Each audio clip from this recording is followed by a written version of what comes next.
I'm Chris Juneau, Chief Marketing Officer at SAP Concur, where it's our privilege to support CovAID.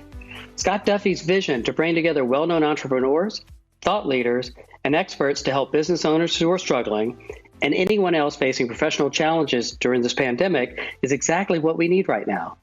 Through this platform and several other pathways, we'll share inspiration and targeted business trainings that help cultivate flexibility, adaptability, and efficiency across your organization.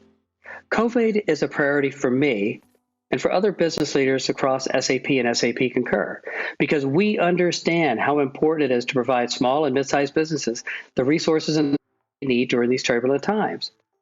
They are, after all, the engines of the global economy. This day-long event will help increase their ability to respond to both unforeseen challenges and maybe even discover hidden opportunities. There's no question that the world faces one of the biggest challenges it has seen in a generation or more, but we don't have to face these challenges alone. Let's learn from each other and support each other as we reboot the economy and make it stronger than ever before. That's what CovAID is designed to do, and it's an honor to be a part of it. Thank you.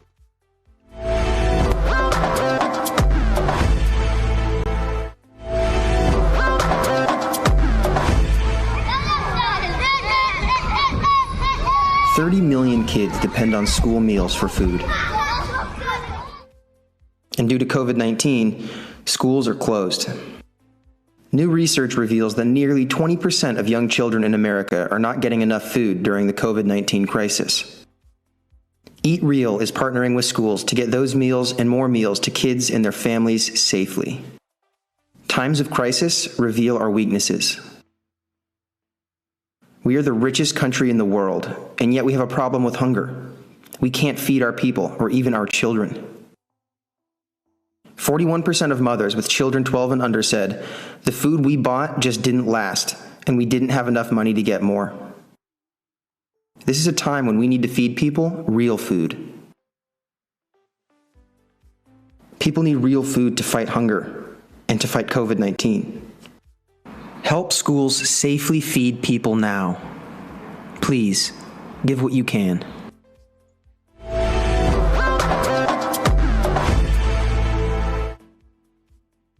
Good morning, everybody, and welcome to day 2 of the CovAID Business Festival. I am so happy that you are here and so happy that you're joining us today. We had an amazing day yesterday. We had thousands of people that viewed from all over the world. And we appreciate you so much for tuning in. We had our donations were through the roof for our charity Eat Real, and we were just so happy. We're so blessed, and we are so excited to have you a part of this incredible event. Again, my name is Scott Duffy. In just a minute, I'm going to bring in my co-host, Shannon Parsons. And I mean, what a journey this has been. It's been just over 10 weeks since the world really changed, and it happened in a heartbeat. Since the stock market crashed here in the United States, since we were all ordered to stay at home, and for many of us, who were doing well, maybe in business, we had, the perfect idea. We put together the perfect plan, the perfect team. We were executing flawlessly. We had, we had customers, we had followers, we were jamming, and then it just seemed like overnight everything changed, and it had nothing to do with us or what we were doing. And we were forced to pivot and to adapt. And, unfortunately today we have, millions of small businesses that are fighting to stay in business, or they've been forced to shut down. We have folks that have been unemployed, they've been furloughed. We have mamapreneurs, solopreneurs. Last night I heard from a grandpapreneur that have seen all their, their consulting contracts disappear. And really, that's why we created this CovAID Business Festival. Is we want everyone out there to know a couple things. Number one, you are not alone. You are not alone. We want to make sure that you don't feel isolated. You don't feel like you don't have access to resources. And we want to make sure that you have the tools, every single thing that you need to succeed, to stabilize your finances, your personal finances, to stabilize your business, and really to acquire a set of skills and adapt in a way that helps you to come out of this crisis even stronger. That is our goal. And so what we have done is we have assembled this incredible team.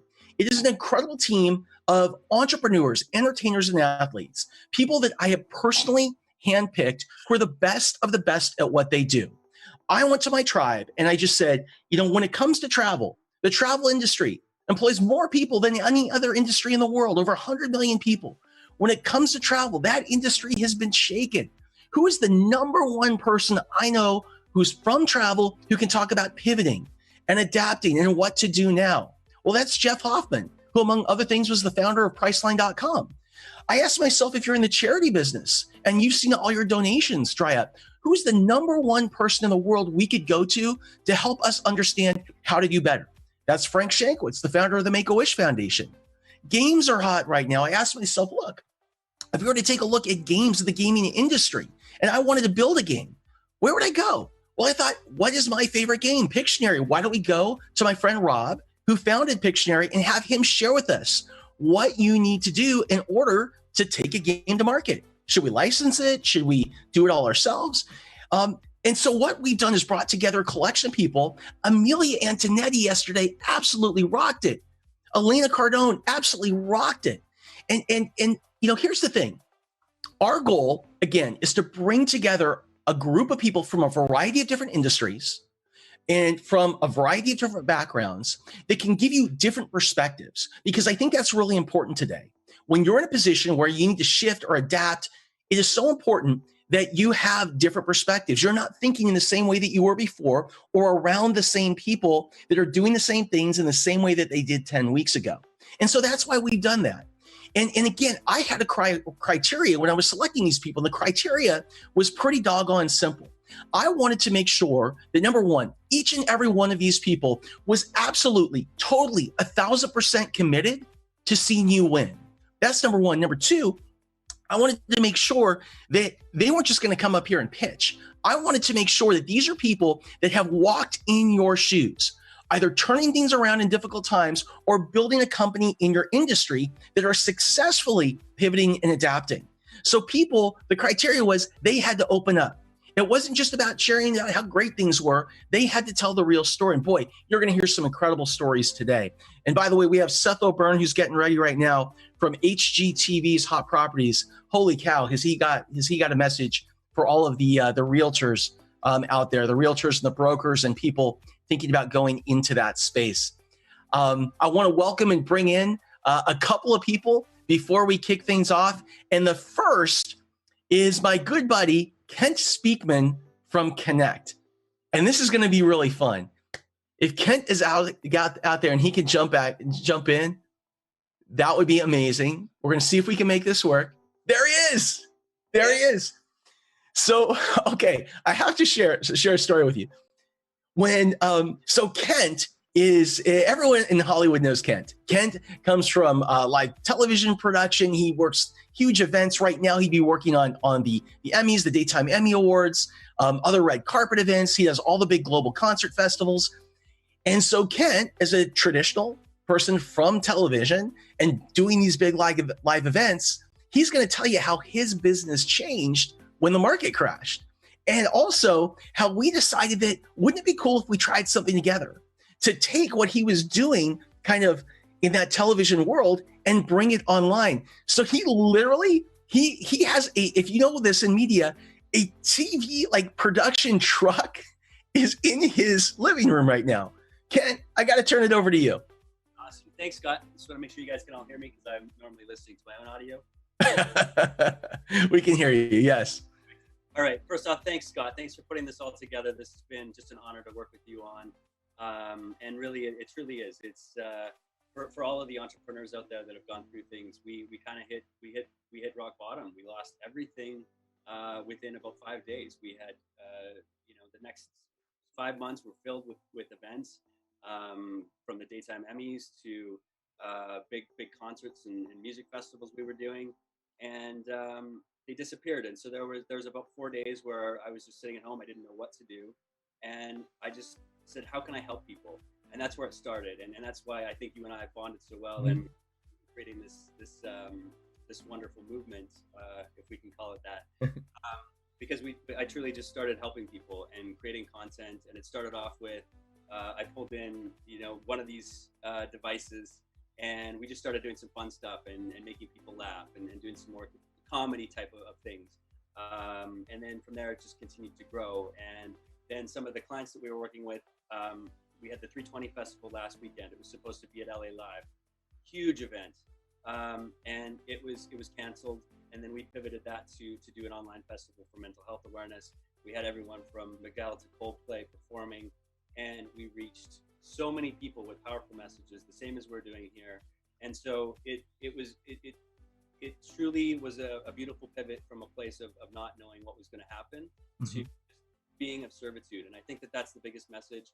I think, our friend Alex Kushner, who put us together, he talked about that. It's if you start with being of service to everyone, that's where everything will grow from. And I think especially with this new economy, if you will, or the 2.0 reset that a lot of us are going to be going through or have gone through, starting with service and just focusing on how can I be of service to the community and continue to help others, the positive things will come back through that. And that's sort of my mentality on it.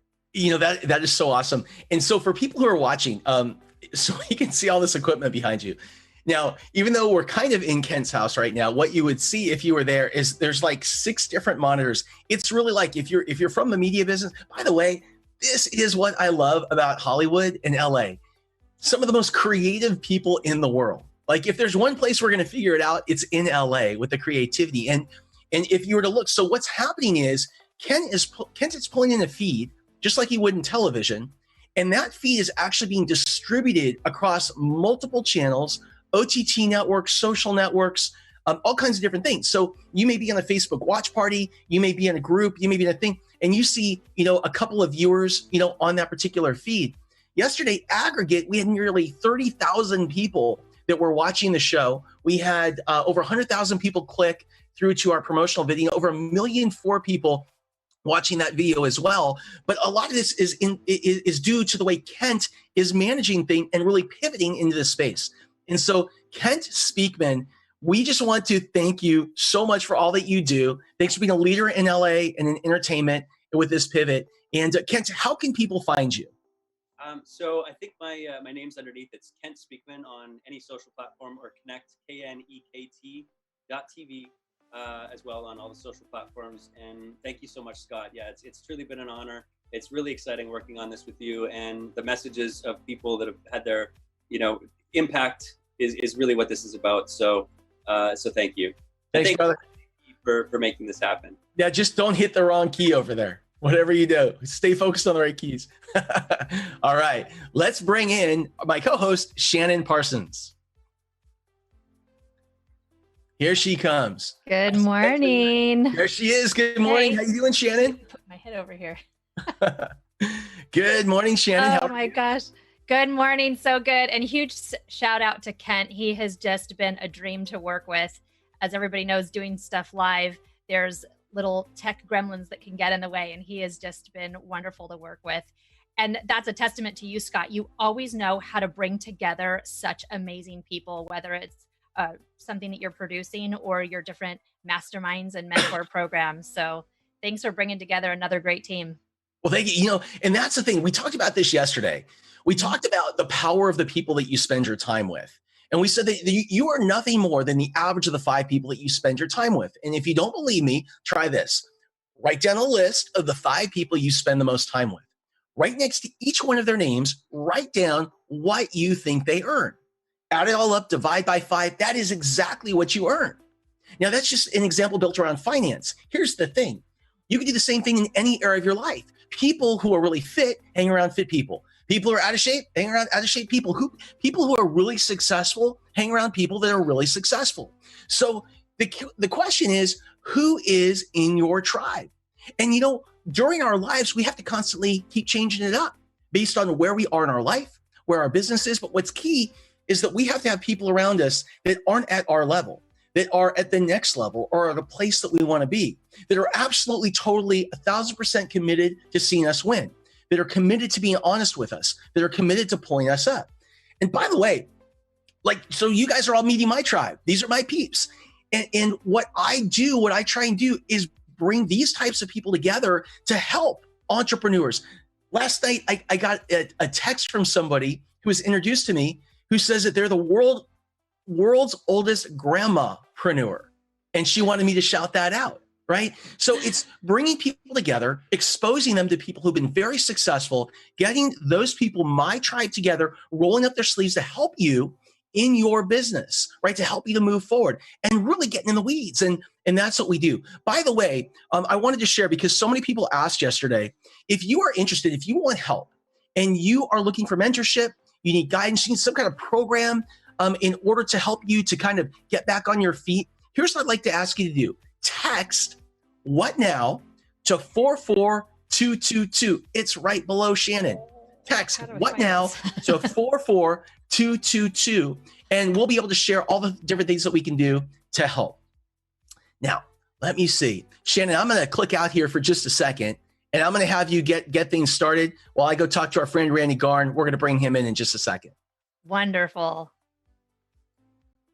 Good morning, everybody. Excited to be here for day 2 of the CovAID Business Festival. We are live. And in case this is your first time joining us, I want you to know that we have so many gifts available for you just for being part of this event with us today.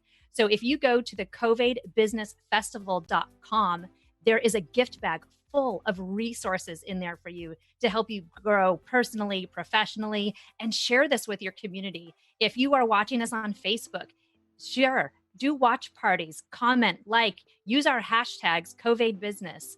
We are here to help you. We are here to support you. We are bringing in resources all day. Scott Duffy is bringing in his mentors and people that he's worked with to really set everybody up for success, so that as we are coming out of this time, you can start looking at what's in the future. What can you start creating right now, so that when you get to the future in 3 months, 6 months, 3 years from now, you will be set and you will be ready to go and see your income change, see your sphere of influence change. We are here for you. And remember, text "what now" to 44222 if you want any more resources, any more information on our guided mentor programs and all of the wonderful things that Scott has prepared for you. Awesome, awesome, awesome. I can see we got a little issue with our graphic there. I'm trying to get myself above it or to the side of it. So we're gonna fix that in just a little bit. Right now, what I want to do is I want to bring in. Oh, by the way, before I bring in Randy Gar, I want to give a huge shout out to SAP Concur. SAP Concur, our title sponsor, who made all of this happen.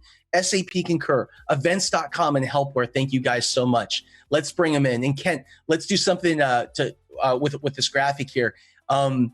Randy Gar, come on in. Come in and join us. Here he comes. Good morning, Randy Gar. How you doing? Yeah. Duffy, what's up, my man? How we doing? We're doing good. You know, the best part about all of this is we're helping people through Eat Real.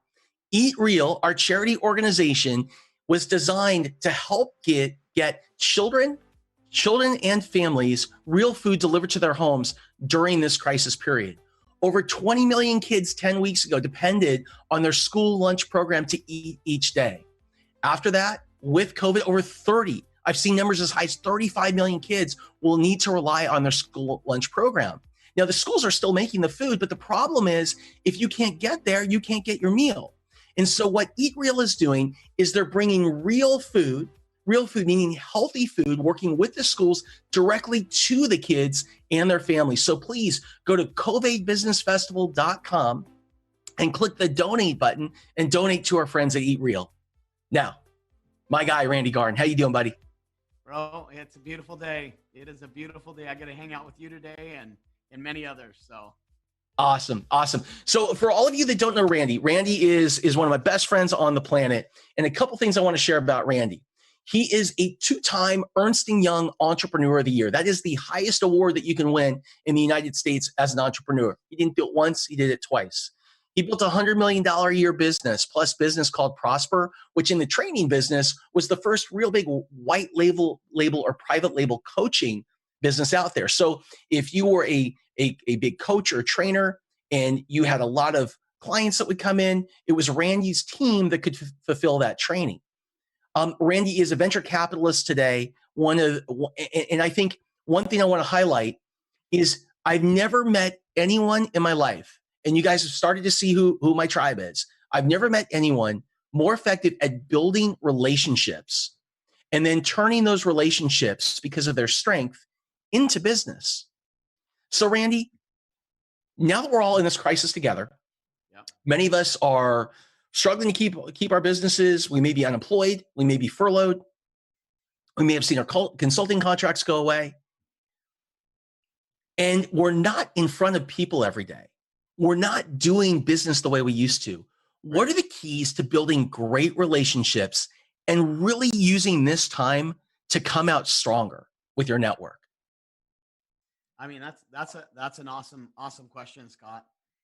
A lot of times, you find out in these type of circumstances how deep your roots were.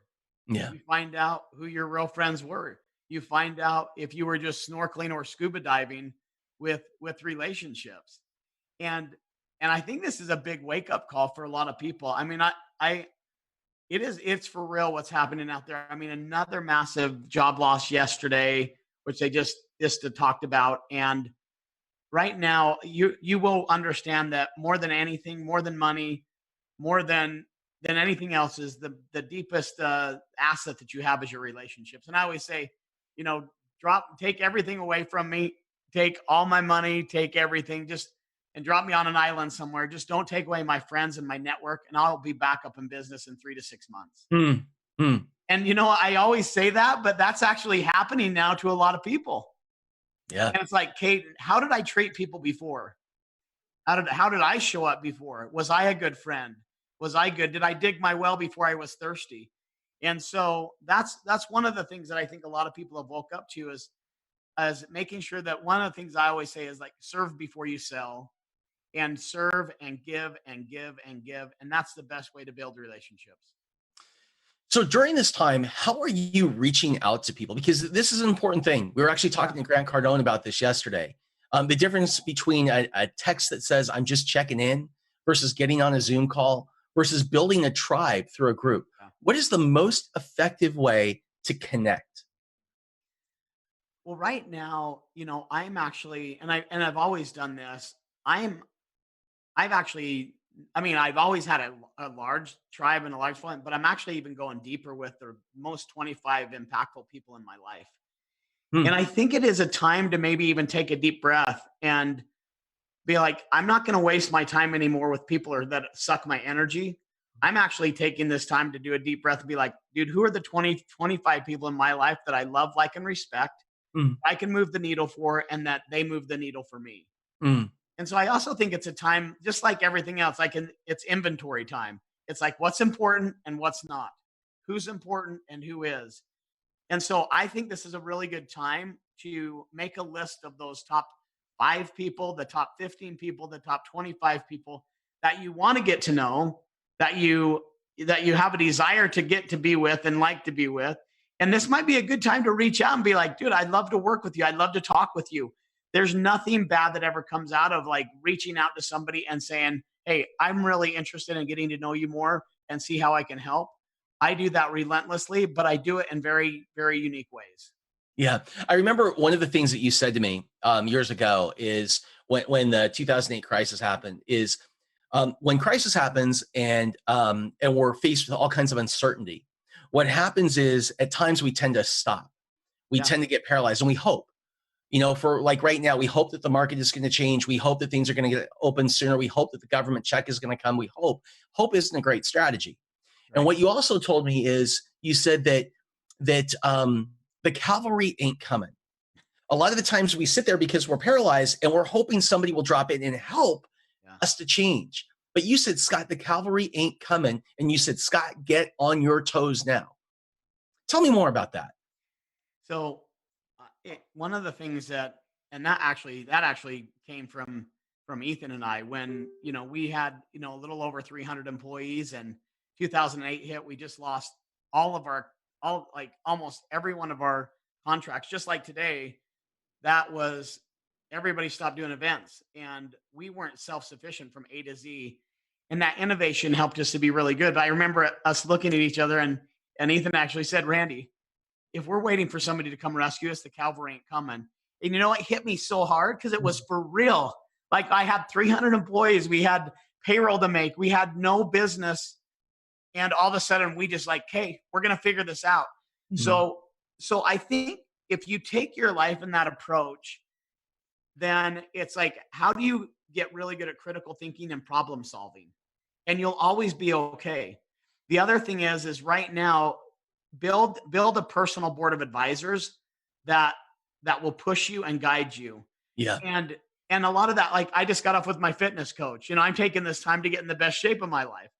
I've got a financial coach. I can attest to that because Randy and I, because of our schedules, when we talk, it's usually like 5:30 in the morning, and he's always on his Peloton bike. And so let's do this. Totally dedicated. Yeah. So, what I would do right now, the cavalry ain't coming, but actually go build your own personal board of advisors. And actually, I've never paid for coaching ever in my entire life. I've only invested in it. So if you're going to do that, go get people that have been there before. A good board of advisor, a good coach, a good mentor, knows the way, goes the way, and shows the way. You do not want to go get advice from somebody that has never done it before. Or if you want to be like, I got a good spiritual coach. I got a good financial coach. I just got a really awesome, I never thought of this before, really somebody good, somebody amazing on the legal side. So marketing, like what are the key elements in your life where your weakness is, and go build and find a relationship around that. And their knowledge and their critical thinking will help you even more than just money. Randy, have you ever been a part? Because we talk about building these networks. Sometimes we need help. In my experience, we've needed help to bring these people together and like somebody to bring them together and to meet new people. Have you ever been a part of guided like mentorship programs or masterminds or things like that to help build out your network? Oh, yeah. Yeah. Not only have we been a part of them, we've created them. Yeah.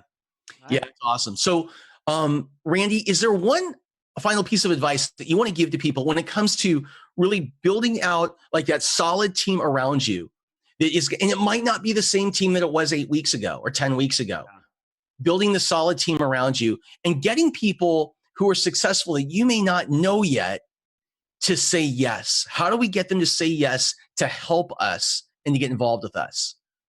So it's really interesting. I'm coaching and training a very, very successful lady. And she said, hey, I've always wanted to get to know this person. Mm-hmm. And I simply said, have you ever reached out to him? And they said, why would they talk to me? I'm too fearful of it. Mm. And I said, well, do you know somebody that knows them really well? Mm. And she said, yeah, Teresa, one of my best friends, is like, works directly with her and knows her really well too. Mm-hmm. And I said, you know what you should do? You need to actually reach out to Teresa and say, Teresa, I would love to get introduced to Stephanie. And that's that. Our whole life is set, other people setting the table for her. If she was to go straight to her, it might not be as effective. But mm-hmm. if Teresa says, man, Melissa is amazing, and you need to talk to her. She really would love to talk with you. She'd like to get some business advice from you on how you've grown a multi-billion-dollar company. That's the best way to do it. Find the treasure map to the treasure. A lot of times is not just going straight for it. Actually find out how you can bless their lives, or find out their network and people that love them that will help do an introduction for you. I've actually found that to be very, very effective. It's very effective. And I think the other piece is, ask Teresa. So ask the person that's going to make the introduction, what do you need? How can I help you? Like, this is important to me. What's something that's just as important to you? Where can I help? And I think that, because Randy, you're always talking to me about service. When we start from that place of service, then that person, again, I always say when people don't get paid, they fail to pay attention, right? So how can we help to create a great exchange of energy? Randy Gar, we want to thank you so much for joining us today. You are the man. That's why I wanted you to kick things off today. And you have taught me so much. And Randy, how can we get a hold of you? You can just go to randygarn.com is an easy way to get a hold of me. Call your cell phone and you can actually introduce people to me if they need to get a hold of me. But Scott, you're amazing. And this is so awesome for what you're doing with entrepreneurs and for kids. And my parents were high school teachers, and what we're doing to help feed kids and CovAID and working with SAP and it's just amazing. I know you've put tons of energy and effort into this, and I just appreciate you reaching out. Awesome. Thanks so much, Randy. Good to see you. Yeah, you too, man. So, one of the things that I take away from what we just heard from Randy is that when it comes to network, there's a couple things I really want you to think about. And the first is this. In my life personally, I've had a couple times where I've made money and I've decided to drop out for a little bit, take some time off. Okay. And the older I get, the more I hear friends of mine and colleagues sharing the same story. I made money, or maybe my company got bought, or I lost my job and they downsized. Whatever the reason, they decide, they're going to take time off. 6 months, a year, maybe they want to travel, maybe they just want to get closer to their family, whatever it is. And so they disconnect and they think that when they come back, they'll be able to seamlessly slip right back in. Here is what I've learned. You got to write this down. This is so important. The moment that you stop contributing value to your network, you get replaced. The second you stop contributing value to your network, you get replaced. And so it's so important that you always stay plugged in, that you're always providing value. I mean, doggone it, this is so important. And there's some simple ways that you can do it today, even if business is totally different. Even if you normally connected and provided value by getting on a plane and going to see somebody and being face-to-face, or going to a conference, or being at an event, or doing in-person meetings. What we need to do is leverage the tools that we have at our disposal today and pivot in terms of how we build connection. And I believe that connection, that process starts by what Randy was saying. Start with a list of the people that you love, respect, trust, people that will help you, and the people that you can help as well. And go deep with those the people during this time. Find out where they're at right now, what you can do to help. Is there anything that you can do to help? Anything you can do to serve? And stay connected. This is the wrong time to go dark. If you're struggling and you're not as, this is the wrong time. You got to get on your toes. It could mean starting a Facebook group or a community. It could mean doing a little event. Whatever it is, the second you stop contributing value, you get replaced. I want to bring Shannon Parsons in real quick. And we're going to wrap this up and go to our next guest.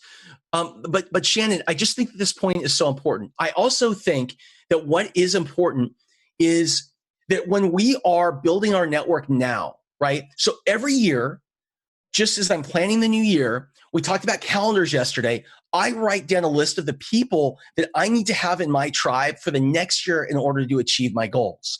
See, most people stop at they create the goals, right? I used to think that you just say yes to your goal and you figure out how to do it. What I learned is the best thing is to say yes and figure out who knows how to do it and to leverage your network and resources. So what I'm doing, and I just want to share this, is we have guided mentor programs. So I have groups. We have a group. And by the way, if you're interested in learning more, text "what now" to 44222. It's up on the screen. What now to 44222. And what we do is we bring people together from different industries, different areas, different perspectives. We bring in the people from this event in my tribe, and we get together once a week and we have a different lesson, and we learn from me, from the people that we bring in, and then we do the work together. We bring one person up each time, and we basically opportunity and hot seat with them. We learn where they're at, we learn from their experience, and the whole group contributes to try and help them out. So I just wanted to share that. Shannon, I'm going to turn it over to you. All right. Thank you, Scott. So beautiful. I love Randy Gar. Thank you so much for joining us today, Randy. I love that he said that our greatest asset is our relationships. And that's something that we've heard consistently from yesterday and now even kicking off today. It's all about the relationships. Build those relationships, and then you know who you can go to later when you are struggling. And he also said, make a list of your weaknesses and then figure out whose strength that is. Who can you call on to help you make that weakness into a strength? Or maybe it's that you have to hire someone so that you don't have to spend your time, your brilliance trying to figure out something that's not in your wheelhouse. That's one of the things I love about Scott and what he's created in the guided mentorship program, is that he's bringing together all these resources to help people so that you don't have to do it yourself. Hey. Hey, what's up? Okay, so I want to bring in, because we got to get to him. One of the coolest cats that I know, Seth O'Byrne. Seth O'Byrne from HGTV's Hot Properties, the number one star on that network with the top show. Seth is in the real estate business. He has been affected like so many others in that industry. And when we reached out to Seth and I called him and I said, Seth, people in this space need to know. They need to know what to do today to pivot and adapt when you're in this industry. And what he said is, you know, what I can share isn't just something that we can apply to real estate, but we can take these lessons. And he said, I think it will give people perspective on how they can shift and adapt in their space. And so, I want to bring in somebody that I got to tell you, I'm so blessed and so grateful he's here with us, Seth O'Byrne.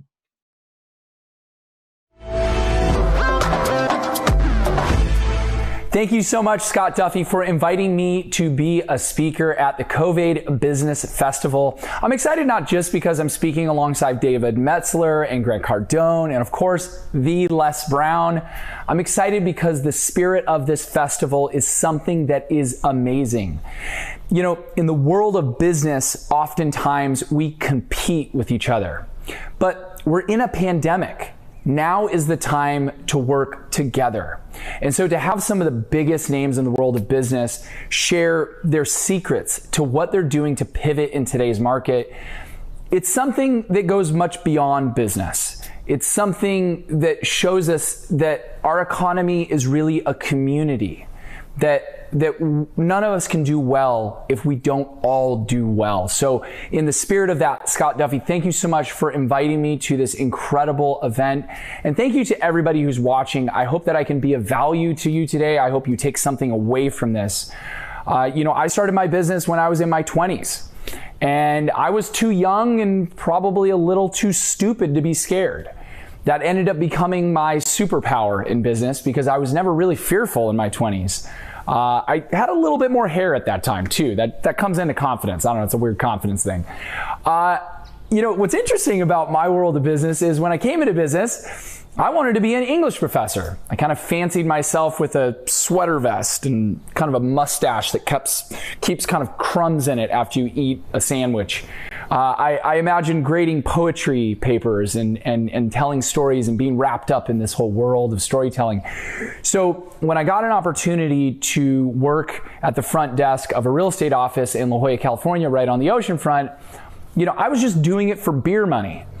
And in college, you need a lot of beer money. So every single weekend for the first about year I was in real estate, I would make coffee and I would make copies and I would hang out with real estate agents, and I had no interest to do business. I thought of business as an old white man's industry.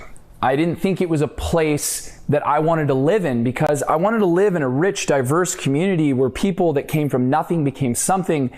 And I thought that storytelling was the best way to do that. I thought being an English professor was a better way to connect with culture. But what I realized very quickly was the world of residential real estate was incredibly diverse.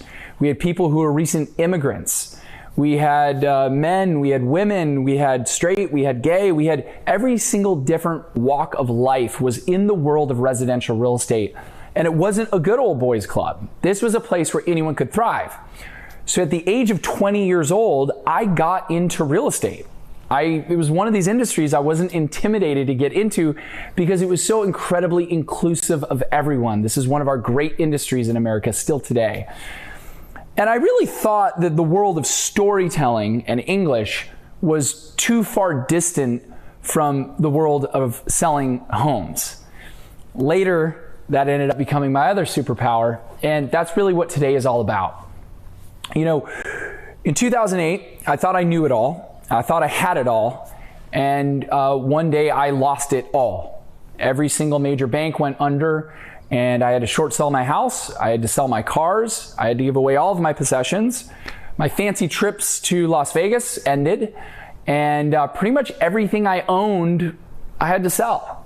And it was very, very difficult for me. So at a time in my late 20s, almost 30s, where I thought I knew everything and had it all figured out, I lost everything. And it was a terrible blow to my confidence. But what it also was this incredible opportunity to rethink how I do business. And I remember, as the recession was getting worse and I was getting more and more, I guess, moody about things, I found myself in my office, which at that time was downtown San Diego in a high-rise. And it was probably midnight. And I remember I did what I do all the time when I have to think. I write. And I started thinking about this incredible idea, like a storyteller does, right? This incredible idea, this thing that I learned in biology class. Remember, a course that I spent most of the time in college sneaking vodka into. I really did not pay attention. I was a very bad student. But I do remember this whole idea about kinetic energy and heat. See, if water is not moving and the molecules are going slower and slower and slower, they freeze and they fall to the bottom. They become heavy and they become cold and they become solid. But the moment that molecules start moving faster and faster and faster and faster and faster, they become water. If those molecules move even faster and even more, they turn into steam. And what happens to steam, the steam rises up into the atmosphere. There's really quite no limit to where steam can go. And as I was thinking about this concept and walking around my office and trying to figure out what I was going to do with my life with no money and no prospects, I realized that maybe I was a molecule. Maybe at some basic biological level, I was no different than the water molecule. So I thought to myself, what if I just keep moving?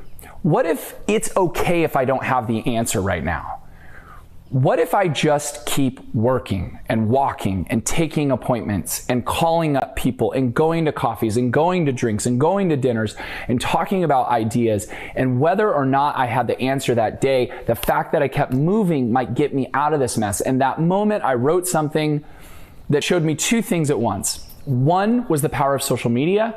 Two was the power of a great story. And what I wrote was this thing entitled Heat Rises. And I shared with the friends that I had, the 500 friends I had on Facebook at the time, that I was going to be the heat that rose, that I wasn't going to stop moving. That even though I had no idea how to get through what America was seeing as the worst recession of all time, I was going to keep going to the office every day. And even if I didn't know what to do, I was going to sit down at the computer and try to do something. I would go on appointments, I would look at houses, I would meet people, and even if I was exasperated, I would just keep working and keep moving, because if I kept moving, one day I would become so light and so successful and so hot that I would rise to a completely different place and I would find myself out. Now, that's important to underscore because number one, when I shared that story, I shared it on a relatively new platform, which was Facebook. Two, it was the most honest thing I'd ever shared on social media. Even back then, we were all posing in front of cars and sold signs and showing off watches. We weren't really talking about how things were bad on social media publicly. And so when I was sharing this incredible, important story to me, it was very dark. It was a very dark story. And I was resolute about being able to get out of it, but I was sharing that things were bad. I mean, at that moment, I was as close as I've ever been to bankruptcy. That single post produced a phone call the very next day. And at that moment, I had probably less than $1,000 in my bank account, of which, by the way, I borrowed from my mother. And it was a call from a client named Jack. And Jack and his wife wanted to buy a condo downtown San Diego. They wanted to buy it that Saturday. I posted it on Wednesday. I showed it to him on Saturday. And I sold that property, and that commission ended up turning into the single commission that changed my entire life. It saved me from bankruptcy. It allowed me to keep the lease going in my office. I used it to market to get 10 to 20 other transactions. Jack, his name's ironically Jack Johnson, not the Jack Johnson, pulled me out of that mess and referred me 5 other people because I just did such a great job for him. And out of that grew a business that ended up selling $1 billion in real estate from that one story on social media, on Facebook, posted at midnight. And what it showed me, and this is really my advice to you sole practitioners right now, is you may have no money. Most of us speakers up here, whether it's Grant Cardone or Les Brown, all of us started with no money. And some of us in the middle of our lives will find ourselves with very little money again. That's the thing about the elasticity, the yo-yo effect of serial entrepreneurship, is it's not a straight line up to the top. But most of us share one thing in common: we had to fight to get to where we are right now. And what was so interesting about that, and why I'm trying to share this with you guys as sole practitioners, is regardless of how much money and resources you had access to before COVID hit, I think we can all agree all of us have less. And even if we have some, we're anxious about spending the money that we have. But here's the thing that I realized, and this is important, guys: $1 billion in real estate transactions that all spawned from one post on Facebook. Stories are absolutely free. Your Instagram account, your Facebook account, your TikTok account, all your social media platforms are absolutely free. And so what you need to spend your time looking at is not, do I have enough money to buy ads? Do I have enough money to pay for Facebook marketing? Do I have enough money to pay for billboards? Do you have a good story? Does your brand have something that gets someone to rally for you? Are people your cheerleaders? Because oftentimes when the market is good and the wind is at our back, we try to convert all this sweat equity that made us successful into check equity when we write checks and try to buy ads and try to grow our business artificially through money. But that's not how any great company like ours has grown. It's through our actual passion. It's through the people behind the brand. And what I would like to say to all you seasoned professionals watching this is if you forgot what got you here today before COVID hit, or if you're brand new and you don't know what will get you to that point in life where you consider yourself successful, remember that if you have a great story, and by the way, if you don't have one, probably just make one up. I sort of made one up and it worked really well. Most very successful people have stories that are not exactly the truth of how things worked. But think up, form, create, and then share your great story. And when you share that great story, this is really important. And this is what I want to share for everybody in the real estate profession. Pick one story and tell that story over and over and over and over and over, and tell no other story for the rest of your life. Because that great story of Elon Musk, that great story of Bill Gates, that great story of Steve Jobs is why they became who they became, because we all know who they were. And that energized a brand, a company, and so many incredible things that sprung from that one great human story. And I think you have to remember that we have an opportunity here, because there's nothing more human than going through a crisis. And so for all you small brands, for all you small business owners, now is your time to take charge of your story and think about who you are. Are you an immigrant? Are you a single mother that is raising a child and trying to start a business at the same time? Are you someone who was picked on in high school? Your story is intimately important to who you are, and who you are is important to your customer.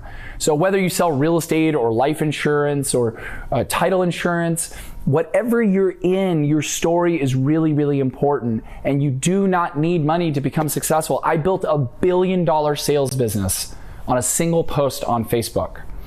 And what I want to say as we move into the future, which is a little bit harder for the people that are older that are watching, because as we get older, we get a little harder on our hairlines. We don't exactly like it when our grays grow out. Maybe we've grown a little wide instead of tall, you know. I certainly don't look as good in a swimsuit as I used to. You have to be on camera. There's just no way of building a brand today if you are not willing to commit to be the spokesperson of your company. So what I have to say is, though in 2008 I got away with posting a fun little piece of prose that catapulted my business into billions of dollars, that is no longer the way that we share media. The consumer wants to see your face. They want to see you talk. They want to hear the inflection in your voice when you share the passion around what you do. And when you do that, when you speak, what happens is you connect at the same level that you connect with someone on a first date, or if you went out to dinner with an old friend. There's an incredible human interaction that happens when people see you on video. I built my entire business on this. It's the reason I have a show on HGTV. It's the reason why I built an 8-figure media company. It's the reason why I've sold $1 billion in real estate, is I realized that I need to tell a great story. I need to tell it in an honest and human way. And I need to connect every single day. And finally, and I will leave you with this, is for those of us that are on this and watching me, that are in the real estate profession specifically, now is not a good time to share about your successes. This is a time when most people are very financially uncertain. If you share too much about how successful you are, you're very quickly going to turn off your customer. Instead, I think you need to pivot all of your messages into your solutions. Successes, you know, everybody can pose in front of a for sold sign or Mercedes that you probably don't own or have a lease on, or a fat house that you have a listing of.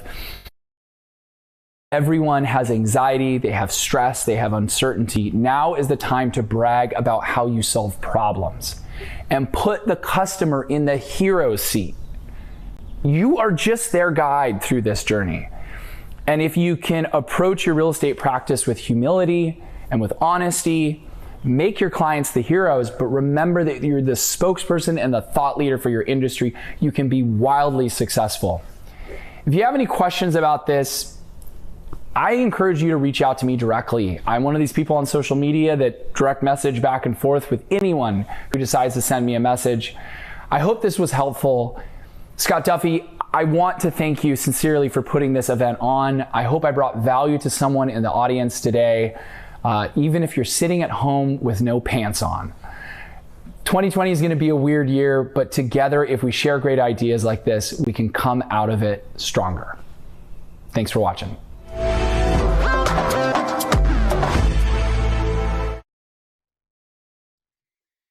Thank you so much, Seth O'Byrne. I told you, I absolutely love Seth. I think we get some background. There we go. I absolutely love Seth, and I was so grateful and appreciative when he just offered to jump in and to share with all of us. And I think one of the things I love the most about what Seth was talking about in his story is that we all, anyone who's been successful at anything, has gone through the same thing, ups and downs and highs and lows and all that kind of stuff. Yesterday, we were talking to Jesse Itzler, and my buddy Jesse was saying, you know, Jesse, if you don't know, Jesse is an owner of the Atlanta Hawks. He's married to Sarah Blakely, the founder of Spanx, the youngest self-made female billionaire in the United States. Jesse, gosh, he was a co-founder of Marquis Jets, which sold to Warren Buffett and Berkshire Hathaway. Jesse, I believe he was the founder or the lead investor in Zico coconut water and helped kick off the whole coconut water craze. And the thing about Jesse is before they started Marquis Jets, what he was sharing is like when they started that business, like 3 months before, 6 months before, he was like working at a pool. You know, we have got to keep our eyes up and on the horizon with regard to where it is that we want to go today. Because look, here's the thing. A couple of years ago, I had the opportunity to take race car driving lessons. And, you know, I'm really big into that. And it was really exciting. And here's what's cool. I learned more about how to be successful in business driving a race car than anything else. Basically, what happened was the way I learned is I sat in this car in Las Vegas, and the person sat next to me, and that was the instructor. And they put their hand on the steering wheel, and it was just really close. It was touching the steering wheel just like this. And so they were able to, if they needed to make an adjustment. So here's the thing. When I started, they said this: you have one job. Your one job is to keep your eyes up and on the horizon, to focus on where you want to go. Now, here's the thing. What happens is when you're going 5 miles an hour, focusing out there is really simple.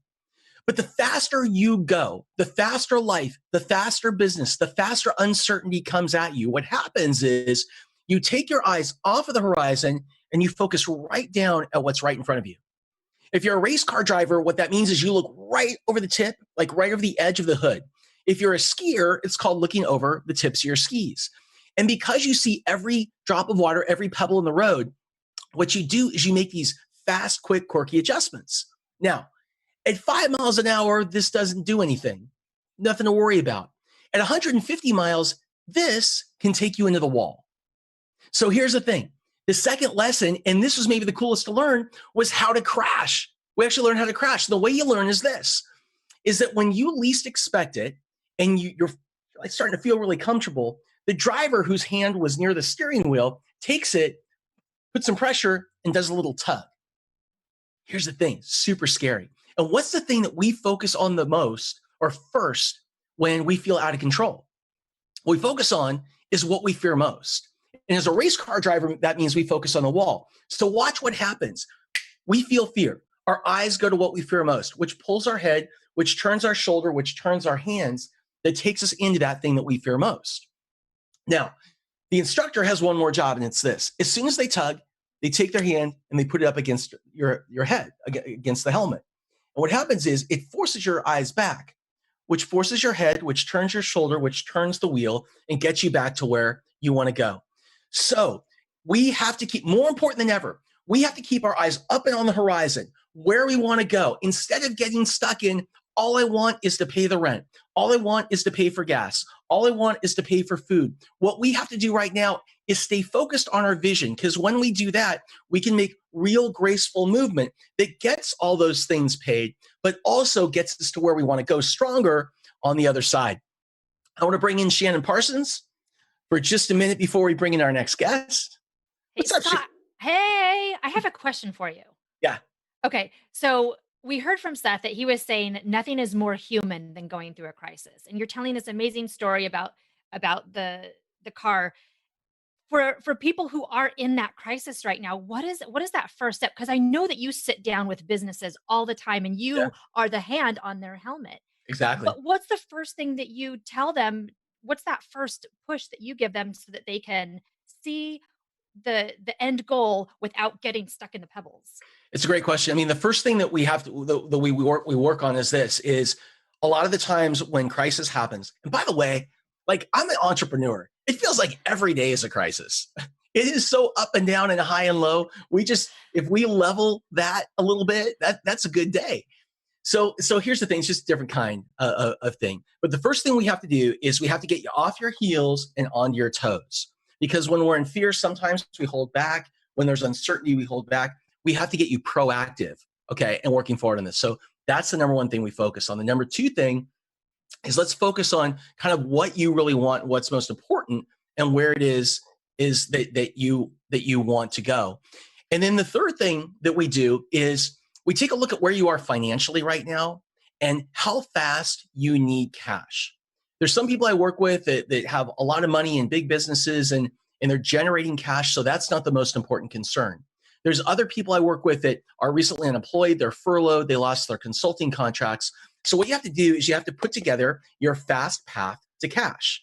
And the quickest way to do it is this. The quickest way to do it is to start asking everybody around you, what do you need now? And then what has to happen? How do you know that you're getting what you want?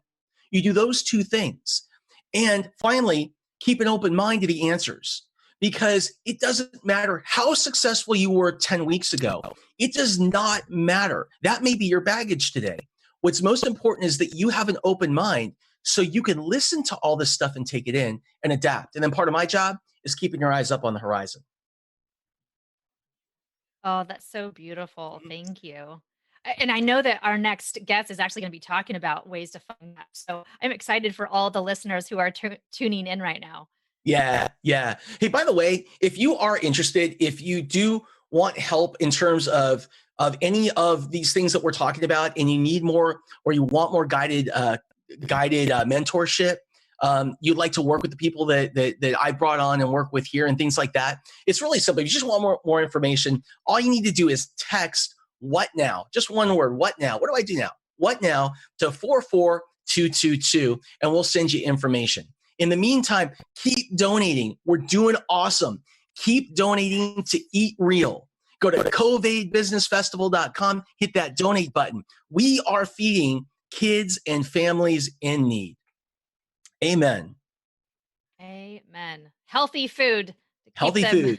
Keep them learning and growing. So with that, let's transition. Let's bring in our next guest. My next guest is Kedma O, the amazing Kedma O. I think she's going to join us here in just a second. I can see her here in the waiting room. And now she's going to pop on. This is the internet. We're working in internet time sometimes. And there she is, Kedma O. Hello. Hey, Kedma, how are you?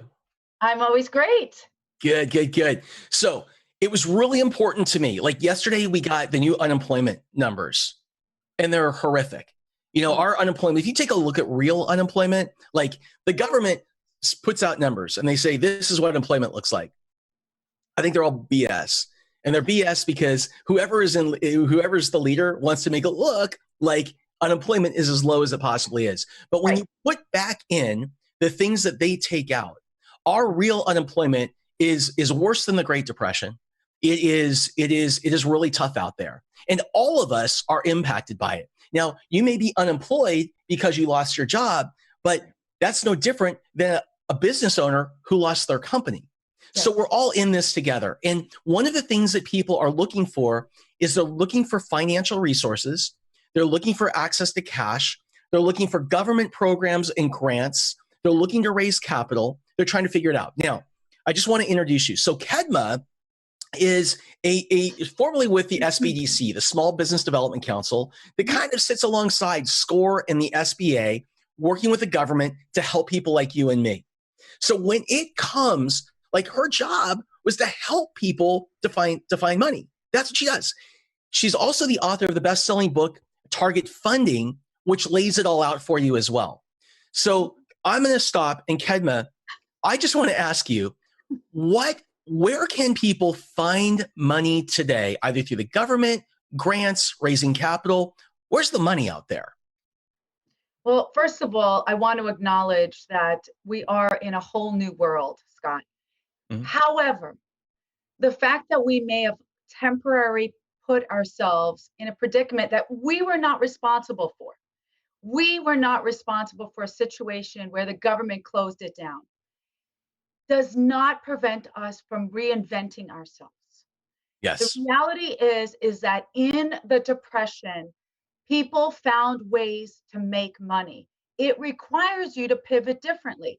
It may mean that you were used to being in a brick and mortar store because you had a shoe company and women went in there. And now you have to look at 3D technology where maybe the women are still buying shoes from you, but you're using a different system. So that's number one. Number two, I want to ensure every single listener right now that there is a funding party that happens every day of the week, whether there's a depression or not. Whether there's a depression or not, meaning that the money is out there, but we can't come from a place of reactiveness. Now, I understand what it's like to experience homelessness because I also had a very difficult environment and I also built everything from the ground up. If you want to play the game on finding money, you have to first agree to stop being impatient. And I hate to say that, but because I have watched people, they get so excited, they want to know where the money is. I tell them where the money is, and you know what they say? Well, I want the money.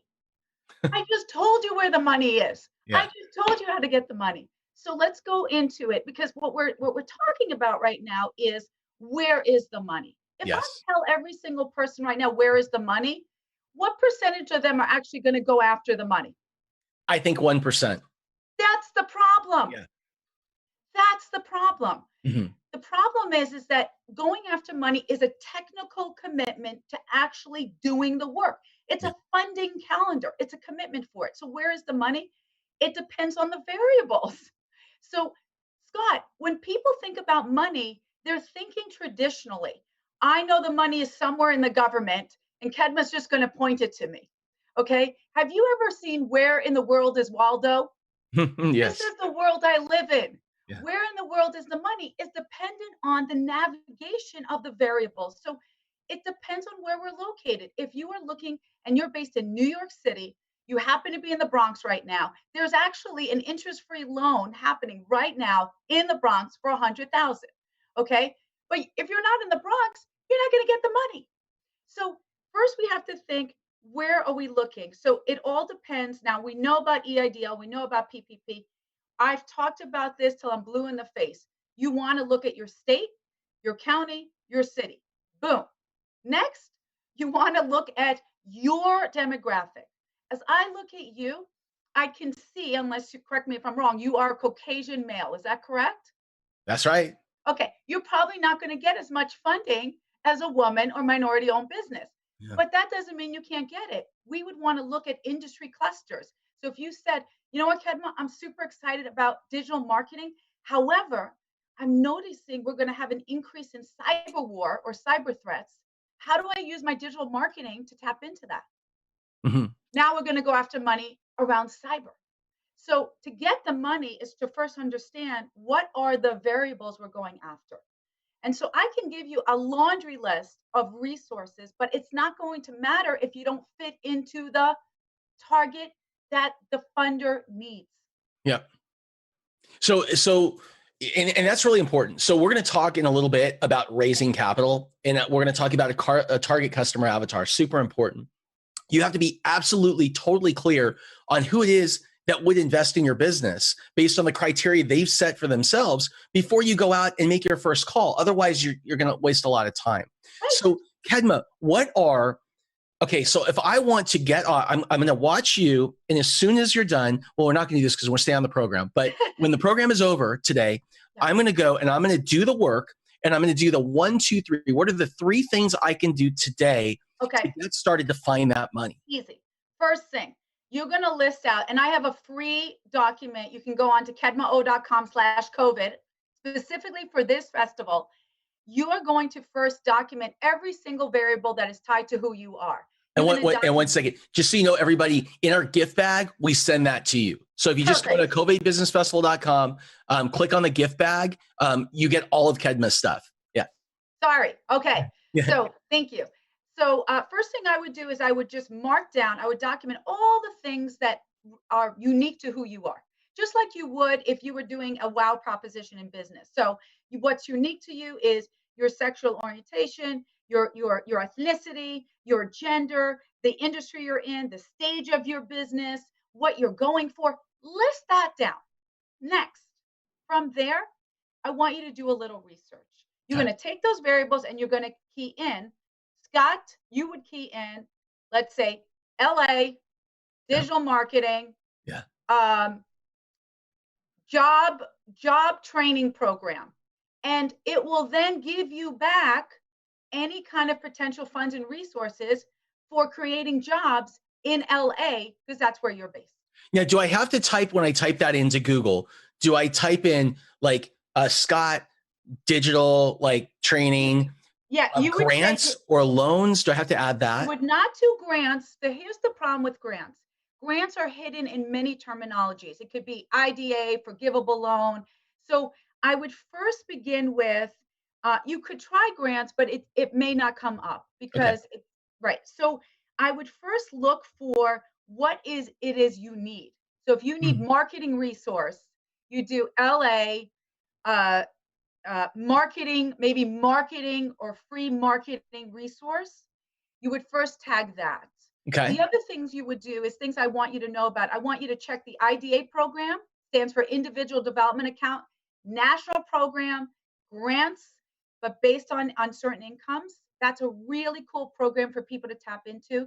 I just saw one for going back to school, 8-to-1 match. That means every 8-to-1. That's right. Forget about every dollar you put in, they match you $8. So IDA, Individual Development Account. You could check it out on prosperitynow.org. So first thing you do, identify the variables, then you do the research, and then you study the actual organizations that are giving the money to see who they're giving it to, what their mission is, and how you fit into that. So it's interesting that you say this. Okay, this is gold. I have a friend that started a charitable fund for women. It was for women entrepreneurs. It was a $5 million fund, and she put it up just a couple of weeks after the market crashed. They had over $250 million of loan requests in the first 3.5 weeks. They thought $5 million was so much. $250 million. What they told me is that the hardest part of the whole process, even though they never imagined that, was that 95% of the people didn't qualify based on that certain list of criteria. And it was so easy to fund the people that did. They just put that money right out. And so it's so important that you have that clear representation of who you are and that you study this. So if you're looking for grant programs, loan programs, KNEKT helped me. KNEKT, Los Angeles, we typed in the different training variables. We looked for loan programs.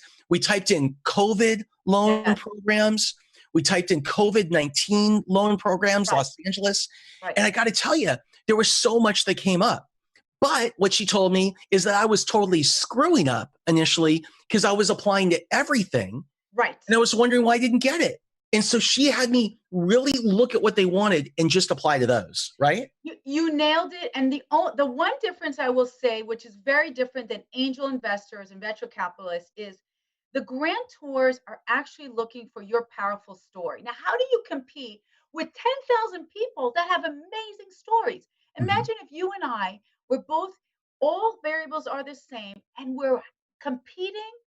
The final variable is the story we bring. The story we bring. And I will tell you right now, the grantors are choosing the story because when you win the award, what do they celebrate? The story. The story. That's what they do. Bottom line. And if your story sucks, don't go for the money right now. I'm sorry.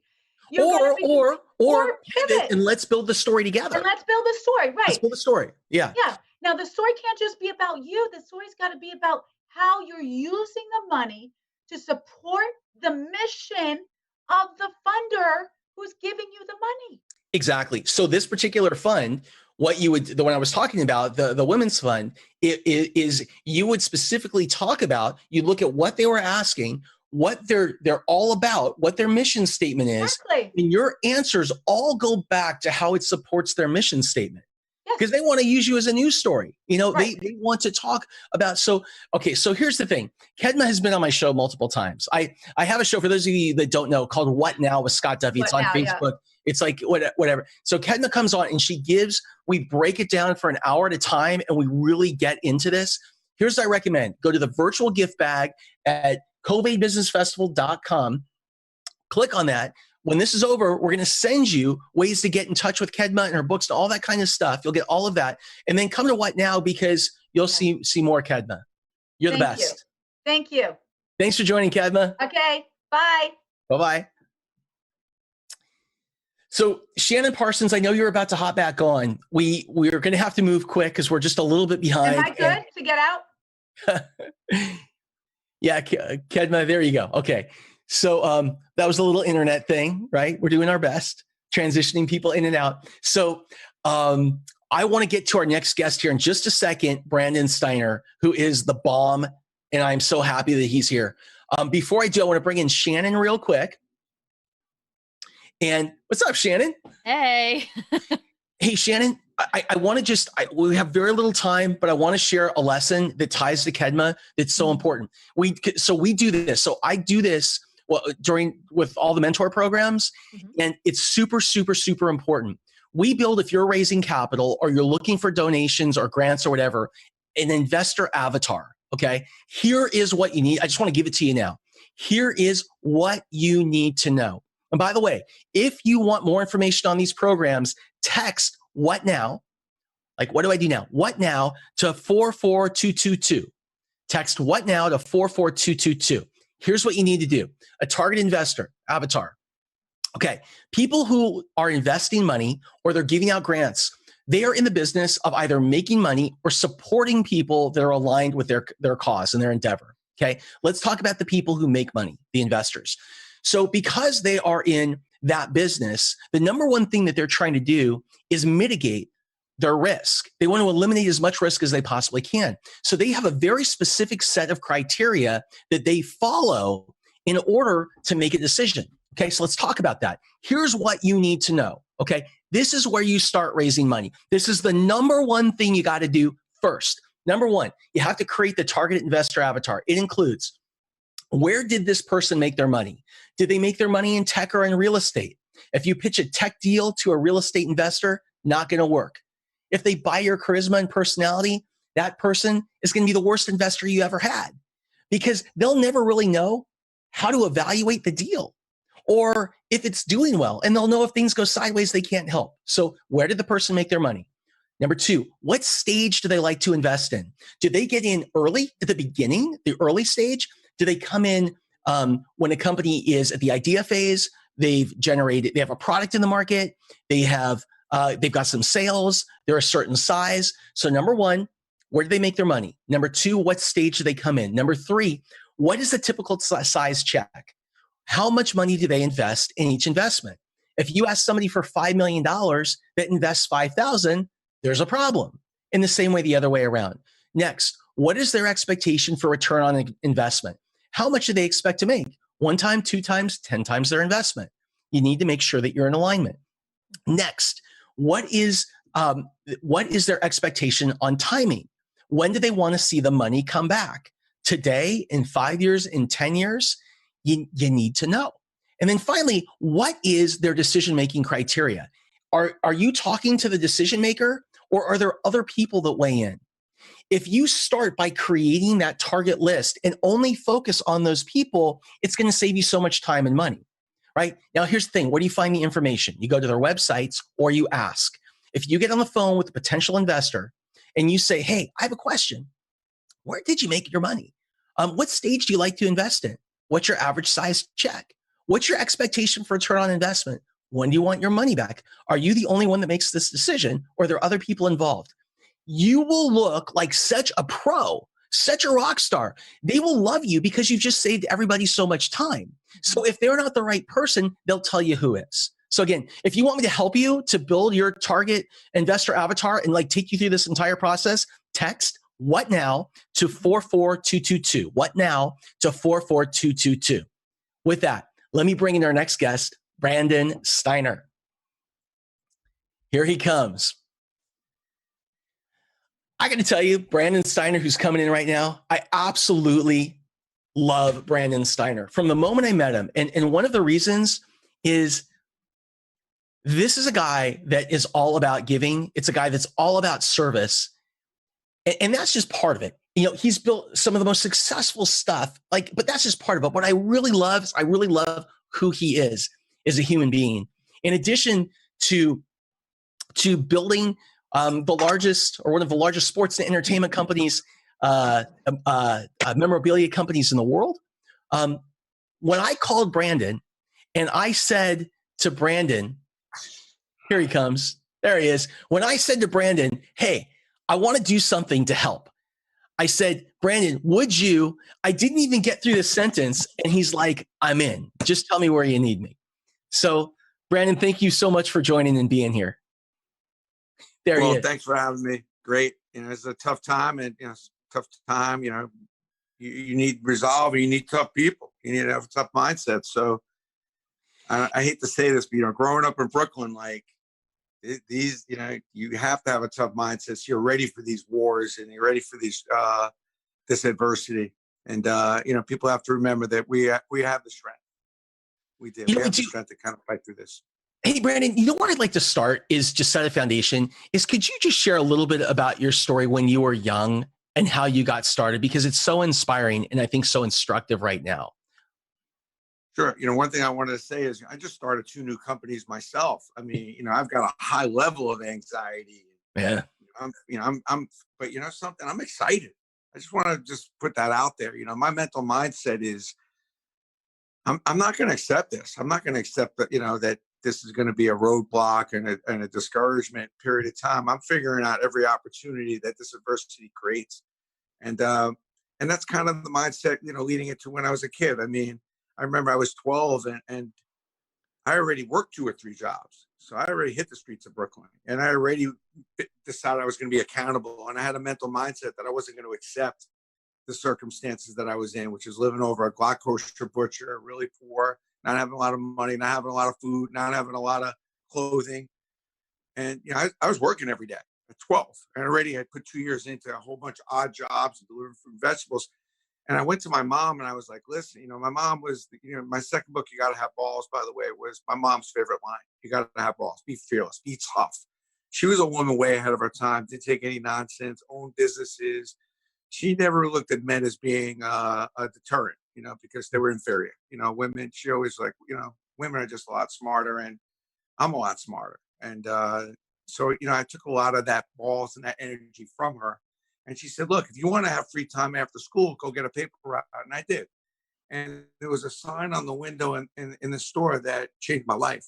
It said, whoever opens up the most accounts this month will win a box of candy bars. So, I'd say no more. A box of candy bars. I'm like, let's go. So I'm knocking on doors. And after 2 weeks, nothing. I go home and I tell my mom, I'm like, son, we got to move out of this neighborhood. It's no good. And I had knocked on this older woman's door. She's well in her 70s. And I knew she got the papers. It was stacked up inside her door. And she said that she wouldn't buy it from me because she gets it from the corner store. And I said, it's the same price for me as the corner store. She says, yeah, but then I got to tip you. So my mother said, when I went home and I told my mother, we got to move. The people in this neighborhood are really cheap. She's like, sit down now. I'm going to tell you this once. I'm going to only tell you once. You got to stop selling. You got to start serving. You got to start solving. You got to be a solution-based business person. You can't walk around just expecting to sell something that other people have and expect them to buy it unless you got a solution to somebody's problem. And you got to add value, Brandon. Like, what value do you have just because you decided to show up and deliver a newspaper? And she's like, value is what you can do for someone that they can't do for themselves. And right now, we're living in a time of, there's a lot of people that need value. There's a lot of things that people need that they can't do for themselves. If you can get your head on a swivel. So my head started spinning at 12. And to be honest with you, I had no idea what she was even talking about, but I was trying to grab onto the serving and solving and trying to figure it out. And I went a whole nother week, Scott, without signing up one person. I was really frustrated. I went back to the older woman's. I was a relentless kid. So I go back to the older woman's apartment because she was in a big apartment building. I had knocked on every door. I said, something? I'm desperate. It was 10 at night. I'm knocking on her door. And I said, ma'am, a woman such as yourself. She says, is there an emergency? Is a fire? Just let me finish. Is a fire. I'm sorry. If there's a snowstorm, if there's a ice storm, heat wave, bad weather, torrential downpours, ice on the ground, a woman such as yourself shouldn't be outside. If I bring you the paper every morning at 7 and I bring you milk and bagels, because if the weather's bad, you're going to need your necessary stuff. You would do that for me. I said, I was concerned. He's like, you are so sweet. Now, I didn't realize that with this woman, I hit the mother load. I went from 29 dailies to 200 dailies and 234 Sundays. I hit the mother load. Wow. Hey, I'm curious, Brandon, more bagels and milk you can imagine. Brandon, how old were you at that time? 12. Wow. And the way I hope that story resonates is that, if you want to fill yourself, first of all, forget yourself. And number two, are you listening to your customers and really thinking about what they need? Not about only what you're selling, but how they need to absorb in what you're providing them. Because sometimes if you alter that, it could be a completely game changer. So I have the Steiner Agency, which we provide athletes for companies to help them grow. Obviously, we're not doing any appearances. Players are not doing commercials. They're not doing PR campaigns. So I immediately start, 6 weeks ago, I immediately start calling all my clients saying, look, I know you're going to take your while to get used to these Zoom calls, but put an athlete, put a celebrity on a Zoom call, and your customers all of a sudden will show up. They'll at least want to talk to you. You may not be able to sell them right now, but they'll feel like you've been in touch with them and you're adding some fun because people are just home all day.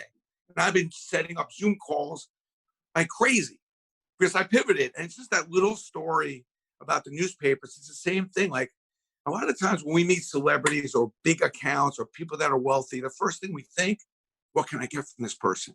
Yeah. But what you want to really think about is what can you give? What value can you provide? What solution to make? Because everyone has a problem. No matter how big they are, how rich, they've got a problem. Your job is to find it and be a problem solver and serve them. Nobody wants to get rid of people that are helping them and solve problems that are serving them. And they'll find a way to do business with you because you got to keep those people around. Don't you think, Scott? Well, I do. I think that what you're saying, this is like the gold. This is the gold of the day. In starting with service, that's the number one thing to do. And so, Brandon, where do you see companies, and including yourself, like with one of your new businesses, I know that's enabling people to take stuff that they had that may have been sitting around and stuff. Like, how are you pivoting in this time? I'll tell it to you plain out. First of all, helping people is not a burden. It's an opportunity to lead you to share joy. So my first mindset. Wait. Say that again, because that is so powerful. It's an opportunity. Helping people is not a burden. It's an opportunity that will lead you to share joy. And you can never forget that the common good, if you're a little stuck with your business, then move doing regardless of the environment on an everyday basis, because the common good is so underrated and it's so important. And we are at our best when we're doing the common good, and it'll always lead to good for you down the road anyway. Because people love people that do the common good. They respect that. And as a company and as a business person, you should be doing that on a regular basis. I've made that part of my diet. And what's important is having fiber and making sure I'm eating my vegetables. But, the way I look at this environment right now, Scott, is very simply. It starts with non-acceptance. If you have to be able to put your foot down and say, I'm just not accepting this. You must have a high level of non-acceptance in order to move towards commitment and towards what you really need to do. Because only until you say, I'm just not putting up with this. I'm not putting up with this relationship. I'm not putting up with this environment. I'm just not. That's when your mind starts trying to figure stuff out. And that's critical. So when I look at this environment, what I think about is the white space. I start to put myself, which is really difficult, in the shoes of different businesses and what they're going through. Sure. I'm in the real estate business. What am I going through? I came up with an idea for real estate, for a real estate company, a big one. I said, look, your brokers are really in trouble. And also the big people that have buildings are in trouble. There's a lot of sway. Why don't we do something to salute parents and kids? They're the heroes. So we're doing a bunch of athletes that are doing clinics for their clients' kids. So now at least you feel good because you did something great for your kids while you're at home. And I know your portfolio is suffering. You have a restaurant, get up off your butt. If you own a restaurant, stop. I'm not giving you any cheese and crackers with your wine. I know it's bad. I know it's tough, but pivot. Think about, how does your restaurant look online? Are you doing any digital marketing? I mean, it's amazing how many restaurants, Scott, are not doing well digitally. They never have. They're still not. You go online, you can't really see their menu. You need a microscope. And then it's really not transparent to the delivery. It's not transparent to the pickup. Then the plates you get the stuff in it's not fun. So, how well is your delivery and pickup service? Are you looking at all the other restaurants in the country to find who's doing it best? What is the takeout material you need? And then more importantly, how about sending a more of a menu for 4, for 6, for 8? How about sending out a menu so you can get these raw goods, and my chef is going to do a live on Facebook to show you and your family how to cook this special dish. So instead of picking up all the stuff that's cooked, they pick up all the raw ingredients that's ready, and you cook it with the chef while he's cooking it. We call that product involvement. 101 you learn in high school and college, get your customers involved. Start thinking as a business owner what it's like to be a family at home now that can only pick up and take out, along with cooking stuff themselves, and make it more affordable, make it more fun. Instead of serving me a $30 chicken entree, which in a beautiful, nice restaurant with service is worth it, but why would I pay $30 for a dish? You're serving a little tin can. If you have a hotel, obviously tourists, conventions are not coming. Make your hotel a place where people maybe for an hour or two can come, and make it a collaboration of your community with different foods that could chip in, do something special around your pool, have some kids programs. Because probably in a month or two, people are going to want to get away for a couple of days. They're probably not going to get an airplane that quick. Pivot. It's not complicated. By the way, Scott, you know what's going to be happening in 8 or 9 months? What? My mind can't stop. I know what business I'm getting into. I'm getting into the children's goods, the children's toys, because I got to imagine with this 2-3 month layoff, a lot more kids are being conceived and born. That would make them born in December, January. Perfect time for a holiday gift and a newborn baby gift. Maybe you want to get into, fish where the fish are. Think about it, like what's going on and what people are going to need. You think about something like that, right? But it's true. So all of a sudden, you look at landscaping and planting. Like you can't get a landscaper on the phone. Why? Everybody's planting, doing a lot of stuff around their house. There's a lot of little things that happen with the yin and the yang. In our collectible business, you can't find stuff you put your collectibles in because everybody's going through their collectibles. So I have like collectible exchange, which by the way, if you go on the site, you get one of my books for free. But anyway, we have over 50,000 items on the site now. Before this debacle happened, woe is me, we had 20,000. Why? People going through their garages. Tell me anybody listening hasn't gone through their closet, their garage, their basement. throwing out a bunch of stuff, was shocked at some of the stuff they have. And the thing, what do I do with it? Well, I have a website that you can sell your sports stuff and your collectibles on. So you go to Collectible Exchange, you're selling it. All of a sudden, I'm thinking I'm dead. God help me get the funeral arrangements for my company, which is what everybody's thinking. And meanwhile, it ends up being the biggest boost I've had since I started the company. Wow. So you really just don't know which way the wind is going to blow. The question is, what's your mindset? Are you willing to accept the circumstance you're in, or are you going to do something about it? And once you have a high level of acceptance, that is the entry point to commitment and passion and purpose. And at the same time, don't underestimate the common good. And don't underestimate, there's a lot of people out there that even if you put in your pinky or $1 to the food bank or something, it's going to feel great. And it's part of the process that is why we're here, to help each other. This is exactly why we're doing this. This is exactly why we are doing this program, Brandon. I mean, that is exactly what people need to understand and know and hear. And these ideas around pivoting, around adapting, around having the right mindset, so you can even be in the position to think clearly and pivot and adapt. I just want to thank you so much for coming on. You know how much I love you. You are the best. And where can people find you, Brandon? I mean, you have to follow me on LinkedIn. If you go to brandonsteiner.com, you'll get a bunch of free stuff. But if you want one of the 3 books, which, by the way, Living on Purpose, my last book, get it for free. It's no brainer. Just go to collectibleexchange.com. And I'm a Facebook guy, but if you follow me on LinkedIn or Facebook, I answer all the messages, and I love hearing from people. Tell me what you're doing to get through this kind of environment. And hopefully you're not sitting on your butt watching TV, getting depressed about all the different news that's coming out. You're making the news, not watching the news. And don't be afraid to help someone. Even if you don't feel you have a lot, whatever it is, there's probably somebody that has a little less. Amen. Thank you so much, Brandon Steiner, for being with me. Appreciate it. And all of us. Thanks for having me, man. Stay safe, stay healthy, and stay smart. Take care. Shannon Parsons. Hey there, everybody. Wow.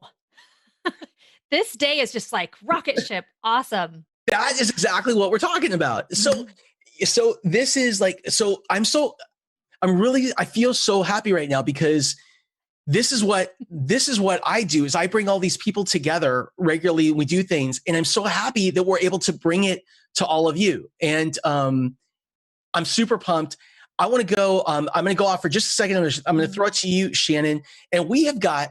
So when I just said like this is why we're doing this, and not just to help all of us, but to help Eat Real.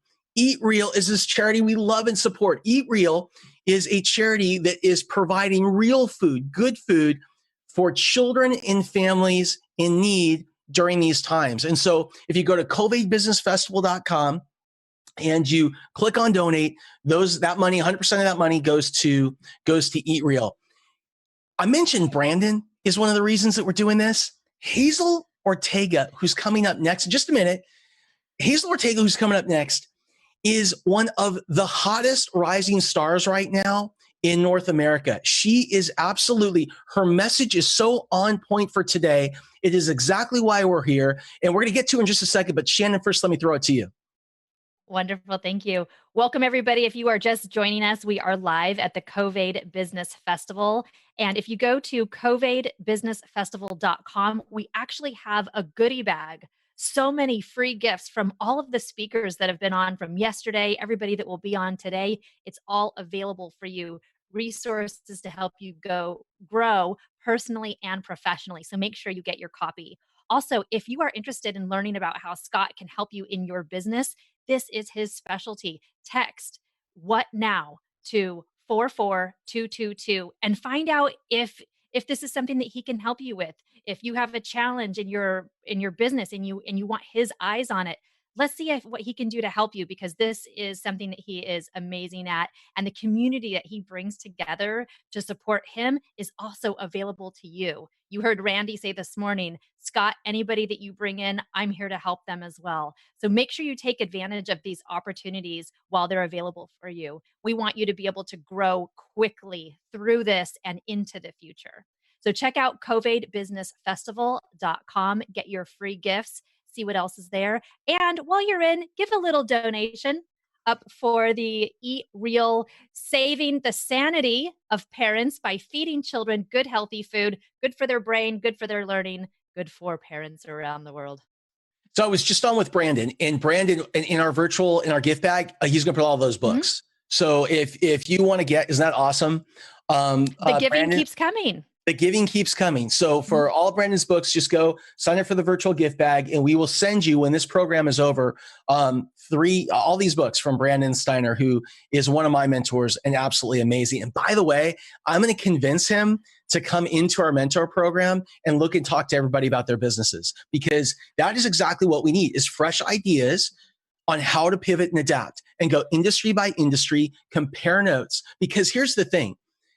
When you are pivoting and adapting, it is so important that you're not just looking in your industry. You may stay in your industry, but you're going to need fresh ideas. So it's important to look outside of your business and see what other people are doing, and then bring them into what it is that you do.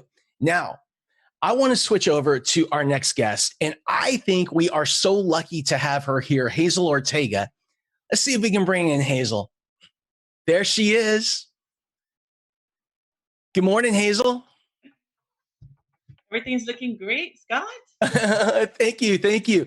So I was lucky enough to be introduced to Hazel through a group that I've been a part of called EO, or Entrepreneurs Organization. And what was happening was I kept having people that were texting me, and they're writing, they're calling me, and they're like, "Have you seen what Hazel is doing?" And I'm like, I don't know Hazel.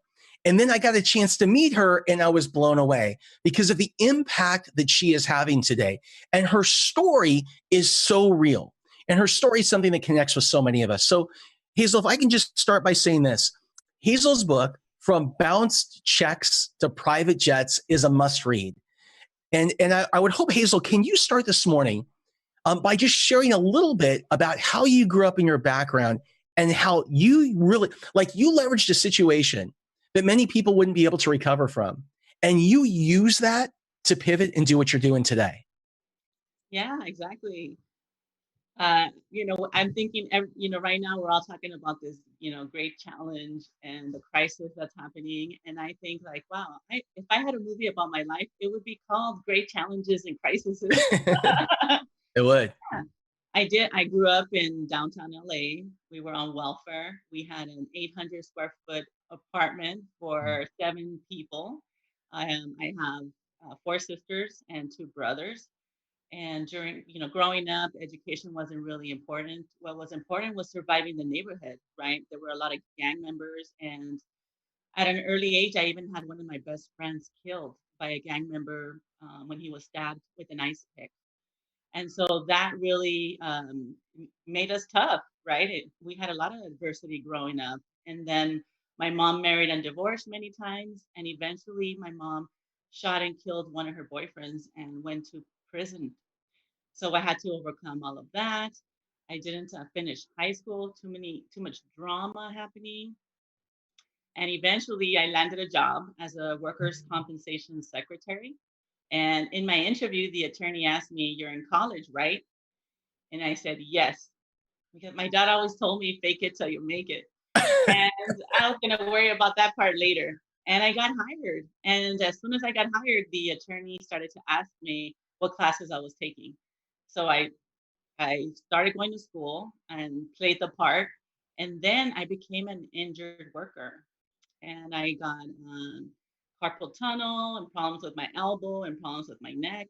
And because of that, I wasn't able to do my job.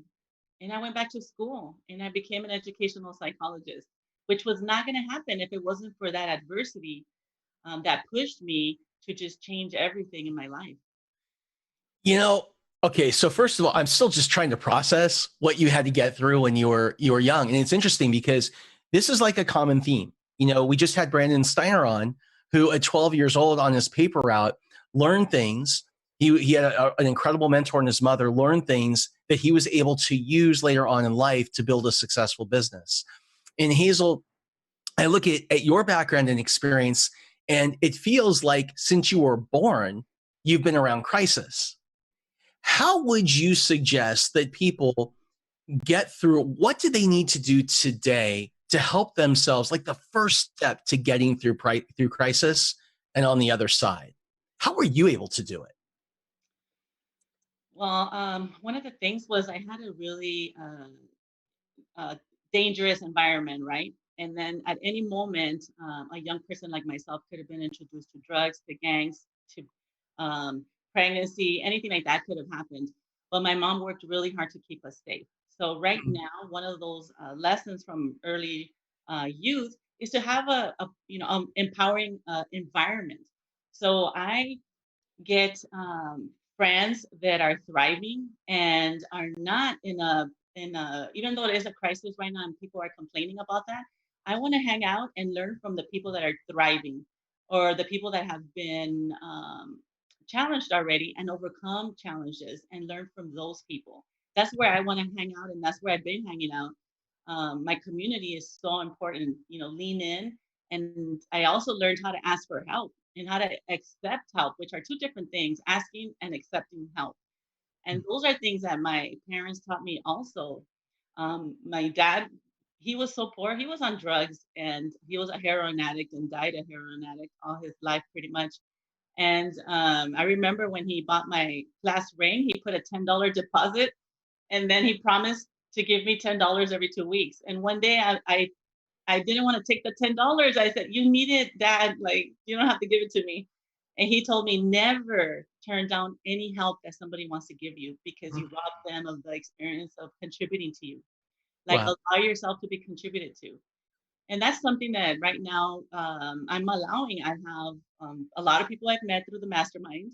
Mhm. And like you said, I'm reaching out to people, not for advice, but for counsel. These are expert people that you have in the mastermind, accessible to any of the members.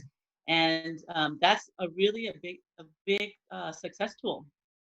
Yeah, it's really interesting, this idea of allowing yourself to receive, because this is the way I believe that the universe works. When a lot of people that are real big givers aren't good receivers, and when you don't allow people to give to you, when you don't allow yourself to receive, you attract the opposite energy in your life. So you attract takers.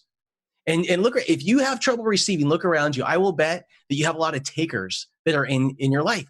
But it's not them. It's that that's what you decided you wanted to bring into your life by saying, "Don't give me anything." So what Hazel is talking about right now, about allowing yourself to receive, is so beautiful. It's such a beautiful message. I will say this also, that when it comes to influential people and being around influential people, what Hazel was just talking about, she wants to find people that are doing really well right now, or that have pivoted now. And it's the funniest thing, because I'm a part of many of these groups. I'll go into a group and she's always the first one on the call. She's like, it's not just about finding the people. Hazel, talk to me about this. It's about showing up. Yeah, for sure. Showing up and then having a really high vibe.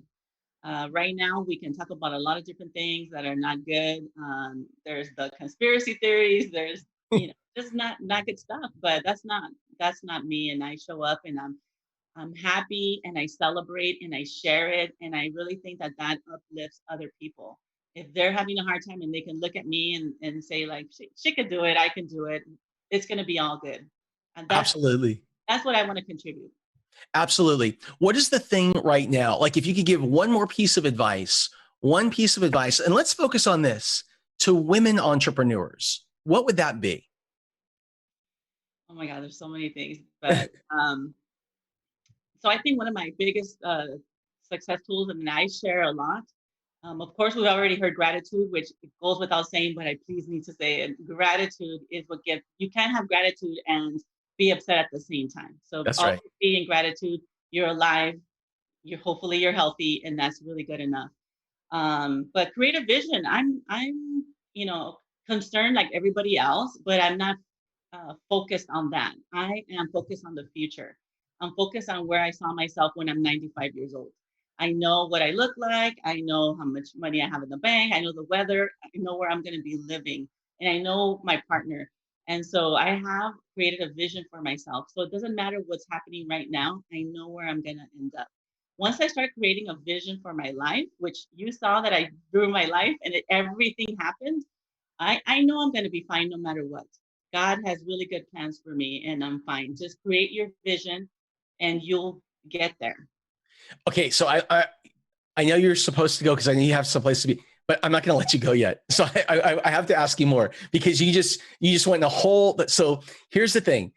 I was at Hazel's house and Hazel said to me, we were talking about visioning and we were talking about goal setting. And by the way, this has been such a common theme. Yesterday, Grant Cardone showed us his journal and how he writes down his goals every single day. He rewrites his goals. And he says, and he said, I don't set a timeline. It's just, these are the things that are most important to me. I focus on them every day. Jesse Itzler showed us his calendar and how he does his goals. Like Dave Meltzer, the same thing. One of the things that's been a common theme is that people who are successful are, number one, masters of their calendar, and number two, have a clear vision, and they look at that every single day. Go to Hazel's house. Hazel says, Scott, I want to show you where I was, and it wasn't long ago. And she had, I got to say, the worst drawing. She drew it. She drew it. We joked about that. It was like a 4-year-old. Look, we all got our skills, right? But so she drew a pictogram of exactly what she was going to have in her life. And she put it in a beautiful frame and she put it on her wall in a place that she would see it every single day, multiple times a day as she walked by it. And every single day she focused on that. And how long did it take you? Because you nailed everything that was in that picture. Yeah, and when I envisioned that that life, it was as if I believed in miracles and I believe in God, then anything is possible. So they're really hairy, audacious goals that would be like impossible. I couldn't even dream it myself if I didn't prompt myself that way. Well, I gave myself a 5-year vision plan, right? And it happened. Everything I attracted in 2 years. Everything attracted in 2 years. And it was literally, Hazel has this experience, from bounce checks to now she's flying around private jets. Like it's incredible the size of the vision. I mean, if you're going to vision and you're going to think, why not think big? Yeah, we have, we can choose our thoughts and we can choose, that's very powerful. If we're adding meaning to things, then why don't we add an empowering meaning versus a negative meaning to anything that we're working on and up to? Exactly. Hazel, what else? Let me just get one more nugget because it's so good. What is one more piece of advice that you would give to people that are going through a struggle right now and are trying to figure out how to get their feet back under them so that they can walk forward, they can move forward? Well, something that I'm personally doing right now is I'm getting back to basics. My company was running without me for 5 years. And what happened right now with COVID is I'm picking up the phone. I'm reaching out to my clients that haven't seen or heard from me in a long time. And it's actually been helping my business. People are like very grateful for me reaching out. We have long relationships. So I would say get back to basics, do the things that got you successful.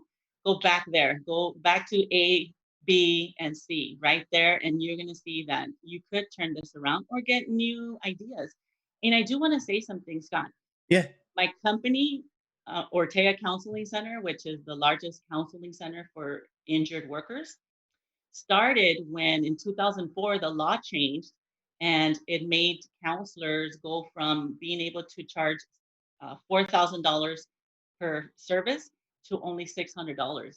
Wow. And everybody left the industry because it was it just knocked the big people down. And I came in when that happened and people said, you're crazy. Why would you come into this industry right now? It's gone. It's zero. And I did. And it was the best thing that ever happened because everybody was leaving the industry and I didn't have the big overhead and all the employees. It was just me in my garage. And that was good enough for me. I just needed to do a little bit of work. And I ended up growing it because nobody stayed in the space. And I dominated. Part of what I love about that, there's so many things, but one is it started in the garage. Number two, you took one step at a time. I was talking to Damon John from Shark Tank, and Damon was saying how, look, people just see the big success, right? And they see the show. He goes, I worked at Red Lobster for years, and I could just, from my tips, make enough money to make one hat. And then I made two. And he said, then I made one t-shirt, and then I made three.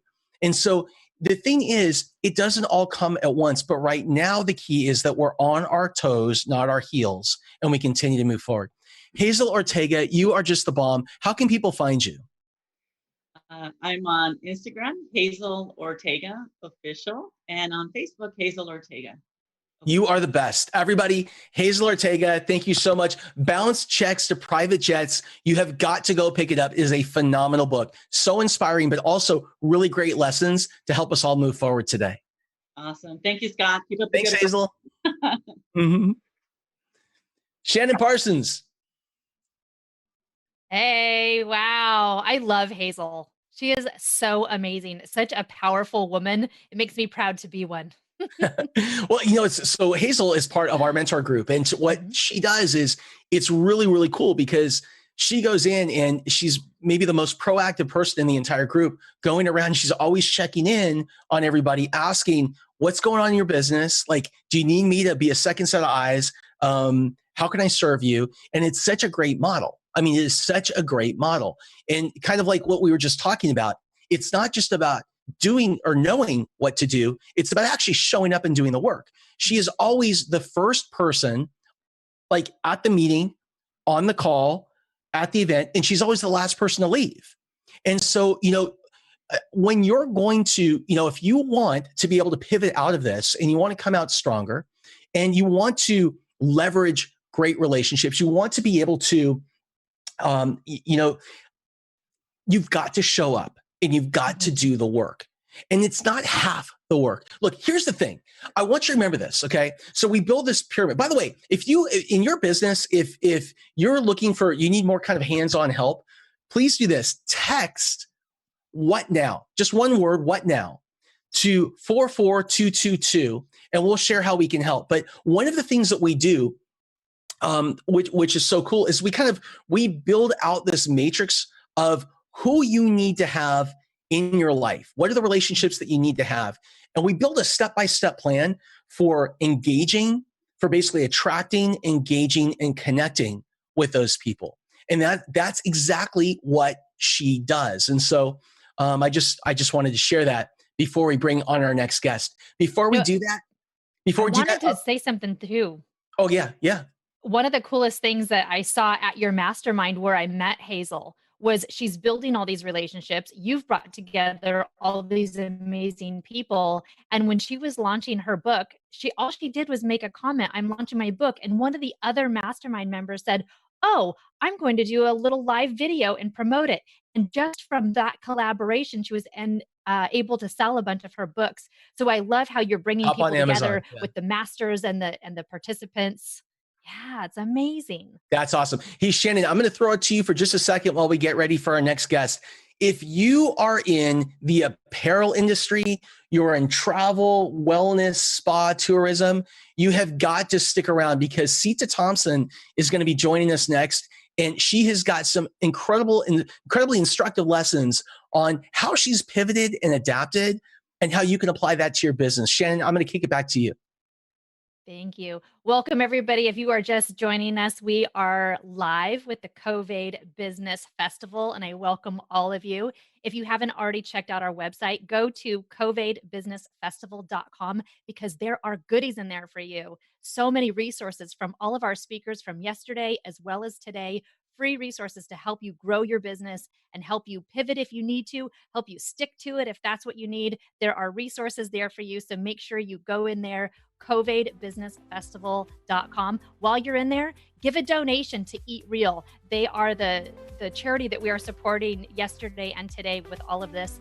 They provide healthy food to families and children, which we know we want our children to have healthy brains so that they can really learn, and they are the future. So let's feed them some good food. Donate at the Eat Real. There's a donate form, the donate button at CovAIDBusinessFestival.com.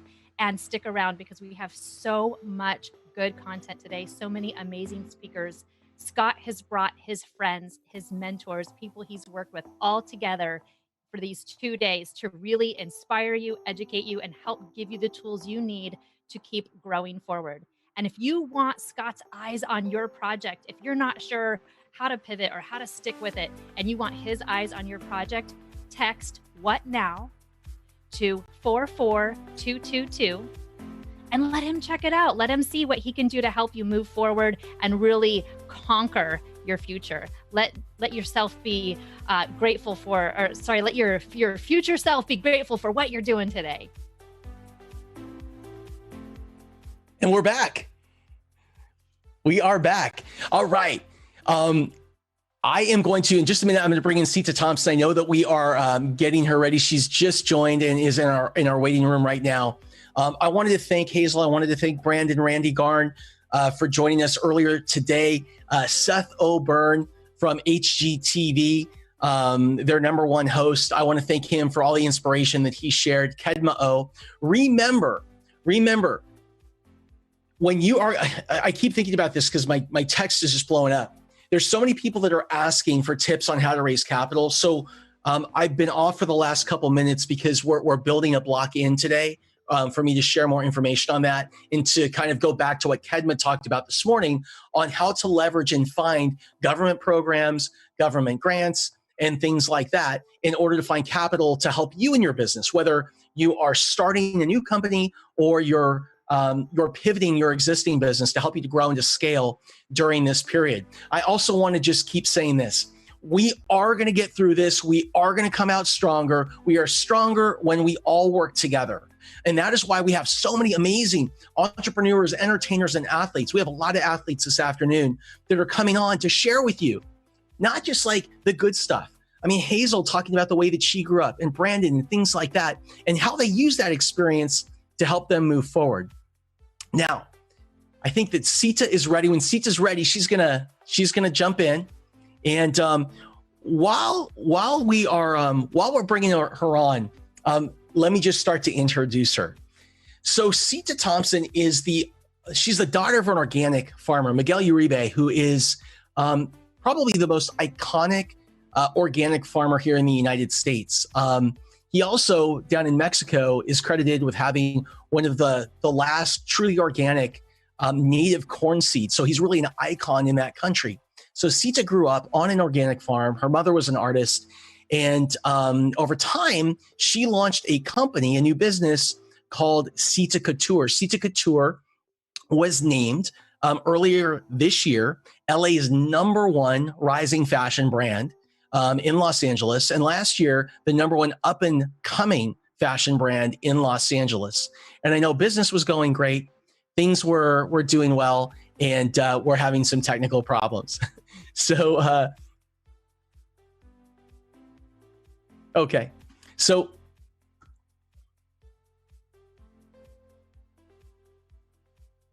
okay, so I'll tell you what we're going to do while we're working through these technical problems. Again, remember, there's only one rule for watching the show, and it's be cool.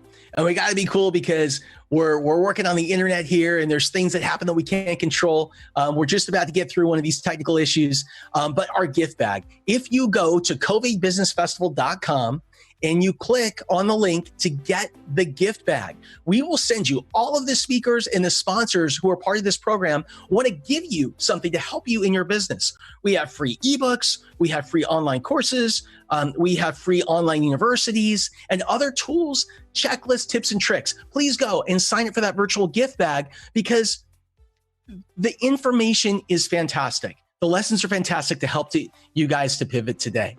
While we're waiting for Sita, what I'm going to do is I'm going to oh, we got her. Here we go. All right, here we go. We're back.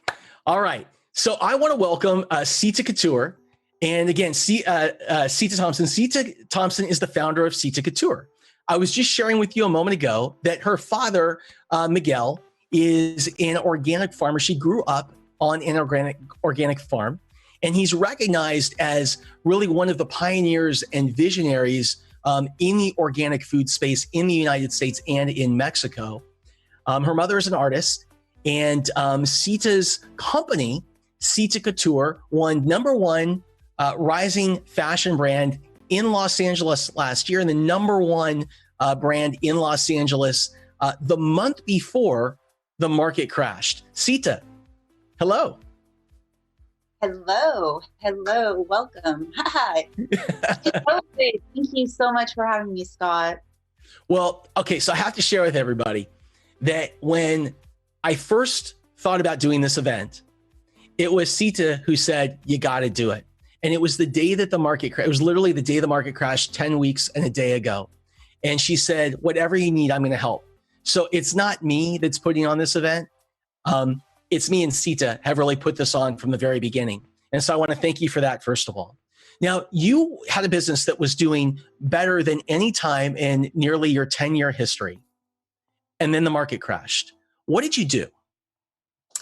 Well, yeah, it was very exciting. We had just won Rising Brand of the Year by the Los Angeles Business Journal, which was such a surprise because we're a relatively small company, but they just love the interaction, how all of me and my interns in the fashion schools and all of the community stuff we did, they just loved that and they wanted to celebrate it. And it was such a big honor. And that boost got me into a lot of doors. And I started producing this amazing new spring collection. And all of us were so excited and we went to ship it. And 2 weeks later, all of our shipments landed back on our front door, boxes and boxes, chargebacks.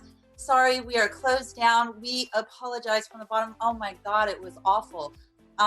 So the first thing I did was I had to protect myself. I knew instantly to go and deal with all the banking. I was in the red, so I had to cut all of my auto pays. I had to quickly apply for the grants. I counseled with Kedma. I counseled with you. I just really got my boxing gloves on because I knew my landlord is Italian. He's not American. He did not care about the local laws. My butt was going out if I couldn't figure out something. I had to work with him. That was like war. So dealt with that first. And then instantly I knew that I needed my tribe. I needed my girls.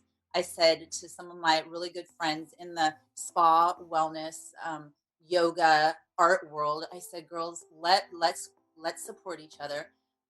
We created a Facebook group called the International United Sister Society. To this day, even as I'm in production with this, we have not missed one day. Every day we are together doing Kundalini, HIIT workout with Robin, Kundalini with Dea, art with Andrea. She turned me into an artist. These are things that I always actually like. I work out, but I don't do HIIT 2 to 3 times a week. Nah, I'm too busy with my work. I have not missed, okay? Kundalini, consistent. Art, Andrea turned me into an artist.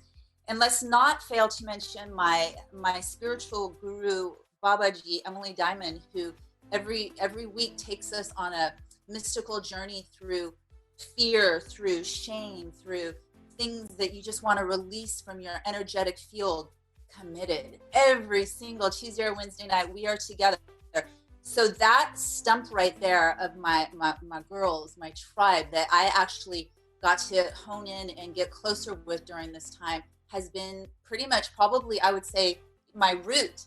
Okay, so I know the next thing you're going to say is, so what did you do after that? Well, so I got that. But I think what's so important about what you're talking about is that, first of all, as soon as this happened, what was so inspiring to me is you got on your toes and you said, okay, here's what I got to do. Scott, close the door. Here's what I got to do. And you reached out printed out your bank statements. I remember you showing me this. Any auto pay that wasn't necessary, you eliminated. You went and you called all of your credit card companies. You called lenders. You called the landlords. You called those. You got everything worked out. This is all within a period of 2 or 3 days, right? You worked on that. The next thing that you did was you started this group. And I remember when you started the group, I just want to highlight this because it's so important. That group, your primary business has been wholesale.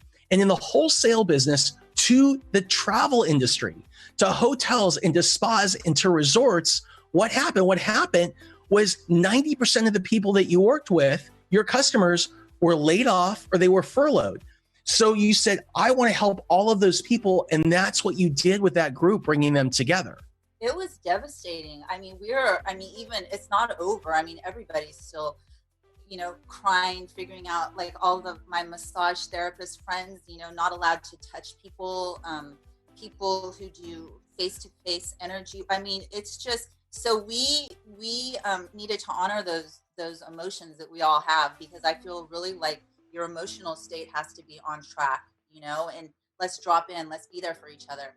And so just to have that, we do something once a week with Dea. It's called Conscious Cohabitation, where we just talk. What's it like?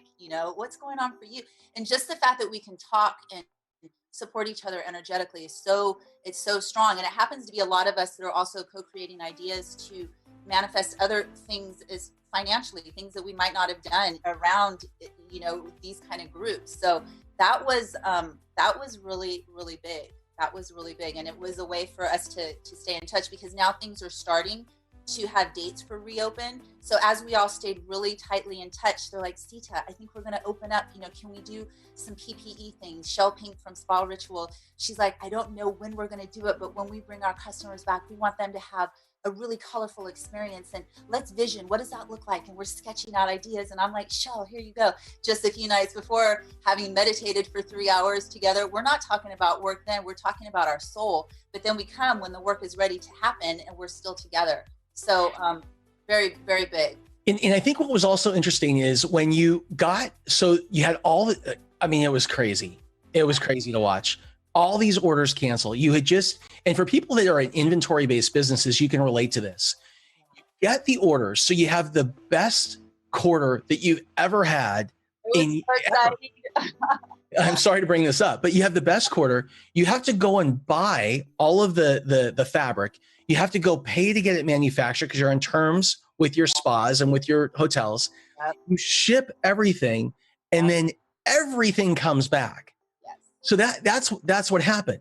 And not to mention, we had just done a full campaign with Kiara Balin, my girl, America's Next Top Model, shot with Todd Vitti, with another supermodel, and girls that I just love so much, and they represent the line. And it had taken us months to get this together, and it was our whole new campaign. And yeah, but you know what? I mean, instantly when this all happened, I mean, I didn't cry over spilt milk, because you know what? We still have all those pictures. Those all the work has still been done, but now we just had to go and pivot to what was needed now. And you know, to take it to, we ended up starting. I asked my customers, what do you need? Okay, from my mom having caregivers around the clock and no mask down there, and them having to go out every day and be with her. Instantly, I went down with all my extra fabric, because all of the fabric stores were closed, and I started making masks to just be able to walk out. People are like, we want your cute fabrics. We want your design. How does that look? I'm like, all right, I got you. All right. So I started with that. And that's just, I mean, this is all, we're talking all just in the last couple of weeks. So it's not like the way it all seems, it's like a huge industry that's already been established, but no, it's not, it's something that's all like right now. So that's just been, you know, a couple, 2-3 weeks in the process, but we started making masks, and now, you know, companies are coming back and they all need masks. So I'm doing branded masks, which is really exciting, to your fabric and your colorway and with your logo.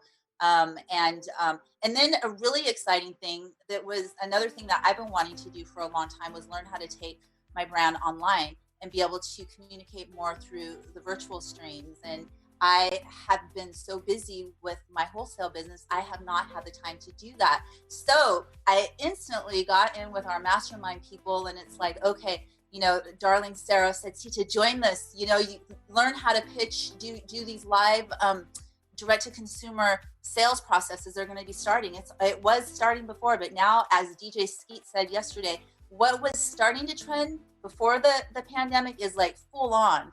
I'm like, yes. So now, like, I have my leg into what that looks like. I got to do a seminar with Forbes Riley, which was sensational. This woman is an incredible inspiration. She helped me out so much. And then Brian Smith was on that call. I actually won. I won out of 14 brands. I was so nervous. I had never done anything like that, but I won, and I'm just so like excited to be able to have that as a new skill. So as we start to come back into the market, I will have my spa resort business, but now I'm also going to have the skill of learning how to be one of the first to market, hopefully, with direct to consumer. So it'll be literally like this. Hey, my name is Sita Thompson, and I am the founder of Sita Couture. And yes, Sita is God's wife in the Hindu religion. And yes, it is my real name. And yes, I am committed to bringing out the goddess in you. That was from Forbes. Love you, Forbes. So I'm learning these things right now through these incredible seminars, you know. So every single step has been, as Sadguru says, an entrepreneur. It's more like an adventurepreneur. Like, it's an adventure at every single step. So I'm really grateful for this group, for the mentorship, for all of my friends and sisters at the International United Sister Society who I truly feel have been like my heartbeat. And you, Scott, my darling Scott, of course. But there is nothing like the support of your women friends, being a woman-owned business. Kedma goes into that circle too. And Hazel. Those are. That's right. That's right. See, where can people find that group? So International United Sister Society is on Facebook. It's a private group. So you just tell us a little bit about yourself. If you're into yoga, meditation, supporting each other, you want to find something to tap into every single day, just send us a little note and one of us will get back to you. Would love to have you there. The more sisters, the better always. And SitaCouture.com. And if you go to SitaCouture.com, you can click on Sita Safe Masks. And those are the masks that Sita's pivoted to now make that aren't medical masks. They're cloth masks, but they're made in the same fabrics that she makes her dresses and other clothes out of. Sita Thompson, thank you so much. First of all, thank you for making this happen. Thank you so much. Every single day you have worked on this for the last several weeks. Thank you so much. And thank you for being such an inspiration. Thank you guys. Thank you. Have a wonderful rest of the day. I'll see you online. All right. So that was Sita Thompson. And now we've got Shannon Parsons coming back. Hello, Shannon. Hey, thank you, Sita. That was amazing. Thank you for everything you are doing to help business owners and to help everybody look beautiful and confident as we go out into the world with half our face covered.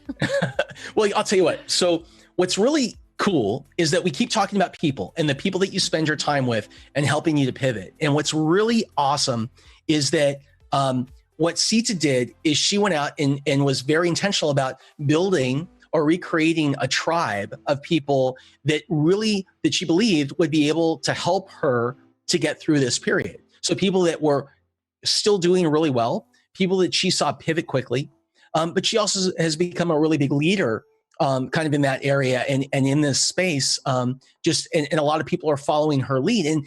And I think that what is really important that she just mentioned that I cannot emphasize enough is she has two questions, right? These are the two most important questions that you have to be asking today. I was on the news this morning and they said, if there was only one thing you could do, what would it be? I'd said, it would be asking these two questions. Number one, what is most important to you now? What do you need now? That's number one. Number two is what has to happen? How do you know that you're getting what you want? So again, here's the example. The example is, let's say you say that you're building a mask, right? She's building a mask. Somebody says, I need a mask. Well, when she got started, everyone was trying to build or come up with a medical mask. It was all about helping the doctors and helping the healthcare practitioners on the front lines. They needed N95 masks or other medical masks. So what Sita did is she was asking people in her industry, what do you need now? And they said masks. Now, most people would stop there and all they would build is a medical mask. So she asked the second question, what has to happen? How do you know, you're getting what you want? Like, what does that mean to you? And what her clients were saying is, we don't need a medical mask. What we want is a cloth mask that's cool and that's branded, but that serves the purpose. And we love it to have a brand on it also. Like if we're the Four Seasons, one of our clients, we like to say Four Seasons on it. And so what happens is when you ask somebody what has to happen, how do you know you're getting what you want? They start to give you their list of rules. That's their buyer blueprint. Don't think about anything else. Just solve that problem. Give them what they want the way that they want it. And that's how you can pivot and create real change. And by the way, if you need help doing this in your business, sometimes it's easier to get the help of other people to come in and bird dog and take a look at what you're doing. Text what now, one word, what now, to 44222, 44222. And we'll shoot back to you. We'll tell you how we can help you. We have guided programs. So we have, for example, a guided mentor program. Hazel Ortega is a part of, Sita is a part of, Randy Gar is a partner from earlier today in that program. Brian Smith, so many of these people are a part of. And what we do is we get together and we do three things. We go over a specific lesson to make sure that we're sharpening our axe. That's number one. We bring in a speaker, like a speaker or Brian Smith, if you didn't see yesterday, the founder of UGG Boots, to talk about apparel. And then we actually have a workbook and we write down, we go through it with you and make sure that we're not just talking about, but we're doing the work together. If you need help, text what now, one word, what now, to 44222. Shannon, I'm going to turn it back to you for just a second while we get ready for our next guest. Wonderful. Welcome, everybody. My name is Shannon Parsons, and I am really happy to be here with Scott at the COVID Business Festival. If you haven't already, go to the CovAID.KNEKT.Live and register for your free gift bag. We have so many goodies in there from all of the speakers from yesterday and today that we want to send you. We want to give you all of these amazing resources so that you can grow your business. And whether it's pivoting into something new or sticking with what you've got and really pushing forward, we want to be there to support you. So go check out that gift bag.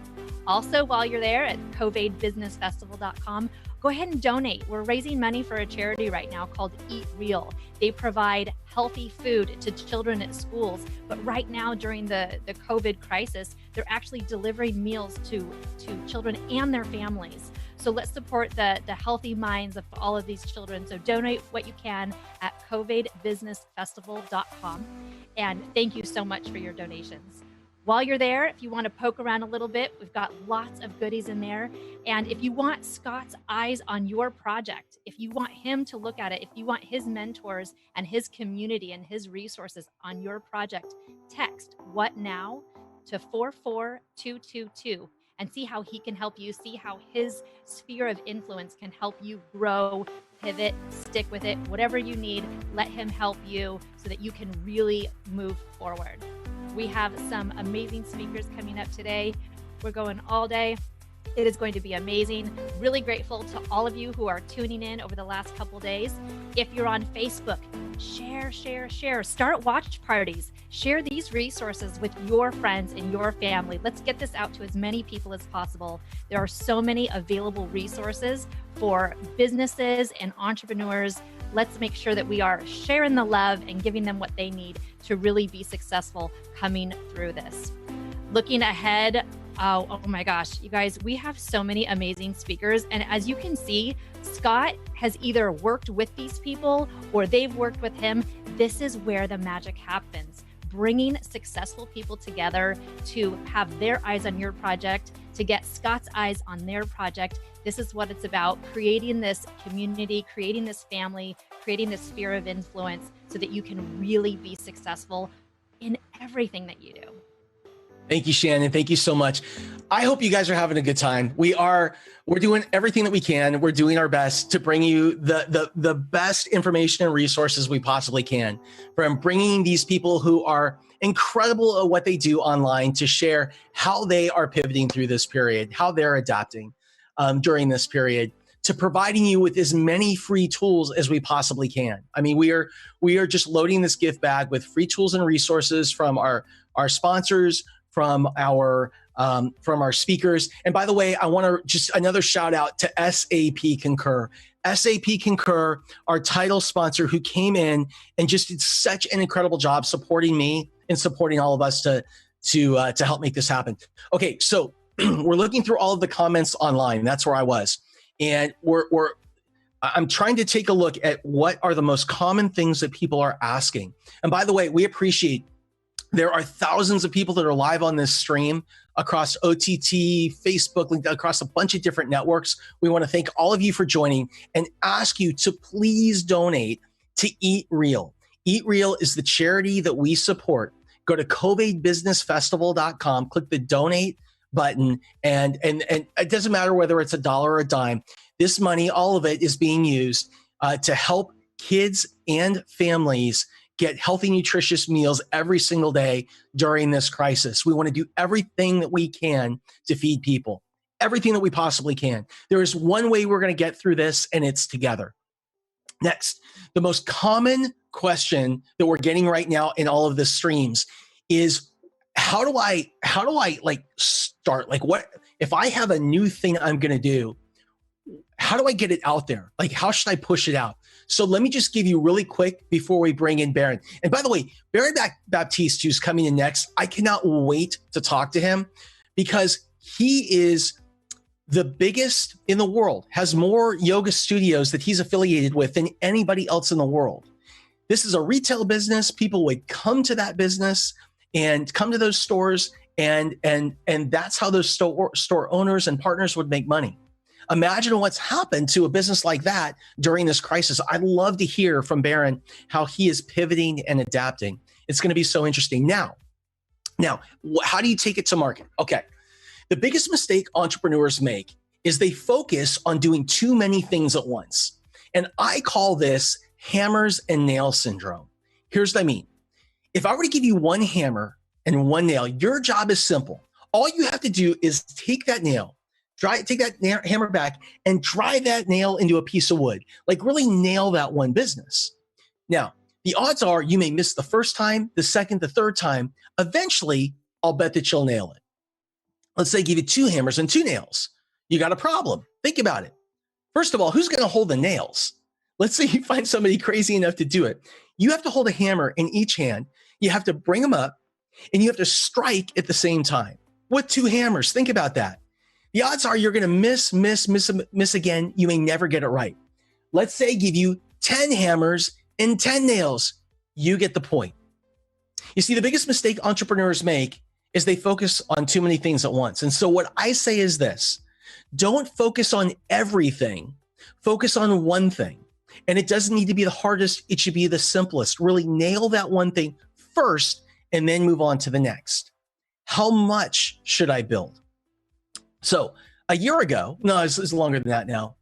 A couple of years ago, I ran into a friend of mine, really good friend. I've known him for like 30 years, but hadn't seen him in a while. I was down in San Diego and I said, "How you doing?" And he said, "Scott, I'm doing great. It's like the best day of my life." I said, "Why?" He said, "Look," he said, "I just raised and closed $2 million on an idea for a new business." Now, here's what he did. He was solving one problem for one person in a very specific industry with this product. It was an online product. He raised $2 million, which on an idea is almost unheard of. I high-fived him, gave him a hug, said, "Good luck." Check this out. A year later, I ran into him, San Diego again, this time in Del Mar. And I said, "So how is it? How you doing? How's it going?" And here's what he said to me. He said, "The last time I saw you was the day I closed my round. Today, I'm going to file bankruptcy for my business." I'm like, "What? How did that happen?" He said, "Scott, a funny thing happened." He said, "When we first got started, we were building one thing for one person. It was really certain. We were very clear on who we were serving and what that one problem was we were solving for our customer." He said, "But as soon as the money came in, something funny happened in our business. Every single day, somebody came in with another great idea, another shiny object. So what happened was we kept building and building and building and building." He said, "Till eventually we almost ran out of money. Finally, we put this thing out into the market. And here's what we learned. 95% of the users only used 5% of the site." And he said, "And if you reverse engineer that, 95% of our time and our money and our resources were completely wasted on the wrong thing. And to make matters worse, the one thing that people used was the original product that he was going to build. That's it." So again, don't focus on everything.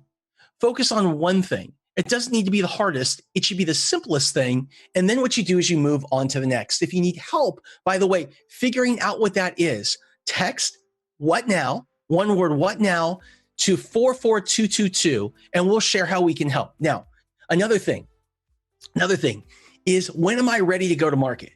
When am I ready to go to market?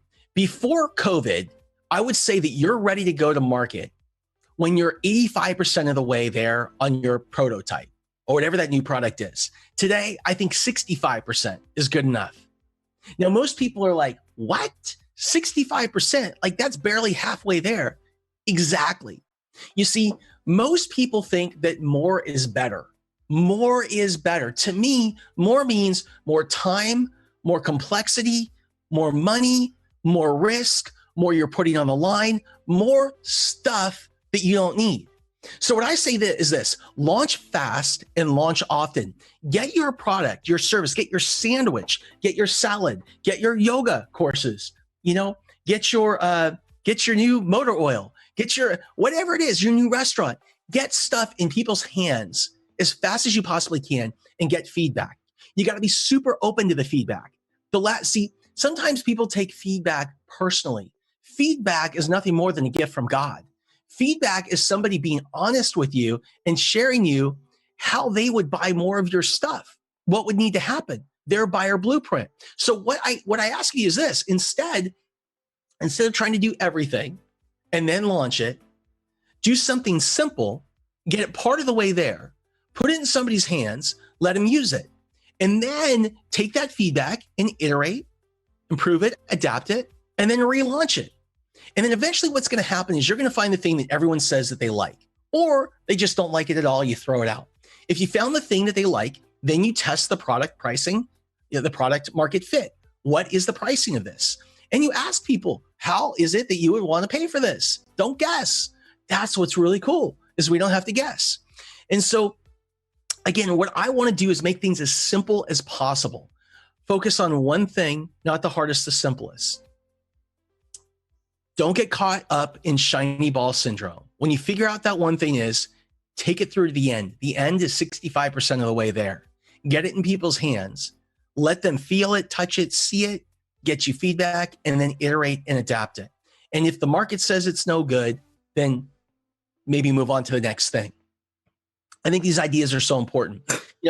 I remember a few years ago, I was on Necker Island with Richard Branson and a bunch of leaders from Virgin. And I remember I was talking to Richard at lunch, and I said to him, I said, Richard, I said, we both have approached business in two completely different ways. I said, I have been, at least at that point, I had always been on the ground floor of industries and innovation. So we were building in the internet space. We were always first to market, to find a market. We're the leading brand. And that's incredibly hard. You're building the plane while you're flying it. You're trying to educate people why they need your product.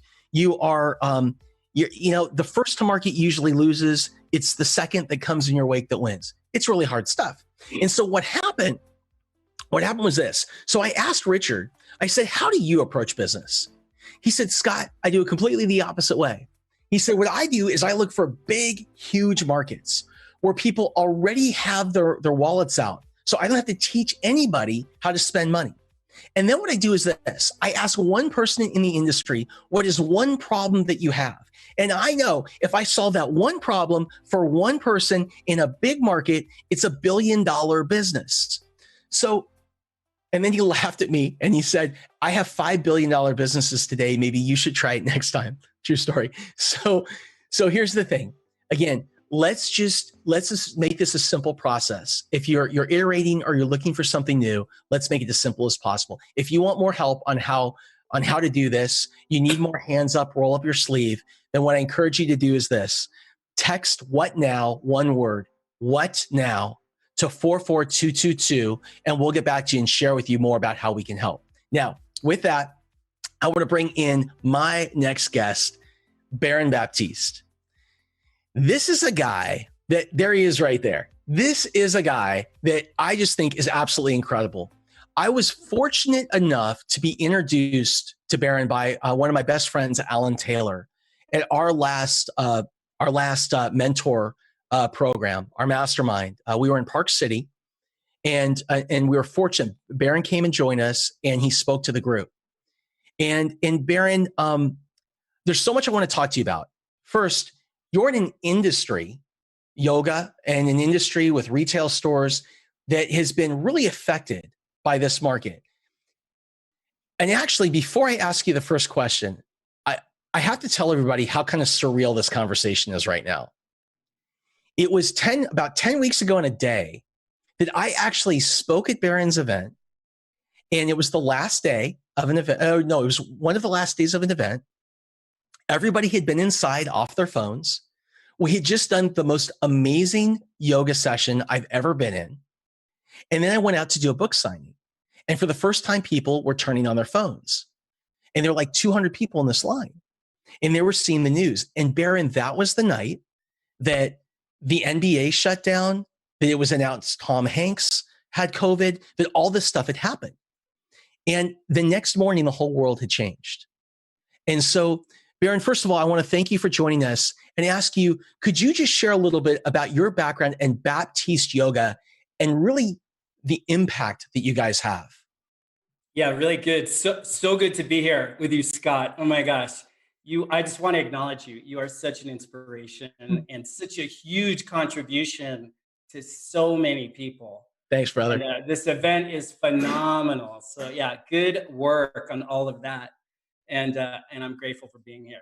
You know, I grew up around yoga. My parents they opened the first yoga center in San Francisco in 1956 when, you know, back then yoga was like, people thought it was a flavor of yogurt or something. It's way ahead of its time. My parents were way ahead of their time. They were really revolutionaries, you know, like early on, yoga, holistic health, cleansing, fasting, meditation, health. They had a health food restaurant, a whole health food complex. And my parents were entrepreneurs, but I saw them standing in something and for something that they really believed in, and the difference that it could make for people, for the community, for the world.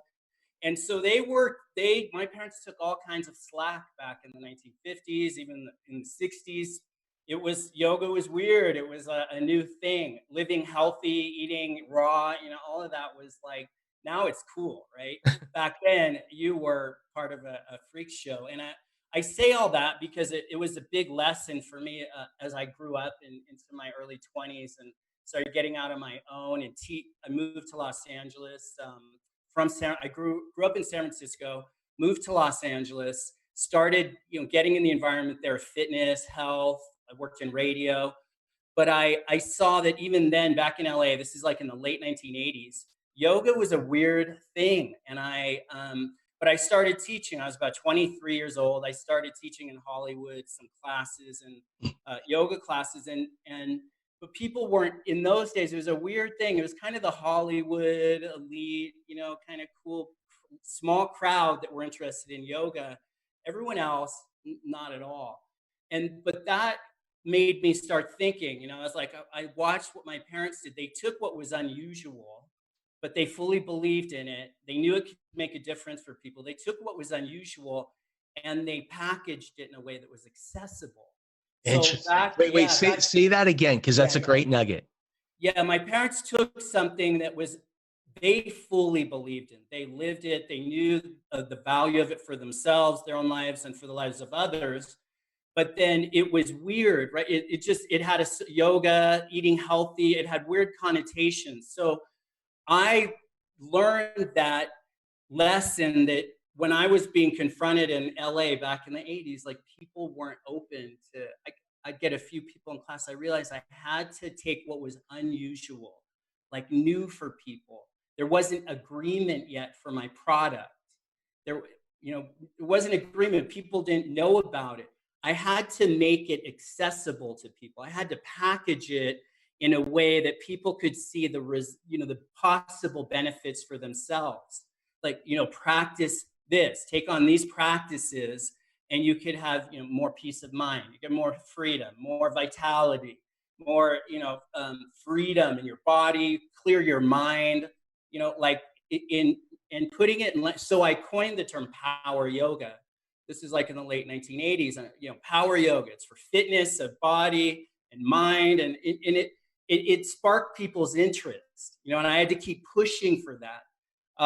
But that was a lesson I got from my parents, and I would get a lot of pushback from the traditional yoga community. You know, articles in the LA Times would be written about me, and then they'd quote other yogis saying, "Oh, if the yogis saw what Baron Baptiste was doing to yoga, the yogis would be turning over in their graves." And because I was making it for the masses, you know, I was making it accessible to all people and for all people, and I had to stand in all of that disagreement for a while, that resistance. And, but cutting to the short of it, it's like I started in Los Angeles in the 80s. I stayed with it, and I kept defining and refining and honing product, starting with a yoga practice that was relatable to people, and it delivered results. And it was like, so I got lined up into my passion, like what lit me up is like, I got to be in a career, in a kind of work that had value for people, that made a difference for people, and I got to make money.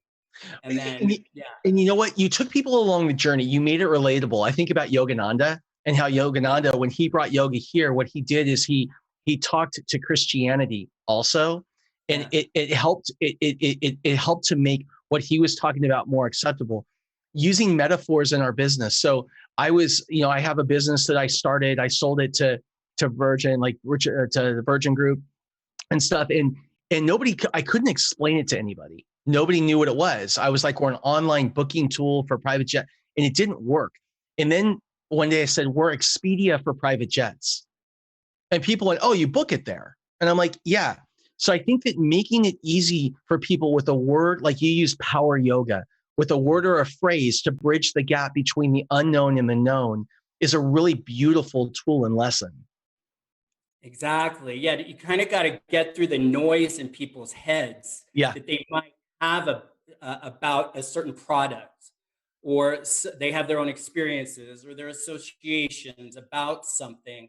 And it's clearing all that up and making it simple, accessible, and immediately people could see, wow, like what the question, what's in it for me, is like answered, right? Like that's something about that.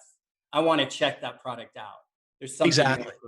Yeah. So Baron, what have you, I'm curious, how has this pandemic affected your business and your studio's businesses? And how are you guys adapting through this period? Yeah, really good. So we have I have 200 affiliate studios internationally, the majority in North America, US and Canada, 200 studios. So the brick and mortar studios, pretty much right after I saw you, that next few days, about 10 or so weeks ago, doors got closed down. It's been shut down. Now, it was really a perfect opportunity to put what we practice, what we preach, into work, right? Because about yoga, and we work in meditation and personal development inquiry. Well, part of it is being malleable, being flexible and fluid, not just in body, but in mind and being. And so, all of the studio leaders, all of those different leaders and managers, it was pretty phenomenal to see how quickly they shifted and pivoted into, okay, we are so committed to our community of clients, our community of practitioners, our customers. How do we stay engaged? I mean, within days, we just got up. You just saw all the different communities of these studios get up online. I mean, suddenly there's Zoom classes for free, just everywhere, like engaging the customer, engaging their people, and taking their people. It was really a stand shoulder to shoulder. It was like, look, I'm a business owner. I provide you with a product that's been good for you, and I stand with you and for you, and let's stand for each other. And it's been really phenomenal to see almost the lines of, okay, I'm studio owner and we're business managers or something, into like the community, and all of the community being for the business. That's my point. Really, I've just seen this amazing something in humanity when you really stand for them, your community, they stand for you. There's a loyalty there in people that people don't forget if you've made a difference in their lives. Yeah. And what are you guys doing? Has revenue for these studios stopped? Is there been a different way that they've been able to go and charge for programs? Are they still doing programs remotely? What does that look like? Yeah, so it looks like a lot of different things, and that's really left up to the different brick and mortar locations. So many of them, they have a per pay model. So they've asked their clients to keep the memberships their monthly memberships active. And so there's that, and just to transfer it online. So look, your membership still, that's our request. Now, the other thing is they've added like drop-in options, or just for Zoom, like basically you can buy a 10-class card, you could pay a drop-in fee. There's that. Another thing that's been really successful though are free, what we call community classes, like community engagement that are free to anyone. But what that, and that gets marketed out. And what that does is it brings in customers, it brings in people from all over the world. So let's say there's a studio, we have a location in Houston, and that Houston location offers a free community class, and it gets marketed out globally, all over social media, different platforms. Suddenly people in Japan and Singapore and Kenya and all over the world, all over Europe, all of a sudden are coming into these classes in Houston. So these local, it goes from the local to the global. That's the access that's we've seen. Like, it's pretty phenomenal to see the product that works locally. Like, if you have a product that works locally, consider that that nerve in people that you're tapping locally is global. It's something for humanity. Yeah. So you do these big events, you can do these free events, you bring all people in, it's effectively lead capture. Yeah. And then what you're able to do there is sell a premium product, which could be like a 10-class card. It could be a drop-in card. So, I actually haven't heard that. Yeah. I've heard about people that I talked to lots of yoga studio owners. I've talked to gym. I talked to a guy the other day who had a gym, still has the gym, but he had a gym, really big gym. He had all this equipment, and check out what he did. He was trying to train clients at home that were at home and do it over Zoom. The problem was they didn't have the equipment. So what he did is he leased out during this period everything. They dropped off the dumbbells. They take a machine and they drop the machine off at the person, which is a lot of heavy lifting and labor. But that was also, he was listening to the market, because the market was saying, I'd like to buy an exercise-like thing, but everything's sold out right now. Yeah. And I can't get anything. So he solved all these different problems, like a cascading level of problems. Yeah. And that's what you guys are doing in the yoga space. Very, very interesting. Yeah. Yeah. Yeah. It's really, I'll tell you the bottom line of what I have seen in all this. So there is the impact of the brick and mortar business being closed down and all the expenses that don't go away with that. But what there is like this access to new business. Yeah. New business way outside of the usual boundaries of a local community.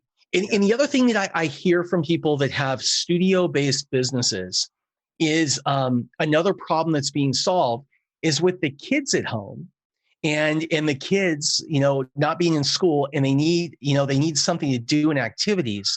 I've talked to a couple of people that have put together kids-related programs. So it would be like a yoga program as an example, but they would incorporate somehow the kids into it. Yeah. And so and maybe they were working together or whatever, which kind of solves two problems at one time for many people. Yeah, totally. Yeah. There's so much opportunity there, and and this is what I want to completely. There's kids programs. There's, opportunity to add, like, accentuate programs that maybe have been more niche, like meditation for us, like meditation programs, or group like forums that are based just on personal development work, like inquiry, self-inquiry kind of work. And though this is what the one thing, it's like, as entrepreneurs and seeing like we have 200 different management teams and leaders, it's again this work of like, yoga, meditation, your well-being, your it's like how long is this pandemic and the impact of it all going to last is, we don't know. But there also is that question of how long are we going, as a leader of a business, how long am I going to last? And what am I doing to empower myself every day? What am I doing to keep, pressing the reset button, keep continually, boosting myself, recreating myself daily, my mind, the mental fitness that it takes to keep renewing the point of view. And one thing I just want to say is the default, and this is what I just keep coaching all our managers and leaders like that in, is that our point of view, here's the opportunity. It's pressing the reset button, like brand new blank canvas, and that not looking through a rear view mirror, like how things have been done in the past, great, but not committed to keeping that old scaffolding that keeps all the old ways of doing things intact, but really looking completely newly, a new point of view. Yeah. So I think I mentioned this yesterday. I was at this thing with Phil Jackson, who was coaching the Lakers years ago. And he was asked the question, what is the difference that makes the difference with like a Kobe Bryant and Michael Jordan? He coached both with the Bulls and the Lakers, and the number 2 person at the time in the league. And what he said is that his answer was Shoshin. So this idea, right, like in Buddhism, of beginner's mind, and approaching, so every single time each one of them stepped on the court, it's like the first time they've ever been there. They are so open to learning. And I think that that's what we have to do today. Now, let me tell you, in my own personal experience, I totally screwed up. Like I remember in 2008 when I lost everything, I went 400,000 in debt. It was total mess before I turned all that. What I did is I did the same thing that had made me successful in the past. And I did it more and harder, more and harder, more and harder. And the world was changing, but I wasn't willing to change because I'm like, but this worked. This is how I made my money. And so the most important thing that we need to do to start to pivot and adapt and get through this is we have to approach every single day like it's the first day we've ever been in our business. So good. Yeah, so good. That's a mindset that I think would allow any of us to get to the other side of all this, totally updated, upgraded, stronger, better, wiser, all of that. Not defaulting into just doing more and more and more, do it even better, more, do more and more, better, and with a small amount of improvement at the end, and it's all past based.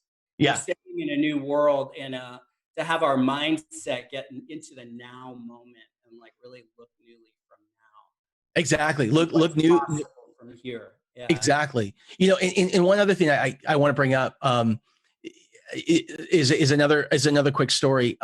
And so how involved Sita's been involved in this from the very beginning, right?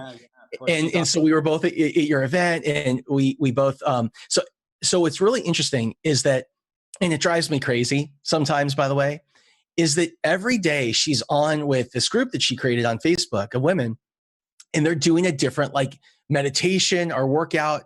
And it's been like right in the middle of the day, and I'm working my butt off, and she's like over here, doing Kundalini or whatever she's doing. And it drives me crazy. I'm like, how can you not work? And she said, how can you not exercise? How can you not take care of yourself? So it was a long time ago now, but I was at this trip on Necker Island, and I was leaving. I'd just been at this thing. I talked about it earlier with Richard Branson. And as I was walking out, we leave out of Tortola, and there were 2 planes. And one plane, the CEO, iconic CEO in aviation of Virgin Atlantic, his plane was over there, and our plane back to the US was over here on the other side. So I walked up to him and said, Richard, I said, I got a question. I said, I'm freaking out. I said, what is that? You're like considered like the top CEO out of 400 companies in this group. What is the number one piece of, like, what is my number one job I need to be doing now to be a good leader? And his answer was exercise. Yeah. And I go, I'm surprised. He said, I'm disappointed. And he turned around and he left. We're on the plane on the way back. I'm sitting next to David Cush, who is the CEO of Virgin America.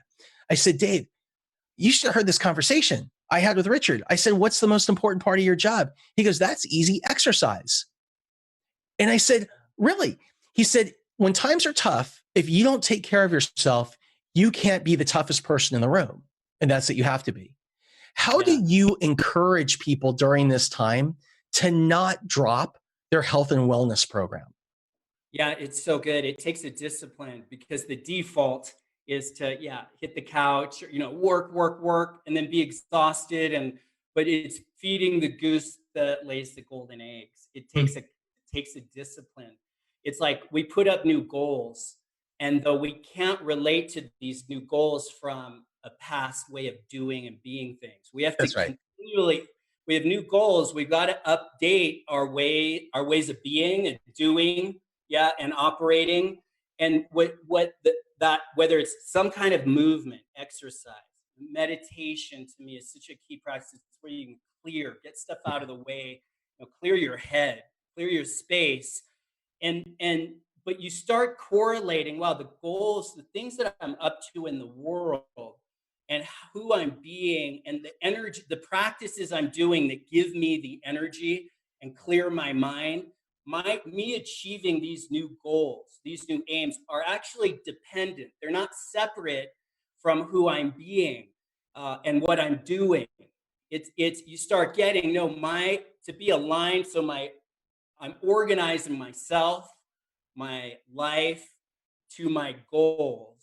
It takes that, and you kind of see it like who you're talking about with Richard Branson. Last summer, a friend of mine, Mark Benioff, he's the founder of Salesforce. Salesforce, yeah. And he invited me to his home in Hawaii on the Big Island. It's gorgeous. But the thing about him, and he shows me he's showing me his home when I first got there, and he's like, this is my meditation space. Mm-hmm. He's like, and I sit here. This is where I clear myself. This is where I meditate every day. And I just, he's got certain inspirational books, but he's out there right at the ocean on this cliff. And he's like, and he has a way of clearing himself, is how he kind of explaining it. But he also he's a yogi, and he shared with me, he's like, Barry, when I was just a young kid, he and I both grew up in San Francisco in public schools there. And we have a kind of relatedness from growing up. But he was like, when I was creating Salesforce, he was like, yoga was my jam. He said, it's where I would come, I'd get in my body and I'd just sweat things out. Sometimes twice, a 90-minute class, sometimes twice a day, he'd go work, but it was where he would work. He said, it's really where I was sorting out my business. It was like, I was sorting out which way to go. And he's like, I'd go work, and I'd come back to the yoga mat, and I'd move. And I was like, it was where I was sorting things out. And they're saying about, that's an example. Another friend and business mentor of mine is Chip Wilson, the founder of Lululemon. And the guy, he built Lululemon on doing yoga practice. Yeah. He went to a yoga class, and he started seeing he was getting inspiration from it and energy from it as his own practice. But he started then right there seeing that people were wearing, and women are wearing not functional clothes for yoga practice. He's like, wait, right there, I could do a better job. And he formulated right there off his physical exercise and movement. My point is there's something there's a correlation of how we lead ourselves. Yes. Disciplines we have in our own daily life, our practices, that we can actually source our business and our goals. Amazing. Yeah. Amazing. Yeah. Hey, Baron, where can we find you? BaptisteYoga.com. BaptisteYoga.com. I'm on Instagram at Baron Baptiste Yoga. Amazing. Amazing. And we have your links and everything in our gift bag. Go pick up the virtual gift bag at CovAIDBusinessFestival.com, and we'll be sending that out to connect you with Baron. Baron, I love you. Thank you so much for joining us today. Thank you. Good job on all this. Really. Good Thanks. job. Take care, brother. Shannon Parsons. Hey guys. Wow. I love how he started talking about yoga and how you can use that physical movement to sort the abstract ideas of thoughts and things. It's so interesting how the mind body works. And that's brilliant. I'm going to make that my intention as I move forward, to move my body and see the matrix of the ideas and be able to move those and sort those and get my own centeredness coming in. That was wonderful. Thank you so much. Hey, everybody. If you are just joining us, my name is Shannon Parsons, and I am proud to be here with Scott Duffy for the CovAID Business Festival. Go to CovAIDBusinessFestival.com and get tons of free goodies.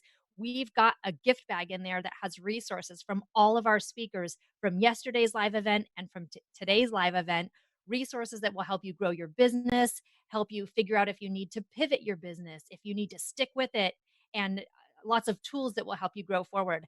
And if you want Scott's eyes on your project, if you're not sure what to do and you want Scott to look at it, go ahead and text "what now" to 44222. Check in with Scott. He's got amazing resources that can help you. So let him have your eyes on your project and help you move forward in a way that feels good, sustainable, and beneficial financially, personally, all the feel goods. If you are watching on Facebook, share a watch party, share all of this information and these gifts with your friends and family and with your circle. Just hit a watch party, share, like, comment, and if you have questions, drop them in the Facebook chat. We want to hear from you. We want to know what you're getting. We want to know which speakers you love and what your takeaways are. What are you learning? What are you going to put into practice coming out of this? And if you need support, ask. One of the biggest things that we've learned over the last 2 days is to ask for help when you need it. You are not alone. You don't need to do this alone. There's no reason for you to be struggling. We have people that are ready to help support you, whether it's with free resources or with Scott's eyes. We are here. Check us out at covidbusinessfestival.com and get your free goodies, get the resources that are available. We've got some more speakers coming up today, some amazing wellness videos that have been submitted that we will have at the end of the day to help get your mind and body centered so that you can look at your projects with fresh eyes, with renewed spirit. So many resources. Scott, are you here with us? I'm back. Hey, sorry. Just like that. We had some technical difficulties here.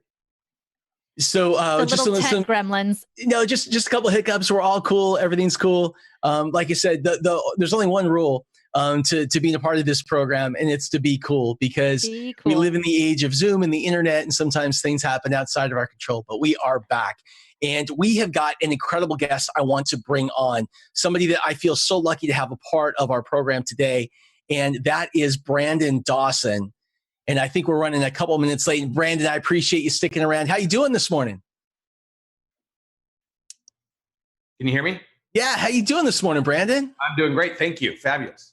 Awesome. So Brandon, you are co-founder and CEO of Cardone Ventures. But I think what's really super exciting as well is you are a self-made, you are a serial entrepreneur. You sold a company for over $150 million.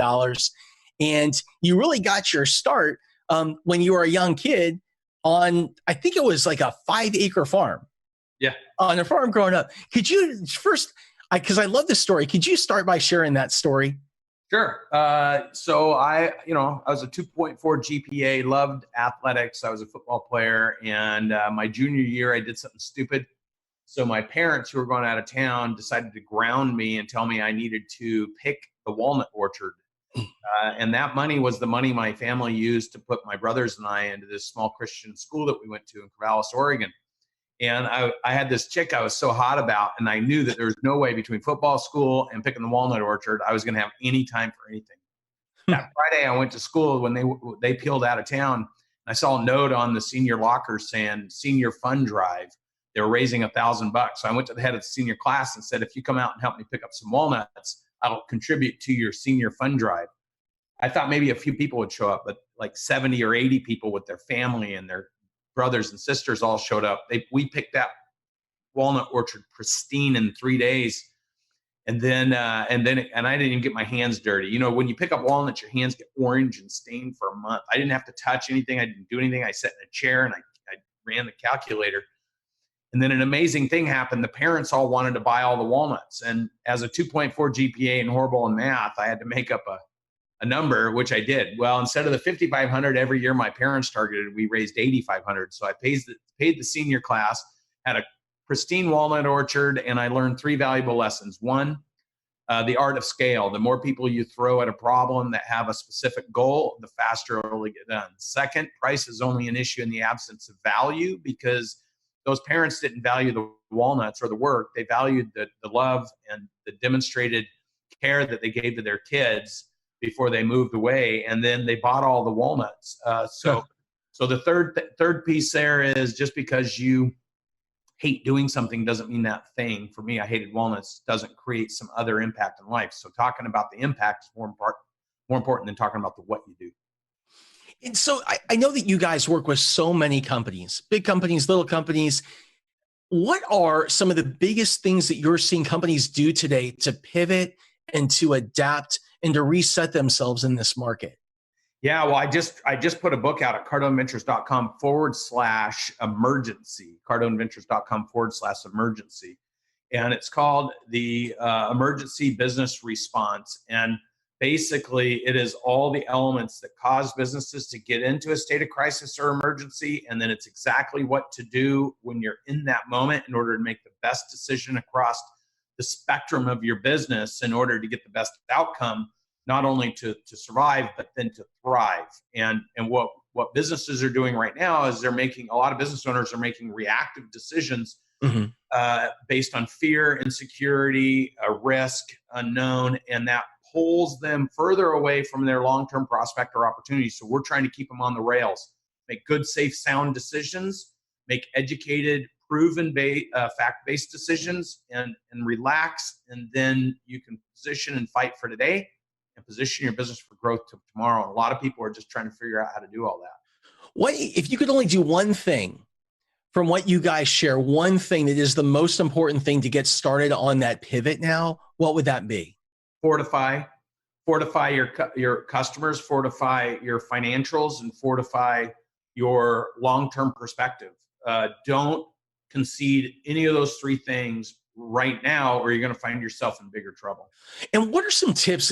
Great point. So what are some tips for fortifying our financials? How can we do that? Because I think one of the things that many people are thinking about today is not just, maybe my cash around my business, but my cash at home. Like, how do I fortify? How do I get some stability or some solid ground under me in these areas? What would you suggest? Yeah, great question. Most people don't know what that looks like. So first is understanding what your top line is. What are your sources of income? Mm-hmm. Then understanding what your costs are and what are the fixed costs that you can negotiate and navigate right now that maybe in the past you didn't think you could. What are the variable costs that you could eliminate those costs right now?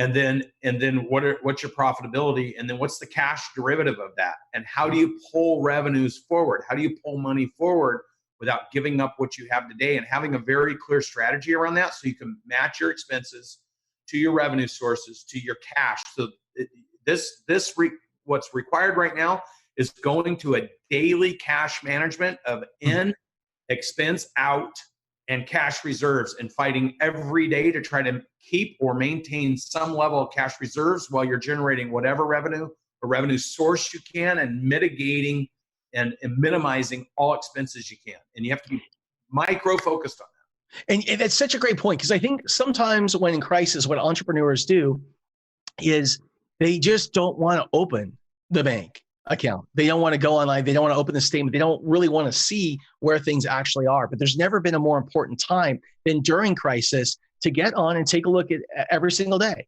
at the three things that you were just talking about, and make sure that you have a clear understanding of where your cash is in that business, what's coming in, what's going out, all of those things. It's so important. So after we do that, after we fortify our finances, what's the next thing that we're moving to?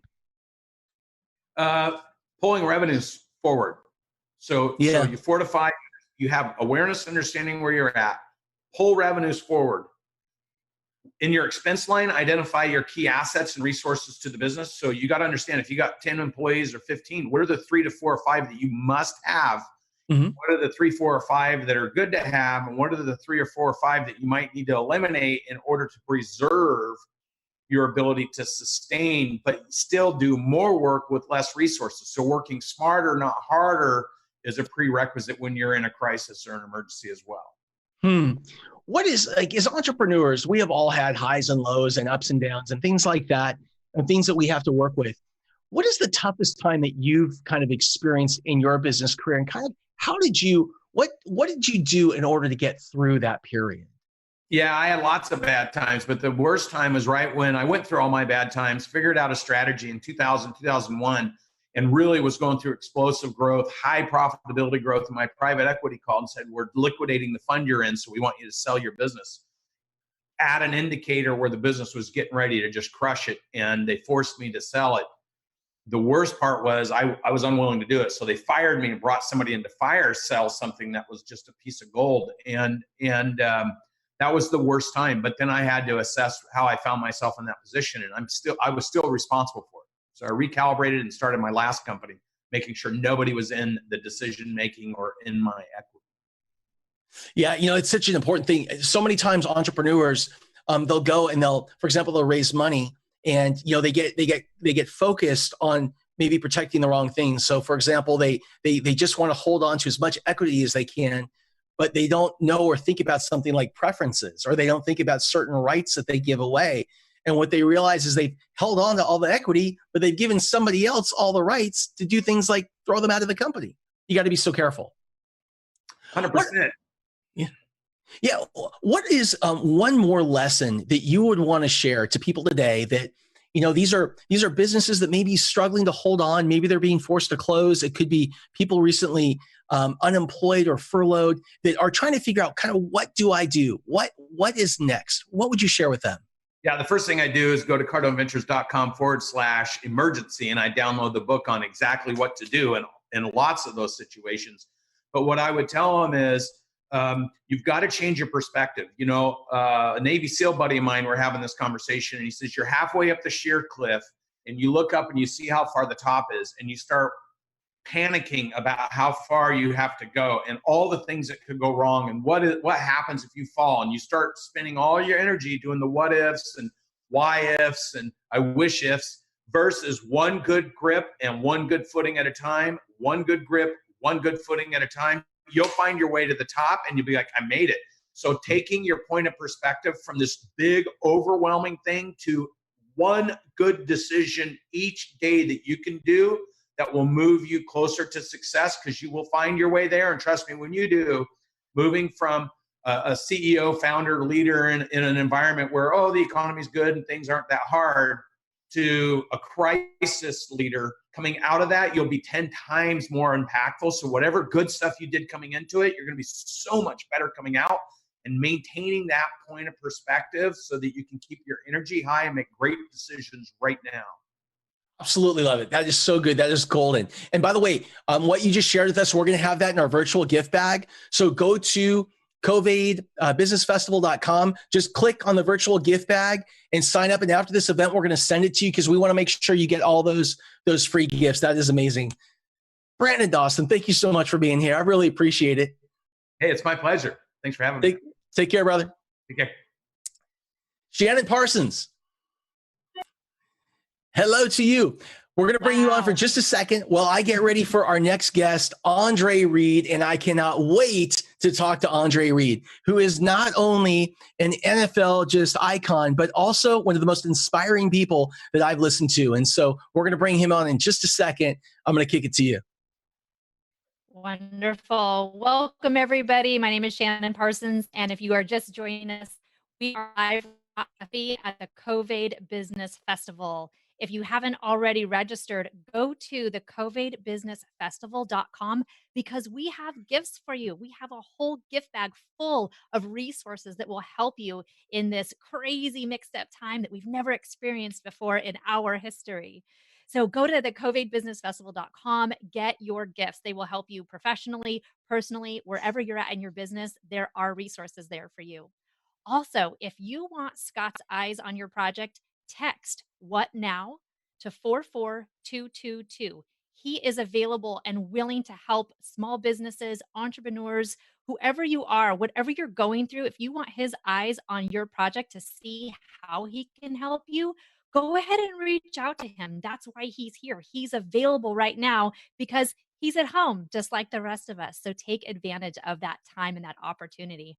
We have so many wonderful things coming up for you for the rest of this day. Stay tuned throughout the day. And if you're on Facebook, start a party. Start one of those watch parties where your friends and your family can join us and get these resources, get these tips from these amazing people that are giving of their time today. Everybody that's coming on today, all the speakers from yesterday, they are here to give, to serve, and to create community. So welcome into the community. We're so glad to have you here. And we are raising money today for the Eat Real Foundation, who is providing meals to children at schools. But right now, they're providing healthy meals to children and their families, and they're delivering it, and they need our help. So go to CovAIDBusinessFestival.com and hit the donate button. Let's show some love for all of these children and all of these families, and for everything that Scott is doing here today, bringing together these amazing people and these amazing resources to really help entrepreneurs, solopreneurs. We've heard from grandmapreneurs and papapreneurs. Whatever you are in your business, we want to help support you. So go to the CovAID.KNEKT.Live, register for your gifts, poke around, leave a donation. And if you want Scott's eyes on your project, make sure you text "what now" to 44222, because we're here and we want to help. And if you have any feedback that you would like to give us for what you're seeing today, go ahead and join one of those Facebook watch parties and leave comments. Let us know what you're learning. Let us know what speakers are inspiring you, or what tips and tools you're learning that you're going to put into action as you leave this time together with us. Hey, Scott. All right, we are back. Shannon, thank you so much. I want to thank you. By the way, we have 24 amazing people. Can you believe that? 24 amazing people that are here working today, helping to make things happen. And I want to thank you guys so much. You are such an amazing group and so heart-centered. And I just want to thank all of you for being a part of this amazing event. And please, as Shannon was saying, donate to Eat Real. Eat Real is an incredible organization that is helping to feed, literally taking food to people's doors, helping to feed children and families that are in need during these times. So with that, I want to introduce somebody to you that is, to me, one of the most inspiring people that I have listened to in a heck of a long time. His name is Andre Reed. And many of you probably, know Andre Reed from the NFL and that incredible career that he had. But Andre, you have got such an inspiring story. And I want to welcome you and thank you so much for joining us. Say again? These bat pods, I hope they're working. Uh-oh, okay. Can you hear me? I cannot hear them. What? I can't hear them. So can you hear me now? Hear them? Through here, no. It's the same thing. So why don't we do this? You want to come back, Kent? And let's get the audio squared away? It's okay. That's okay. Hey, Kent, let's swipe out and check 1 2, check 1 2.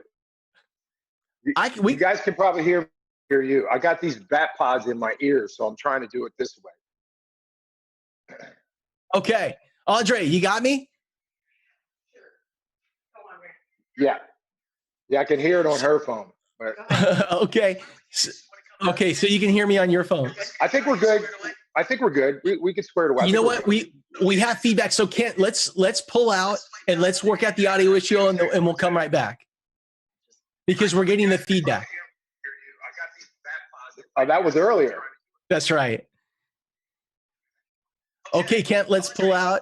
Awesome. Yes, awesome, I got awesome. you. Okay. So, everybody. This is what happened. So we are working internet time, and this is, here's the thing. The thing about what just happened is this. That is life today. And what we have to do is just let this kind of stuff roll off of your shoulders. I can tell you that I was a guy for most of my career where if something like that had happened, I would have probably freaked out. I would have probably kind of lost my head. I would have gotten all angsty and stuff like that about it. But here's the deal. I mean, the deal is that we all have to be more flexible. We have to just know that there's mulligans that we have to give everywhere right now in order to, just to be flexible with this stuff. And by the way, as it relates to these types of things like live streams, something that is really important to note is this isn't going to get much better. The speed of the transmission of these videos and delays and lags and things like that, they're going to be around for a long time because, what's underground that goes into your house and the signals, it's just not going to get much faster anytime soon. We weren't ready for this. And so, whether you're hosting a Zoom event or you're hosting a Zoom meeting or a Zoom call with your most important customers, if things get a little wonky, get over it. Just let it roll off your shoulders and we're all going to be cool and we're going to move on. So while we're fixing these audio issues, what I want to do is, and by the way, here's a tip. If you are doing a live stream or you're doing an interview, like if you're doing TV or something like that, make sure that you do not have whatever it is playing in the background. So for example, this morning I was doing TV. If I had the TV station on in the background, it would create an audio feedback loop. Or yesterday, I know we had somebody on from a television show, and they had on another computer that was close by the feed running in the background. It creates an audio loop. So just a pro tip. When you're on one of these things, don't have any other streams of the video that they're running at the same time. So let's pivot. Let's do that. I absolutely loved having Baron on this morning. And I loved having Baron on because he was sharing a lot of ideas for people that have studios. He's involved in over 200 yoga studios around the world. Most of them are in North America. And all of them were forced to shut down as a result of COVID.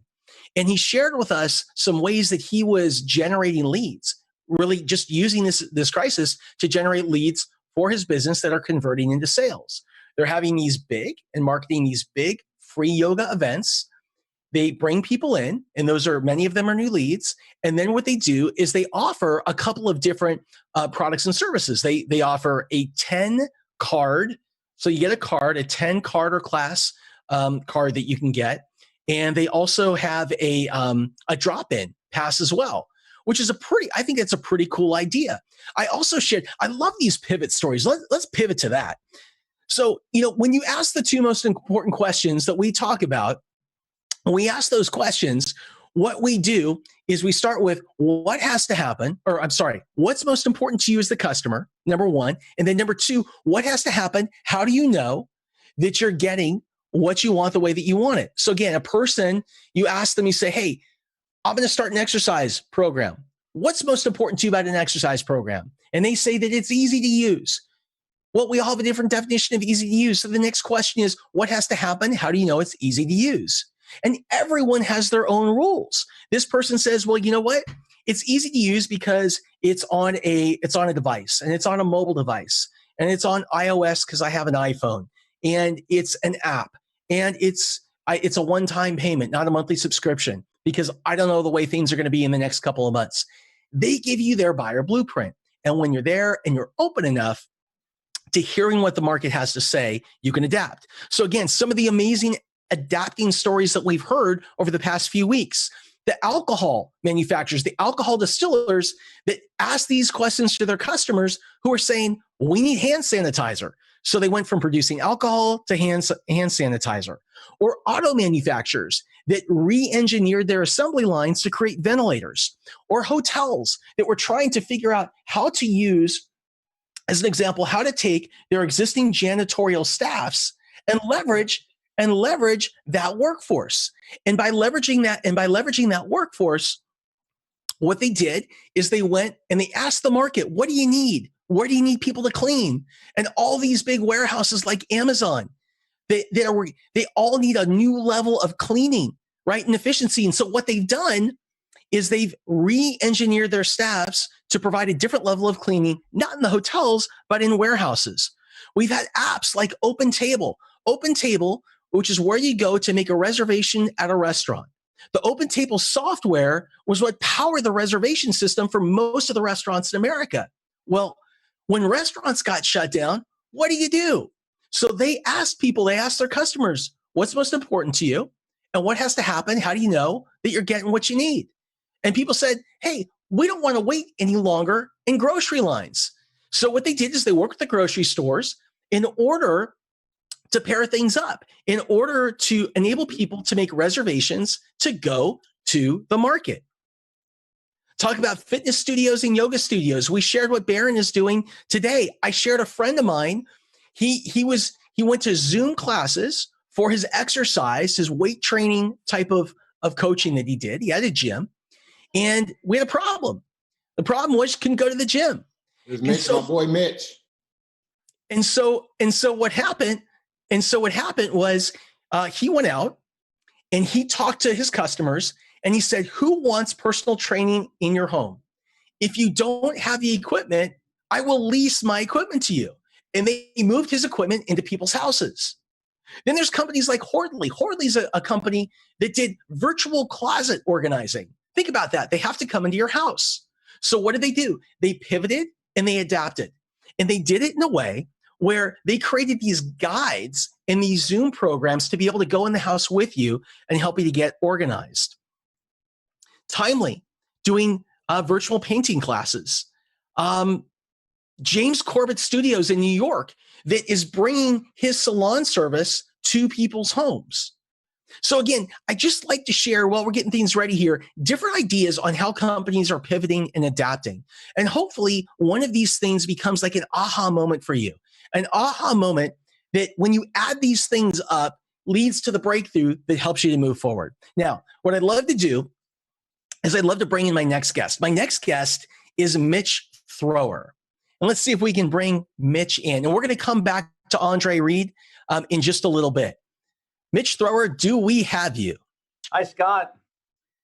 How you doing, brother? I'm doing great. What an amazing thing you're doing with CovAID. Really fantastic. Well, thank you. Thank you so much. You know, Mitch, first of all, I just want to share with everyone that when I started the process of creating the CovAID Business Festival, I reached out to several people in my network. And the first person to jump on board was Mitch Thrower and events.com. You guys have been such an amazing partner, and I want to thank you for that.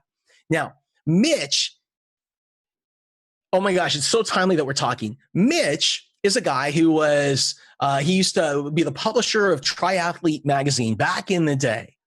He started a company called active.com. And Active, you know, when I was younger and I used to compete in races, I had to go to the newsstand and I'd have to get a magazine and I'd page through it and I'd find all of the different events that were coming up.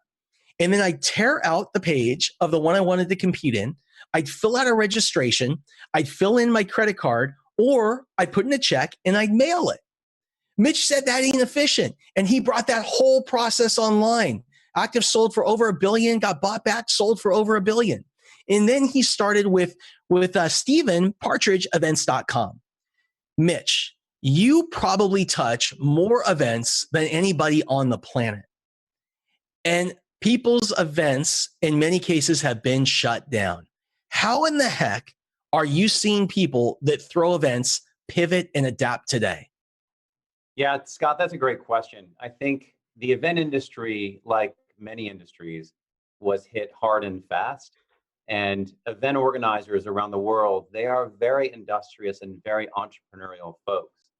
We have seen a significant increase of virtual events and even events that have converted to virtual for this interim period. I don't think that we're going to lose the capacity to connect in person or scream together at a concert or be in a close proximity, because we're humans. We've been gathering around fires for millions of years. We're just our entity of what we are as a society is rooted in events, and there's an entire ecosystem around events. But we do see event organizers as well as ourselves putting systems in place to still connect and interact virtually, kind of during this interim period. My whole business was events. So I put on live events all over the country. I was doing them every quarter. I had literally the best quarter I had ever had in the first quarter of the year.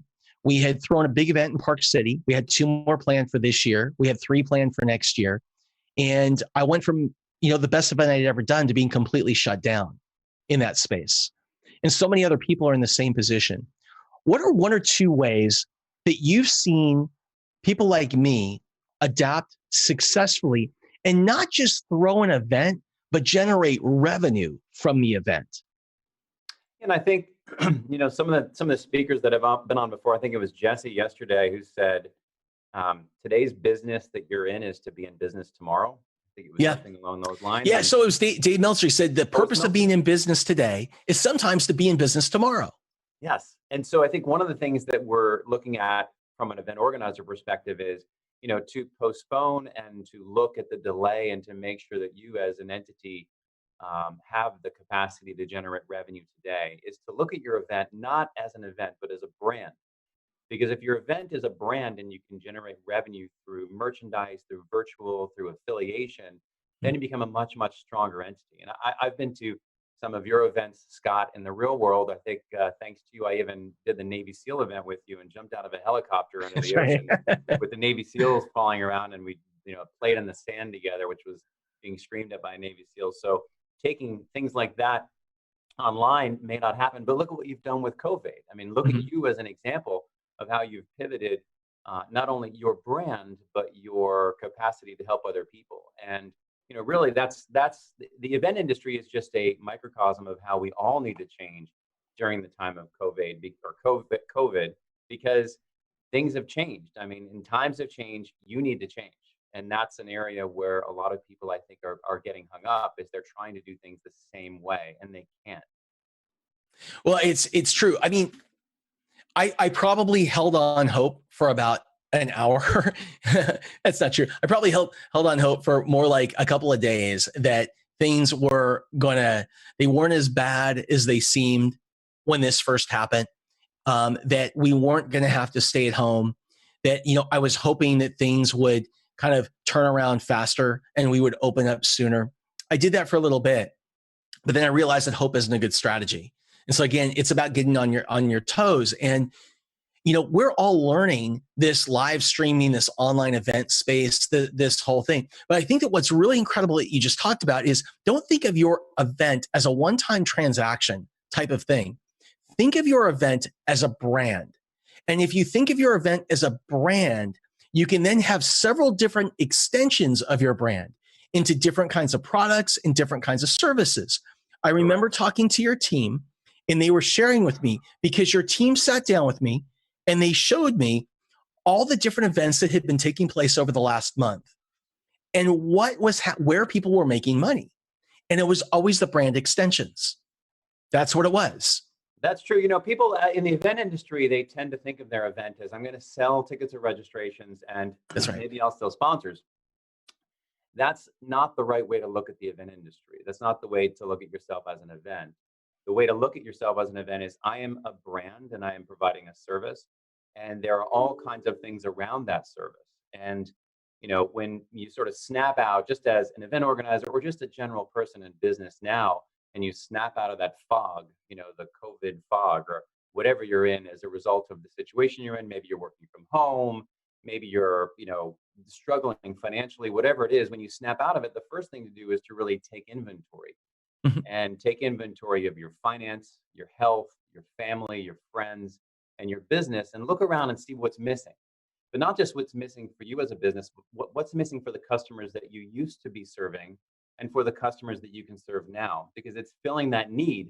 It's actually providing value, in our case, to event organizers, to give them a way to promote their virtual event, to give them the infrastructure for a virtual event, to give them the capacity and consulting and advice to help them get sponsors for that virtual event, and even the software. So it really is, what people needed from you before right now is different. And that's important, because right now is not going to be forever. So you also have to plan on the other end of this, not just what you're going to do during COVID, but what you're going to do as things emerge. How can you be in advance of other companies that are doing what you want to be doing, or other services that are doing what you are going to be providing as a service? How can you leapfrog? They've said in every opportunity of chaos, there's opportunity. Sometimes that's really hard to see, but it's definitely there. And we're seeing it in our industry quite dramatically. There are so many opportunities in the event space right now that are coming online and coming to market, and we're trying to take as best advantage as we can. I think it's so important how we define ourselves. What business are we really in? What do we really do? So pre-COVID, I thought of myself as being in the events business. Post-COVID, I think of myself as being in the community building business. And I find that by building a community and providing real value and not being transactional, not just throwing one-time events or a 3-time series or whatever it looks like for you. What I found is, by building a community, I've been able to identify not just one, but several different needs that people have in my communities. And by doing that, again, brand the communities and then create different products and product extensions. I have communities built around people that are starting up businesses. I have communities built around people that have $10 million and above businesses that are trying to scale. Like it's just different. But again, and what I've learned is that as it relates to events, it's not just about the event, whether it's a running event or a site. We've talked about this with Ironman, whether it's an Ironman event or something else. It's really, and you got to grok this, it's about the community that gets built around it. And if you could master one skill and you're an event planner and organizer, and you could make that community development, that would be an amazing thing. Community is big. I think also just the very fact of you're pivoting, you're iterating, you're changing, and it's a transition area. If you use a triathlon reference, you swim, and then you have to change quickly and start biking. And then you got to change quickly and start running. And there are different things involved after you transition. This is a transition period, a very painful, a very scary transition period for a lot of people in their personal lives. And what I'd encourage you to do is maybe follow the same theme, is go through that transition area quickly. Make changes quickly, because the only thing that's going to be the same as what was before is your heart's going to be beating really fast when you're an entrepreneur. And do things, look around and see what can you do. As a business, it's time to, I don't know if you've heard the expression, it's time to cut the toothpaste. And what that means is, as a business, everything should be looked at under a fine-tooth comb, a microscope. And the cut the toothpaste analogy is, when people run out of toothpaste in college or at a certain time and they haven't bought a new tube, they cut it and then they stick the toothbrush in it and they scrape out the rest of the toothpaste. And you need to do that in your businesses. Where is that value that you haven't gotten out of the toothpaste? Where are the people who are going to contribute? Where are the people who are going to be your partners who will help you through this time? And it's like there's a lens that you now have as an entrepreneur on your business, on your life, and on the people around you that you didn't have before, because in times of trouble, people really do show their true selves. And, take a look through that lens. Don't go blind to what's happening around you. There are so many lessons that people are learning right now in their lives about themselves and their business and their industries. So transition fast and cut the toothpaste. What great metaphors. Transition fast and cut the toothpaste. One of the things that I found, so we work together a ton, and we both agree that the thinking that got you to this point isn't the thinking that's going to get you out of this point and to the other side. And usually the people that you've been spending your time with need to be shaken up as well, so that you can get different perspectives, because a lot of your thinking was influenced by their thinking. So you really got to shake it up. So one of the things that Mitch and I have been real intentional about is pulling together mentorship and mastermind groups where we come together and we bring different people together. And I highly recommend, if you're watching this program, that that's something that you do as well. How have these mentor mastermind programs helped you? Because I know how they've helped me in terms of pivoting and shifting.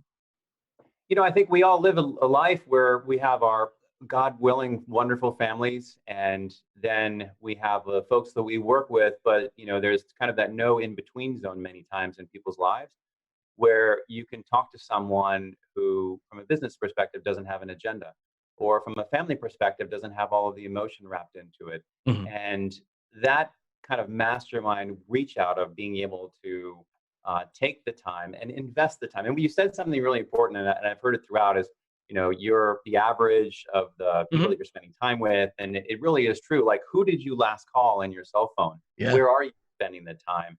Because everything that you do and every person that you spend time with is a problem. You shouldn't be spending time with anyone. You shouldn't be spending time with your family. You shouldn't be spending time with your business. You should be investing time. And the investment of time in your family and in yourself and in your business is a very different philosophy when you think about it. Because, when someone says, oh, I don't know what to do, let me just watch a show, let me just see what's on Netflix, I can't find a movie. There are so many opportunities out there now that have never, ever been out. That are unique to our time in history. And the fact that if someone's watching this right now, someone who said, oh, wait, CovAID, a resource, and I'm going to tune in and watch, tells us something about you as a viewer, that you want to become better and improve or solve a problem. So, look around and don't spend your time, invest it, and think about what the return on the investment is going to be for the time that you're spending. most importantly in the people that you surround yourself with, and find that kind of in-between tribe or the group that's in between, without the agenda or the emotion, where you can, have a different conversation. Absolutely. What are the kind of things, well, we were talking about products or services that could become brand extensions for events. What are some of the kinds of things that you see people selling? Like, I know you guys just did a big event with Bill Walton down in San Diego, and it was supposed to be a live event. It was an event, and I could not believe how well it did financially, having to pivot. But like, what kinds of things are actually selling for the brands? And it really depends on the event, and it depends on the time frame. So if an event is thinking about itself like a brand, then it's very, I would say, smart for them to put on virtual experiences associated with that brand. And in virtual, you're really dealing with affiliation, and you're dealing with merchandise. And in our case, we've built software and tools to help whatever the event or brand, or even a brand that wants to create revenue through something online. Those are the tools that we've built for people to come online and kind of create an experience, and then monetize that experience and help an event organizer save time and make money. For us, we launched the global virtual event directory, so you can find virtual events that are happening today, tomorrow, etc. But as an organizer, really, what are the things that you haven't put into the product category today? And most of the time, it's going to be, as an organizer, the people that you have in your list or that are affiliated with your event, they need something right now. Step out and find out what they need. And if it's connectivity and community, create that for them online, and then step back into the real world with that same group of customers, or that group of customers with an expansion. That's totally awesome. I just want to bring up one more thing, and that's sponsors for events. So what I found is that sponsorship revenue around events, has been severely impacted, not just around events, around everything, from ad spend, this, that, and the other. So I found that there is still sponsor revenue out there, but that's not the lead. That's not the driver. Instead of getting $10,000 from this group, in my experience, it may be closer to $100, and a different set of things that they want, and a different type of offering that they find value in. Like, value may have been delivered in one way pre-COVID, but value may be delivered a different way post-COVID. And so what do you see around that? I think I'll give, for the folks that are in the event industry, or even just in the general industry of advertising, marketing, sponsorship, I'll give you a hack. And the hack for times like these, because we've gone through this before. The event industry, I've had the pleasure of being in the event industry in 01, 05, 08, when prior, outbreaks have happened in certain cities around the world.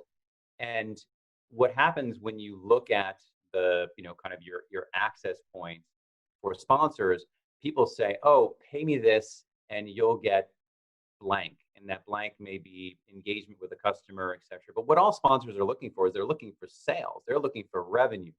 So if you jump over your own ask, which is, I need money from the sponsor, and you switch it to, how am I going to make the sponsor money? You can use certain kind of sponsor hacks. Like, let's say you have a big event and you want to sponsor, you can say, Nike, sponsor my event. But you know what? I'm not asking you for any money. Every registrant that your mailing list tickets on my event, I will give you $4. So now you're walking in not with an invoice, but with a check. And I mean, that's we have an entire sponsorship department here, but we try and put in place lots of, sponsor hacks. But, the philosophy for you as an event organizer should be not what can I get, but what can I give? And if that's put in place the right way, then you can really excel when everyone is trying to generate revenue. And if you figure out ways to generate revenue for your event and for your sponsors, and things that people enjoy, then you will be successful, right? It's not a matter of can you be successful, which I think is a question everyone's asking right now, is in this new environment, how, can I be successful? That's not the right question. It's in this new environment, how can I be successful? And again, how should I be investing my time? It's going to be a long and windy road for a lot of us and a lot of people. But there is light shining at the end, as we all will ultimately get back together. And in the meantime, we can make some money and figure out how to get together virtually. Mitch, love you to death. And thank you so much for joining. And thanks for all of the work that you guys did and all the help that you gave us at events.com on this CovAID Business Festival. Thanks so much, Mitch. Scott, you're amazing. Thank you. And best of luck to all the people out there that are watching this. Again, congratulations to you from spending the time watching this amazing CovAID program. Awesome. Thanks, buddy. Shannon Parsons. Let's bring back Shannon Parsons. Here she comes. Hey. There she is. So, Shannon, I have to just share real quick. Something that I really took away from what Mitch just said is this. There's actually a couple things. One, he was talking about brand, and I think you'll talk about that in just a second. But where he ended when he was talking about going to a customer with a check. So when we just did this in one of our mentor programs, what we do is we take different people and we put them up in front of everybody in the group, and we just dive into their business. And we just had somebody last week that was in the event business. And I want to share what we did. So what we did in the process is we asked, okay, what are all the things that you need in order to make this thing a success? At the top of the list, they talked about sponsor dollars. And then we asked how that they approach sponsors. We actually had this person in advance send us the materials so we could review them together that they were sending to sponsors. And then we shared with them this idea.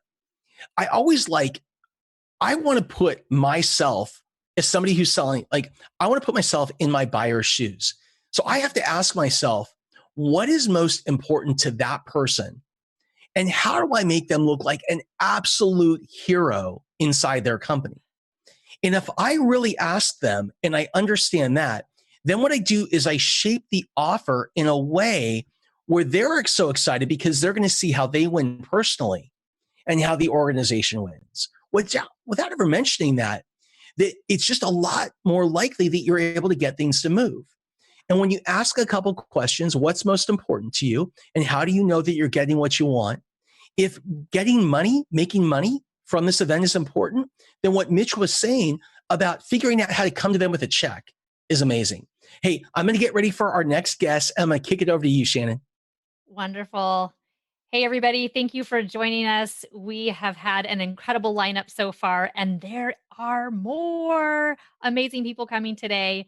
Our next guest is really someone who makes waves, and I'm really excited when she comes on to speak. A very wonderful woman with a lot of empowering and beneficial tools that will help you. So really excited for her to come on in just a little bit.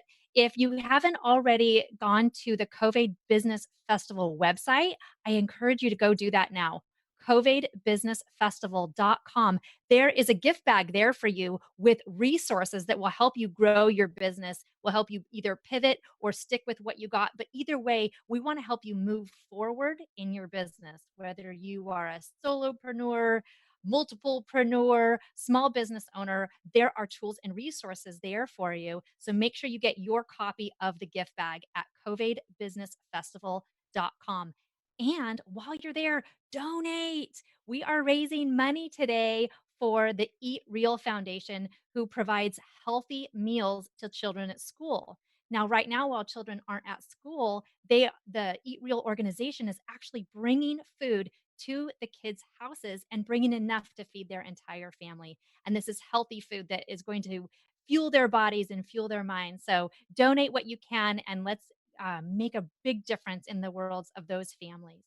And then for you, for your business, not only do we have the free resources available, we have Scott Duffy available for you. If you want Scott's eyes on your project to help you decide what to do in these crazy times, he is available. All you have to do is text "what now" to 44222.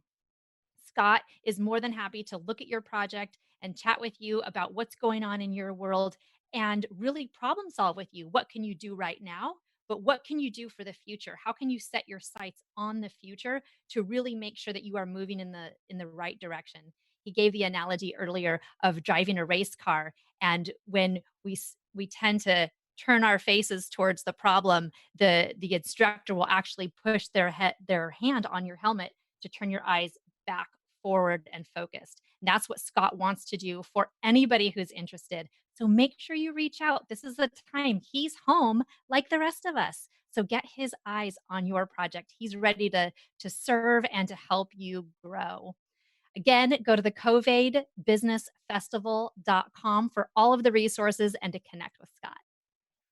So thank you, Shannon. Thank you very much. What I want to do is I want to share with you guys and gals, a few resources for people that are in a position where they are being forced to pivot right now. Like maybe you're in a position where your company was forced to close, or you've lost your job, you're recently unemployed, you've been furloughed. Maybe you're a consultant, you've seen a lot of your consulting contracts disappear, and you're trying to figure out maybe what space I should move into. I want to share with you just really quick over the next 60 seconds. Here are some spaces that are really hot that you may want to take a look at. Number one is the loan officers. There is an unprecedented amount of new loan applications that are being filed. In just from housing to credit to loans, loan officers, that is a great place to find work right now. It's a great business to start, a company that helps to support taking in applications for loans. That's number one. Number two, insurance agents. There are increased requests all over for new life and medical policies. Really hot space right now. Real estate agents. We had Seth O'Byrne on earlier today. Now, a lot of people would tell you that, look, there's not much moving right now. There's not a lot that's selling. But let me tell you this, I can assure you that over the next couple months, you're going to see a lot of inventory hit the market. The summer, particularly the end of the summer, you're going to start to see an avalanche of homes that are on the market and ready to sell. And there are still a lot of people with cash out there that are waiting for great opportunities. Real estate agents will be a hot space. Notaries, if you are like a working parent and you're trying to juggle homeschool and stuff like that, you need some flexibility in your schedule. There are an overwhelming number of the amount of legal work that's being done right now is absolutely unprecedented. And this stuff needs to be notarized. So becoming a mobile notary, you can set your own hours, you can work at your own pace, and there is real money in that business right now. Graphic designers and e-commerce, it's a great place to be. And the reason is because everyone's back online right now. And you could develop a specialty market. It might be restaurants, as an example. And you go and you work with all the restaurants that Brandon Steiner was talking about earlier that have done a terrible job marketing themselves online. You make it so their menus are easy to see online. So it's really clear how they order and have their food delivered. Like, there are opportunities out there for graphic designers and e-commerce. Social media management. In an age of Zoom, there's a couple opportunities. One, teach people how to do Zoom events. There's a whole business in that. Number two, teach people how to market themselves more effectively on social media in a crowded market. Home food delivery and meal prep is really hot. So what's really hot is like creating packages and customized like food boxes that you can deliver to people that they can cook and they can prepare in their own homes. Storage units. Due to an unprecedented number of businesses closing down, there are more people than ever that are looking for storage right now. It's an interesting place to be. Trucking and moving companies are really hot. People are moving around. Businesses out of their locations, or you even have people moving out of their places and into new places. Trucking and moving companies, their growth is going through the roof. Daycare, due to everyone kind of trying to adapt to work at home and things like that, providing relief for parents so that they're able to get a couple of dedicated hours in to work or to take care of themselves. New and improved and well thought out daycare programs are super hot. In-home services will be really hot. In-home services like barbers, nails, trainers, tutors, all that type of thing. Ideas you may want to consider. Drive-throughs, drive-through markets, drive-through food stores, drive-through concerts, drive-through entertainment. These are all things that we're starting to not only hear about, but see popping up and take shape and scale. Game makers, never a hotter time for the game making business. And fitness equipment companies. At-home fitness is the thing right now. A lot of people don't want to go back to the gym, and you can't buy fitness equipment anywhere. Could be an interesting place to be. With that, I want to bring in, and by the way, if you need any help in terms of adapting your business, coming up with some new ideas, please text what now? One word, what now, to 44222, and we'll share with you how we can help. With that, I would love to bring in my next guest, Lori Taylor. Lori Taylor, she is on the way. And before Lori comes in,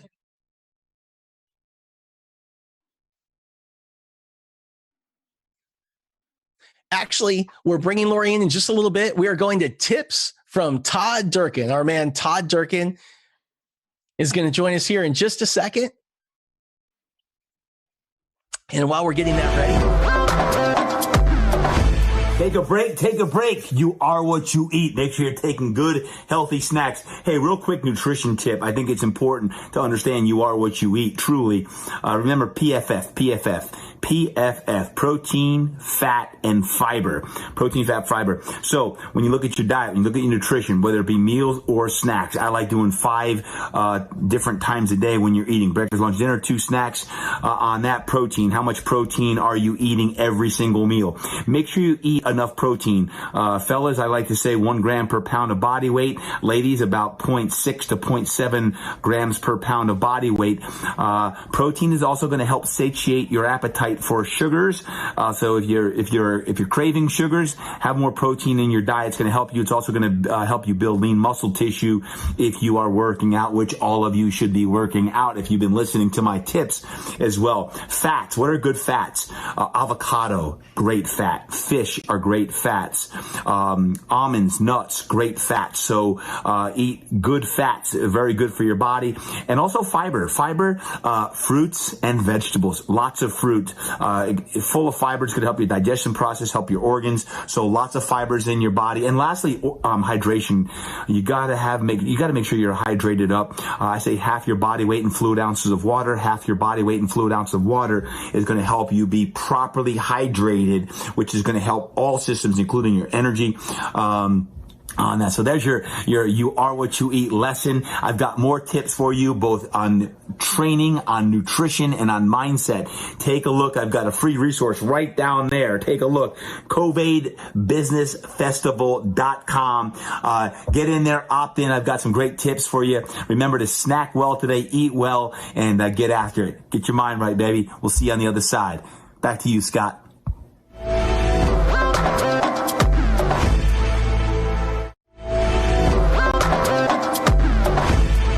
Hey guys, I hope you're enjoying today's show.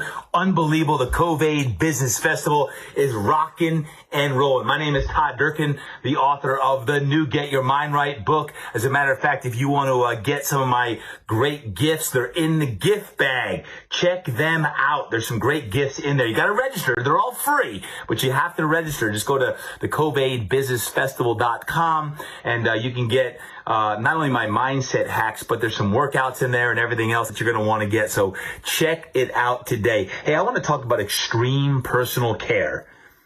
Like right now, it's mandatory.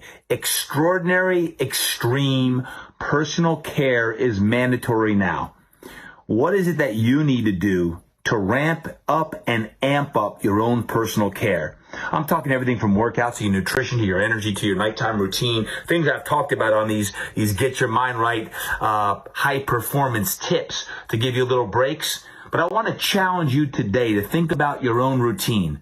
What is it that you can do to amp up your own personal care? And I promise you that if you take action today, don't wait till tomorrow. If you take action today to get more movement, to eat better, to recover better, to sleep better, your personal care is going to improve, your mindset's going to improve, your vitality and energy is going to improve, your relationships are going to improve, and your life's going to improve as well. So don't delay, get after today. Extraordinary, extreme personal care is mandatory. So there's my tip of the day. Don't forget, check it all out below. Some great tips are awaiting you in the gift bag. Go get it. Register today, CovAIDBusinessFestival.com. Check it out. Back to you, Scott.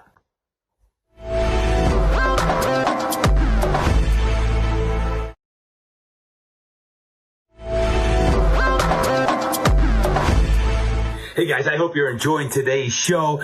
unbelievable. The CovAID Business Festival is rocking and rolling. My name is Todd Durkin, the author of the new Get Your Mind Right book. As a matter of fact, if you want to get some of my great gifts, they're in the gift bag. Check them out. There's some great gifts in there. You got to register. They're all free, but you have to register. Just go to the CovAIDBusinessFestival.com and you can get not only my mindset hacks, but there's some workouts in there and everything else that you're going to want to get. So check it out today. Hey, I want to talk about extreme personal care.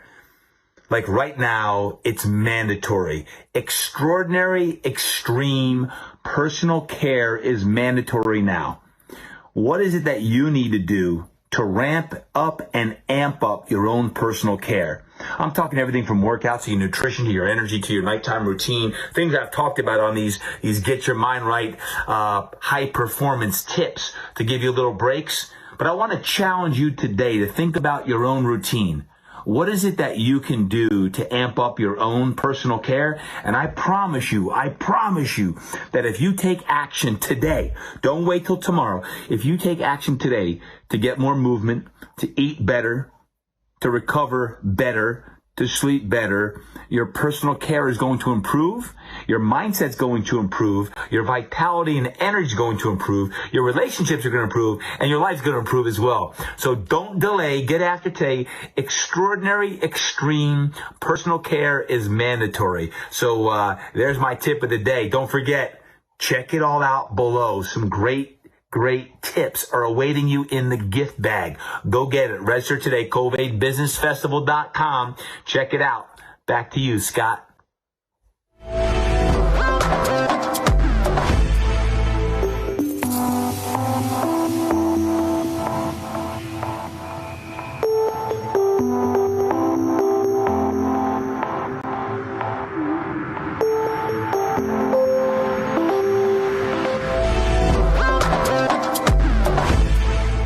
Thanks so much, Scott. Appreciate the opportunity for a couple minutes of a tip, a high performance tip to get your mind right. Hey guys, my name is Todd Durkin, author of the new Get Your Mind Right book. Matter of fact, I've got some great free gifts for you. Check them all out below. Check it all out. You got to register. They're free. CovAIDBusinessFestival.com. Check it out. And I've got some awesome gifts for you. Hey, today, actually, speaking of Get Your Mind Right, I want to talk about something that's in Chapter 2 of my book, and it's all about your thoughts become your legacy. Your thoughts become your legacy. Well, how the heck do your thoughts become your legacy? Well, what I talk about here, and we talk, here, the 10 keys to unlock your potential and ignite your success in the book, is your thoughts. Ultimately, your thoughts become your words. Your words become your flesh. Your flesh become your actions, what you do. Your actions become your character, and your character then becomes your legacy. Let me repeat that. Your thoughts, what you consume, what you take in, what you listen to, what podcasts you listen to, your TV shows, what you read, all of that counts. Your thoughts become your words, what you use. Use good words. Use good words. Eliminate words that don't manifest the kind of man or woman that you want to be. Your thoughts become your words become your actions become your character ultimately becomes your legacy. Therefore, control your thoughts. 80,000 thoughts a day, 60,000 of them potentially. Average human mind thinks up to 60,000 negative thoughts a day. That ain't you. Can't be. So my encouragement to you today is to control your thoughts, right? And that's all about the input, what's coming in. And I promise you, if you do that, it affects every single thing that I just talked about, all the way to your legacy. So create a great legacy. I look forward to seeing you real soon and meeting you. But in the meantime, besides following me on social media, make sure you grab one of those gifts down there in the registration. Check it out. It's free, but register. CovAIDBusinessFestival.com. Back to you, Scott.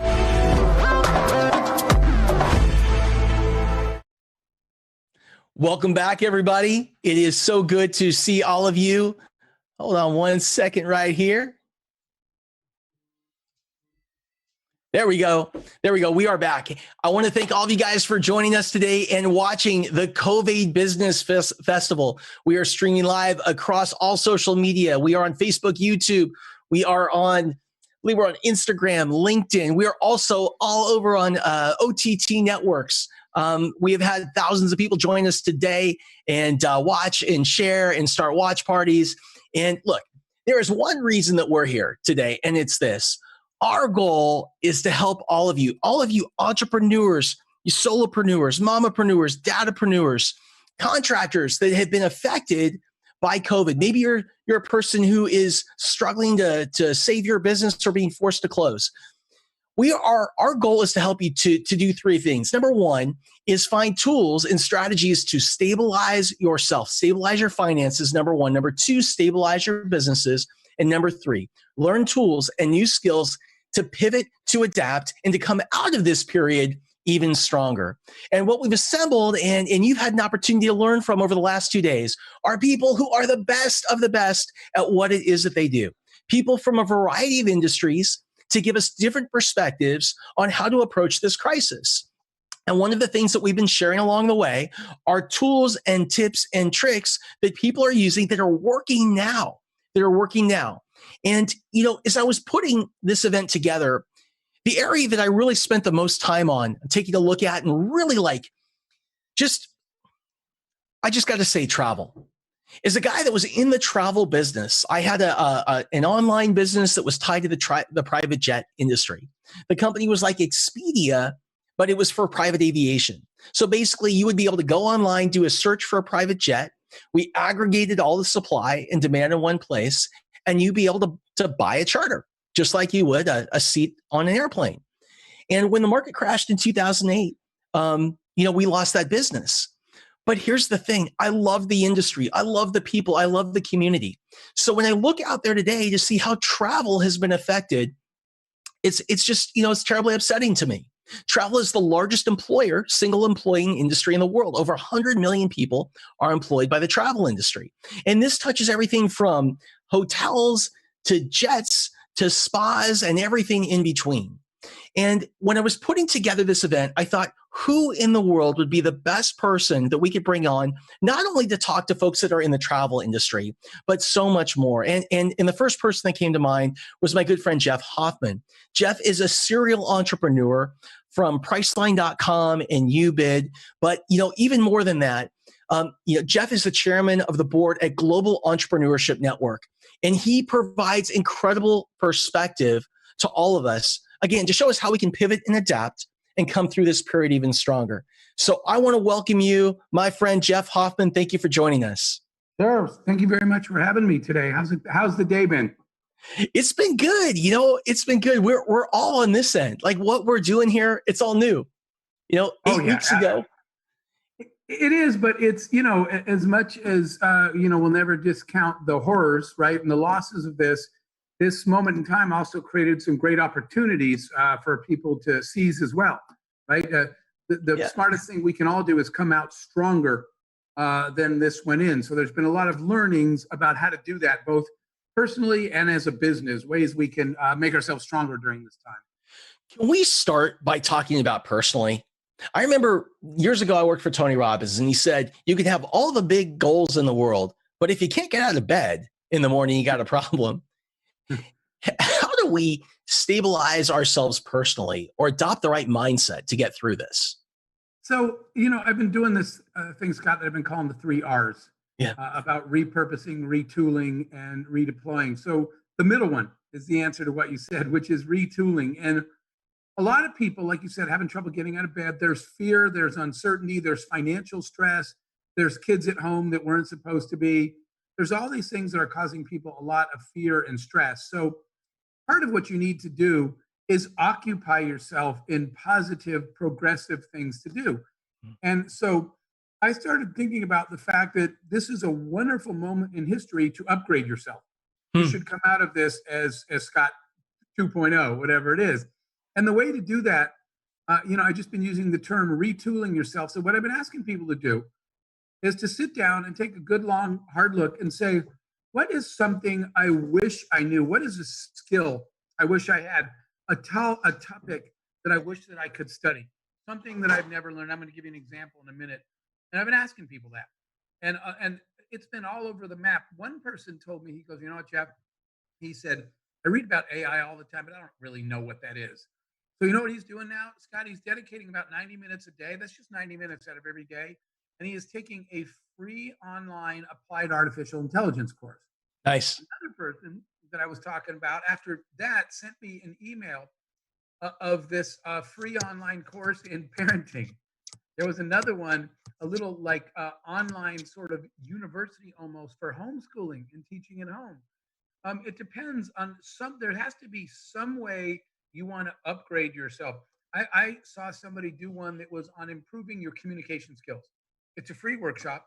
You get on it for an hour a day. So my point is, you should say, what does a better me look like?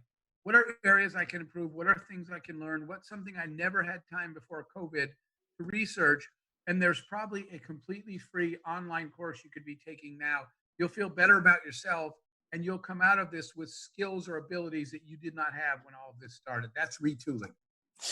You know, when we take a look at some of the businesses that you've been a part of, and some like in Travel Priceline or with YouBid as an example, what happens is, you know, people see the big company and they don't know how it started or some of the ups and downs that you had to go through along the way.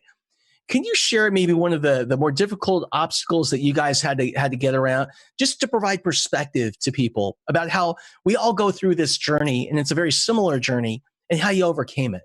Sure. So there's a couple pieces to that. One of them, now this is pretty much for online businesses, but in today's day and age, everybody's going online if they weren't already. It's the only way to do business. But double-sided markets, Scott, are really hard. How do you get, let's just say you were selling hotel rooms. How do you get with the first customer you go to? You say you should sign up for Priceline or whatever your business is. And they say, so that I can have access to your 0 hotel rooms? Then, this is your first customer. Then you go to the hotel and say, you should sign up for Priceline. And a hotel says, so I can have access to your 0 consumers? Starting a double-sided market is really, really hard. So I get this call all the time from entrepreneurs. They say, what I just told you, neither side will work with me because I'm too small right now. But I will tell you, we did learn a lesson. We learned this we learned it at YouBid and a lot of businesses I've been in. It is really hard to start both sides at once. So here's a big secret tip.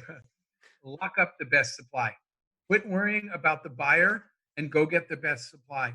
If you have the best products, if you have the products everybody else wants, even if you don't have the best pricing, if you have the products that everybody else wants, once you lock up the good supply, the consumers have to buy it from you. So we pivoted, saying, let's not try to do both sides of the market at once. Let's just get supply deals.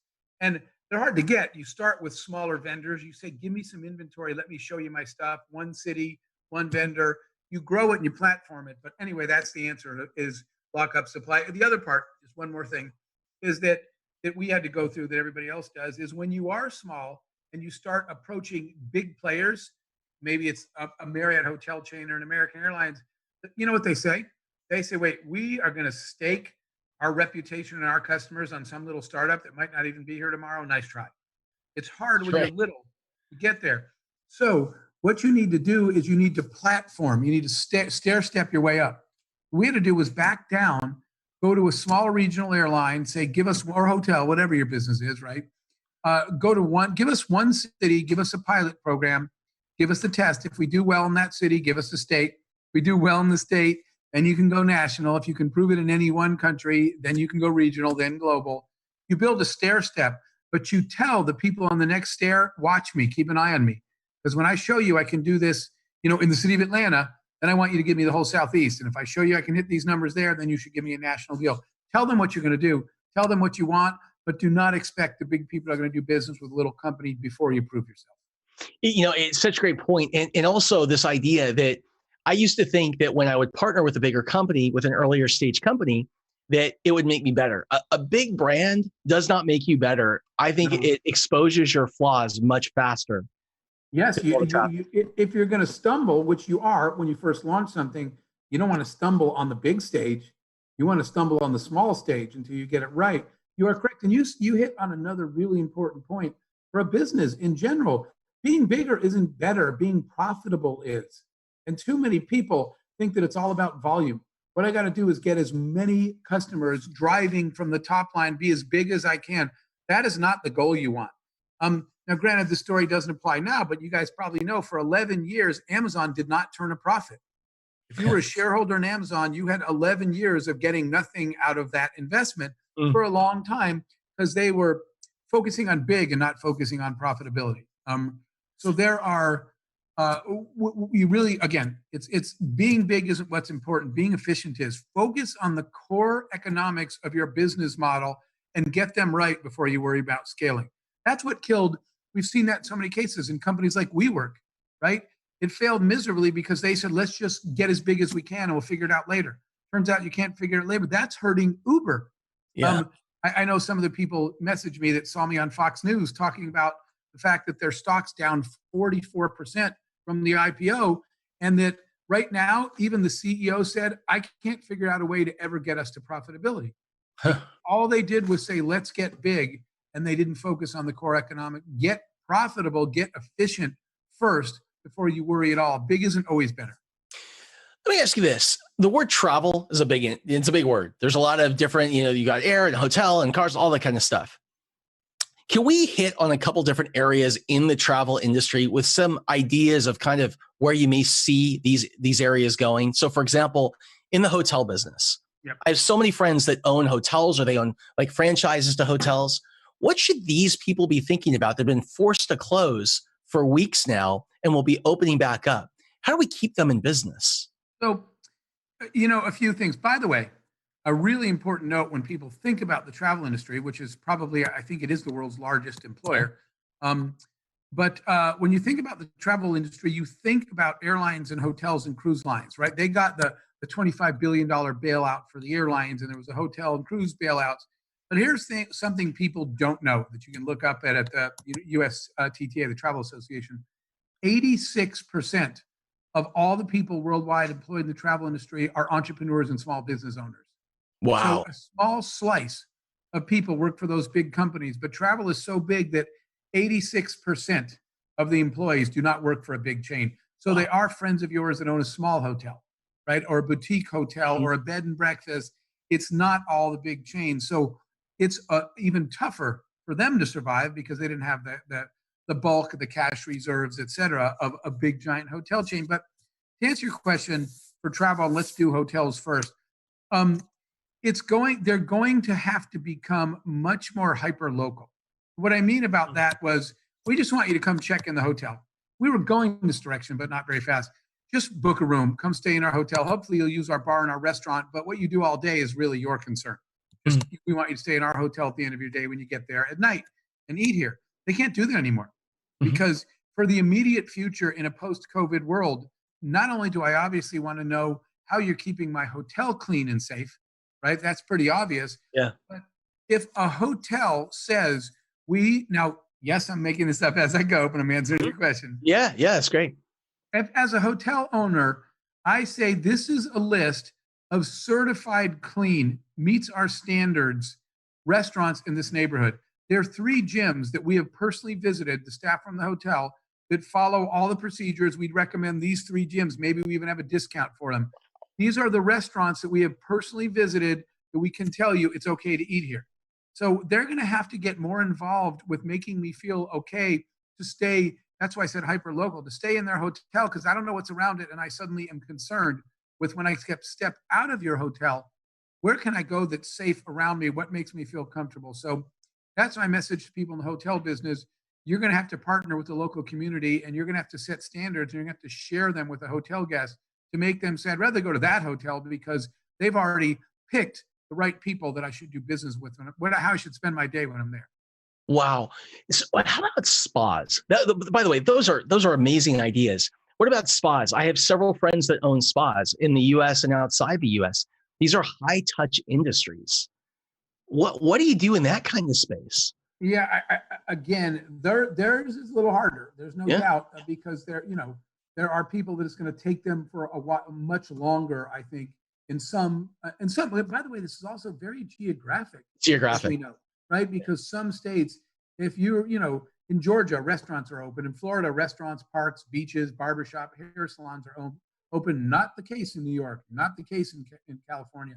So states will open up. So the answer to your question is, the spa has a little bit of an issue of where they're located, but they are going to have to be really front and center with making it clear everything we are doing to make this a safe place for you to come. I do believe, and not everybody agrees, I'm telling you my answer. I do believe that history has proven it over and over again with Americans. Americans have a relatively short memory. Sometime it's going to be tough for a while, but after some time goes by, and of course, unless there's some massive wave of some, horrible new disease or something worse, over time, the face masks will come off like they already have in some states. The guards will go down a little bit. We'll never go back to the same, right? We all should have been washing our hands anyway before COVID. So, and a lot of these places should have been cleaner. So in the short term, they're going to have to convince me, why is it safe? What is it clean? What do you do? But over time, I think it's good news that we will drift back to a little bit more of a sense of normalcy, and people, by and by, some people will, but by and by, most people will forget over time, as long as there's not another incident. We'll always be cleaner, but spas will start to fill up again too at some point. So I love to play with you a little bit on innovation, and then we'll pivot out of this on air travel. So having come personally from the private jet space, I look at this industry, I look at commercial travel. I was involved in Virgin. They had 5 commercial airlines at the time. And I think about the whole process, everything from how you check in, and there may be incredible opportunities for entrepreneurs. What is the security process going to look like when you go through? Like in China, you've got those scanners that can determine if you have a fever. Like, can somebody make that stuff? Is there a service like TSA that comes out of it? You are right on. The answer is all of the above. And that's what, at the beginning, when I was saying there's so many new opportunities, there are huge swaths of industry that are literally waiting to be rewritten, and entrepreneurs are going to do it. Here's an obvious one. Schools all over the world and all over this country were absolutely not prepared to do online education. True. Many of them had no curriculum, and parents had no idea how to best teach and help their kids at home. So if you know anything about education, entrepreneurs will create a whole set of tools to help parents help their kids at home and help schools teach remotely. And we've already seen this with what we're doing now. The event industry will go back to a lot more, obviously we'll go back to a lot of in-person events, but not 100%. There'll be a lot of events. Okay, sorry. I thought that message was for me, but I'm not. Oh, no. I'm not doing that. So there'll be obviously more in-person events, but there'll be a lot more virtual events. Work from home is an industry, right? We all suddenly had to work from home with tools that many people had never done remote work before. So entrepreneurs will create a whole bunch of tools there. Online medicine, telemedicine is a big one. When people couldn't get to hospitals and still wanted to talk to a doctor or diagnose themselves, you already hit on a few of those. That's all opportunity for entrepreneurs, but travel is a big one. What is the process? How do you make the entire process of air travel as contactless as possible? Yes. What's the minimum touch points between me and my destination? And the airlines will work on that, but you know what they'll do? What they've always done, they'll buy the solutions from entrepreneurs. So somebody that's listening to this should be sitting at a whiteboard, walking through from the time I leave my house, the time I get to my hotel. What are all the touch points on an airline trip, including the ground transportation, everything. And you should just stop at each one, close your eyes and say, how can I make this touchless? How can I take the contact out of this? Somebody will figure out how to make the end-to-end travel as contact-free as possible. And it won't be the airlines. You'll think it is because they'll buy it from an entrepreneur, they'll stamp their name on it, and then they'll release it. They're dying for that, right? The airlines are saying, we'll take I talk to them all the time. We'll take all the help we can get from entrepreneurs who can figure out how to make this process as contact-free as possible. Big opportunity. It's a huge opportunity. You know what I've been asking people to do? I need help setting up my home office. And so many people that work for me need help with that. And it's everything from, it's really funny, Jeff. I had somebody here last week who was installing a new, more powerful, like internet signal and router and all that kind of stuff. And I asked him, I said, what do you do when you're not doing this? And he said, I got a little side hustle. I said, you're already in people's homes. I said, wouldn't it be awesome if you could help them to set up their entire home office system? You're technical, you understand all of it. There's the innovation. So, and there is the repurpose thing that I was talking about. You should look at what's adjacent to you said it perfectly, Scott. What's adjacent to the business you're already doing? That's right. Yeah. Instead of just figuring out how to recover your existing business, look at the new needs of the post-COVID world and say, is there something adjacent? I'm already in your house, in your example. There's probably something else you need that I didn't used to do before COVID that's an entirely new business I could add to my business now. Smart people are figuring that out, right? I've been seeing people, when we got to a point where we couldn't go to stores and restaurants and things had to be delivered, I've been seeing people that already used to deliver, that had one product they used to deliver. They're saying, wait a minute, what's an adjacent thing that I could also, how can I double it by selling you this? I'm driving to your house anyway. Why call 2 people to come to your house if you're worried about outside contact? You need me anyway. Is there something else I could do for you? So people need to look and say, what's an adjacent opportunity to what I'm already doing for a customer?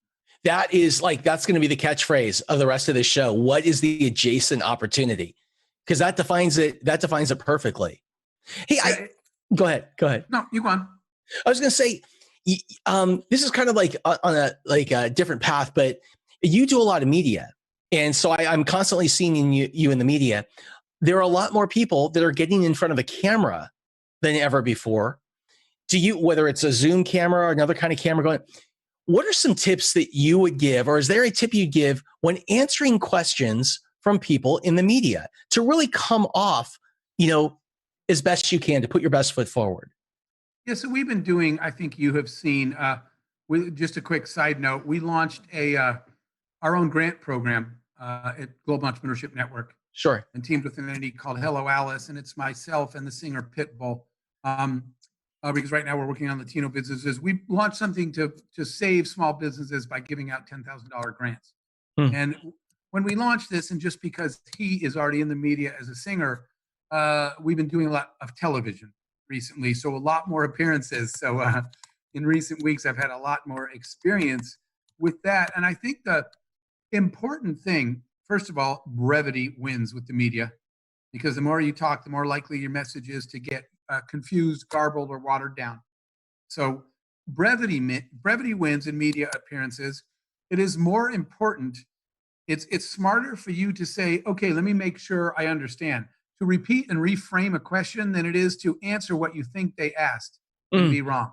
So I've been getting better at saying, so you're asking me how many Latino companies have applied. Is that what you're asking? Clarify the question. It's short and it's fast. And they say, yeah, what is the total number? And then I can say, we've received 6,000 applications, and stop. And instead of saying, well, we were expecting this, and then we got that, and then this happened, they want sound bites. They don't want to hear you talk. They want sound bites. So thinking about, and by the way, that's part of your preparation for whether you're hosting a Zoom call, doing what you're doing, Scott, or what I'm doing, or whether you're talking to the media. They're looking for sound bites, but you should be preparing sound bites. I always have a talking points sheet. They're only bullet points. They're 5 words long. What you should think about is, what points are you hoping to make while you have this 15 minutes? Yeah. Right. And you need to know them so you can find a way to say, by the way, we've also received 6,000 applications. Have your talking points in soundbite form, answer in soundbite form, and clarify before you answer something, unless you're 100% sure you understood the question. And the clarifying question is really, that's really great counsel. A lot of the times what happens is the person doesn't necessarily understand the question, or they're nervous when they hear the question. So it's, right? That's what they say. They're stalling for time, yeah. And they're stalling for time. And so, or that is a great pivot. I'll tell you something. I got media trained by Edelman back in the day. Okay. And they said to me, when you're being interviewed, if there's a question that's asked and in your stomach, like you want to say more, but you feel like maybe you shouldn't, that will always be the headline if you say it. That is such a perfect test. I'll just stop there. You couldn't have said it any better. And people make that mistake all the time. They see the headline and they're like, I wish I'd never said that. Then don't. What's one final piece of advice that you would give to entrepreneurs and to small businesses to help them to get through this period? And where can we find you? All right. So I answer them in order. I'm really glad you asked that, Scott. A piece of advice, I've been able to talk to literally thousands of entrepreneurs during this COVID time and small businesses. I actually was able to do an event a couple of weeks ago. I was part of GEN, as part of Global Entrepreneurship Network, but I literally had entrepreneurs from 106 countries on one call that I was talking to. Wow. So cool, because you can't do that in an offline world. But I listen to so many of them from all over this country and all over the world. And I'm asking them what's working. And I want to share, to your question, a really big tip. Create brand new communities you did not have before this. Create them yourself. Here's what you should be doing. If you live in Omaha, you should be calling all the other, and don't tell me they're hard to find, they're not. You can hunt them down. Find all the other CEOs of businesses the size of yours, even if they're competitors. Call them and say, hey guys, how about every Friday we check in with each other on a Zoom call? Form your own community. By the way, that's what you're doing right here, right? You're bringing us all together in a community to share, but create new communities. And I'm telling people, call your competitors. Say, look, normally we compete. Let's say it's a restaurant. Call one down the street. Say, how are you guys getting through this? Right now, everybody needs to, a rising tide will lift all boats. Right now, everybody needs to cooperate and share what's working and warn people about what doesn't. We can go back to healthy competition later, but we're not going to get there if we don't help each other. So create your own community. I mentioned that to somebody and he called me back. He called all the small business entrepreneurs and CEOs in his city, his area, and he created a working group and they talk every Friday. Then he sent me a note about 2 weeks later and he said, you know, my wife was listening to the call we did with you and she started an every Friday moms group with all the moms in our subdivision, and most of them she'd never even met before they got on Zoom. Now they talk every Friday about how to do a better job of having the kids at home and teaching them. Form a new community and learn a lot. And my email, as you know, is easy. It's just jeff@jeffhoffman.com. I have a jeffhoffman.com website, but I'm probably on LinkedIn more than anywhere else. Jeff, you're the best. You are the best. Thank you so much for being here. I love you, and you take care. All right, I'll talk to you soon, Scott. Take care. Shannon Parsons. Let's bring Shannon Parsons back. Hey. There she is. Oh my gosh. I love Jeff. He is so amazing. I love how he's always thinking outside the box. One of my favorite stories that he tells is when he was standing in line at the airport and it was such a long line and it wasn't moving. And he stepped out of line and he asked his customers, right? His customers, future customers, what they wanted. And he said, is anybody else here annoyed by this line? Everybody raised their hand. He said, hey, if there was a faster way to get through this line, would you give me $5? Everybody raised their hand. And that's how he came up with one of his inventions for the kiosk at the airports. So I'm so excited. There's this common thread that we continue to see, right? So one of them is ask your customers what they want. Don't just assume you know, go ask them. Sita did that and she was able to turn her beautiful fabrics into masks that make people look good and protected at the same time. So I'm loving what I'm seeing, loving what I'm hearing. For all of you who are just joining us, welcome to the CovAID Business Festival with Scott Duffy. We are really excited to have you here joining us.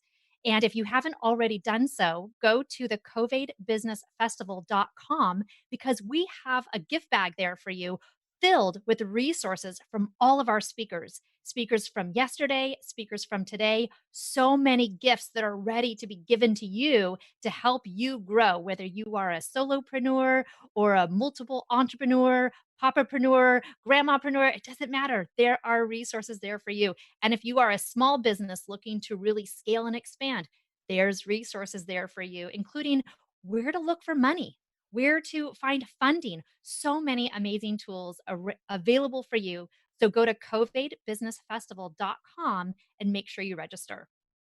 If you want Scott Duffy's eyes on your projects, reach out to him. All you have to do is text "What now" to 44222. Scott is available. He's at home just like the rest of us, and he wants his eyes on your projects so that he can help you learn how to either pivot in what you're already doing or to stick with what you're doing and really move forward. It's a little bit different for each person, so he can actually help you figure out what is the best plan of attack. And when you have access to Scott, you have access to all of his friends, all of the speakers that you've seen here over the last couple of days coming in and out of the projects that he's putting together. So thank you again for everybody who is joining us over yesterday and today. We still have so much content. We're only halfway through today. So stay tuned, keep watching. And if you are watching on Facebook, start a watch party. Get out some popcorn, get out some whatever you've got at home, and have a party with your friends and family. Let this be an opportunity to share all of these resources with your circle of influence. There might be something that is said here over the course of these 2 days that will help somebody that you know grow and expand personally, professionally. We've got you covered. So take those share parties, spread them out.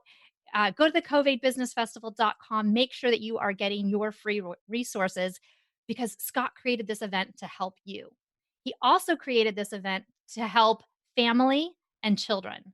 So we actually have a donate now button available at the website that when you donate, 100% of the proceeds go to Eat Real. And what they do is they bring in healthy food into the school system to feed the kids. Well, right now, since kids aren't in school, they are taking the food to the kids' houses and bringing enough, not just for the kiddos, but also for their families. So we are really proud to be supporting them with this CovAID Business Festival. Again, go to CovAIDBusinessFestival.com and get your free gift bag. So we're serving others, we're serving ourselves. There is plenty for everyone. So make sure you are getting all of these resources. Here we go, CovAIDBusinessFestival.com. We're going to take a little break and we will be right back. So just on Facebook, don't go anywhere. We will be right back. For all of those of you who are viewing via the website or one of the other live streams, we're not going anywhere. We're here. We're ready to play. And Scott's here. We're going to do a little banter. So that's what we're doing right now. We're taking a quick break on Facebook. It just has to reset, kind of a Facebook thing. But we are still live everywhere else. And we just want to thank you so much for being here. And how amazing is Jeff Hoffman? Is, as somebody who has been in the travel industry, somebody who loves the travel industry. I love the community. I love the camaraderie. I love everything about it. I have been absolutely devastated to see what has happened to that business. Travel is the biggest employer in the world, employing over 100 million people, and it's effectively been shut down. And when you think about the cascading effect of what that shutdown has meant, I'll give you some examples, but also how we pivot out. And if you're not in travel, these examples are just as important as if you were, because having different perspectives from different businesses can help you to think in a new way. So let's talk about travel for a second. I was in the private jet business, so I think first about planes, and I think about aviation. Check this out. In Los Angeles, LAX, one of the largest airports, two largest airports in the country, LAX, after 9/11, saw a 30% decrease in traffic. So after 9/11, a 30% decrease in traffic. It took 10 years to recover that 30%. As of last week, traffic at LAX was down 98%. So think about that. The average, if you take a look at air travel, the average plane that was flying in April had 12.5 people on it. And think about all those seats. And they are in a very low margin business. And so it's tough. But here's the thing, and going to hotels, I was talking to Jeff about hotels. I have several friends that own small hotels. They own bed and breakfasts. They own spas that have been forced to shut down. So the question is let's not focus on that today. Let's not focus on that. Let's focus on where it is that we're going to go, because that's really all that matters. Where are we going to go? So while we get set up and Facebook is rebooting, what I want to do is I want to share some ideas. The first is this. As it relates to air travel, we were just talking about this with Jeff. I want you to think about air travel. If you're in travel, now again, if you're not in this business, just think about your industry and how these ideas could apply. You're in air travel, okay? What does each part of the process represent? And how do you make it more touchless? And how do you make it so that each kind of point in the process gets changed and adapted? Example. So you get in your car, and let's say the car is an Uber. What does the person who's driving the car, what are they going to wear? Are they going to wear a mask? Are they going to have on gloves? Are you going to want to have some kind of disinfectant, not just a bottle of water, that the driver has put in like that little seat thing there for you. Something to think about. You get to the airport. When you get to the airport and you have your luggage, will you be able to check on luggage? What I'm hearing from my friends in the industry are the odds are you will only be able to take on one bag because they want less stuff that could have infection on it in the plane that you bring in. So now you can't bring that second bag. You have to check it. Checking is a miserable process. So the question is, how can you evolve and how can you adapt the check-in process of your luggage? And do we want to still check in luggage, or are there opportunities to ship people's luggage in advance and really develop that part of the business? All right. Think about this for your business. Now, we get inside, we go to get our ticket. I don't want to touch the same thing that everybody's touched on the kiosk. How do we change that process so that it's touchless? So you as an entrepreneur have created or adapted technology in every airport in the country. Now we go to check-in. So we have long lines in check-in. Are we going to be required to be 6 feet apart? If we're 6 feet apart, how long are those lines? And how do you keep people occupied in those lines and not freaking out? There's a business in that. Now you go through check-in. So do you see what I'm saying? This is where innovation happens. So now, so wait, no. So here's what happens. So now what happens is you get to the security. And now it's your turn to go through security. Now there's a main line. There is a TSA government line where you get TSA approved, you fly through, and then there's also clear. And what those services do is they verify who you are and that you're not a terrorist. And if those things happen, it's an easier process. Well, it's highly likely they're going to want to check to see if you have a fever before getting back on the plane. So if that's the case and they want to check, in China, they now have TSA thing. You go through them, and without touching anything, by the time you get to the other side, in less than 7 seconds, it determines if you have a fever. Okay? Oh, that's nice. So imagine now the opportunity for the security kiosk to make sure you're not carrying a bomb, and the fever thing that you go through also. Okay? Think about going through the belt and the line. So again, this is how you need to think about every business out there. Now, let's say you're through security and you want to get on the plane. That's going to be a whole different process. So think about these couple of things. The first is this. Planes will be cleaned in a completely different way. So what will likely happen is UV light will be used in order to, just like they use in hospital operating rooms, to spray basically things down with UV light to kill everything. Now, when you get there, the odds are you're going to want to wipe down your seat, and you may be asked to. Where's the opportunity? The opportunity is in the light. The opportunity is in the wipes and in the disposal system. How you get rid of those wipes? Now, seat back pockets on planes, probably a thing of the past. The dirtiest part of a plane, hear this, isn't the lavatory. It's the seat back pocket. Are you serious? Yeah, that's what everybody touches, and they put the same magazine in their trash in there. And their trash. It's the trash. Yeah. So imagine that being sealed. So now where do you put your stuff? For entrepreneurs, there's an opportunity in that. Okay? Food's going to be different. There's not going to be somebody going down the middle of the aisle and giving you food. How does that change? So now you get to the other side. You're on the other side. What happens? You're on the other side of all this, and you're the crew. Are you going to have to be quarantined initially for a day or two? If you are, where's the opportunity for the hotel in that? Now you've increased your revenue if you provide the right services for people in quarantine. Does that make sense? Oh my gosh, there's so much wisdom here. Okay, we're going to go back on Facebook, but I want to continue this because I've got so many ideas. So we're just going to have the crew plug us back in, and then Kent, will you just give us a thumbs up so we know, because I want to keep this going.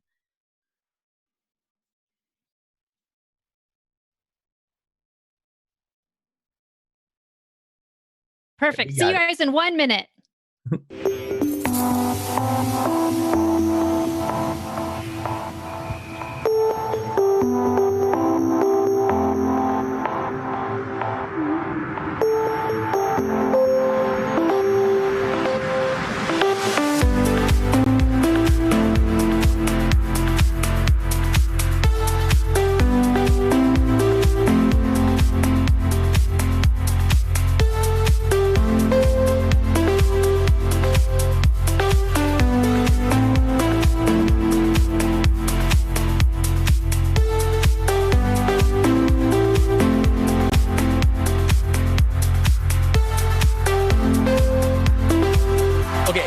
So we were just talking about innovation. We were talking about one industry. And what was really awesome about what we were doing and what we were talking about is how we were just taking one industry as an example, because I want you to do this with whatever industry that you're in. I want you to basically go, and I want you to think about every step in the customer experience and how you can innovate, adapt, provide a service that's on the edge, that's adjacent. And so we picked travel. I'm going to zip through part of what we just talked about. You get in the car because we just reset on certain social. So you get in the car to go to the airport. You're in your Uber. You look over. Do you want to have gloves? Do you want to have sanitizer along with your water bottle? There's an opportunity there. Even for the thing that holds it.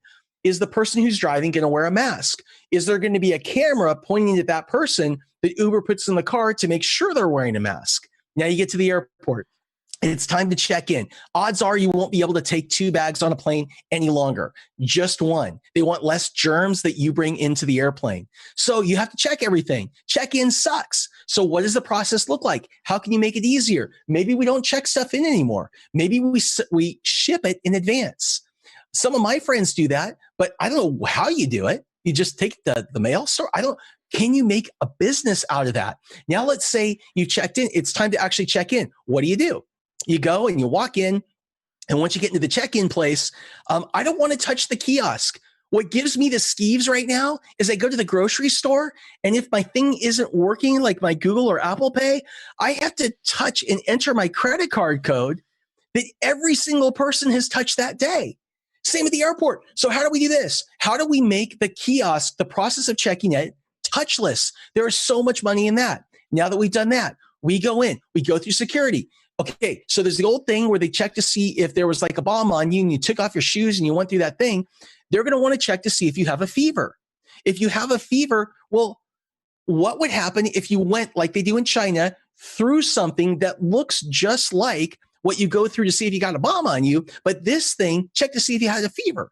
And so you get to the other side and we know if you're good or not. What about the process of standing in line? Are we going to have to stand 6 feet apart just to get through security? That line's a mile long. How do we keep people occupied in that line? By the way, who is it? Let's talk about innovation. Who's making the little sticker that you stand on that says that you're 6 feet away? Now you get through that thing, you go in and you get to the plane. It's time to get on. You walk through your thing. Well, here's the thing. You're not going to be able to check a bunch of stuff. So it's going to be easier to board. The inside of the plane will be cleaned with these UV light things they use in hospitals to sterilize them. So now you got that going for you, but you probably want to wipe down your seat. So who's making the wipes? How do they get disposed? How do they get thrown out? Can they be recycled?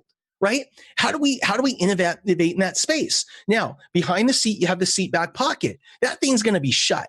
The reason is it's the most infectious part of every plane. That's where everyone throws their trash, their Kleenex, zipped. So is there something you can put over a seat to put your stuff in that you bring on? Maybe it's like the old sleep pillow. Maybe you get a sleep pillow if you're in that business and a back thing that you put on the plane, and now you can put all your stuff. Right? Now you're done with the plane. You have to deboard.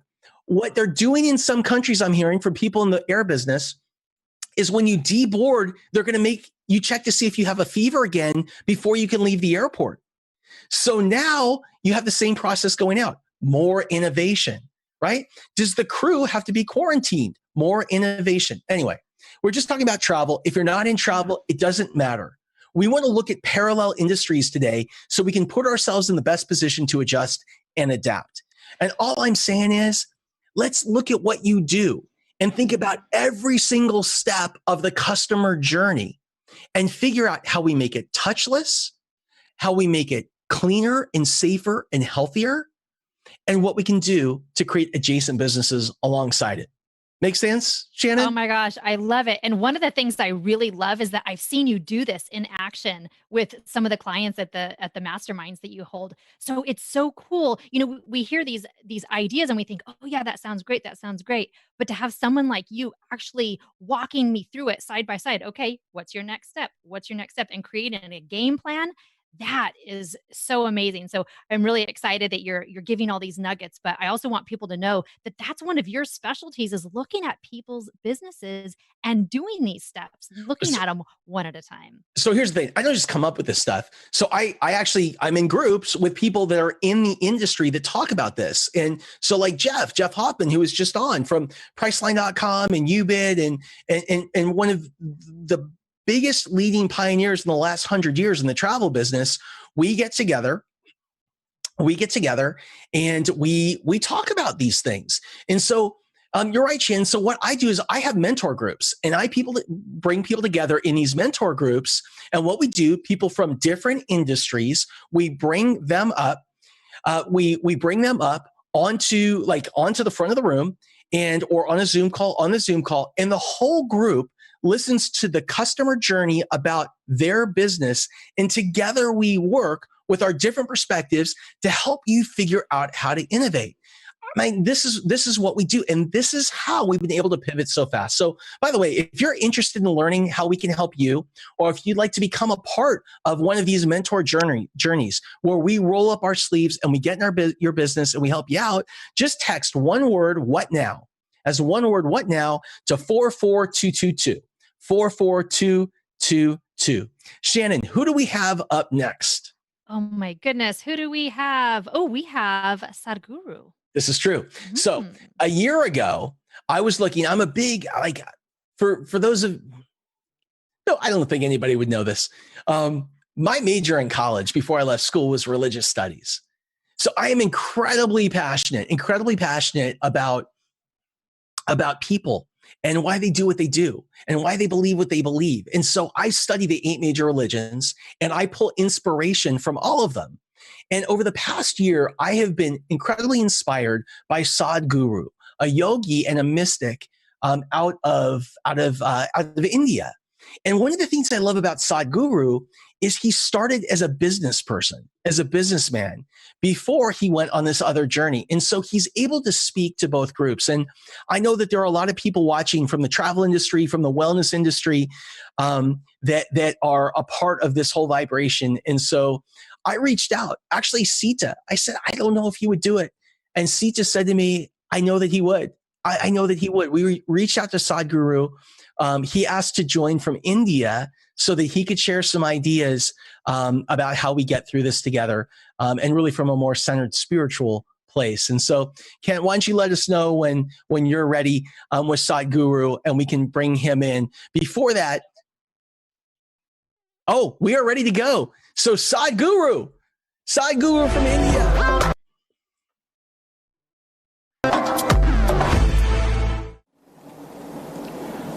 At a time like this, when there is a crisis, every human being should stand up and do the best that we can do. I wish to congratulate all of you at CovAID for doing your bit to put the communities back into normal process of activity. My best wishes and once again congratulations for all of you who are striving to do your best.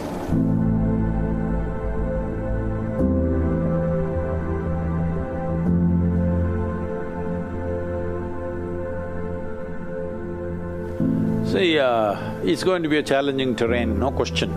Whatever the nature of your business, certain businesses will do very well post-virus for their own reasons, but even those businesses will have to be agile and handle the new terrain that will come in front of them. So now we are approaching a place where the terrain is not going to be as you expect. Unexpected terrain that we may hit lots of bumps, lots of pits, all kinds of things. Nobody knows what kind of challenges it will throw, but we clearly know it is going to be a very challenging situation for anybody who is managing anything. Businesses, nations, institutions, individual lives, everybody will have their own kind of challenges. So when this happens, the most important thing is that you're well engineered. What does engineering mean? See, we say something is well engineered because it functions the way we want it, isn't it? If a machine functions the way we want it, if the building functions the way we want it, we say this is a well-engineered structure. So similarly, in your life, your body, your mind, your emotion, your energy should work for you. Fear, anxiety, anger, resentment, hatred, whatever, anything that is unpleasant within you, for this, people may go on giving many reasons. Today, there are over 72,000 exotic names for psychological disorders of various kinds. You can give as many names as you want, but essentially what has happened is, your intelligence is turned against you for some reason, whatever the reason. Fundamentally, your intelligence is turned against you. There are only two kinds of sufferings in human life, physical suffering and mental suffering. If the virus gets us, then there is physical suffering, that's a different matter, we need to deal with it completely differently. The rest is all mental suffering. 95% of human suffering is mental suffering. What mental suffering means is, you are on… when it comes to suffering, you are on self-help. You don't need any outside help. Right now, sitting at home, you will think about something that may happen 10 days ago and already suffer something which does not exist. What is it that human beings are suffering? What happened 10 years ago, they still suffer. What happened 10 years ago does not exist. So what you are suffering is, you are suffering your memory. Or what may happen day after tomorrow, they already suffer. This means you're suffering your imagination. So if you're suffering your memory and imagination, one thing we need to understand is that as human beings, we have a very vivid sense of memory. That's why our lives are so rich. No other creature on this planet has the kind of memory and detailed memory as we have. And no other creature has a fantastic sense of imagination that human beings have. Now, you're suffering your memory, you're suffering your imagination means you're suffering your evolution of becoming a human being. So most people would like to have half the brain that they have right now so that they can be peaceful. So when it doesn't work, that's why they soak it in alcohol so that half is preserved for some other time, and they feel little peaceful for some time. Well, you know, when it goes completely out of control, the doctors even going to the extreme stage of doing what is called as lobotomy, that a part of the brain is removed. If a part of your brain is removed, no fear, no anxiety, nothing peaceful, but no possibilities either. So I'm saying, what is a possibility, you are making it into a huge problem simply because you're not well engineered. What does being well engineered mean when it comes to a human being? So you definitely heard of Charles Darwin, right? So, Charles Darwin went about… I'm making it simplistic, but he was saying something like this: a goat could have become a giraffe over a million-year period. A pig could have become an elephant over many more million years. But a monkey became human rather too quickly. So quickly that anthropologists are continuously looking for a missing link which they have not found yet. So what it means is, in terms of DNA difference, if you look at it, between a chimpanzee and yourself, the DNA difference is only 1.23%. 1.23% is not much of a difference. So physiologically, we are very, very close to a chimpanzee. But in terms of our intelligence and our competence and our awareness, we are worlds apart from a chimpanzee. So right now, human problem is just this: they have an intelligence for which they don't have a stable enough base, so they are suffering their own intelligence. You can call it tension, fear, anxiety, madness, misery, whatever you want to call it. Essentially, human beings are suffering their own intelligence. Intelligence is a solution. Intelligence is not a problem.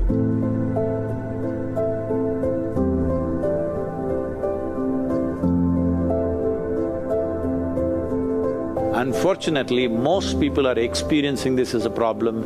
This is why inner engineering becomes very, very significant. If you're an entrepreneur, you must understand you're into a venture. You're in a venture means it is just one step short of an adventure, okay? You're seeking challenges. This means you're into a venture which is not an adventure but just one step short of that. That means you should not suffer unexpected situations. Unexpected situations, undefined situations means for an entrepreneur, there are a million possibilities in that. He has to look at it. The best thing to do is right now to upgrade ourselves. Upgrading ourselves means our our physiological capabilities, physically we must become fitter. In the next 1 month, you must be at least 10% fitter than what you are right now physically. Mentally, you must be 10% sharper, I can give you tools for this. And emotionally, you must be at least 10% more balanced. Energetically, you must be at least 10% more effervescent. All these things will be most vital when you have to step out and face that new situation that we have still not figured.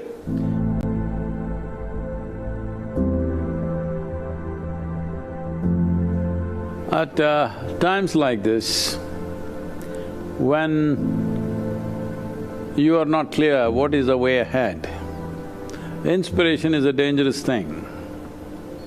This is like you're driving and you're not able to see clearly, now you throttle up, that's a dangerous thing to do. This is a time to work on our clarity, not inspiration. We need clarity. We must be able to see things which we did not see earlier. We must be able to decipher the situations as they are so that we can take the next few steps, maybe slowly, maybe cautiously, so that once things are clear, we can ramp it up. So inspiration is like a throttle, it's a good thing when we know exactly what to do. Inspiration is a good thing. Right now, what is needed is not inspiration, what is needed is clarity. Clarity of vision, clearly seeing what it is. Right now, let us not assume too many things. We do not know exactly… first thing is, we do not know what is the nature of this virus yet. We've only managed it by controlling human behavior. We don't know a thing about it. Every day, scientists are coming with newer and newer observations about what this virus is, what it could do. So in terms of economics, in terms of business, we do not know how much damage it will cause, what kind of disruption it will bring about.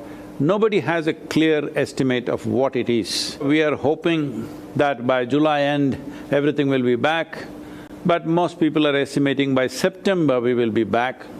If by September we are full on the ground, I feel the damage is minimal, we will recover from that. Of course, there is pain for every one of us, as individual people, as leaders, as businesses, as the nation itself, and as institutions, every one of us have pain. We have to endure this. Now, normally pain with the hope that we will recover always creates an enormous amount of strength and well-being. I am not so much bothered about that. But suppose the virus lasts for a year or 18 months or 24 months, well, then it's going to change the very dynamics of our existence in many ways, as we know it. It is not that humanity is going to be wiped out or something, no, I don't see that. It is just that our activity, our commerce, our way of functioning in the world, our lifestyle, how we educate people, how how we conduct almost everything could go through a major rejig. That is something we will have to really look at when situations like this confront us. This is the time, what is best in us, our intelligence, our innate genius, our resilience, our love for each other, everything, the best in us should come out at this time, because you got to be at your best to handle a situation like this. This is not a time for despair, this is not a time to be because these are all very debilitating emotions. When somebody is in fear or anxiety, they get crippled within themselves. So this is not a time to cripple ourselves, time to remain at our best, because the best that we have may not be good enough if things go beyond a certain point. So we have to be at our best on top of this situation, that is what is needed. So it is very important that leaders, people whose lives are such that what they think, what they feel, how they act in the world impact millions of people around them. When such a privilege has been placed in our hands, it is very, very important that we focus on upgrading ourselves all the time. So, having said that, are there no challenges? Yes, there is a serious challenge, but It is during challenging times the best of men have risen in this world. I'm sorry, best of men and women have risen in those times because something in a human being doesn't want to be cowed down by a challenge. Initially, there is certain… because people are being shaken out of their comfort zones, there is fear, anxiety and certain amount of distress. But when the challenge really confronts us, that is when human beings will stand up and do the best they can and build the greatest possibilities. So I don't think this disruption is the end of the world, definitely not. But if we behave responsibly, conduct this well, we can minimize the fatalities, we can minimize the losses. This is… everybody's comparing this to a war. Well, if you want to see it as a war, at least nobody is bombing our homes. If we are careful, we will live through this.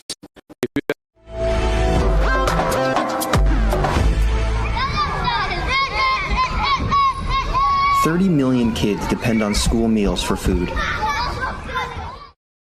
And due to COVID-19, schools are closed.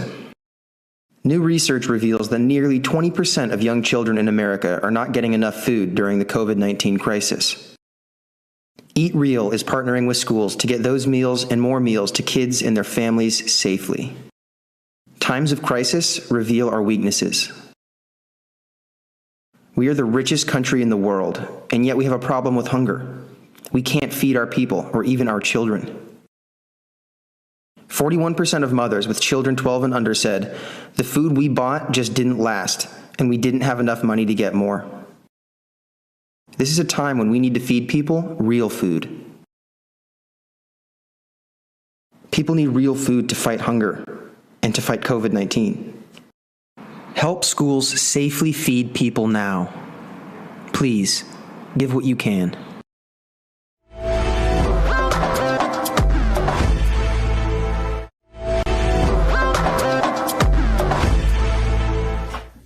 Hi, this is Christopher Giovanella. I'm the group publisher here in Los Angeles for Modern Luxury, Angelino Magazine. We're a regional luxury lifestyle publisher catering to fashion, jewelry, travel, dining, celebrity, home design, real estate, everything catering to the uber luxury market. We actually are taking a different turn in our upcoming Hope issue, where we're going to be featuring local and national heroes that are putting their lives on the front line. I'm pretty excited about this turn. We've gotten a lot of support from the local and national communities, so it's pretty exciting for us. I also wanted to mention, if you head over to the virtual gift bag section on the website, I'd love to offer you a free subscription to Angelino Magazine digitally, where you could read all about what these wonderful people are doing in times like this. Thank you very much.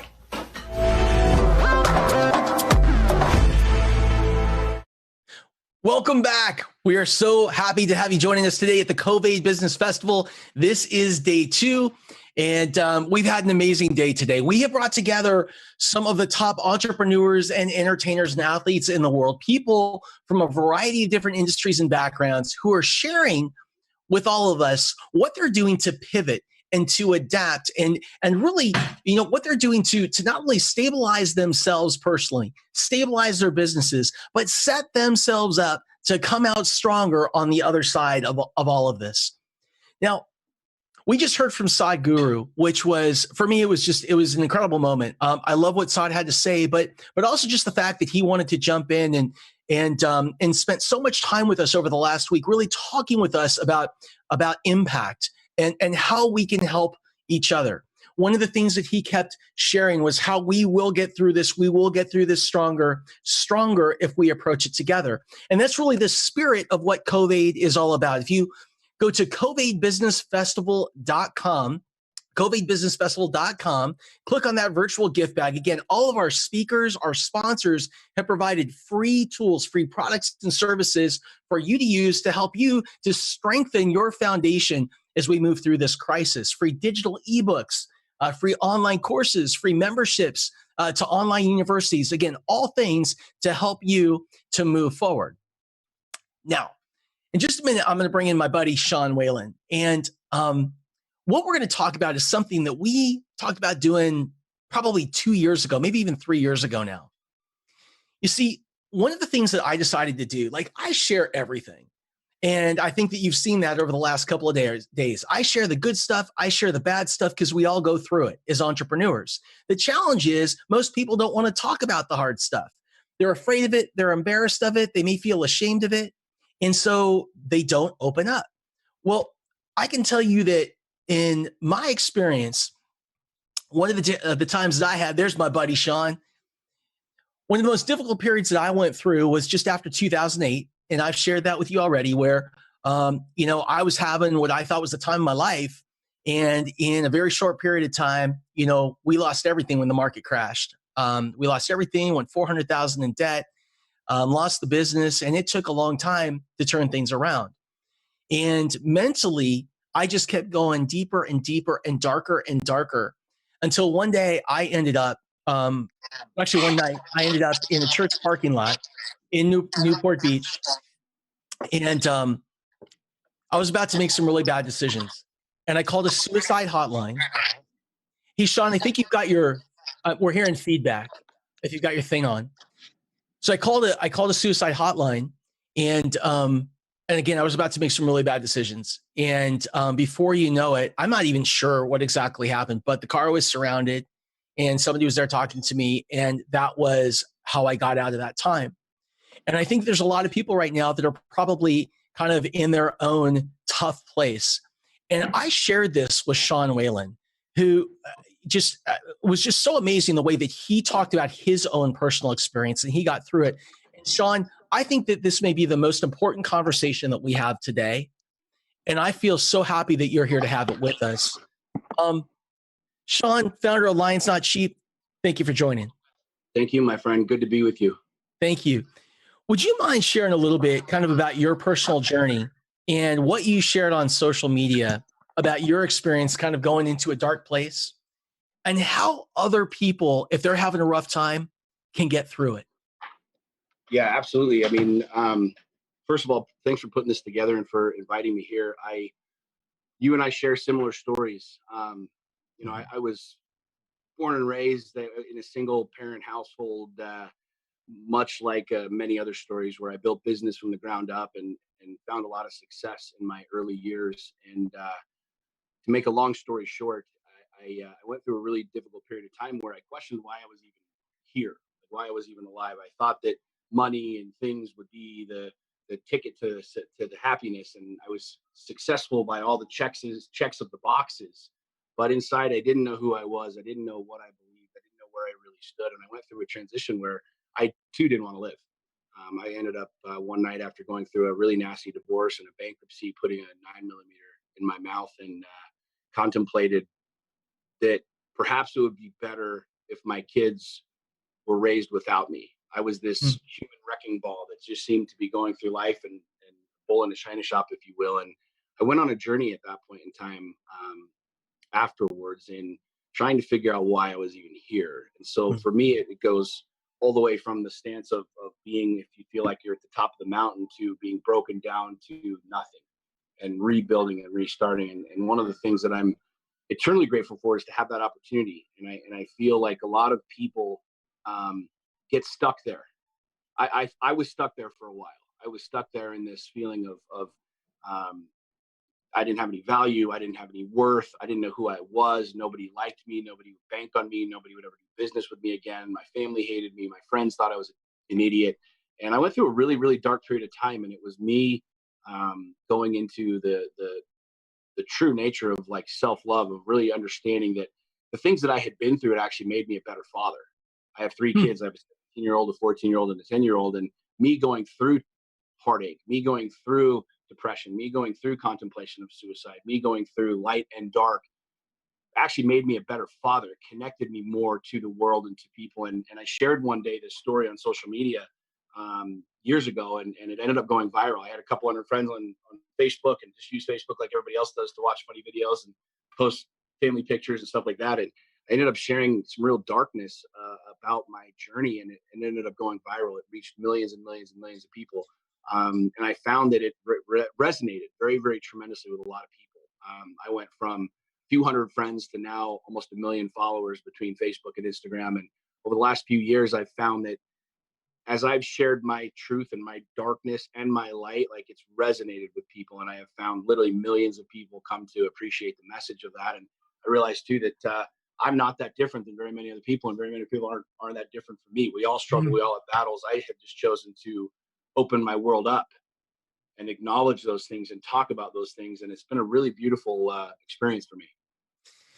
You know, I remember that when I was going kind of through my thing, and by the way, it's not like in kind of my journey as an entrepreneur, like it's really funny, man.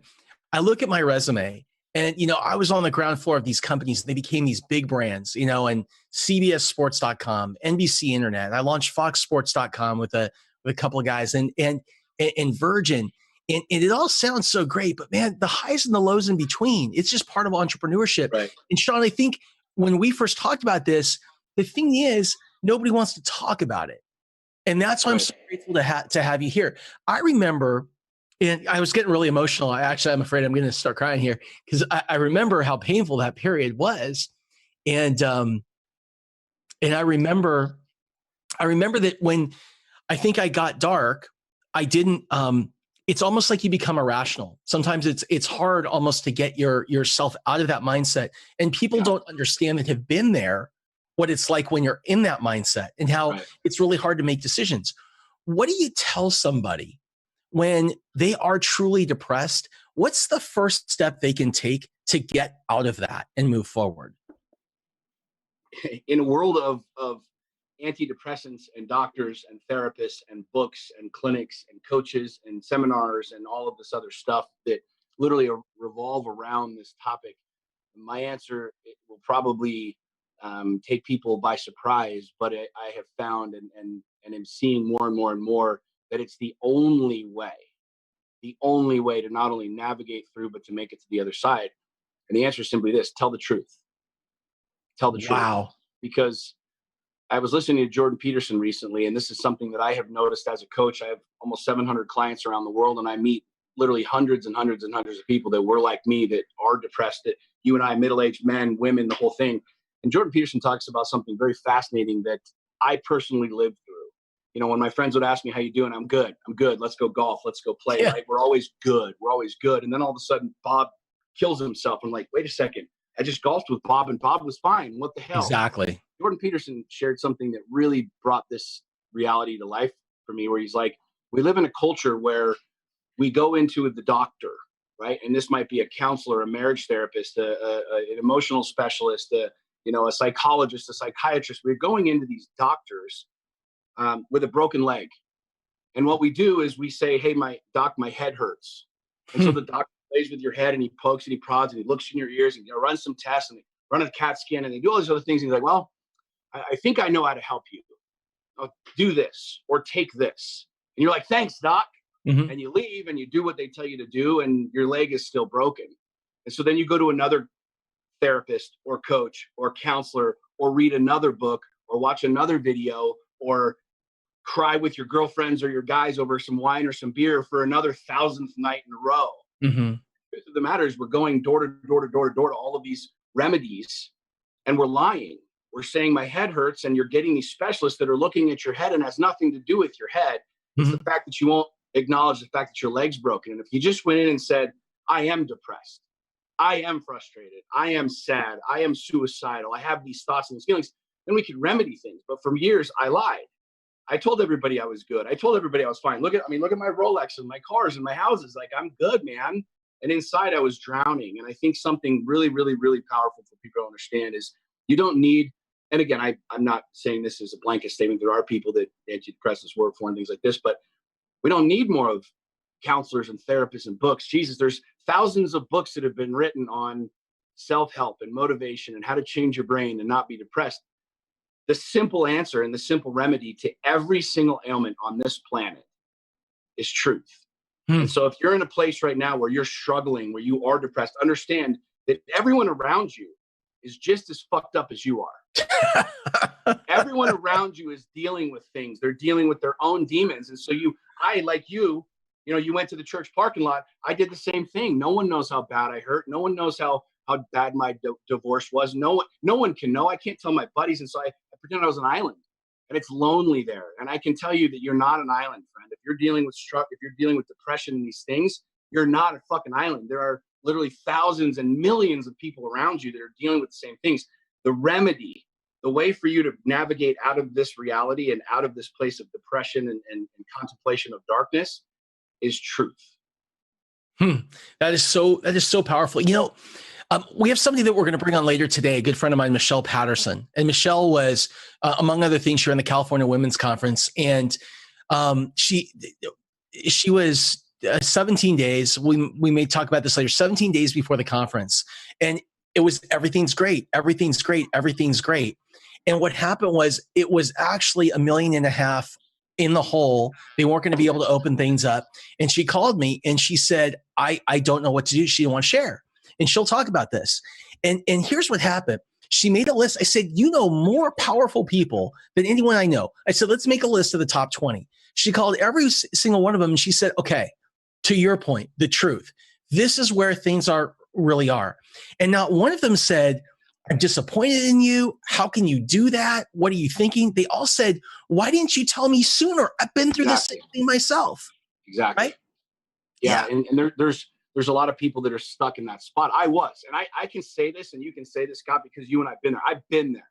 I lived through this reality. I did this. And so people say, well, what makes you an expert in this? I did it. Right? What makes you an expert in marriages is I built a beautiful one and then I tore the fucking thing to the ground and did things right and did things wrong. And I know what both sides of the coin look like. And so I can tell you, like me hiding who I was, it was just drowning me. Me not sharing my truth. We think that it's helping other people. It's going to do this. It's only causing us to struggle and us to drown. It's you and me who are not telling the truth that are dealing with the ramifications of depression and all of these other things. And I can tell you there's nothing more liberating. We've heard this since we were kids, and we scoff at it. The most liberating thing, the truth literally will set you free. The rocks that are in your backpack of the feelings and the emotions, and maybe you've screwed some things up. Maybe you've lied. Maybe you've cheated. Maybe you've stolen. Maybe you've done just terrible, terrible things by the world's standards. The second you unload those rocks and you take them out of your backpack, you're like, oh, okay, now I can move. Now I can go. And there's ramifications for that. There might be judgment. You might lose family members. But at the end of the day, just as they say, as the plane's going down, if the plane's going down, it's really noble to think that you want to help save everybody. But if those oxygen masks drop, the very first thing they tell you to do is put your own mask on first, because there's no air to breathe. That's right. If you don't have your mask on and you're not able to breathe, you can't be a father. You can't be a mother. You can't be a lover. You can't be a business owner.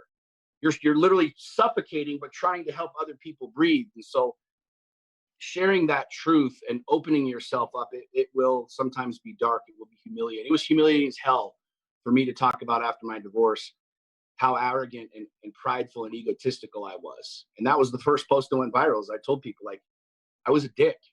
And I didn't make any excuses. And for the first time in my life, I was like, yeah, I was hurting. I was in a really dark, terrible place. And I said and did some really, really, really dark things. And I own those things. And that was like that post where people were like, whoa, wait a second.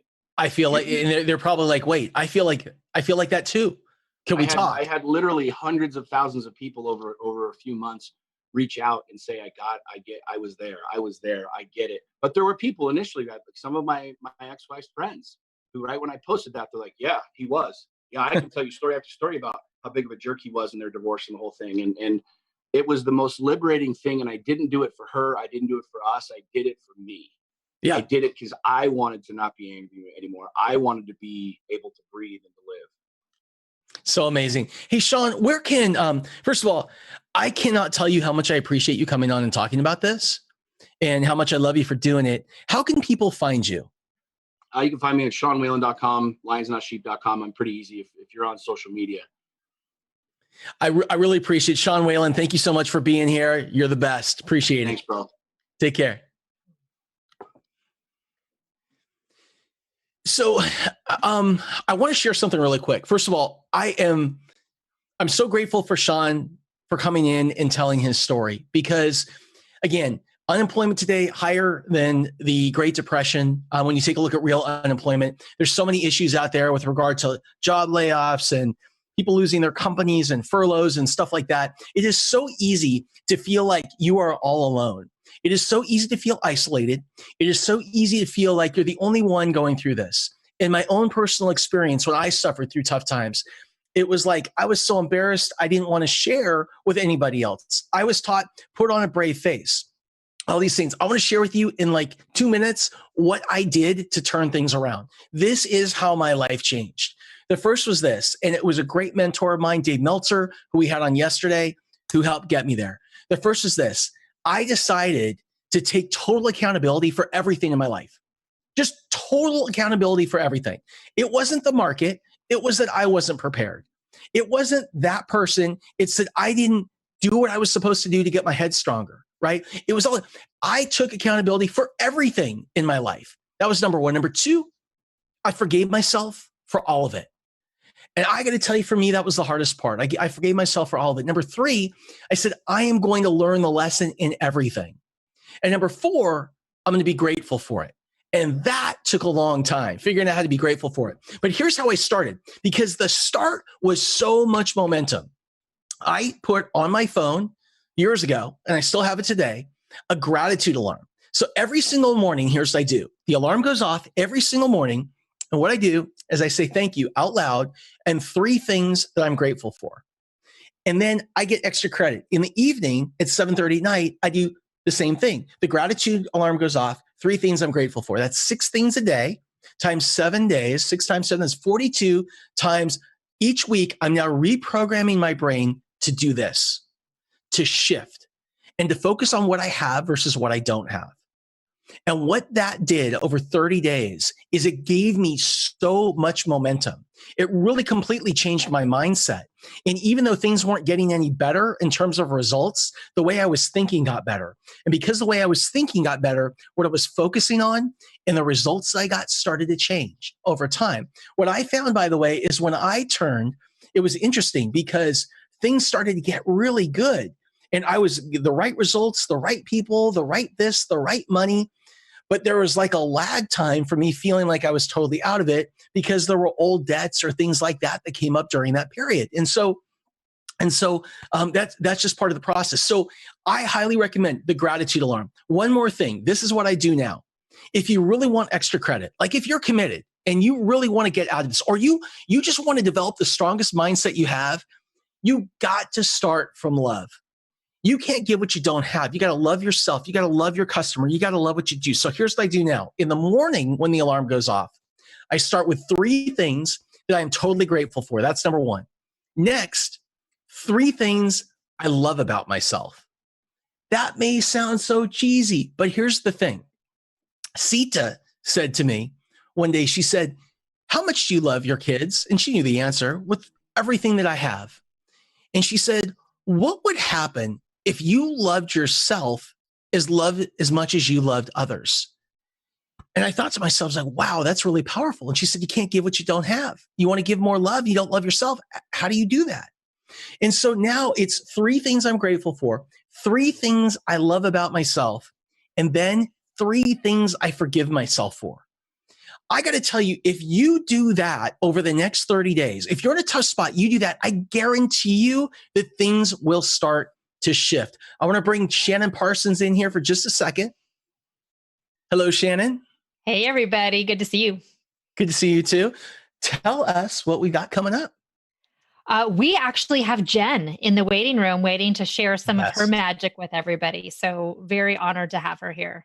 The best. Hey, if you're in a position right now where you're having a difficult time, you're having trouble shifting, you're trying to figure out kind of how to get your feet under you, and you need more help, all you need to do is text what now, just in one word, what now, to 44222, and we can share how else that we can help. 44222, what now, and we can share how we can help. With that, I want to bring in the Uber rock star, a person who I just think is the bomb. I want to bring in Jen Gottlieb. And here she comes. And can I tell you just one of the things that's awesome about Jen? One of the things that's awesome about Jen is Jen heard about what we were doing here with the CovAID Business Festival. And I got a call, and it was from Jen. And she said, we just want to help. She said, we want to help. We want to help small business. And Jen and her firm came in, and they have been such a critical part of getting all of this off the ground and making it a success. Jen, I just want to say thank you so much. Thank you so much for putting this on. This is, I mean, from an entrepreneur, just for me, I've been sitting here watching on my phone like all day, and it's been unbelievably powerful what you're doing. And thank you for allowing us to help. Because when you allow other people to help, like you make them feel good. My entire team has had the best time working on this. They are geeking out. They love it. They feel so amazing about themselves. So thank you. You just brought up a really important point. So you said, thank you for allowing to help. A lot of people, when they're down or they're going through a rough time, they don't want help or they're afraid to ask for help. Again, I've talked about this earlier. When you reject help, what you do is you attract the opposite energy. So you surround yourself with takers. But when you accept help and people want to help, it's just an incredible flow of energy. Yeah. And I always remind myself, because I used to hate asking for help, like hate. And now I have to do this huge reframe where I remind myself, like, do I feel good when people ask me for help? Yes. It makes me feel amazing when people I care about ask me to help them. It makes me feel seen. It makes me feel important. It makes me feel like they value me and they value my opinion. So anytime that I don't ask somebody for help or I don't have the balls to like ask somebody, I'm taking away an opportunity to make them feel really amazing. Amen. Amen to that. Hey, I would like to start by talking about your experience in television, because I think it's instructive. Could you share with people a little bit about your background in TV? I have been acting and performing since I was out of the womb, since I was a little girl. And my experience in acting and performing started on stage. So I did a Broadway national tour of The Wedding Singer, if anyone's seen that show, the Adam Sandler movie. And then I did this really random, at the time, very random show for me. It was a hard rock and heavy metal talk show on VH1 called That Metal Show. And I booked this tiny part on the show. I was a working actor. I was auditioning my face off, not getting much, that whole lifestyle. And I got this role, and it was a huge deal to me. To anyone else, it was like, oh, you got a couple lines. You're the hot chick on this show. I was Miss Box of Junk. And my job initially on the show was a hard rock and heavy metal talk show. And there was 3 guys, Eddie Trunk, Don Jameson, and Jim Florentine, if y'all know any of those names. And they would interview rock stars. And I auditioned for the part of like the sexy girl that brought out spots and said hi and then walked away. And that was my role. I did not get paid very much, but I was excited about it. And after the first season of that, a lot of things fell into place where, I actually challenged myself in a lot of ways. And I learned a lot. There was a lot of growth that happened. And we can get into that if you want, what I learned from this process. But I ended up solidifying a pretty big part on this show. It grew and it got bigger, and I ended up doing 14 seasons. And on this show that has a really niche following in the heavy metal world, and it became a massive part of my life. So I just kind of followed the breadcrumbs, and this little thing turned into something really awesome. It's so funny when you talked about that. What was the name of the character again? Or you just said Miss Box of Junk. Miss Box of Junk. Yes. So I'm not going to tell the whole story right now, but my friend Gary Goldstein, he was a producer of a big movie, and I'll tell you, his first movie he did, he got this opportunity. They paid him very little. It was crazy timelines. Everybody else turned it down. He ends up doing the whole thing in 30 days. They wrote it, they cast it, they did years ago. The first movie was called Cannibal Women in the Avocado Jungle of Death. Cannibal Women in the Avocado Jungle of Death. But he said, you just got to get your foot in the door. Right. His next movie was Pretty Woman. The #1 box office hit for Disney of all time up to that time. It played on cable every single week for 20 years.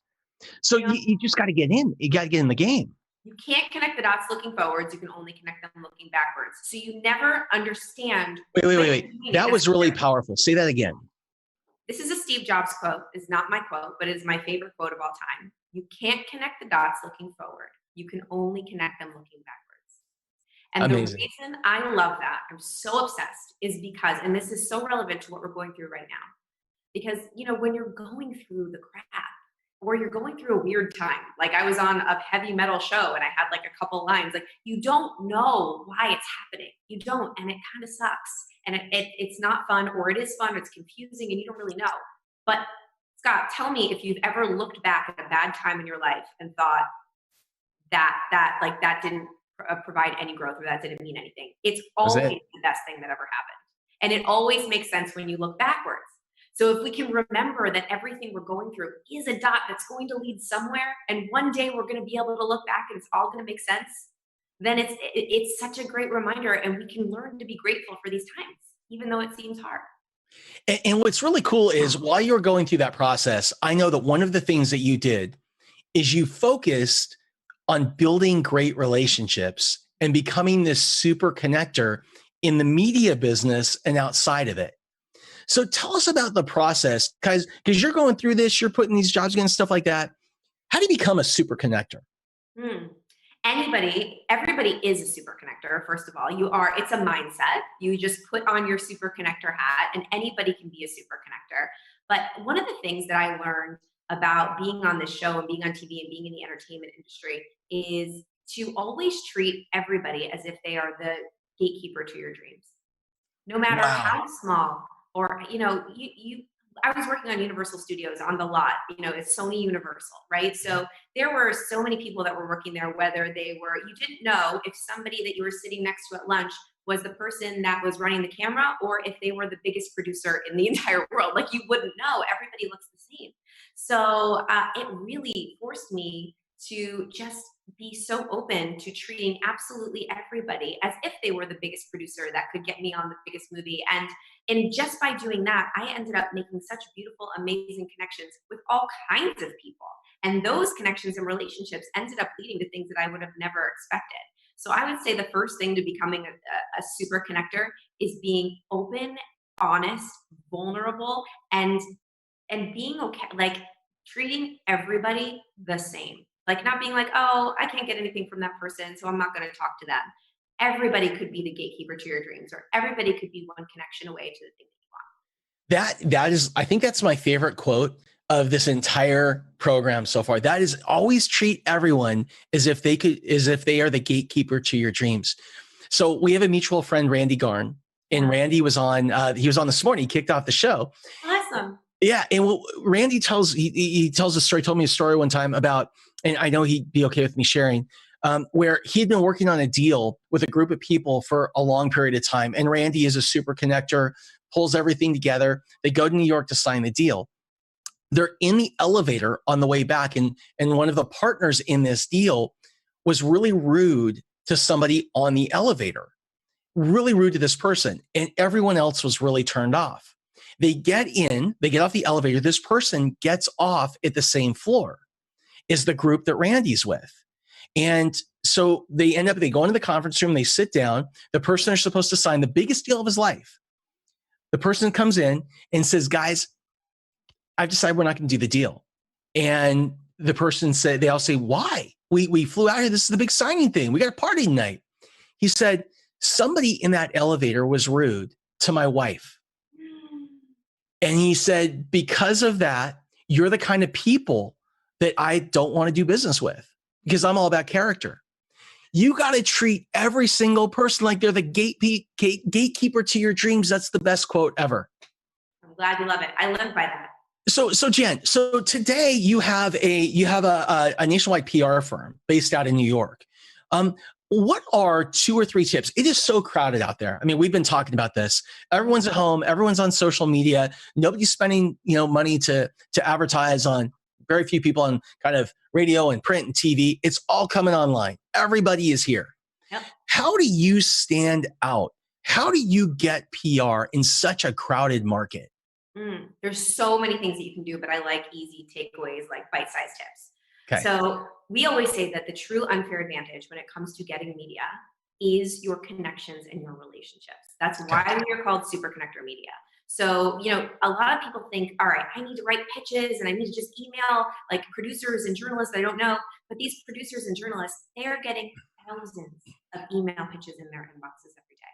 Thousands. So what's going to make you stand out it's always going to be a personal relationship with a producer or a journalist. And guess what? The cool thing is that the people that could get you in the media, that could write an article about you, or that could put you on a TV show, they're human beings too. They're people, and they need help with things, and they're humans. So if you can figure out, and I guarantee you that everybody watching this, and you may say, no, Jen, nope, I guarantee you, if you dive deep enough into your network that you have already, so your network, your friends, your family, your clients, your kids, parents, friends, your cousins, your neighbors, you know somebody that is connected to somebody that could get you on TV or into an article or get you media. Go through the connection. And then if you don't have a really powerful relationship with that person, do something for them. Serve, give, and do it without asking. Just do it. Be your own super connector. Connect them with somebody else. Post, share their content, write a review about their book or their podcast, or tell them you loved their article and say a couple things that you loved about it. So it's all about relationships, and tap into your network. I guarantee you know somebody that you need to know. I still can't. First of all, that's amazing. Second, I still can't get away from everybody. It could be the gatekeeper to your dreams. And you know what? I want to add to that. And we can both relate to this story. This idea of being kind to your future self. So today, and I'm not going to say where it was because I did a couple of them, but we did some TV this morning to promote today's thing. And the first person that I talked to, the person who was getting me set up, Skype. So we go through Skype for people who don't know, and have the earbuds on. We're talking to these different people. So he was having some technical problems. He was really embarrassed. I felt like he was new on the job, and we just talked and we talked, and he was apologizing. And I talked to him afterwards, and he said to me, he said, "Oh my gosh, just thank you for being so nice about all this. I really appreciate it. I don't want anything out of it, but down the road, that guy might run a TV station. Who knows?" So be kind to your future self. Treat everybody as if they are the gatekeeper to your dreams. Jen, what's one more tip or piece of advice that you would give to entrepreneurs today that are struggling to stand out in crowded markets? Be you, boo. There is only one you. Yes. So everybody says that if I had $1 for everyone said to me, yeah, there's millions of people doing the same thing as me. Yes, there are, but there is only one you. Amen. And so what is the thing about you that makes you different and special? Be proud of that thing and share that thing. So we always say your mess is your message. Your mess is your message. Be vulnerable, be open. Wait, did you just say your mess is your message? Your mess is your message. Oh my gosh. Wait, write that down. Your mess is your message. I want to comment on that real quick. I did a podcast like a year and a half ago. I was sharing this story because this person was interested about these big brands that I helped to, build early on. So it was like CBS, NBC, Fox, all these internet things. And then Virgin and Richard Branson. And at the end, we ended the podcast, and he said to me, okay, we're done. He said, boy, it was so cool. Once you finally got things going, it was just all easy from there. And I go, whoa. Let's re-record the end of this thing, because that's not the message. So we re-recorded it, and I told a story I'd never told before. And the story was, when I lost stuff when the market crashed in 2008, it took a year before I got an offer to do anything. And my first offer, after running a company for Virgin, being on CNBC side by side with Richard Branson, was selling pee. It was a person that bought a lab that knew me.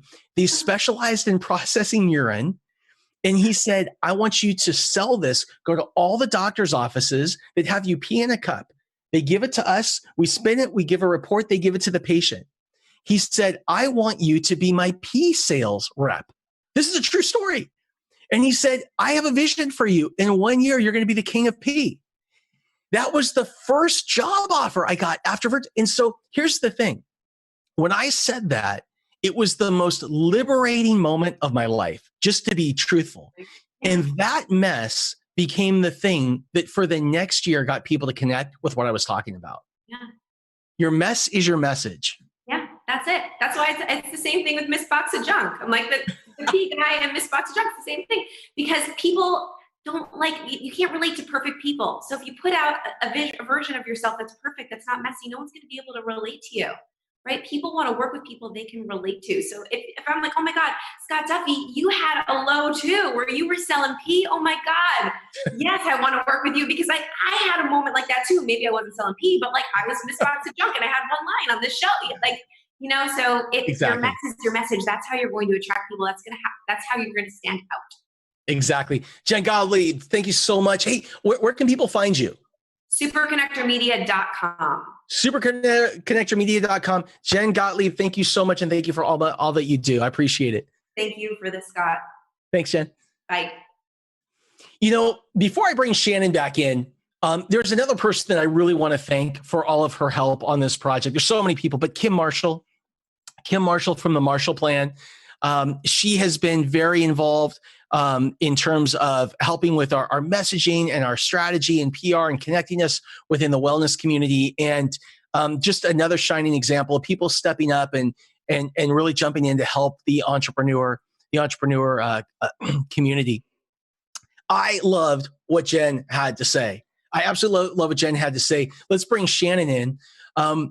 You know, Shannon, a couple things that really stood out to me about Jen Gottlieb were, one, treat everybody as if they're the gatekeeper to your dreams. I'm never going to forget that. That is such a great and impactful quote, and it is so true.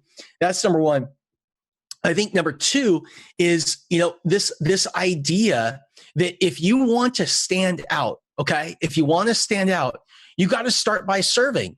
If you want to get on television and you've got to go through a booker, ask the booker, like, spend the time to figure out what's most important to them, right? And give them what they want, like help them first to help you. And I think that that's so important. I think that sometimes we get so caught up in our goal and our dream that we forget that the person we're talking to has a goal and a dream also. And I don't think that there's ever been a time where it's more important than today.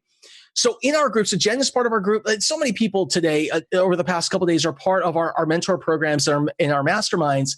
And we get together and we talk about all of this stuff. And we take businesses and we dissect them and we break them down and things like that. If you want any more information on how you can stand out and what you can do today to help grow your company, pivot, adapt, get more media, whatever it is, just text "what now?" one word, "what now?" to 44222, and we'll get back to you with some more information. Shannon, take it away. Awesome. Jen, thank you so much. I love the idea that our mess is our message, and that's what makes us stand out. That's what makes us relatable. So I encourage you, viewers at home, think about what is your mess that you have successfully overcome, and how can you craft that into your message to really stand out in your community? Because people might need to hear your message. They might really be able to relate to you. And one thing that has been the most constant theme throughout these 2 days is relationships. It is the time of relationship marketing. So reach out to the people that are already in your sphere. Send those text messages, comment on the post, but reach out to the people that you already know. You just never know what kind of pot of gold is sitting right next to you. So start reaching out into those relationships that you've already started building. For those of you who are new watching us, welcome. We are the CovAID Business Festival. If you haven't been to our website yet, I encourage you to go there, CovAIDBusinessFestival.com.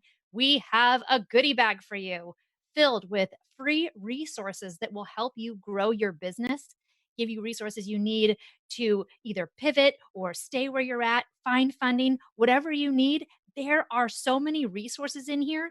It's a plethora. I love that word. There's a plethora of goodies in our gift bag. So go to the CovAIDBusinessFestival.com, get your goodies. And if you are watching on Facebook or LinkedIn, create watch parties, share this live video with everybody in your circle.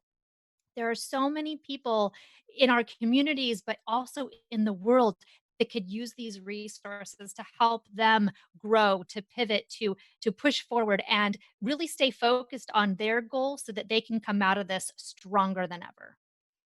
Hey, so, Scott, welcome back. What's up, Shans? So there's one more story that I wanted to share. When Jen was talking about be yourself, this is let me tell you where this really hit me. It was actually a really surreal moment. It was several years ago. I was doing live national TV news being interviewed. And I was on CNBC with Maria Bartiromo back in the day. And every Friday that summer, what they did is they did this remote right across the street from the New York Stock Exchange. So you get interviewed outside, and it was on the steps of the old Capitol, the old New York Capitol, of the country, where Washington was inaugurated. And so what happened was, I'm in this building and they blocked the whole thing off. So there's nobody, there's nobody in the building at all.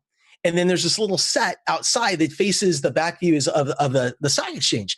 So, so I'm in this place and I was so damn nervous and I was so scared. By the way, here's the thing I've learned. If you're a speaker or you're doing media or whatever, if you're nervous, it's the most selfish act you can ever make. Because if you're nervous, what that means is you're spending your time focusing on yourself versus the people that you can serve. Okay. So if you're nervous, just know you're focused on the wrong thing. If you start to focus on how you can serve these people, and really, it's a whole different thing, a whole different vibe. So anyway, I'm in this place. I'm really nervous. And I got to stand.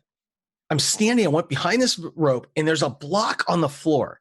And it says, George Washington stood here when he was inaugurated the first president of the United States. So I'm standing on this thing, nervous as all hell. And my the PR person I worked with at the time, Brooke Hammerling from Brew Media, who's just unbelievable, she walked over to me. She said, boy, you look nervous. And I said, I am. And she said, why? And she said, I said, I'm just trying to I was looked up to Jack Welch. I'm just thinking, what would Jack Welch do? What would this do? What would that do? And she said, Scott, she goes, all you need to know is this. The world's already got a Jack Welch. They got an Oprah Winfrey. They got all those things, all those people you're just talking to me about. You got to be you. She said, if you were really you right now, what would you do? I said, I'd take off this sport coat and I would go do this interview without a sport coat. She goes, great, let me have it. She took it off. I went out and I'll wrap this up. I sat down right next to Maria.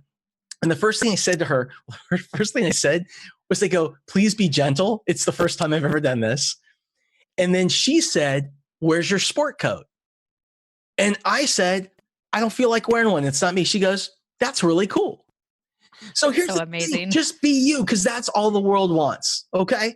So good. So what I want to do now is I want to bring in our next guest. Our next guest is somebody who I really just had the opportunity to meet recently for the first time, and somebody who absolutely knocks my socks off, and I'm a huge fan of, and that's Joe Theismann. Joe Theismann, 2 times in the Super Bowl. Joe Theismann, he was, I think, the highest paid football player at one time when he was at the height of his career. Super awesome guy, right? Super awesome achiever. And then at the top of his career, he's playing the football game, and somebody comes in and hits him in the knee, and he breaks his leg. It's an iconic moment in NFL history. And just like that, his career was over. Just like that, just like the way we all got sideswiped by COVID, his career was over. And he had to reboot, and he had to repivot, and he had to restart. And he was incredibly straightforward and honest with me about what that all meant to him and how he did it.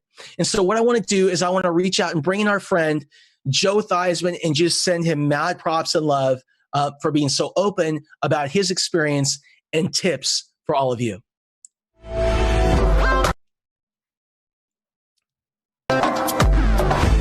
All right, I want to welcome our next guest, and I am so happy. I feel so lucky to have him here, Joe Theismann. Joe Theismann is a world champion quarterback. He's an MVP, and he's also an entrepreneur. And Joe, I just want to welcome you and thank you so much for joining us today. Thank you, Scott. I really appreciate this opportunity to be able to reach out. In this world of virtual meetings, you have to get pretty comfortable after a while doing all this stuff, and you miss face-to-face interaction with people, to be honest with you. So this is sort of like we're having face-to-face with a lot of people. And I appreciate the chance to be able to reach out and talk and raise some money to be able to feed the kids and do something good. I think that's one of the things that I really found in my life is I became a me person. I had so much success in the world of athletics. I was a me person. What could I get for me? Could I do a movie? Could I do a television show? What was I going to be able to get? And then the night came and changed my life completely against the New York Giants on November 18th, 1985. That's really when my life changed. Like I said, I just become so self-absorbed in our lives And what this pandemic has basically done, I think it's given us an opportunity. And I don't talk about change with people now. I talk about opportunity. People don't resent change. They resent being changed. But now we have to go out and look at our lives differently. We have to think about our life differently. We have to think of our relationships differently. There's so much that is different right now. I see it as an opportunity, just like I did, and it took a while to figure it out, after my leg was broken in November. Yeah. You know, and here's the thing about when you broke your leg, it feels a lot like entrepreneurship today. So you may have had the perfect idea, the perfect vision, hired the perfect team, built the right plan, put together the right capital, executed flawlessly. And it's like something came out of nowhere and it knocked all of us off course. And I think that's similar to what happened to you. You were so successful as a quarterback, and then boom.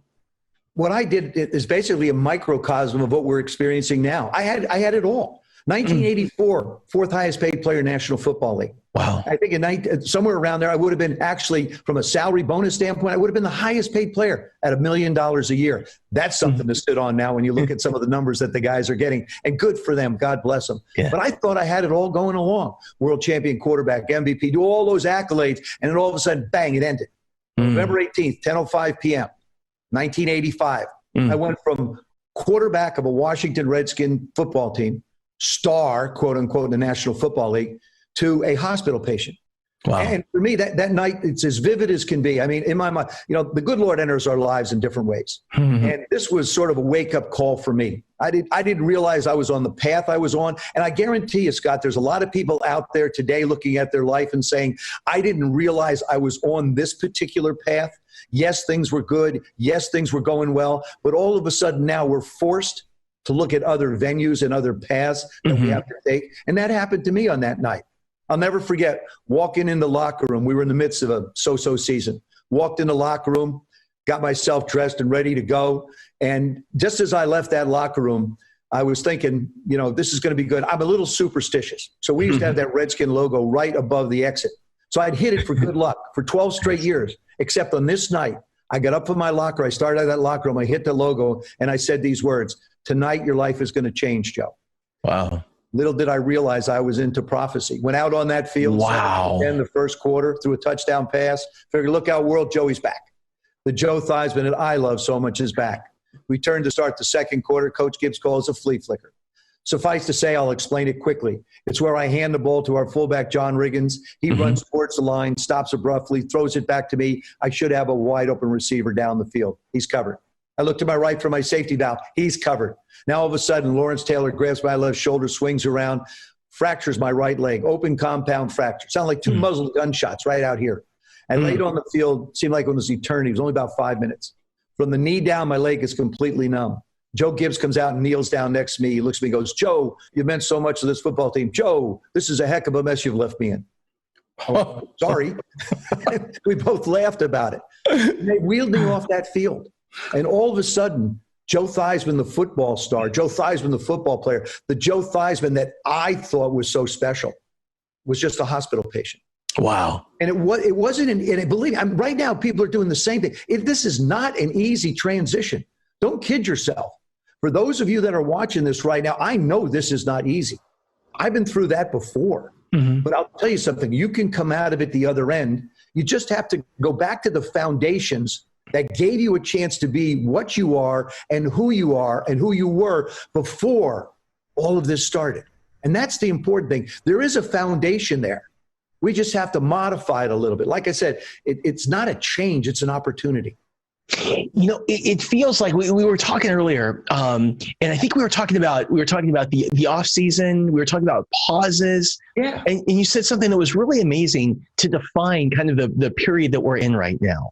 Again, it's interesting because in football, we have a bye week. A bye week. You get a bye week. So you play 7-8 games, all of a sudden you get a week off. But during that week off, coaches don't take the time to look at the opponent. They take the time to look at themselves. They sit down and analyze who they are as a team. What are they doing well? What do they need to work on? What's our personnel look like? You know what? We're in a bye week. I mean, really a bye week. We're in a bunch of bye weeks right now as society goes. But this is a chance for us to step back and look at ourselves. What's my relationship with my family? What's my relationship with my partner, my spouse?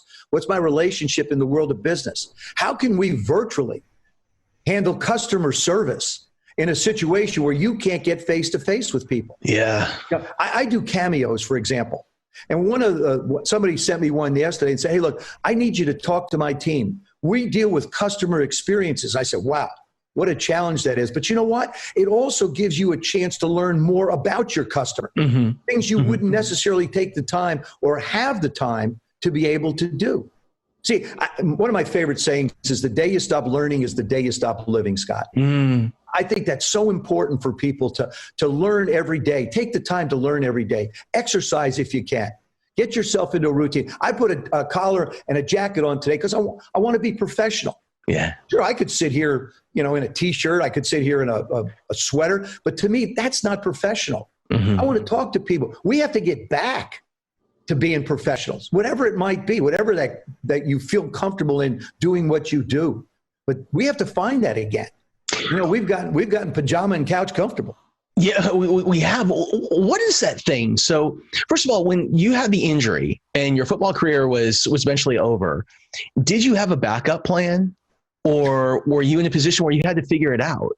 Well, I didn't really have a backup plan because I just signed a brand new 5-year contract. That's what I thought. Yeah. I had $1 million a year. Like I said, I thought I was set. I thought, and then I would worry about the backup plan later on. Yeah. I wanted to get into broadcasting. I'd done some broadcasting. So that was an opportunity for me. As a matter of fact, what people don't realize is I played in Super Bowl 17 against the Miami Dolphins, played in Super Bowl 18 against the Los Angeles Raiders, and I actually broadcast Super Bowl 19 with Frank Gifford and Don Meredith. I replaced them in the booth. So that was my first taste of broadcasting while I was an active player. And I believe there are only 2 players in the history of football, Jack Kemp and myself, that have actually broadcast games while they were active players. But it sort of wet my whistle a little bit. That became plan B, but I didn't expect plan B to show up as quickly as it did. And the other thing, too, is once we won that championship in '82, I had a chance to go to a lot of different meetings, visit with a lot of different people. And the one thing I noticed that everybody in business was talking about the same things that we talked about in football. They talked about goals. They talked about opportunities. They talked about attitudes. They talked about working together. You know, that people relationships. That's really customer service. Talked about those things. Talked about teamwork. And basically, I took that to heart, and I developed my presentations based on the world of sports, the world of business, and our own lives. As a matter of fact, I happen to have this little gem right here. Yeah. It's a book that comes out June 16th. I mean, you can go to Premier Collectibles now. And we will have a link below. We have a link below inside of this thread. So everyone, I want you to make sure to click on that link. It was 6 years in the making, and it takes and it covers my career and other contributors like General Powell and different people that I've known. I think that's the thing. I'm an insatiable learner now. I want to learn so much. I hated reading. If I read a book in a year when I was a kid growing up, it was because it was a mistake. Yeah. Now it's like I can't get enough. I can't get enough knowledge. You know, really, it's interesting, Scott. I've been around in my world of football, big people. I've been around big people because of the relationships that you develop over time. You're around people with great wealth. But there isn't anything that is more impressive to me than knowledge. Yeah. Someone of great knowledge to me is extremely impressive. I remember walking on a beach with Kareem Abdul-Jabbar in Hawaii. And he made me actually walk on the slant that was down towards the water. So he wasn't 7'2", he was like 9 feet tall. and that was big. I used to play racquetball with Wilt Chamberlain. Took up an entire court. That was big. But when somebody has great intelligence, to me, that is so incredibly interesting and admirable. I just think growing and learning is so important for all of us. Never more important than today. You know, I always say with all the changes that have happened in the last few weeks, whatever it is that you did really well, you know, a year ago, like your superhero power in business is your baggage today. That's the way we have to think about it, because things are changing so fast. You've got to be so committed, have a passion, this unrelenting passion for learning, because that's what's going to get us through this. Right, but you can't just close the suitcase on that baggage. That's right. That's right. Because there's valuable lessons in there. There are valuable tools in that history tool chest, that will allow you to go forward. Now, they're going to be different. Please know that it's different. Know that it is a changing time. So many things on a daily basis.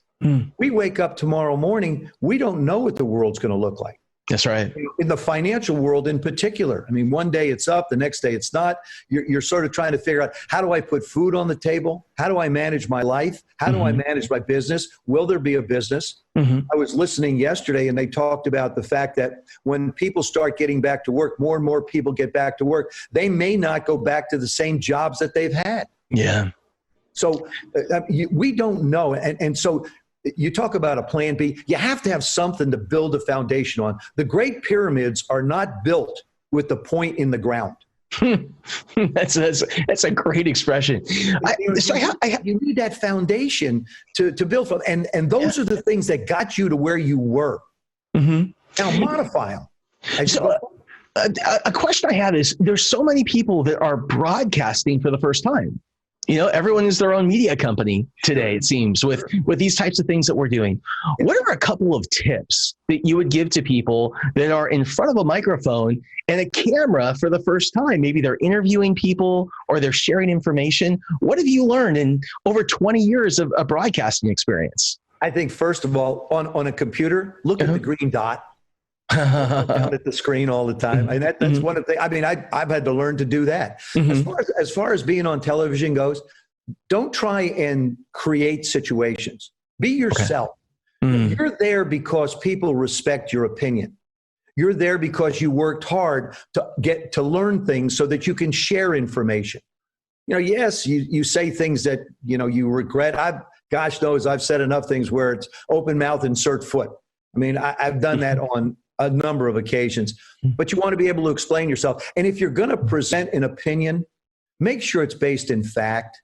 Like, for example, Ricky Williams played for the New Orleans Saints and, you know, was a running back. And Ricky had some issues, and he used to just act sort of very different after a game in interviews. And I criticized him once, but I didn't understand that there was a medication that he needed to be on to help him deal with all of the things in our world.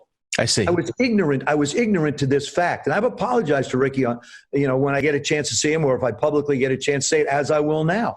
It was my ignorance that I said something for. Now I want to take the time to understand what I'm saying. So if you're in front of a camera and you're in front of a microphone, if you have something to say, believe in what you say. If it's an opinion, believe in your opinion. But make sure you research it enough that you know, because in this day and age with fact checkers, let me tell you something, Scott, you will get by with absolutely nothing. That is the truth. Now, one of my favorite parts about your background and your history is you are an entrepreneur, and you have been in the restaurant business for years. 40 years.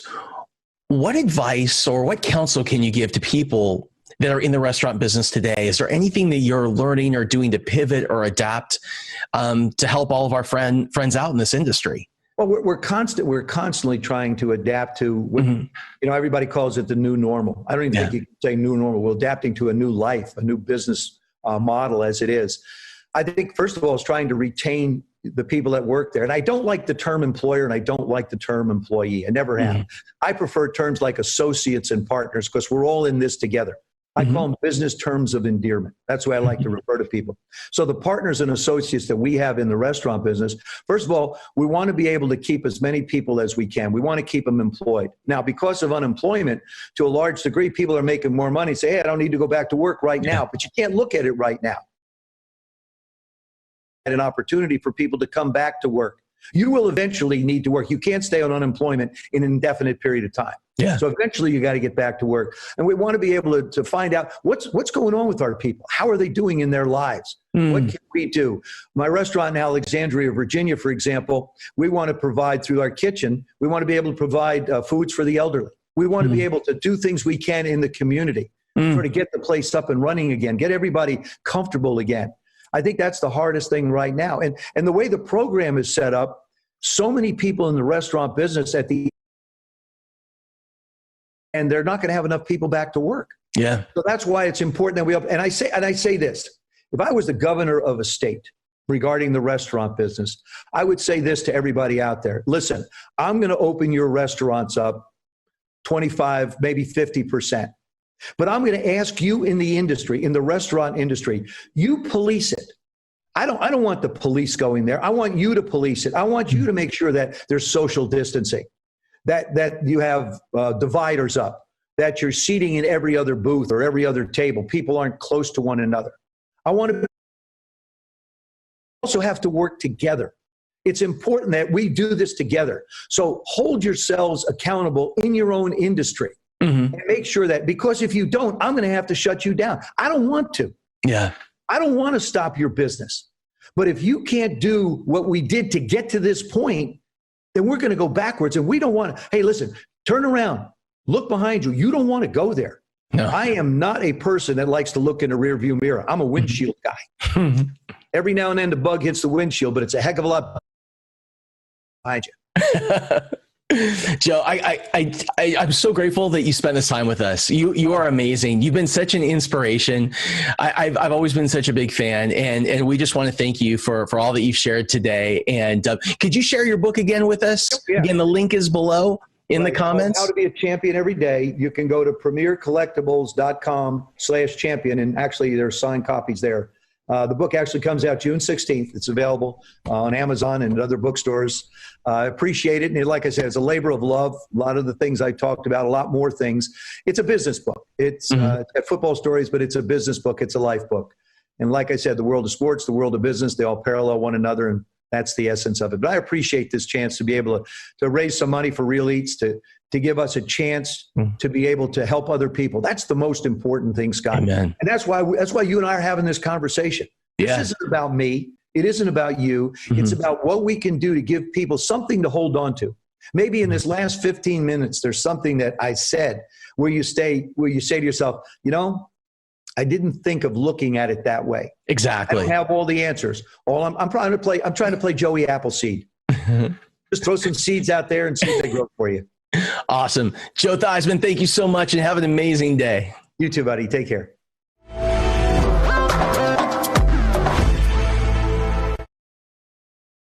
Seriously, how cool is Joe Theismann? You know, one of the things I love about Joe is just his honesty and the way he talks about being completely unprepared. When he was he was playing in the NFL, he just signed a brand new 5-year contract. I think it made him like the highest paid player, the highest paid quarterback at the time. And what happened? Something came out of nowhere, just like COVID. Something came in and knocked him off course, and he had to reinvent, he had to readjust, and he had to rethink everything. Now, I know that I felt like that over the past few weeks. I know I shared with all of you that, you know, one of my businesses is an event business, and we do live events, and we had these events booked out for the next 2 years. And within a period of just, you know, a couple of days, everything got canceled out, and it was crazy. And so again, I think it's so important. And one of my goals was to share people and their stories from all kinds of different walks of life and industries, because I just want to make it clear, we all go through this, and we all go through it kind of in our own unique way, but it's the same thing, right? We all have to pivot, adjust, adapt. We all have setbacks that we go through during our lifetimes and careers. And so I was just really so happy that Joe got on, he was just so amazing that he got on and was willing to share and really followed up and just wants to help the entrepreneur community. You know, Joe, he's for 40 years, he's been a restaurateur. And so he's feeling this at a gut level with his restaurants. It's like Jim Cramer on CNBC. One of the reasons I love Jim, and I think he's been doing such a great job, is that he is a voice for entrepreneurs because he's in the restaurant business and he has other businesses. So, you know, these people, everyone is feeling this. And the thing is, they're willing to share and they're willing to help in the same way that we are. Go to CovAID.KNEKT.Live so that you can donate to our our favorite cause today, which is Eat Real. Eat Real is an organization that is providing real food, good food, healthy food to children and families in need. Actually getting that food directly to their homes so they're able to eat. You know, gosh, 10 weeks and a day ago, there were about 20 million kids in the United States that depended on their school lunch program for their only meal of the day. Today, there's somewhere between 30 and 35 million. Now, it's a real problem if you can't get to school, even if your cafeteria is open today, in order to get that food that you relied on. So Eat Real doesn't just provide good, wholesome food and good recommendations to schools. What they also do is they're helping right now to get that food into kids and families' bellies, which is amazing. So again, CovAID.KNEKT.Live. Please hit that donate button and donate whatever you can, $1 or a dime or $1,000. We'll take it to Eat Real. My next guest that I want to bring on is a dear friend of mine named Frank Shankwitz. Again, my thought process behind the CovAID Business Festival was to think about who do I know that is like the best of the best in a whole bunch of different industries and areas that can help us to learn how they are pivoting and adapting. Their stories of how they got through hard times or they're getting through now. And when I thought about charity, I thought, what is my favorite charity out there? Who's my favorite kind of charity entrepreneur? And it's Frank Shankwitz. So Frank is the founder of the Make-A-Wish Foundation. In fact, last year, there was a movie that was made about Frank and his story called Wishman, which is one of the top movies right now being played on Netflix. So go check it out. It's a great family movie, Wishman. Frank is a guy that literally started with nothing. And he's going to share his story, and he's going to be so open about what he went through. And he is going to inspire you and help you to know and understand that anyone can be a hero. So Frank.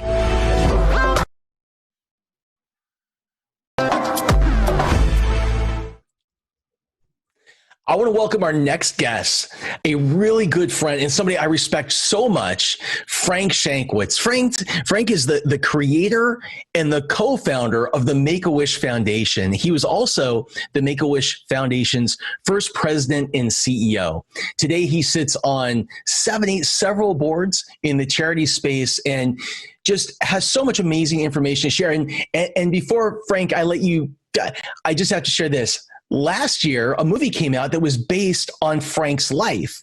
Make-A-Wish, it was an incredible story. Frank's going to tell you more about it. But what's really cool is it was accepted to be qualified to be nominated as Best Picture, which is just such a great tribute to you. So, Frank, it is so good to see you today. Hey, thank you, Scott. So happy. Thanks for the invite, by the way. We just have so much fun doing this. We do.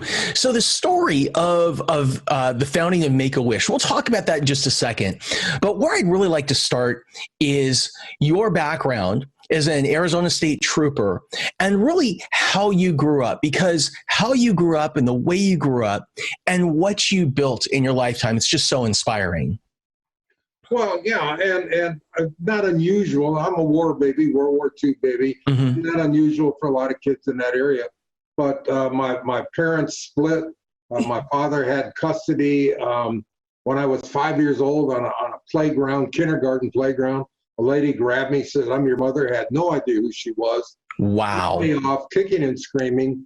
And she said, "We're going to Arizona." Well, in kindergarten, we hadn't got the geography yet, so I had no idea where Arizona was. But just, again, a couple smacks on the head that shuts you up, and off we go. She took a stranger out to Arizona. We ended up in Michigan.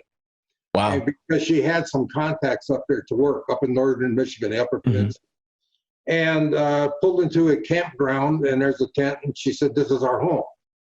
And now I'm a city kid. I've never the tent was your home? The tent was our home. It's right on the shore of Lake Michigan. And at first it was scary because all of a sudden we got skunks, raccoons, deer, bear, everything else running around. Wow. City kid. But this next 5 years was moving from a tent to the car to flop houses in the winter, just survival, learning survival. Wow. Biggest thing.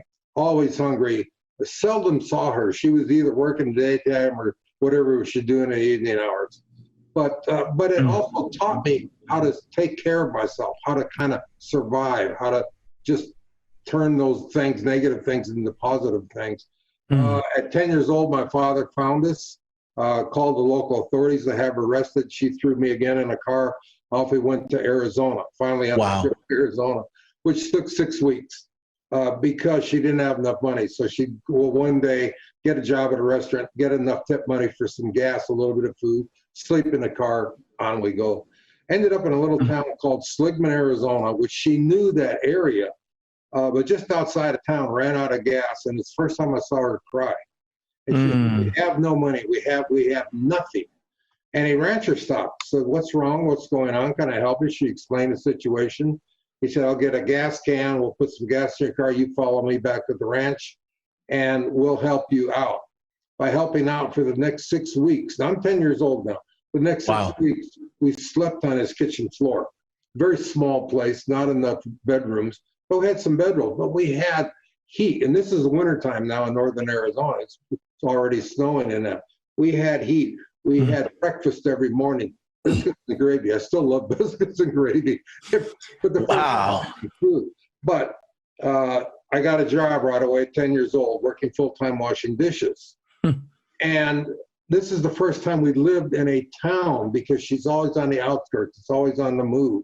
I'm going to school. All of a sudden, I've got friends, playmates. But I met a gentleman, it was a Mexican gentleman, building something across the street. Went over and said, what are you doing? He said, what's your name? I said, Frank. He said, no, from now on, your name is Pancho, meaning Frank in Spanish. And that was stuck with me my whole life. And he said, my name is Juan, but the people in town call me Juan. In fact, we've made sure that line was in the movie, Wish. Yeah. But Juan became my father figure. Juan started teaching me things. Juan taught me work ethic. He taught me integrity, character, how to develop that. Because those aren't inherited. You know that. Those things are developed throughout your whole life. Got me introduced to sports, got me introduced to music, just things that I had never done before. Became that father figure. And then when I started in 7th grade, I go home. We got a little travel trailer. It was wrecked, but at least it was sheltered. And come home, and it's being hooked up to a pickup. What's going on, Mom? She said, I can't afford you anymore. You're on your own. And left. Wow. My trailer goes down the road. And obviously it upsets any kid. And I go to Juan. I said, I don't know what to do. And he said, always learn to turn. Now, this is in the 50s, Scott. This is a popular term today. Always learn to turn those negatives into positives. My home just left me. Juan, what do I do? He said, I've arranged for the widow Sanchez for you to stay at her house. She's going to charge you room and board, $20 a week. You make $26 a week. Every money I ever made went to my mother. Wow. First time in your life, you're going to have $6 of your own. That's a lot of money for a kid at the time. And he said, that's a positive. For the first time in your life, you're going to have your own room. You're going to have indoor plumbing, because I would have to go to the locker room for the Santa Fe Railroad to use the showers and that. Indoor plumbing, that's a positive. She's the best cook in town. There's a lot of things like that. That's a positive. You don't have to worry about meals anymore. She got the first television set in Seligman, Arizona, and Mickey Mouse Club had just started. I get that. But again, all good. Yeah. All of those things. Then they also said, when you can, Frank, give back. What do you mean give back? I don't have a thing. You don't have to have money to give back. Give back your time. And he gave the example of, I'm now at the widow Sanchez house. Look at her front yard. Look at her porch. It needs sanding, it needs painting, it needs weeded. You can do all that. You're big enough. You know how to do that. You don't have to have money to give back. You can give back your time. And that's the message of our movie. Everyone can be a hero. But then following that, I moved to the little town of Prescott, where I currently reside. My mother said, I need you back. I need you to help me out with finances. But again, coaches helping me out, teachers helping me out, employers helping me out. After that, joined the Air Force. Again, the mentors in the Air Force saw something special. Ended up on the base honor guard when I was stationed over in England. Just all of those things, all those positive things, people helping out. You know, it's it's so inspiring, because I think that sometimes we look at people who built big things, who built great things, or got those things started, and we think that they must have had some kind of advantage. They had some kind of background or education or financial support that maybe that we don't have. And I think that what's really inspiring is that again, anyone can be a hero. And your story is, I've never heard a better example of that. Now, eventually you become an Arizona State Trooper. Yes, after the Air Force, I went to work for Motorola. Excellent job. It was during the Atlas Missile Program. Ended at my high school math teachers cracked up, ended up in statistical engineering of all things. But I didn't like living in a big city. I'm a small town boy. I'm living in Phoenix, Arizona now. Several of my friends had joined the Arizona Highway Patrol. Frank, why don't you join? With your background, Air Police and the Air Force, engineering degree, you'd be a perfect fit. Guys, I make in 1 week what you make in a month. I'm just going to give that. I have a new house. I have a car. It's a nice lifestyle. But I just thought, I'm bored. Even though they treated me so good. On a whim, I put in an application, got accepted, went to the academy, and it must have been a great career choice, because 42 years later, I finally retired. Amazing. And you met your wife. And you met Kitty. Of course, it took me to get killed to meet my wife. But it did. It did. And watch the movie. Watch the movie to learn that story, because it's this movie stop. Wishman. That one. Wishman. That's right. Wishman on Netflix. My kids just watched it and they absolutely loved it. It's so inspiring. And while you're home now with your kids and with your families, go to Netflix and pick up Wishman. It is an incredibly inspiring story, and it's wonderful as a great family movie. So how did you go from there, being an Arizona State Trooper, to Make-A-Wish? Well, I was assigned. The Arizona Highway Patrol decided they needed a motorcycle tax squad. It's going to be a 10-man tax squad that worked the whole state of Arizona. And initially, we took our initial motorcycle training with California Highway Patrol. I see. And right after that, the TV show Chips became very popular. And if people don't remember Chips, the adventures of two California Highway Patrol motorcycle officers, Ponch and John. Yeah. Very popular, especially with the younger generation. I used to think I was Ponch. I did. I had hair. I used to think I was Ponch. Yeah. But we would travel usually in 2-man teams all over the state of Arizona, go in a little town. All of a sudden, the grade school kids would see us, hey, Ponch, hey, John, hey, Chip. And it was just fun. And I started saying, can we go talk to the grade school kids about bicycle safety, which they could care less about. They just wanted to get on the motorcycle. But it was great PR. And then in 1980, I'm on patrol way up in northern Arizona, motorcycle patrol. I get a call from the dispatcher. I need you to find a telephone and call in. And we got to remember, in 1980, there's no cell phones. Yeah. So the closest payphone was 40 miles away. I call in and she said, we've just been informed that there's a 7-year-old boy named Chris. Who has terminal leukemia, only has a couple weeks to live. His heroes are Ponch and John from the television show Chips. And he watches it all the time. And he told his mother, when I grow up, I want to be a highway patrol motorcycle officer, just like Ponch and John. Wow. And the family asked, is there any way that he could meet one of the motorcycle guys? Because we look identical. Our uniforms were identical, our motorcycles, except ours at Arizona. And the department said, yes, we were going to arrange that. And that's why they wanted me, because maybe I was working with the kids all over Arizona all those years to get down to Phoenix.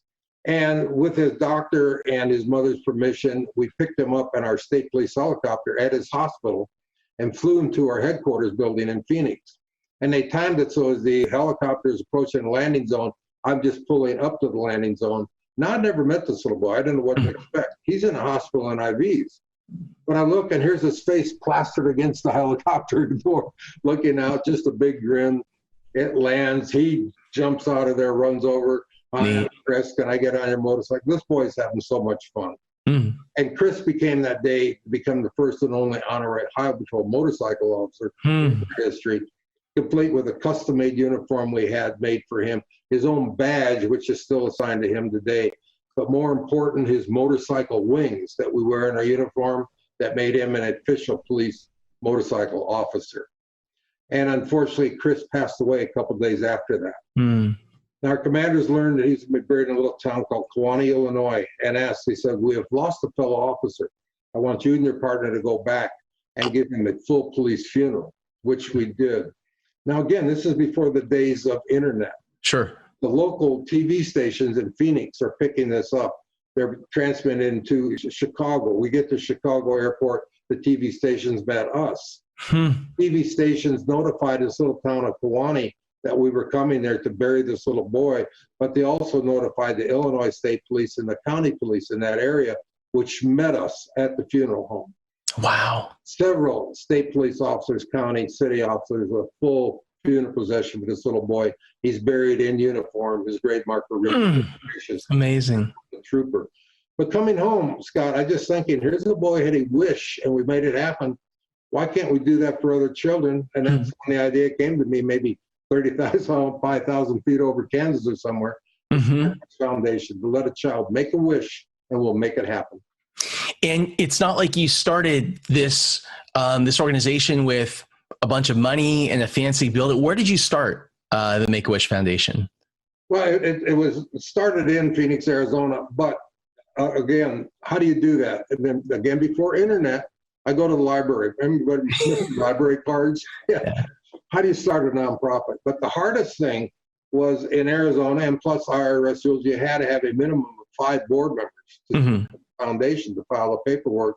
And everybody I went to that was involved with Chris, no, it's a bad idea. Nobody's ever heard of this. It's not going to work. Sounds like being an entrepreneur. Yeah. Exactly. And exactly what my mentor Juan told me in younger years, turn that negative to a positive. Find a way to do it. And it did find a way to do it. We finally found the like-minded people. As you well know in yourself, surround yourself with. Finally found those people to get our 501c3 and start the foundation. Money came from me, and I never took a salary with Make-A-Wish because I wanted all the money go into helping the children. But it was working part-time jobs. Get off one shift, go to another shift, getting all the money we can. And then we started getting what we call, I still like to call a mom and pop dollar press. $5 here, $10 there. Well, that starts adding up. It does. Yes. That's incredible. And so, first of all, how many wishes have been granted today? That's an amazing figure. It's good and it's bad. It's good because we've granted over 500,000 wishes. Wow. All because of this one little boy. It's a bad, I say, because there have been over 500,000 children with life these wishes. In fact, in our original charter, there's an escape clause that someday we'll go out of business. Wow. There will be these needs for these children to have this. I'm curious, what is the most popular wish? Probably right now, the most popular wish is that Disney related. And Disney opened the door for us. Our first official wish was in March of 1981. A little boy wanting to go to Disneyland. It took forever to get Disney to approve sending him there. In fact, they kept calling, our secretary kept calling and say, we're the Make-A-Wish Foundation. We want to send this little boy, he's terminal illness then. We would like free admission, please, and get in front of the line. He's in a wheelchair, very ill. They kept hanging up. And she said, I don't know what to do. Disney won't talk to me. I said, give me the name of the secretary for public relations. I called, and I didn't say, this is Frank Shanklitz, president and CEO of Make-A-Wish Foundation. I said, this is Officer Frank Shanklitz, Arizona Highway Patrol. You can almost see her sitting up a little bit straight. Said, what's this about? And I said, well, I have a warrant for one of your people. Well, guess who I got to talk to? The minute I got the director on, I explained, I said, I just lied to you. Here's my name, here's my badge number, here's my supervisor's name and phone number. All you have to do is call in and I will be fired immediately. But will you please listen to my story? Well, he listened to my story. And now Disney, what you mentioned, the most popular wish, millions and millions of dollars over 40 years. Wow. Hundreds and thousands of wishes going to Disney World, Disney Cruises, Disneyland. So sometimes you got to lie to get to your goal, but always qualify that lie right away. Wow. Well, that's a good tip. One more question for you, Frank. You're involved in several charities today, and it is a very difficult time for everyone, particularly charities who've seen a lot of their fundraising dollars dry up. Correct. What advice are you giving to charities, or what are you seeing them do to pivot today to help get through this period? Well, what we're doing right now, I sat on seven different boards around the United States. And just as you mentioned, money is difficult right now. And so many charities are counting on that corporate dollars, which are great during the times, but corporations are now struggling. But I encourage people to do, again, what I call the mom and pop dollars. There are so many people out there that are hurting for financing, but there's others that are okay. Yeah. Get that $20 check as the average, $25 check, and get the press on your side, especially right now. Anything involving the children, the homeless, the veterans are buzzwords for the press. And contact your local press and say, listen, I've got this story. We're trying to do this and that. Get the media out there. Get those mom and pop dollars. They add up. They do. Frank, thank you so much for being with us today. Frank Shankwitz, a founder of the Make-A-Wish Foundation, and just so much more. You are so inspiring. I love you to death. And again, thank you for being here. All right, Scott. Thank you.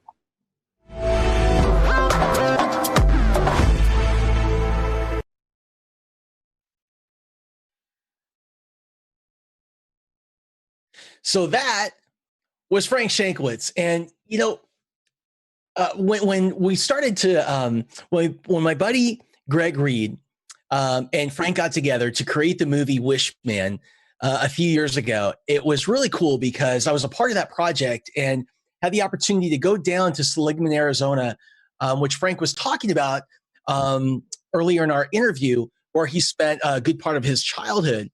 And he took us to where the trailer was that he lived. And he took us to where the train station was, where he had no, Frank had no hot running water. And he and the poor kids would go to the train station.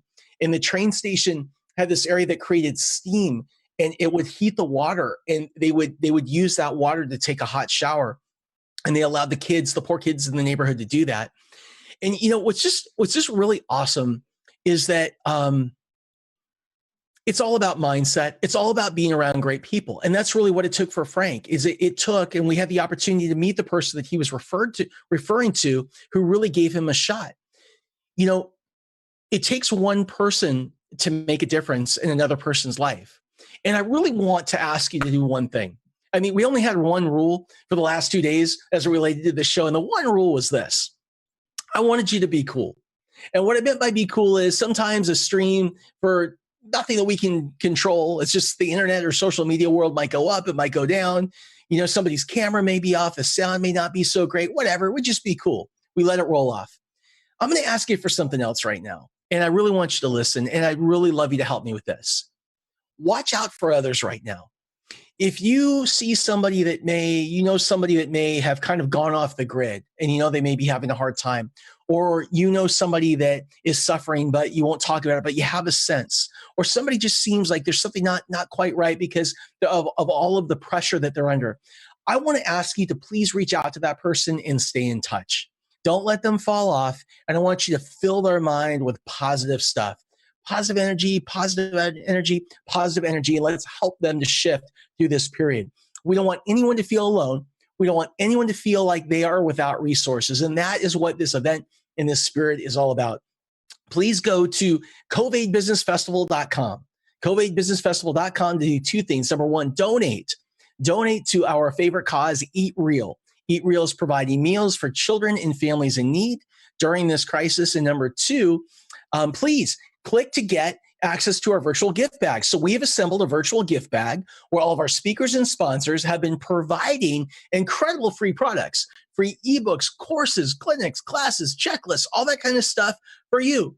You don't have to buy it. It is free to you. So click on the virtual gift bag at CovAIDBusinessFestival.com. With that, I want to bring in Julie Catino. Now, Julie is somebody that I had the opportunity to meet about 10 years ago. And she is a rock star. Get ready for this powerhouse to turn your world upside down. So Julie was, when we first met, she was the VP of brand at Virgin, and Richard Branson's Virgin Group. And the way that we met was, I was in the process of negotiating a deal with Virgin to acquire the majority of my company. And I wasn't sure if that was the way to go. And what members of their biz dev team said was, they say, give us a week, come to New York And there's somebody that we want you to meet. And we want you to talk to her and then tell us what you think. So we waited, we went in for the week. And on the first day, Julie had us at hello. She laid out a whole brand strategy and created this amazing brand. And so, Julie, I'm so excited and I feel really grateful to have you on today. Hello. Hello. Good to see you again. So you help companies today. I mean, you've got this incredible experience working with brands. And one of the things that you have been so effective at doing over the past few years is taking that experience and applying it to companies of all sizes to help them really kind of create a place in the marketplace that's all theirs, to find themselves. And during times like this, help them to twist in ways that help serve them going forward. Yeah, right now it's all about twisting uncertainty into opportunity. You know, a lot of, yeah. So if you're an entrepreneur today, you're a small business, mamapreneur, dadpreneur, grandpapreneur, doesn't matter what it is. What are some of the lessons you would share with these people about how they can twist in this market and come out stronger? The first thing I think you have to do is twist your offering. You know, we talked about this last week on your show. I think that a lot of people are still selling what they want to sell. And what they need to do is they need to sell what people need. And the analogy that I use is, you know, Walmart noticed it's only selling tops right now, right? Because we're all getting dressed for work from the waist up. They're down tick on the bottoms. And a lot of us, metaphorically, we're still pushing the whole outfit. You know, we have this outfit that we love and we think everybody should know about it. And right now, people want tops. So you've got to figure out what's the top in your business. What is the top in your business? How do you find that? Or how do you identify what it is or should be? You got to look at your target. This is, I know I've been watching for the past 2 days. I've been talking a lot about target audience, but you really have to go into their mindset right now and say, what's changed? And, you know, there's a couple things that we know in general have changed. They're overwhelmed.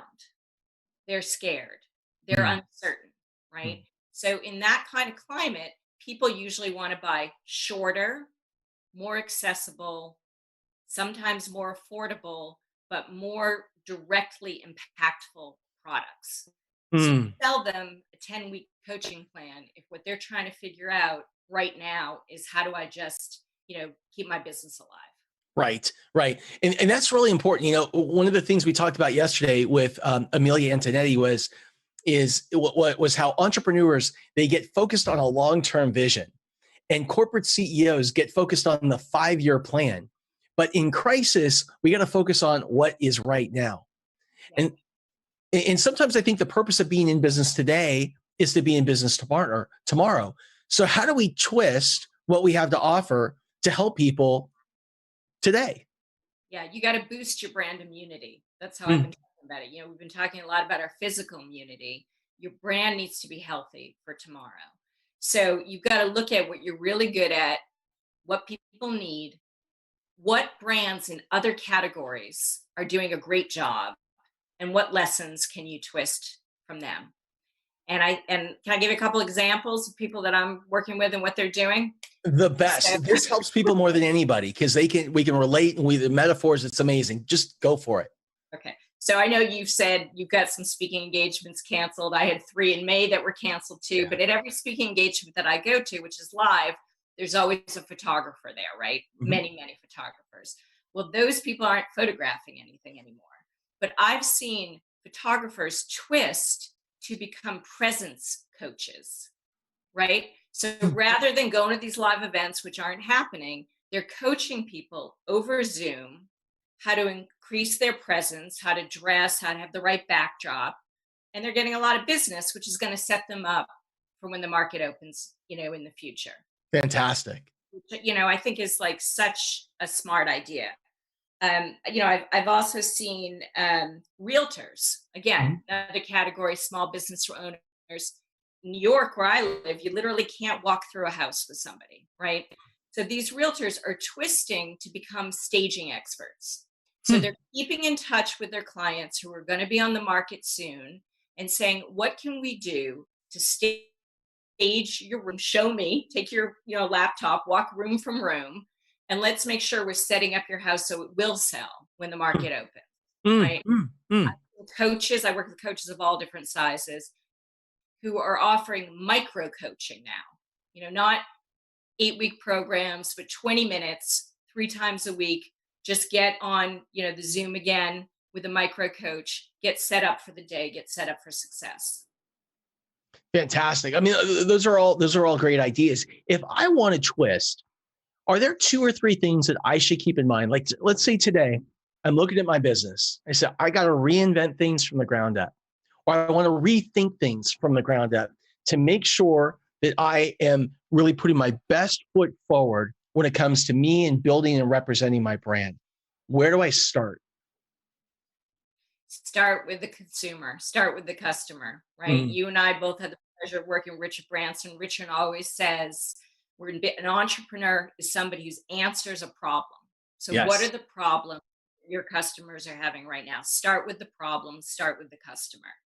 The second thing is start with what your unique twist. Like, what are you really, really good at that nobody else is good at in quite the same way, right? And the third thing is, again, stop worrying about what all your competitors are doing, because they do not have the answers, right? And those are brand blinders. If we worry about what our competitors are doing, we all do exactly the same thing. So lift your head up, look at, even as a consumer, the emails that you're getting that you're paying attention to, companies that are doing something that are getting you to, buy from them or keep their email or read their email. Look at those lessons and twist them with your own brand. Yeah, it's great advice. And I think, one of the challenges sometimes we have as entrepreneurs is we get so, we've been pushing a vision, pushing a way that we do things, pushing a product because it's working so hard that it's hard to take off our blinders and open up and look around to what else is possible.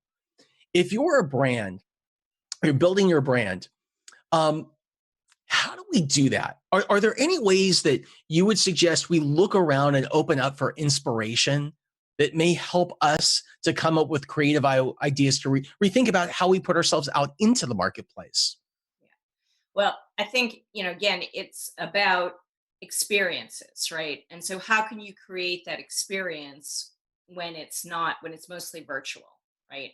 And I think that's about keeping things really short, really impactful. And one thing that I talk about in my book, stop the jargon. If you can remember one thing, in my book, I call them $10 words. Not the time for $10 words. Can you give us some examples of a $10 word? Oh, I'm going to transform your business. Transformation is a $10 word, right? I'm going to help you turn things around. I'm going to help you get clients. I'm going to bring in money. Those are $5 words. That's what people need to hear right now. Words like empowerment are $10 words. Those words that we say, Charlie Brown, wah, wah, wah, wah, right? But Charlie Brown hears. We all have them. We all have them in our language. It's the stuff that you would say to your best friend when you're out on a walk, you're walking the dogs now with your masks on a distance walk in the morning. But what would you say? You wouldn't say, I wish I could transform my business. You would probably say, I wish I could find a way to turn things around so I could bring in some income right now. Right. So yeah, that's awesome. Hey, tell me more about what you're working on right now. Yeah. So right now I'm helping people with these brand booster sessions. I'm eating my own dog food. So rather than long coaching assignments or big client work, I'm doing 30-minute brand booster sessions that are guaranteed to come up with a couple of quick wins. And I'm making the price really accessible, and I'm donating a portion of it to Doctors Without Borders. Yes, that's awesome.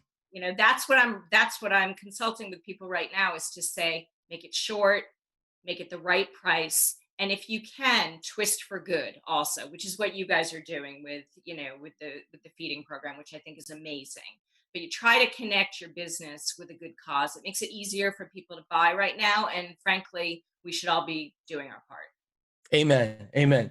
Julie, it is so great to have you on, and thank you so much. And I know, by the way, in our virtual gift bag, we're going to be sending information to people, how they can connect with you, things that you have that are going to be great, valuable tools for them. How can people find you? Yeah, Julie at brandtwist.com, anything pretty much with the word twist leads to me. And I'm happy to reach back out to everybody. And I just want to say a quick thank you to you and your team, because I've been listening for 2 days and I'm like, my head's buzzing, and you've been nonstop for 2 days. And you're doing such an amazing job. And as an entrepreneur, I just want to thank you for reaching out and helping all these entrepreneurs. And thank you so much, Julie. Get out to California and really see you in person someday soon, I hope. I can't wait. Thank you so much, Julie Catino. I got to tell you guys, when I mean, for 10 years, anytime I have a question about branding, brand this, brand that, I'm always calling Julie. She's always watching my stuff and saying, do this a little different, do that a little different. And you know, this really is a time for twist. I love that word. How do we twist our brand, twist our offering, twist what we're doing just enough? How do we come up with what Jeff Hoffman was calling an adjacent message, an adjacent service, something that can really help to separate ourselves and put ourselves in a position where what we're saying, what we're doing, what we're offering is in total alignment with what our customer needs today. And that's really where that amazing twist happens. So big thanks to Julie. Shannon, love to bring you back for just a sec. Do we have Shannon Parsons in the house? Absolutely. Soaking up all of the goodness that is Julie. Nice, nice. Why don't you share a little bit about what we have next? And I'm just going to bring in our next guest. All right. Yeah, she's in the waiting room. So while you guys are getting ready, give another shout out to Julie. I love this idea of the way that we find our $5 word instead of our $10 word is just think about what we would say to a friend. If we're just talking about our business with a friend, what are those words that we would use, and getting away from all the pitchy words that we're so used to right now. So Julie, thank you so much for that. If you are new and just joining us, welcome to the CovAID Business Festival. If you haven't already been to our website, I encourage you to go there because we have gift bags full of goodies for you to help you as an entrepreneur, solopreneur, small business, whatever you need. It's probably in that bag because this bag is full of stuff from speakers from yesterday and all the speakers from today. So books, worksheets, funding ideas. There's so much value in the gift bag. So please head over to CovAIDBusinessFestival.com and claim your free gifts. Everything will be sent out this week as we continue to collect all of the resources from our amazing speakers and from Scott. And this whole event is put on because we wanted to benefit not only entrepreneurs and small businesses, but also our donations are going to Eat Real. So while you're at CovAIDBusinessFestival.com, go ahead and leave a donation there for Eat Real. They are an amazing organization that not only brings food to children at schools, but it's healthy food. And right now, while the children aren't in school, they are bringing the food to the children's homes and bringing enough to feed their entire family. So we are really excited to be able to support them in their mission while we are also supporting entrepreneurs. And lastly, if you have a business and you're not sure what to do, you're not sure if you should pivot into something else or do a little twist, or if you know that what you're doing is right, but you need some help and some momentum to keep moving forward, Scott is available to put his eyes on your project. And he's not always available for people, but right now he's home just like you. The way that you would take advantage of this opportunity is very simple. Text "what now," it's all one word, to 44222. Reach out to Scott, get his eyes on your project, and see how he can help you move forward in a way that is really going to benefit you, benefit your business, benefit your community, and ultimately the world. We have so much coming up. Here comes Scott with Michelle, and I'll see you guys later. So good to see you, Shannon. So we're waiting for Michelle to join us right now. And so what I want to do is I want to share a little bit of information. I want to piggyback on something that Julie was just sharing with us. And there she is. Magically, there she is. Everyone, I want to welcome Michelle Patterson. Hi, friend. So Michelle is one of my best friends on the planet. She is an Uber entrepreneur. She is an incredible and dear friend. And she's a person that I think has been amazing over the past few weeks at bringing people together and developing community and really helping to love and help people love on each other during this period. She is a successful multi-company entrepreneur, California Women's Conference, all kinds of other things that Michelle has done. What I would love to talk to Michelle about today are a couple of things in this short time that we have together. And the first is really about this idea of taking care of ourselves and loving ourselves first as business people, not only business people, but also business people that are in crisis, that are going through a tough time in their business. I want to talk to you about wellness. Michelle, where would you start? Thanks, Scott. Well, first off, I just want to say thank you for being who you are and how you show up in the planet. You're part of my Fab Five. You're my brother. I mean, you and I have been doing life together for over a decade now, and lifting us up and just coming together and saying, okay, what is it that we can do to help not only support one another, but also support our community and our tribe. And it really starts with loving on you and loving on yourself. And where I want to start out with is what I created this past year, which has kept me on the planet. I am here right now because of what I'm going to tell you that I did in order to be able to get the needs that I needed, also to not only myself, but also to my family, who oftentimes, as business owners, they end up getting the last bit of us, whereas they need to be able to get the first part of us, including ourselves. So I want to start out with the wellness team family and creating a playbook that we all have the opportunity to do. And there's nothing more important than doing it and starting it right now, today, and being present to it. Because when you love life, life will love you back.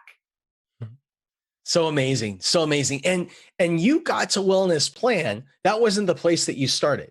You have a journey that you've gone through for the past couple of years. Would you mind sharing that, which really created part of this awakening that has led to this wellness team and the Love Fest as well? Yeah, no, so I appreciate you asking that. So what happened was, and you know this, for the last 20 years, my mission on the planet has been to provide resources to women. I knew that was my path when I interviewed the governor for the state of California, Governor George Deukmejian, for the 8th grade school paper. I was 12 years old. He interviewed me and he said, tell me about you. And I asked him about him, and he told me about how he was creating a conference for women that would allow women the resources. And he felt like women were doing these great things, but they were opening up companies and they were failing at a rapid rate. And he says, let's go ahead and let's put on a California Women's Conference. So 20 years later, I ended up getting the phone call and they said, can you come and can you start this? And so I did this for 20 years. And I came across so many amazing things, one of which was cannabis. And in fact, ironically, my dad was an undercover narcotic agent. And I thought, this is the craziest thing. People want to contribute at the California Women's Conference and exhibit on the areas of wellness. And we focused on our 5 to Thrive: career, physical, financial, social, and community. But you don't really know how much it hits you until it hits home. Here you've been doing this training, you've been teaching people about tapping into resources that we don't have to do this life on our own. We absolutely can tap into the support and the guidance from others. And that's exactly what happened. I had a really, really, really phenomenal year.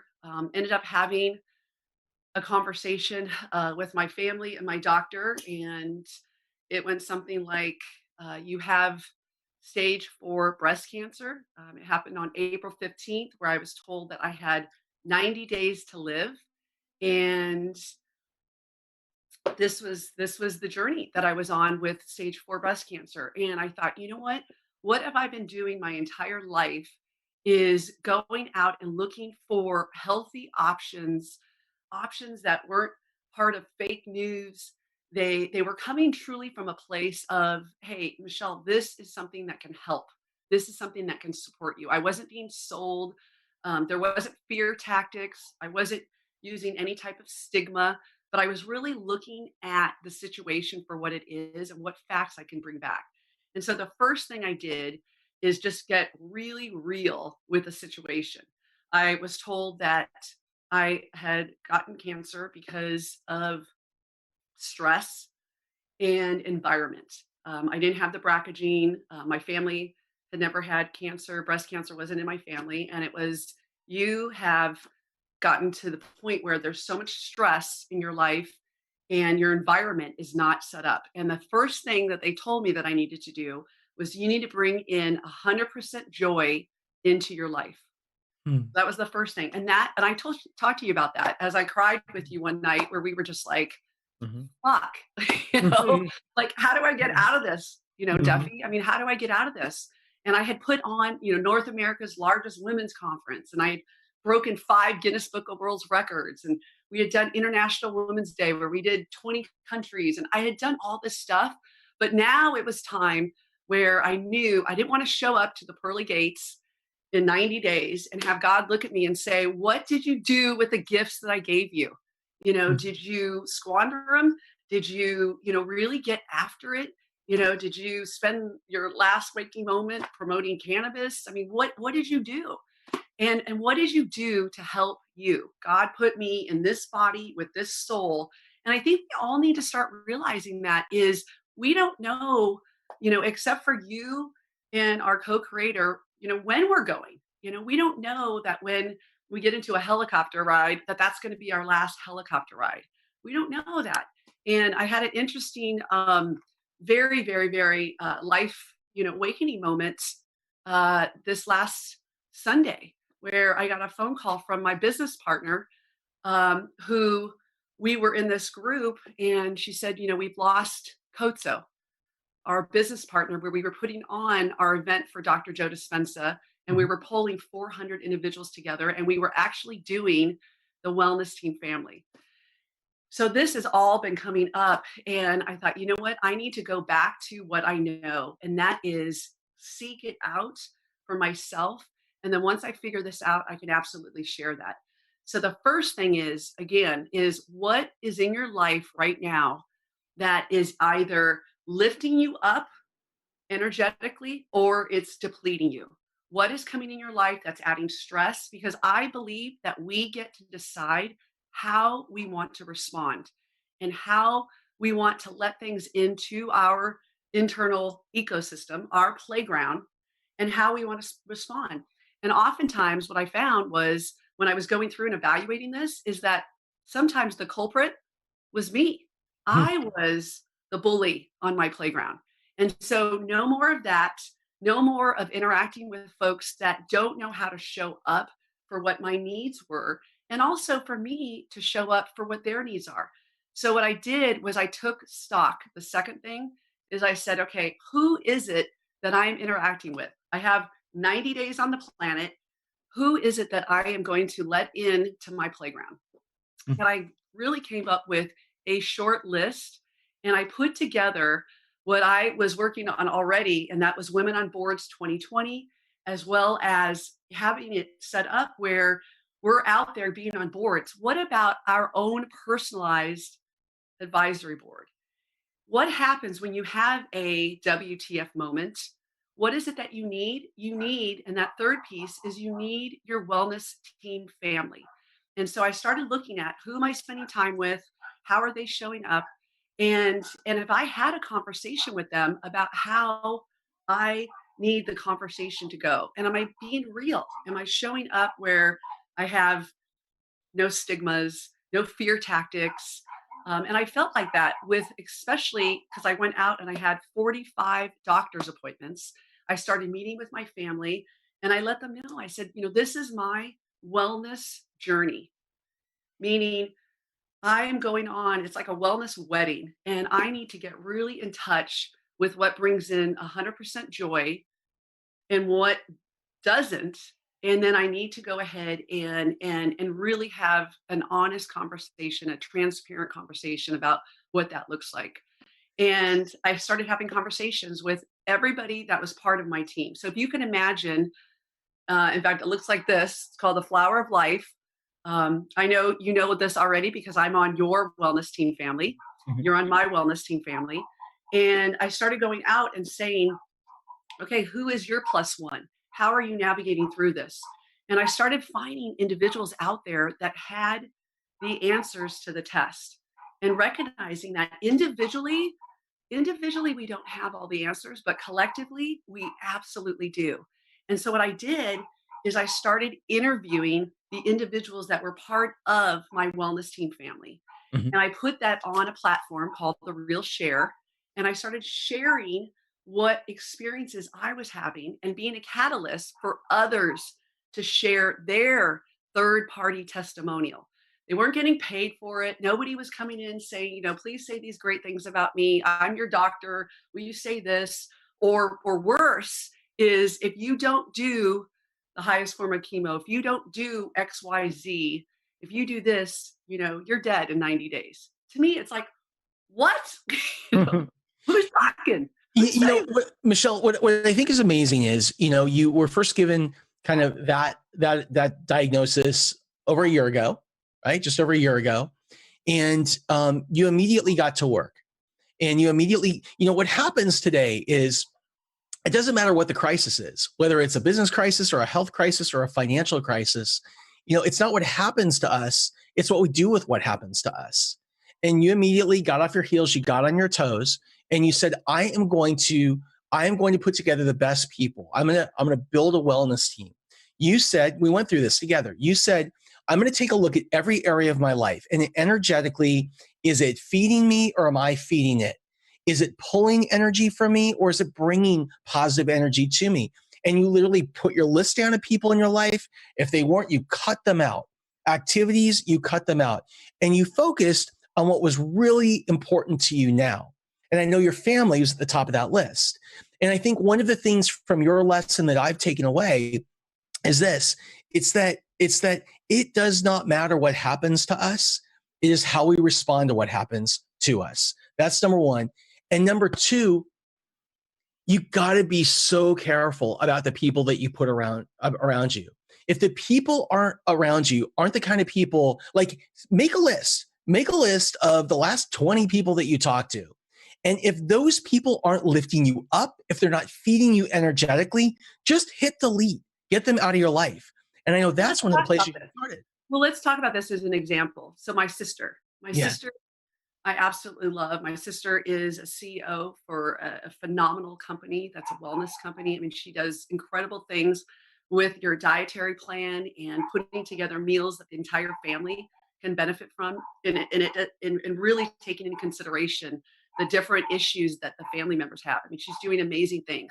So I want to put you in a room where I experienced, and it was my family, my sister, and the surgeon.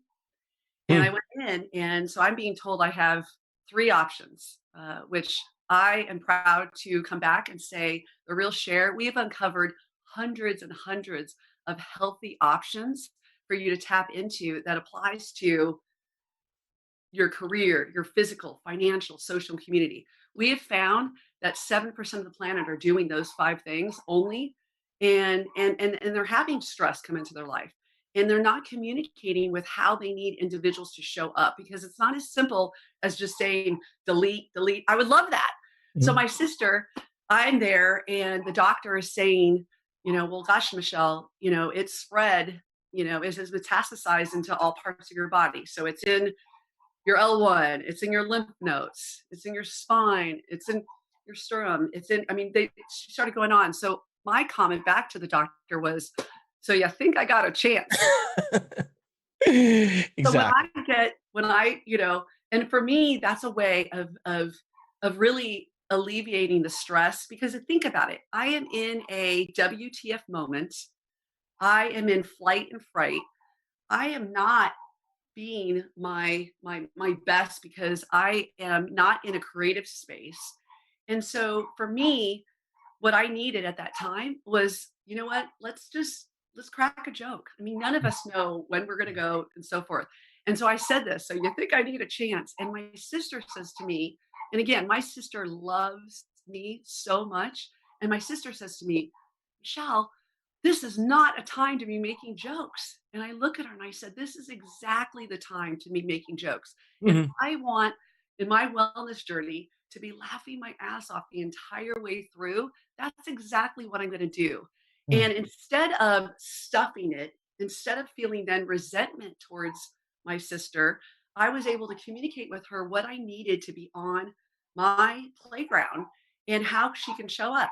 That was the last time she went with me to a doctor's appointment. It wasn't the last time that I sought her advice, but I also was very, very clear of how I needed her to show up and how we can absolutely come together and we could support one another. And I did that for every single area of my life. And what's happened, Scott, is absolutely magnificent. Amazing. And I'm so thankful because here, Koso, who passed away from a heart attack, we had no idea, in his 40s here, he passed away from a heart attack. And he had said to me 6 months ago, Michelle, help me put together my wellness team family. Amazing. And that's what I did. And so I've had the best experience this past year. I would not change this diagnosis. And on a positive, in coming out, I just got news on Tuesday that my cancer has shrunk 5 to 10%, stopped growing over the last 4 months. And so I have got this train on the right track. And you can do it absolutely too. So don't be one of those individuals that lets life slip by, where we're in an accident or we have a heart attack where we don't know. Get after it presently. Start loving on life and get real and go through this. So the way that you can get this information is go on to therealshare.com and you can see Love Fest 2020, where we did 18 hours. You get to meet all the doctors, all the thought leaders, the wellness providers, starting with And what we're going to do, Michelle, is we're actually going to be putting all of that in our virtual gift bag that we're going to be sending to everybody. I want to thank you so much for joining today. Michelle Patterson, you're the best. Love you too. And I'm so happy to hear about the PET scan. Thank you so much for joining, and we'll talk to you soon. Thanks so much. Have fun today. Thank you. Talk to you soon. So I'm going to wrap really quickly, and we're going to move right into our next speaker, who I'm so excited to have here, Alex Stern. Before I do, I just want to share one thing really quickly. Michelle called me just over a year ago, and she told me about her diagnosis. And her attitude, the way she was responded, was so much different than anything I had ever seen. It's like when Magic Johnson was given the diagnosis of HIV, Gary Vitti, his trainer, the Lakers trainer, said the most magical thing about that moment was his first reaction to the doctor was to say this: well, God sure gave it to the right person because I'm going to do something with it. And that's really what Michelle has done. And so I just want to thank and honor Michelle. And I want to welcome our next guest, Alex Stern. Alec, how you doing? Awesome. So Alec is one of the founders of Constant Contact, among many other things. And you have been a pioneer and innovator and just about as active, if not more active, than anyone I've seen out there, helping small businesses today, helping small businesses and entrepreneurs to get through this period. Alec, thank you so much for joining us. Scott, I'm just so honored to be here and paying it forward, and appreciate all that you and Shannon and the whole team are doing. It's wonderful. So thank you. Oh, that's awesome. So let me ask you a question. The entrepreneurs that you're talking to today, these could be business owners that are maybe struggling to stay in business, or maybe they've lost their business. It could be people that have been recently employed, they're furloughed, they've lost their consulting contracts. They're all in the same place asking, what do I do now? What do you tell those people? Yeah, so a couple of angles to that, to the answer to that question. So the first thing is, my mantra since this all began is this is our opportunity to as they say, get work on the business, not in the business. Yes. When you're in the flywheel of the day-to-day and all the tactics, you're consumed to not be able to look at things strategically. And so the first thing I'll say to someone, what are you doing to look at your business strategically? And some people will say, you got to figure out how to pivot and this and that. I'm just saying, look at the business. What lane are you in? And is there the opportunity for scale in that lane? And in some cases, it's not there. But is there something adjacent to that if you actually focused on that, then you might find a path to scale. And so in working with them, that's the first thing. The second thing is, what do we do now, especially in businesses that are it's face to face and it's people coming into to the small business and so on. And And there's so many things that we've uncovered. There have been some great examples, and we've heard many through today. I think Randy started with sort of listing a bunch of them, and Joe and others were just really giving you some great examples, and we've all experienced it. And so I think thinking outside the box because the box today, by the way, is different. It's going to be different tomorrow. So throw that box away. Let's just think about, in or out of that box, what can you do differently? And so talking to a gallery owner, I said, "Where's all the art?" And they said, "Well, it's locked up in this shop, a couple blocks from here." And I said, "Well, why don't you pick an artist, take the art home, curate a little bit of an art show, ask the artist to come on, tell a little bit of the backstory, talk a little bit about why they created certain pieces, and then go on live. Everyone does watch parties and it's sharing, into everyone's network.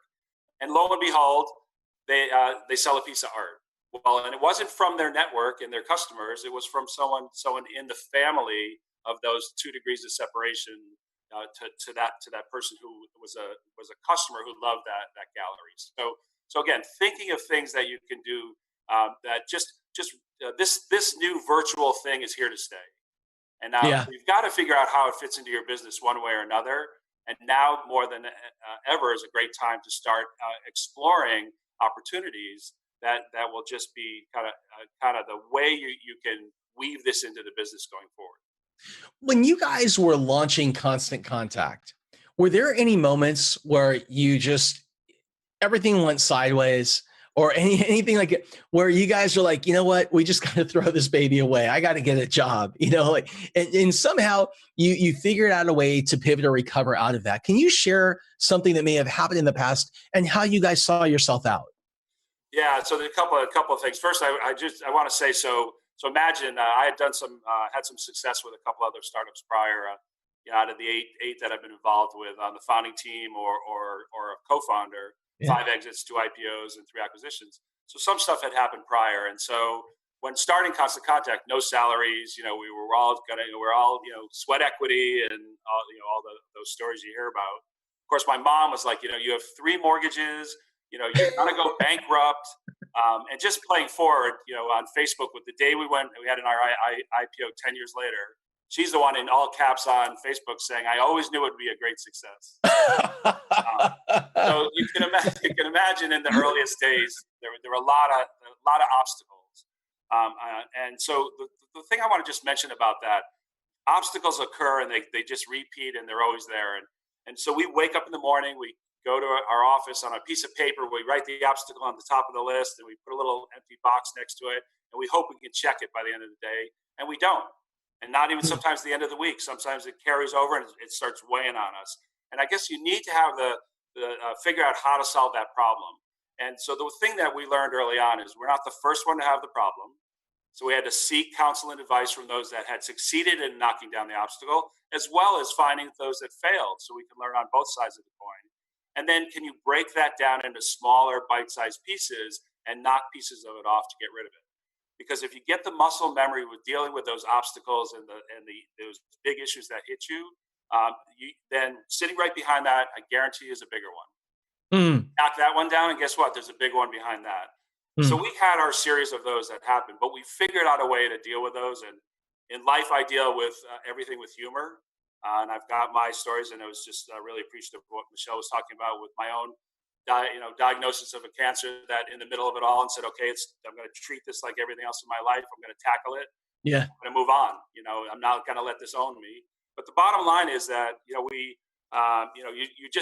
you work through those. And so from the earliest days, the big thing is, to me, a no means not now. We talk about that's powerful. A no means not now. Yeah, love that. Yeah. And so I learned that as a kid, because when I go ask for ice cream, I get the no. But I did things to sweet talk my mom and do little chores. And Alec, we should all just be hiring kids to sell for us. That's right. They're the best salespeople. They don't take no for an answer. And they always get what they want.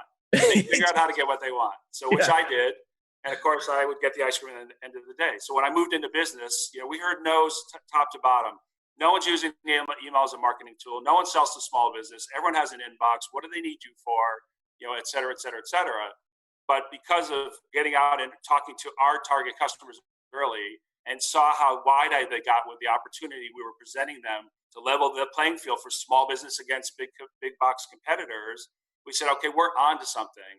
Our target market gave us the motivation and to go forward. And so we had all those obstacles, and there were many. I mean, we could share any ones along the journey, but you've got to figure out a no means not now, and convert those no's into yeses simply by building a relationship and then making that relationship happen at the time it made sense for both of you. I think that there's, what's awesome about your background is one of the things awesome about your background. So we're talking about IPOs and exits and things like that. We've all had that, WTF moment. Like, why am I doing this? Where our backs are against the wall. Maybe at some point we were bootstrapping, or we got ourselves over leveraged, or something's happened and it just doesn't seem like there's a way out. And one of the biggest challenges that I think that some people have today is right now from where they're sitting, they cannot, and this is where the stress comes from, is they don't see the way out. So they're not sure what to do and where to start. How do you see your way out of crisis to the other side? Yeah, so especially I'll sort of talk specific to today. So I don't call it social distancing or physical distancing. I call it long distancing. And so what I'm doing is I'm dusting off my contact list of people that are in my past, not so much the ones that are in my top 10 or 12 or 25, but all these people in my past that had an influence on me in one way or another, and vice versa. A teacher, an old mentor, someone I used to work with, an old customer, an old partner, an old venture capitalist that invested in us, or whatever it was. I'm going out, and of course, we always talk of leading with value, right? So I'd say, what are you working on, and can I help you in any way? And of course, they come around asking you, what are you working on, and what do you need? And so for me, in this kind of the crisis that we're sort of all experiencing, we've had breakthrough moments, as I like to call them, in working with them and understanding how we can help each other, or I have a challenge of something I'm working on, and I'm getting different perspectives. And so it takes you away from the people and the people that your immediate sphere of influence, to expand that several rings out. And so I've gotten back in touch with some people that I just forgot how powerful the relationships that we had were at the time, and now that we've brought those back into the fold, they're helping incredibly. That's awesome. That's awesome.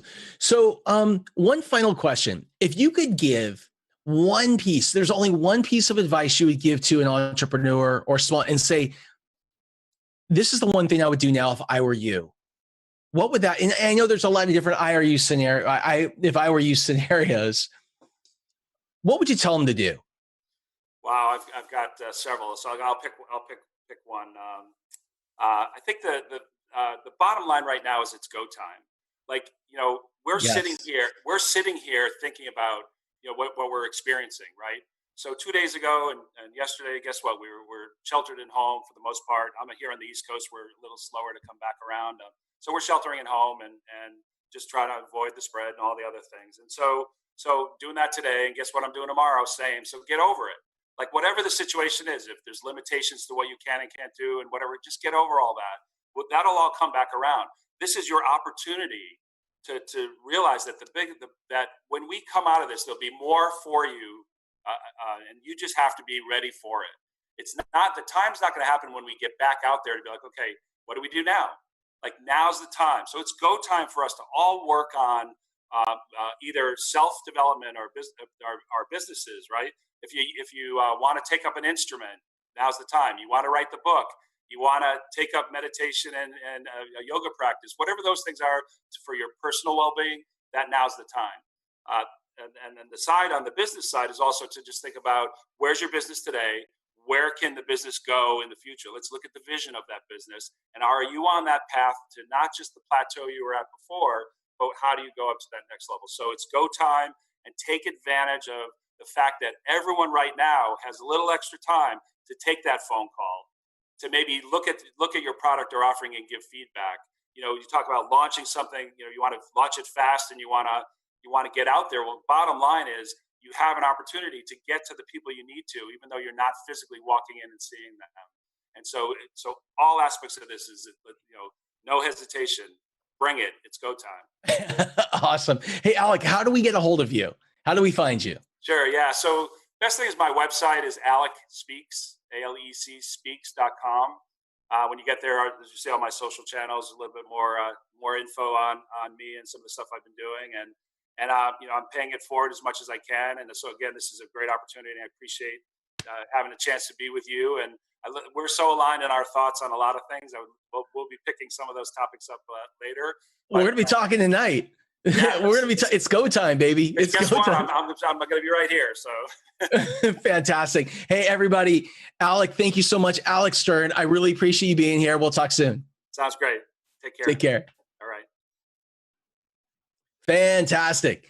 So we're going to take just a second before we bring in our next guest. And I got to tell you, first of all, I'm so grateful for Alec for joining us. But Keith Ferrazzi, who's going to join us in just a minute, is somebody that I'm so happy that he's coming on at this time. And the reason is, one of the things that we've talked about over the last 2 days is the importance of developing relationships, the importance of using this time, leveraging this time to really build relationships, community, and network in kind of this new and modern world. And I first had the opportunity to meet Keith just a few years ago. I was brought by a friend to a breakfast event, and his book at the time, Never Eat Alone, was out. And to me, Never Eat Alone is like the textbook. Like, if you don't have it, you need to go get it. Never Eat Alone was like the textbook of how to network in a modern world. And it really became a guidepost for me, a pillar. And so with this new pandemic, with the new ways that we're all working today in the modern world, I really was excited to get Keith on to really help close us out today and share nuggets with us about what we should be doing today to build great and empowering relationships. So when Keith is here, I would love to bring in Keith Ferrazzi, everyone. And here he comes. I see him coming right in. There he is. Yes, you do. How you doing, Keith? I am well, Scott. How are you? I'm doing good. Thank you. Thank you so much for joining us. Truly my pleasure. Truly, on a Friday afternoon. On a Friday afternoon. So we have people that this is kind of like, they've been with us for the last 2 days. This is the final stretch. And one of the things that keeps coming up, and it doesn't matter who we're talking to, is the importance of relationships. But I don't know that anyone has really broken down for us how to build and really how to master building relationships in this kind of COVID type world. What's the first thing that you would suggest that we do? Well, the first thing is to get intentional. I've always suggested that. From my first book, which was Never Eat Alone, I talked about how critical the question who was, and how the question who was as important as where do you want to go? What do you want to do? How do you want to get there? The question who is the anchor. And it's with and through people that will achieve the great things that we want to achieve. So from my perspective, the first thing is to get intentional. Now, I've been working with a lot of companies lately. We coach executive teams through transformation, and there's a heck of a lot of transformation going on right now. As you know, Scott, you and I have talked. I'm working with the Delta Airlines team through this. Yeah. This is an extraordinary group of executives. I'm working with the General Motors team, Verizon, and so many others. And the intention that each of you has as an individual professional, as an executive, what I want you to ask yourself is, where can I find unexpected growth opportunities in this mess today? How can I avoid unexpected risk in this mess today? And how can I emerge stronger than ever before? And I call this whole process a remote reboot. How can I reboot everything that I'm doing today? And the answer is you cannot. You cannot. You can only do it with your team. Now, the question is, what if you're a solopreneur as opposed to an entrepreneur? What if you don't feel that you've got the team around you today that's ready for that reboot? It doesn't matter, because the first question we all have to ask ourselves is, who's my team? Your team has nothing to do with the people that report to you. Your team has nothing to do with the people that you're paying. Your team is nothing more than the individuals you need to be transformative. Your team are the individuals that you need to go to that next level, find that growth, be able to become radically adaptable. In this period of time, over the last 2 months, I have started 2 entirely new businesses. My existing business has done incredibly well with my existing client base. But as you can imagine, Fortune 100s, Fortune 500s have slowed down on their acquisition of new accounts, right? And so I have looked to the middle market and begun to think about all the things we've done at the Fortune 100 and Fortune 500 level and created packages around that at a significantly lower price point, including an info products, right? We can bring this to a broader audience, many companies of which are actually thriving. Who's my team on that? Half of my team doesn't report to me. Half of my team are friends of mine, like Peter Diamandis and Tony Robbins and Deepak Chopra and individuals like Jim Quick. All of these individuals who have been in areas of business that I've never been in before. Yeah. Right? So I am seeking individuals on my team that I believe can help me really create a new me. And it's been an extraordinary initiative to birth in 2 entirely new businesses. And what I can say is what we've lost in revenue, what we've lost in opportunity and in markets which have dried up, we have found in areas that we didn't expect in these new businesses. And I want every one of you to think about that. And then the question is, who is your team? Now, by the way, Scott, do you want to ask any other questions? Do you want me to just keep rolling? I want to ask you one question first, sure. And then I want you to keep rolling because it's related to this. What if you're an entrepreneur out there, or you're a solopreneur, and you're like, because I love what you just said, my team, my friends, and you're going, I don't have any money to hire a team. Right. How do you build your team?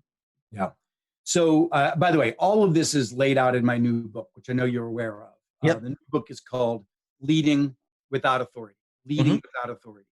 And before the COVID crisis, this book was signed off on by 25 CEOs that we all respect. People like Brian Kernell, the CEO of Target, Barry Lee, the CEO of Best Buy, General Motors CEO, et cetera. And the book's focus was really understanding that every single one of us have extraordinary leadership potential, whether you're a small business owner, whether you're running an entrepreneurial organization of dozens of individuals, or whether you're a single contributor inside of an organization. And the first question, as I mentioned, is you got to figure out what your vision is. Where is the transformational opportunity? Step one. Now, sometimes you don't necessarily know that. And as a result, what your first members of your team that you're inviting in are actually co-creators of a mutual vision, right? So you don't necessarily know exactly what you want to go and lead. The old version of leadership had a lot of responsibility on your shoulders as a leader. You had to pay people. You had to have the clear vision. You had to assign people. You had to manage people. The new vision of leadership is co-created. The new vision of leadership is a word that I've created in the writing this book called co-elevating. It's when you as a team have agreed to have a vision that you're going to co-create, and that you're going to agree to support that vision, but also support each other. Wow. Right? Yeah. So during this period of time, somebody like Peter Diamandis, he and I are talking constantly about his business, my new businesses, his new businesses, our investments, right? We have created a bond that is tighter now in crisis than it ever has been. So all you need to do is you need to have a vision and an individual that you want to invite into that vision. Now, here's a very clever little statement. The very first person you invite into your team, you're inviting them into their team. Wait, say that again. Yeah, that's awesome. The very first person you invite into your team, you're inviting them into their team. Wow. Right? The point is that leadership in this new era is not this hero thing that you've got to do standing up on a pedestal. Leadership in this new era is what you do with a group of people committed, supporting each other, to serving each other, to lifting each other's energy. For 20 years now, we've been in the business of coaching high-performing teams, and we've identified 8 critical attributes of a high-performing team. And the first thing that you need to begin to do is to realize that these 8 attributes, and I'll go over them if you care to, these 8 attributes get shifted from being you taking care of a team on these 8 attributes to the team taking care of the team. So a team becomes co-elevating when it's committed to a mission, but committed to each other. I'll give you a few of the attributes, but I've already alluded to a big one, which is co-creation, collaboration. The team figures shit out itself, right? You as a team, you don't wait for the leader to have all the ideas. You assume that the ideas, the innovation, remember I said at the very beginning, you need to find opportunities, growth opportunities in this crazy market. Well, what Peter and I do and what other members of my team do, our team do, is we have weekly meetings where we brainstorm, where have we seen the opportunities in this past week? Right? We're sitting down together saying, where do we see the opportunities? Sometimes those opportunities create joint ventures that we work on together. Sometimes those opportunities are Peter's opportunities. Sometimes they're mine. But we've committed to looking in the weeds for the opportunities. We've also committed during the week to identify other team members that we might want to bring onto the team. So in a given week, as we have our anchor meetings on Sundays, right? In a given week, we might have identified somebody. I'm like, wow, I really want to have this person join our team. And I'll invite them in. And the meeting will not be just 2 of us. It'll be 3 of us or 4 of us or 5 of us. We try to keep it tight in any given week. But the whole idea is that we're co-creating our future together. And the idea of leading without authority is these folks, I could never hire any one of them. I could never hire any one of them. I could never possibly afford to bring this kind of talent into my organization, right? So I lead without authority. I lead with co-creation. I lead with collaboration. I lead with, and as you well know about me, I lead with generosity. The way you get people, the way you get people to join you is you lead with generosity. In the 2nd chapter of the book, I talk about serve, share, and care. Serve, share, and care. If you lead with service to a group of individuals, right? If you share openly and vulnerably yourself, your fears, your vulnerabilities, you connect loyalty with those individuals, and you create an environment where people can care about each other authentically, you will have a team that won't let each other fail. You will have a co-elevating team that will break down walls for each other, that'll be thinking about you and your success when you're not around. By the way, this is, of course, an informal team that I'm talking about. Sure. But I've done this now with my own team. My team that actually reports into Farazi Greenlight has never been more fortified, right? You know, when a lot of people are drained, this team has energy. We're taking hills together, right? We are committed to each other's success. We're committed to coming out of this thriving, you know, not barely surviving. And that's what I want for you. I want you to reboot. I want you to reboot your team. So the couple of resources I would give you soon, we did $2 million of research a few years ago because we saw that remote teams were increasingly a part of business. I didn't know how accelerated it would be. Sure. But I raised $2 million and I did 28 studies in Harvard Business Review on the subject of leading remotely. So there's a website I created called Virtual Teams Win, virtualteamswin.com. You can go to virtualteamswin.com. You can get all those studies. You can get lots of webinars on the subject of leading a remote team. But I want you to recontract with your team a new social contract. I want you to have courage, challenging each other, collaboration. I want you to lift each other's energy up. I want you to be responsible for caring enough about each other that you wouldn't let each other fail. You will cross the finish line together. And now you alone won't be the only person. You alone won't be the only person recruiting members of your team, as I suggested. I call it teaming out. All of this can be actually contracted with your team members in a very considerate fashion. And there's a whole script at virtualteamswin.com that talks about how you do that recontracting.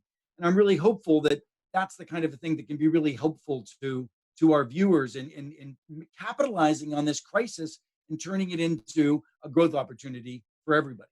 You know what? We have, Keith, a virtual gift bag. And so, by the way, if you haven't gone there yet, go to CovAID.KNEKT.Live, click on the virtual gift bag, because we're going to include the links that Keith was just sharing to help you guys find this, because this is amazing research and amazing data right here. I mean, this is just the kind of thing that our audience needs to hear.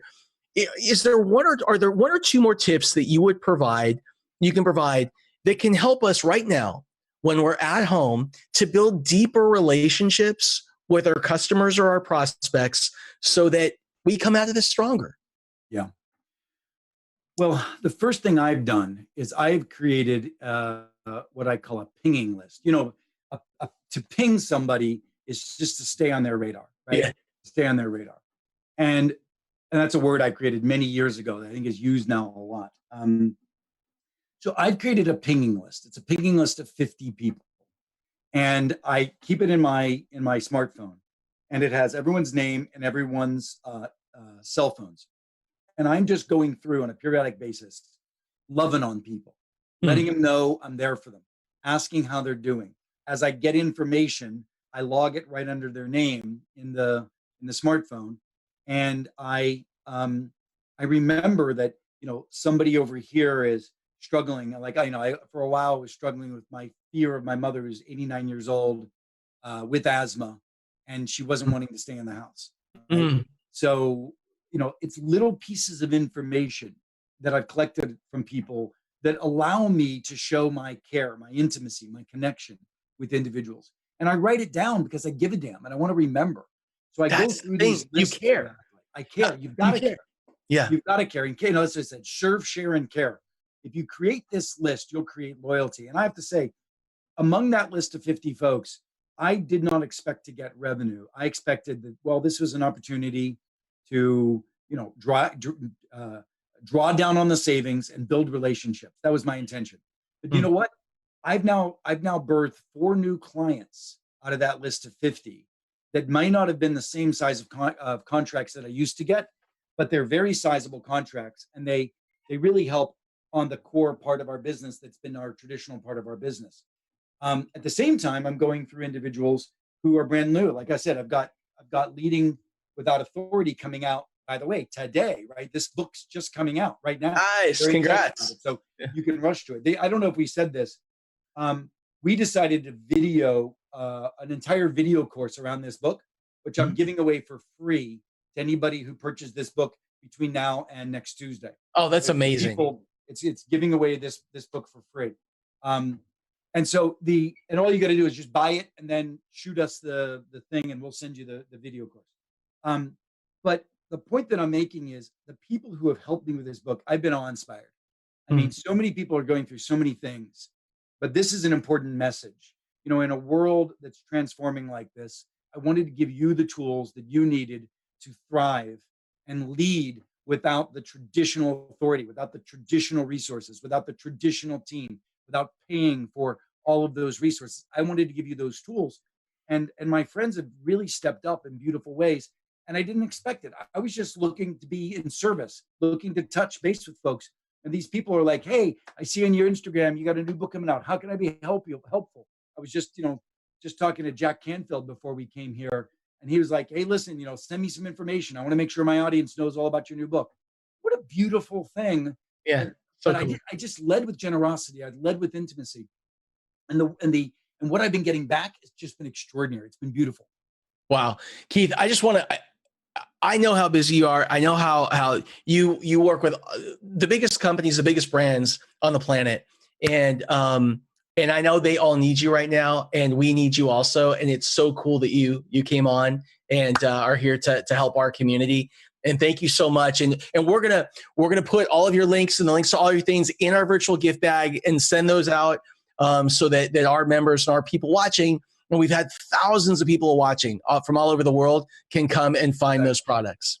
Well, listen, God bless all of you. I hope that you use this time to reboot your life, your personal life, your professional life, your wellness, your relationships with your family. The world has stopped. It's paused, and it's waiting for you. And it's waiting for you to recreate. And I want you to build the best team in the world. I want you to build the best team in the world to support you. And my ability to be on your team is through this book right now. So I look forward to you going out and getting it. And I look forward to you taking advantage of the free course that we're giving as well. So Scott and Kent, you guys are fantastic. God bless. Thanks, brother. Take care. Take care. All right. That was Keith Ferrazzi. And Gosh dang. That was nugget after nugget after nugget. And I hope that all of you got that. And you should just go back and you should replay what Keith just talked about.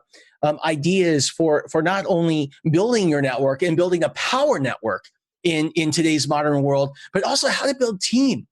How to build team, and not just your team, right? But so that first person that you bring in, it's their team as well. I mean, I got to tell you, I was in the Bay Area. And I was very early in the .com kind of era, in the .com boom. And let's bring Shannon on while I'm telling this story. I was very early. Hey, Shannon, in kind of the .com thing. So I got into, think about it this way. The internet first kind of became commercial, meaning there were pictures and kind of the way we think of a browser today around October of 94. And a couple of months later in December 94, I did my first internet startup. And it was a total failure. It was crazy. We were working with MCI, if any of you remember MCI, to try and bring internet access to your home. Because back then it was AOL and CompuServe and Prodigy. Anyway, for the old people watching, you know what I mean, right? And so I started this business. And it just, nobody knew what I was talking about. But what it did, so like Tony Robbins said to me one time, he said, what did he say? He said, you have good days and you have bad days, but you don't know which is which until way down the line because you don't know what you'll make of the experience. And so here's the thing. That business was a disaster, but what it did is it got me to see a couple of projects that were starting. One was called Yahoo. One was at Carnegie Mellon. It was Alta Vista. And there were these things I thought were so cool. So I'm like, I got to get up to the Bay Area. There's some action up there. I didn't know anybody. I did the couch tour, like the whole thing, trying to find a job. And there just weren't many. I wrote a business plan for Yahoo when they had 10 people. There were 9 engineers and their first biz dev guy. And it was theoretical on how you would make money on an internet site. I still have it to this day. Wow. And it was part of a job interview process. So anyway, so I had a chance during kind of that .com era to go and work on the startup teams of a series of companies that became big brands. CBSSports.com, Zoom became NBC Internet, FoxSports.com. But here's what's cool. And this is the lesson that ties to what Keith was saying. What I had the chance to do was work with entrepreneurs that made a lot of money. That was the common thing. What wasn't common was how they treated their teams. So here's the thing. The people that were all about seeing themselves win, in the end, always took away the least amount of money. It was really a trip. So they'd have their IPO, they'd go public, there'd be the big sale. But you know what would happen? What would happen is everyone would leave because they weren't being rewarded. And I can't tell you how many companies I worked with like the selfish entrepreneur, where the people that worked around went and started or built some of the biggest stuff out there. So it was all about this one idea. It was about the entrepreneurs that were the most successful were absolutely, totally, 1,000% committed to seeing everybody else win. Everyone win. And the one that always stands out the most to me is a guy named Chris Kitze. Chris Kitze started a company called Zoom, XOOM. So I was there really early. I ran some stuff. Anyway, here's the thing. It was a time in the .com era where you'd walk into a building and there were like slides everywhere and these cool interiors and like the pet sitter, like just overspending like it was crazy. And I was interviewing at one time with all these companies to go run big parts of them. And then they go to Zoom. In Zoom, I walk in, it's like sublease space in downtown San Francisco. There was literally paint, chipped paint, we used to call it, coming off the walls, and the carpets were all torn up. And they just raised money. And I walked in, and the first thing I said to Chris is I said, hey, with everything going on, by the way, Zoom became the 8th largest site in the world at the time, and we ended up with a $4.4 billion transaction from NBC Internet. But listen, chipped paint, torn carpet. So I asked Chris, why is it like that? Why don't you look like everybody else? And he said, I'll never forget this.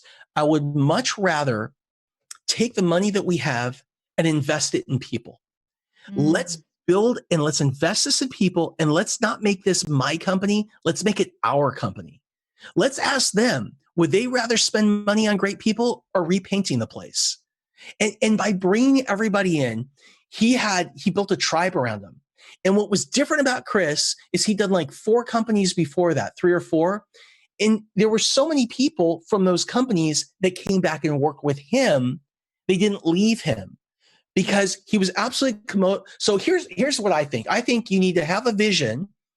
You need to bring in great people and give them access to resources, and then be absolutely committed to seeing them win. Anyway, that's what I wanted to share. And that's what I took away from Keith, because Keith really seemed to talk today about building your team is about building everyone else's team in the process. Mm-hmm. Well, and it follows the thread that we've been hearing over the past 2 days, not just about asking your customers what they want, but asking your team what they want.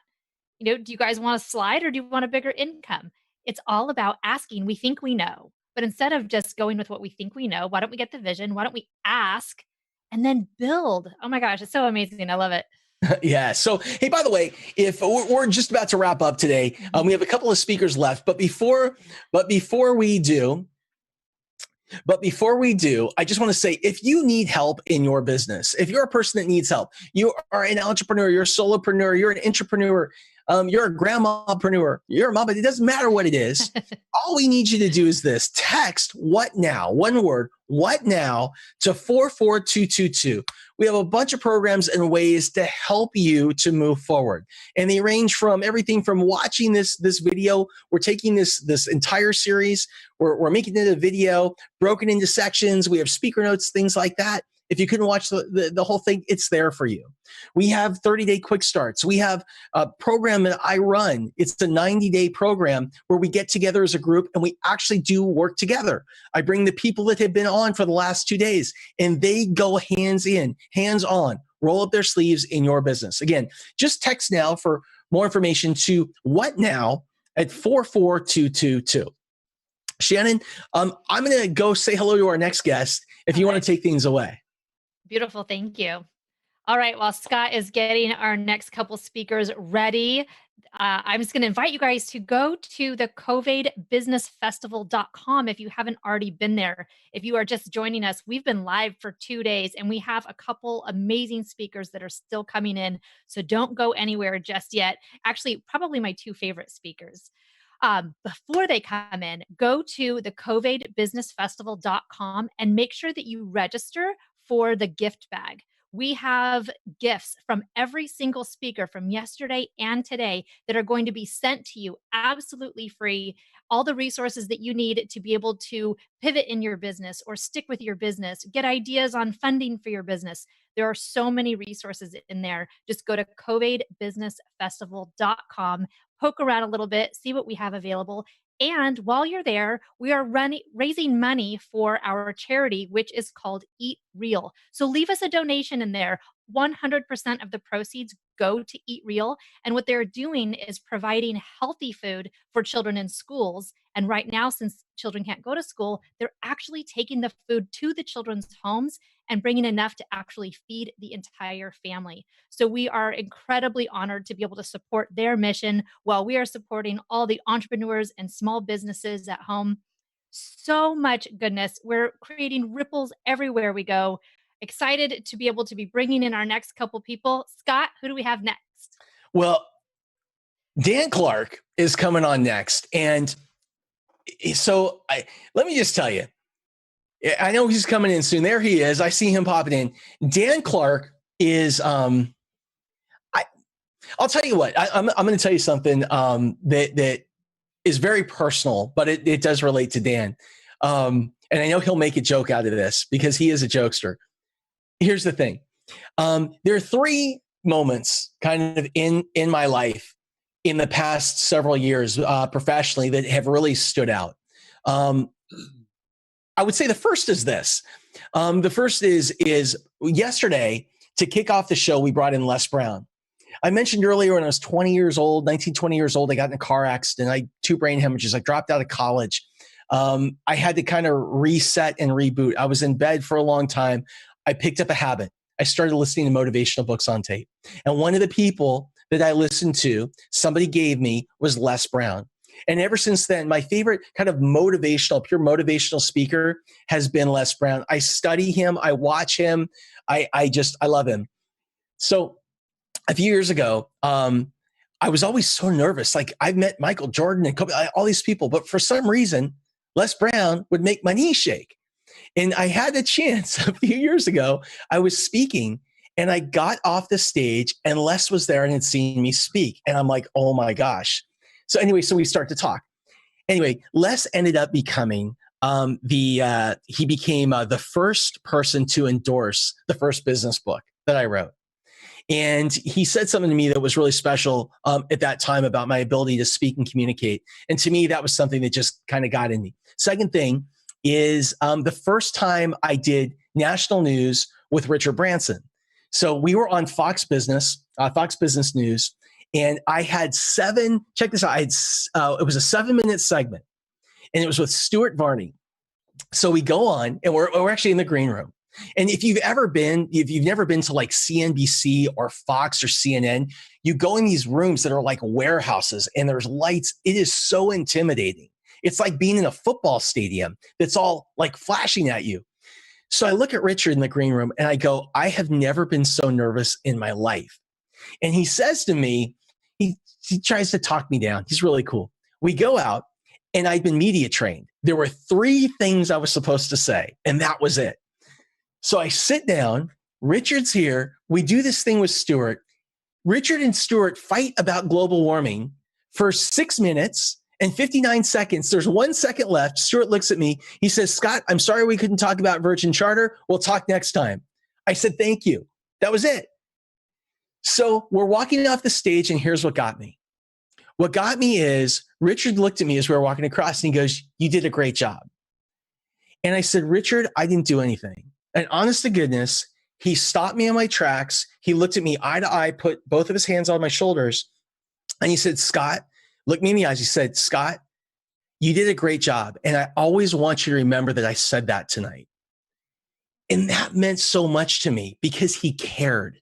Like imagine if your customers and your teammates felt that you cared that much to say something like that. The third is there is a speaker, there is a presenter that gets under my skin. His name is Dan Clark. And in Dan Clark, if you don't know him, because Dan is really out there in the business. He does so much government work, not maybe as much direct to consumer. It's some of the like business events. So you may not have seen Dan in the past, but Dan in the National Speakers Association is right. He's the top in the world. He is at the very top. And Dan, after my last event, came up to me and we talked, and we're working together now and we're building a whole new path. And that was the third moment in the last 10 years that's meant the most. So Dan, because we're wrapping up this show, I wanted to bring you on at the end and just say thank you so much for that. I appreciate you. And all of us have been interviewed. You know, I've been on over 500 shows. And I just wanted the world to know how much I love and respect you. And you ask such provocative questions. You're one of the best interviewers on the planet. Oh, thank you. So it's an honor to join your crew. You know, it seems like everybody has been talking about where we're going. A few have you know, reiterated the significance of answering where we are. And it reminded me of my Aunt Lucy. When she was 63 years of age, she started walking 5 miles every day. Now she's 91 and we don't know where she is. And we laugh, but that's the number one limiting belief that holds individuals and organizations back. We're always trying to talk about strategic direction. What's it going to be like when COVID is over? What's happening? When in reality, we have to focus in on right now. I loved what Sean Whalen said. It's about truth. Mm-hmm. It's like ordering an Uber ride that requires that we enter in our current location. If we lie about where we are, the directions won't work. Huh. So I really appreciate you for milking out of each of us what our current reality is. What's the truth today? Yeah. Because if we don't know where we are today, how in the world can we take the next step? That's right. That's right. So as you look out at the world, all the organizations that you work with, you know, well, our audience today, it's businesses, it's small businesses, entrepreneurs, people that are maybe in a transition. What are some pieces of wisdom that you can share with those people to help them to take that next step forward through this process? Well, I had a personal experience. We're at a Sunday dinner. We're all gathered around the formal dining room. We play an icebreaker game, Remember When. And we go around the room. Everybody takes their turn. I remember when I was 9. I remember when we were 15 at the lake house. Came to my turn. I remember when I came home with a report card, had 4 F's and 1 D on it. My dad's response, son, looks to me like you're spending too much time on one subject. We all have different memories. And we got to my daughter's friend and she starts crying. She just starts sobbing and she says, I'm 31 years of age. I just went through a devastating divorce. I just was fired from my job. My mother was diagnosed with breast cancer. And then through her tears, she says, I've hit rock bottom. And in that moment, that transitional moment that you keep talking about, a pivot or a reset, the wisdom of the conversation was this: no one ever hits rock bottom. We hit rock foundation. We hit rock belief. We hit the core values on which we were raised. And when any of our organizations hit a bump in the road or the economy goes south, we don't hit rock bottom. We hit rock foundation. We hit the governing principles on which it was built. So the idea is founded, and the answer to your question is, in this COVID so-called crisis, if we refuse to call it a crisis, remember, crisis does not make or break the man or woman. It just reveals the true character within. Adversity introduces us to ourselves. No one ever knows how strong we are until being strong is our only choice. You talked about that with Sean Whalen. We all had a wilderness experience. We don't go into the wilderness, we go through the wilderness. But if we stop calling it a corona pandemic and start calling it a pause and purge, the songwriter, maybe we elevate it, maybe we illuminate it with 3 E's. We evaluate our current reality. We eliminate those who aren't really important in our lives, and we elevate our thought process. So the question is, during this pause and purge, is your belief strong enough, deep enough, and true enough to allow you? You know, Julie says that's a $10 word, empower, but let's just bring it back to fruition. Is your belief strong enough, deep enough, and true enough to empower you to be able to respond, not react, respond to rapid change? Because those who are freaking out right now obviously had a belief problem. They have a challenge in their core values and the structure on which they were raised. So if somebody wants to kill themselves because they went through a devastating divorce, that's a belief problem. They want to kill themselves because they lost their job or the economy went south. That's a belief problem. What we have to do is understand the significance of belief. And since we're throwing out formulas there in my book, The Art of Significance, Achieving the Level Beyond Success, I start right out with the formula that it's the belief that creates the leader, and it's the belief of the leader that creates expectations. It's the expectations that create behavior, which means we can't coach results. We can only coach behavior. We can't say to a team, go out and win. We can't say to our children, go out and make responsible decisions. What we have to do is backtrack, reverse engineer, and figure out, what do we believe so that no matter what happens, bring it on. You know, I've hung out with Michael Jordan, played some golf. My favorite interview was asking him, why do you want the ball at the end of every game in the last 4 minutes of the game? It's because under pressure, you don't rise to the occasion. You fall to the level of your training, which means pressure is not something that's naturally there. It's created when you question your own ability. Wow. And when you know what you've been trained to do, there's never any pressure. That's why we train and practice so hard. So right now, I mean, you've had so many guests that are my heroes. You know, I write a lot of celebrity speeches. I've written 5 speeches for Kareem Abdul-Jabbar. I wrote his TED Talk.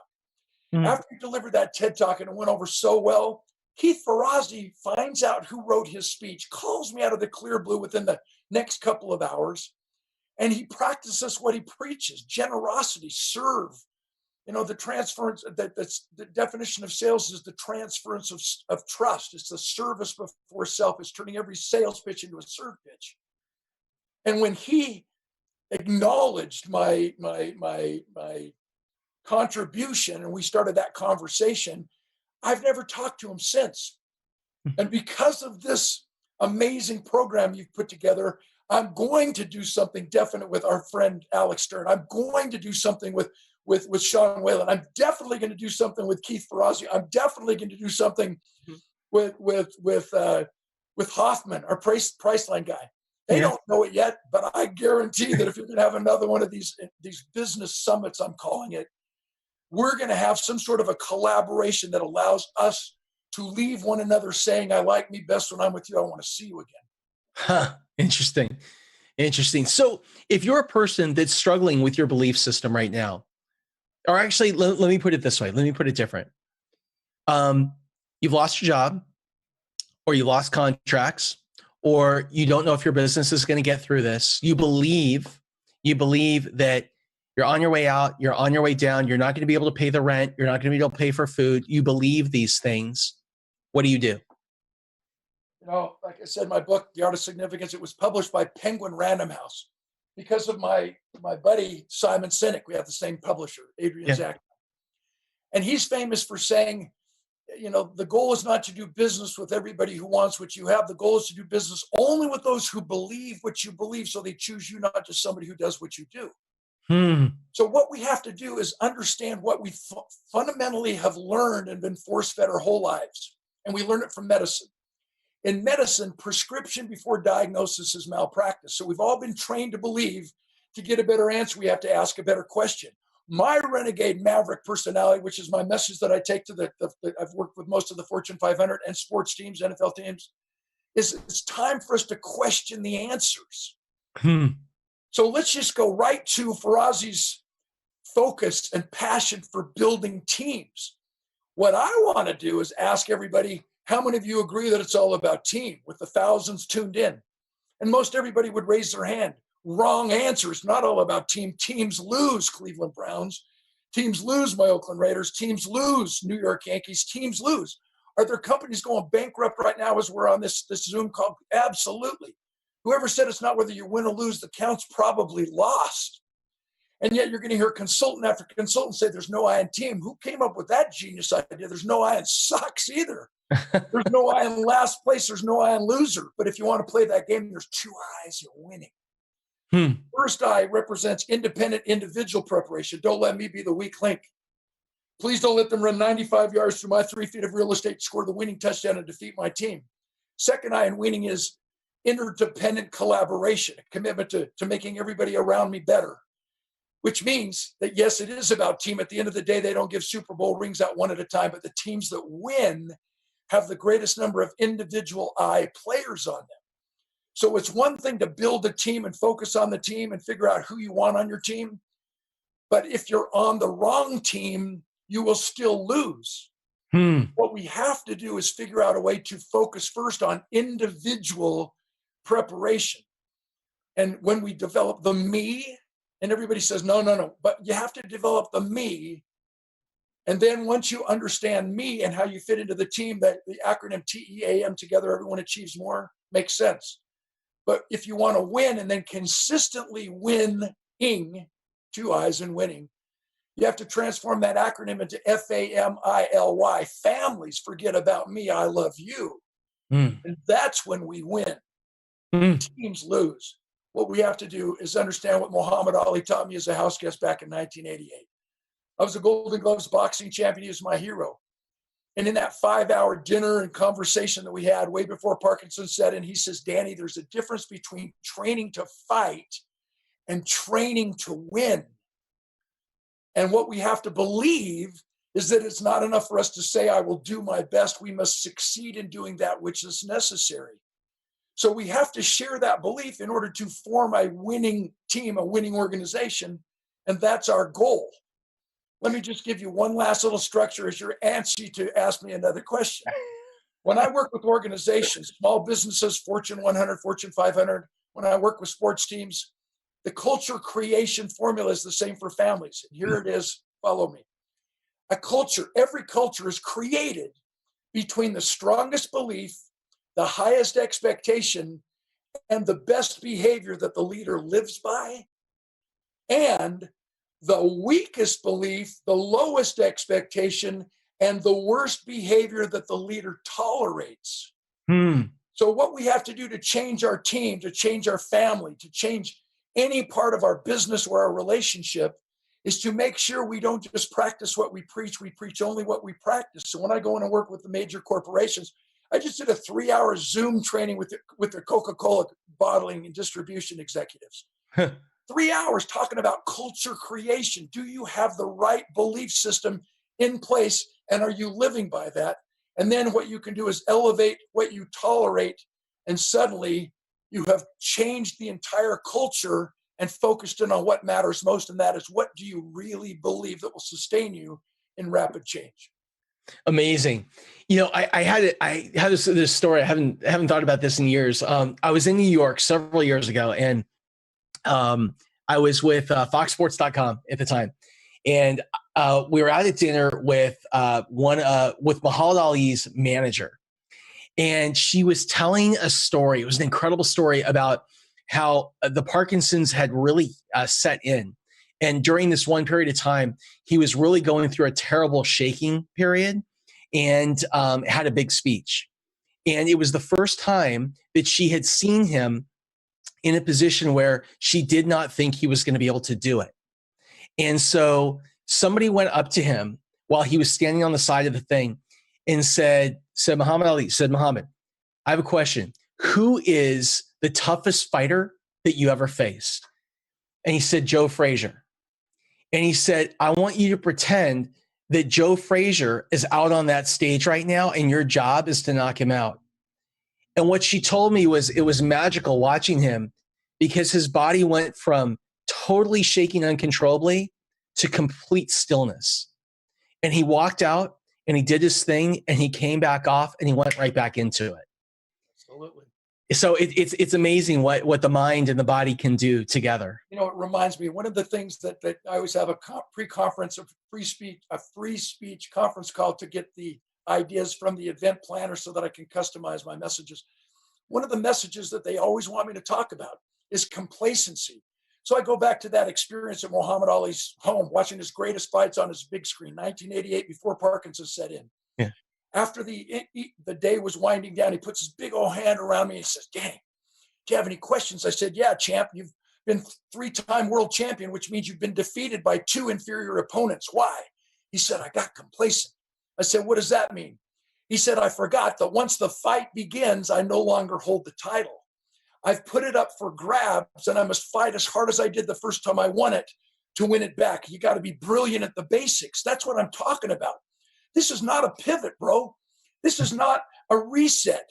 It's a revelation on who we really are. And if we're not strong enough and our beliefs not deep enough and true enough, it's time to upload and up level by finding folks like you and those amazing guests you've had on for 2 days that will take our belief system to the next level.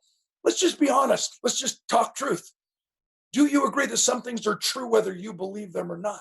Yes. Agree that everybody's entitled to their own opinion, but nobody's entitled to the wrong facts? And Yes. do you believe that we shouldn't believe everything that we think? So let's seek the truth. And you're the ambassador. You have assembled so many amazing people. Michelle Patterson, a mutual friend. I honor so many of the folks who you've had on your program because of their belief, not because of what they've done.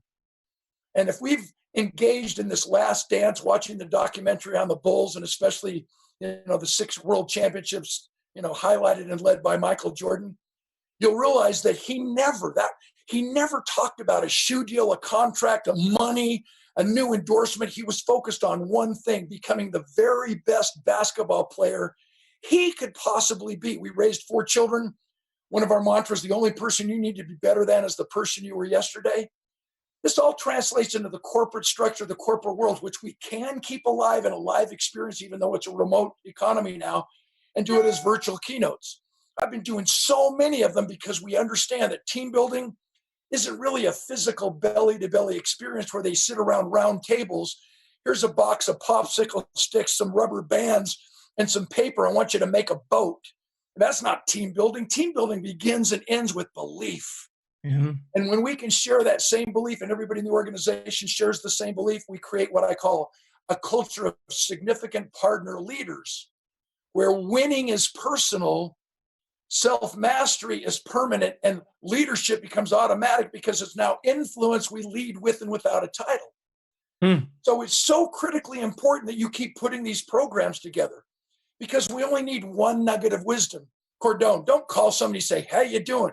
No, call someone and say, I want to do business. Mm-hmm. In my world, how often do meeting planners want to hire a speaker who makes their people feel differently? Mm-hmm. And we've all heard it. People don't remember what you say. They remember how they feel. No. What we have to do, I want event planners to hire me, especially now, because I want them to leave with a completely different identity. Mm-hmm. I related to Joe Theismann because, you know my story. Played football for 13 years. I was paralyzed for 14 months. 16 doctors told me I'd never get any better. How many of us have heard that? And what happens if we believe it? We never get any better. Mm-hmm. Now that I've recovered, paralyzed for 14 months, now that I've recovered, the two most frequently asked questions are, Clark, why did you keep going to so many doctors? I kept going from doctor to doctor until I found one who believed I would get better. Mm-hmm. And the second most frequently asked question is, Clark, why did you stay paralyzed so long, physically and emotionally? The answer is, I was asking the wrong questions. I was asking the doctors how to get better when I should have been asking myself why. And once we answer why, figuring out the how to becomes clear and simple, not easy, but clear and simple.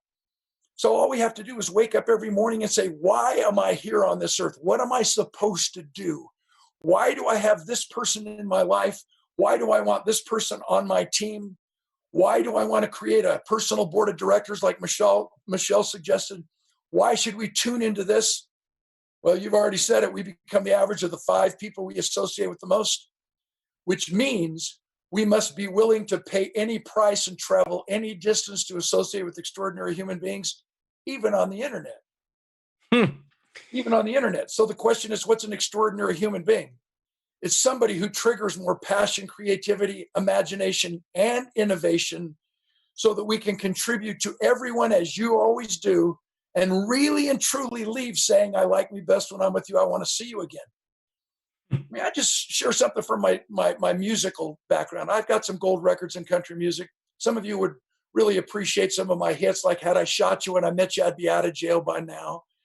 And my wife ran off with my best friend, and I'm going to miss him dearly. Mm-hmm. You know, how can I miss you if you won't go away? I've got some serious songs, though, you know, highlighting my relationship with my sweet dad.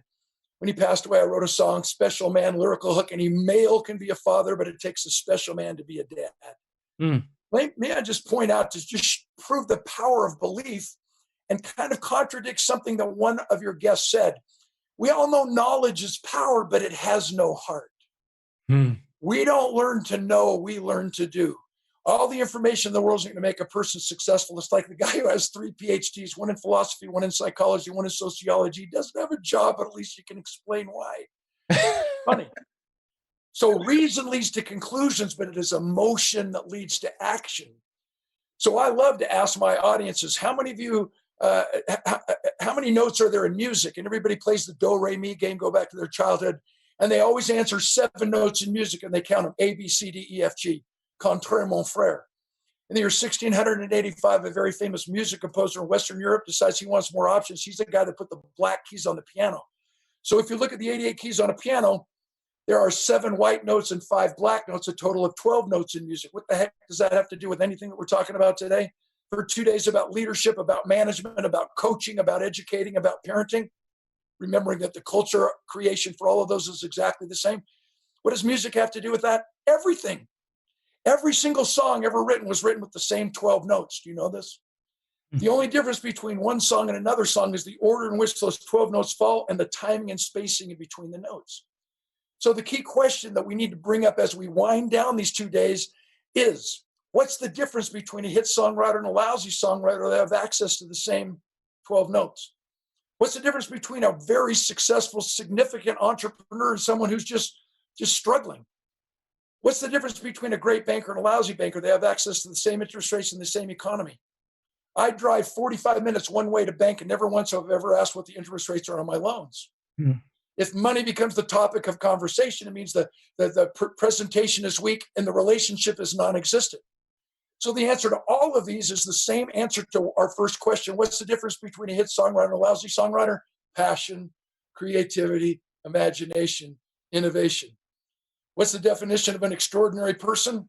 Someone who triggers more passion, creativity, imagination, and innovation in us.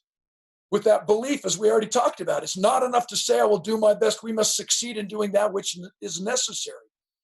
So we have got to start thinking like songwriters. No matter how many hits we've had in the past, no matter how our past was, no matter how many great deals we actually closed as an entrepreneurial sales professional, today's a brand new day to take the same 12 basic, boring notes, the same 12 highest universal laws of the universe that never change, regardless of the COVID or whatever you want to call it. When we tune into those irrefutable, never-changing universal laws, and it affects our belief system, so it's so strong that no matter what happens, we will rise, like you said, as you've experienced, as you know, as an eyewitness, everything's going to be okay. And it's not a rah-rah. I didn't recover from my paralysis because someone says you can if you think you can. I meticulously obeyed universal laws, law of the harvest. You reap only what you sow. Put in the work. And the law of sublimation, which Michael Jordan proved in that last dance. Freud says the law of sublimation is this. Most people allow, it's a choice, they allow pain, sadness, their so-called depression, and their anger to debilitate them, to destroy them. And what Freud says, oh no, you use it as a motivator. When someone says you can't, you say, oh yeah, watch me.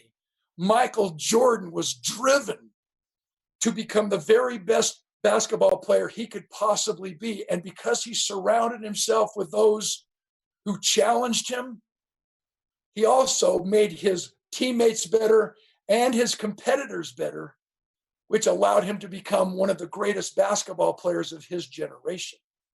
All based on personal integrity to be the best human being, the best version we can be, so we can inspire others to do the same.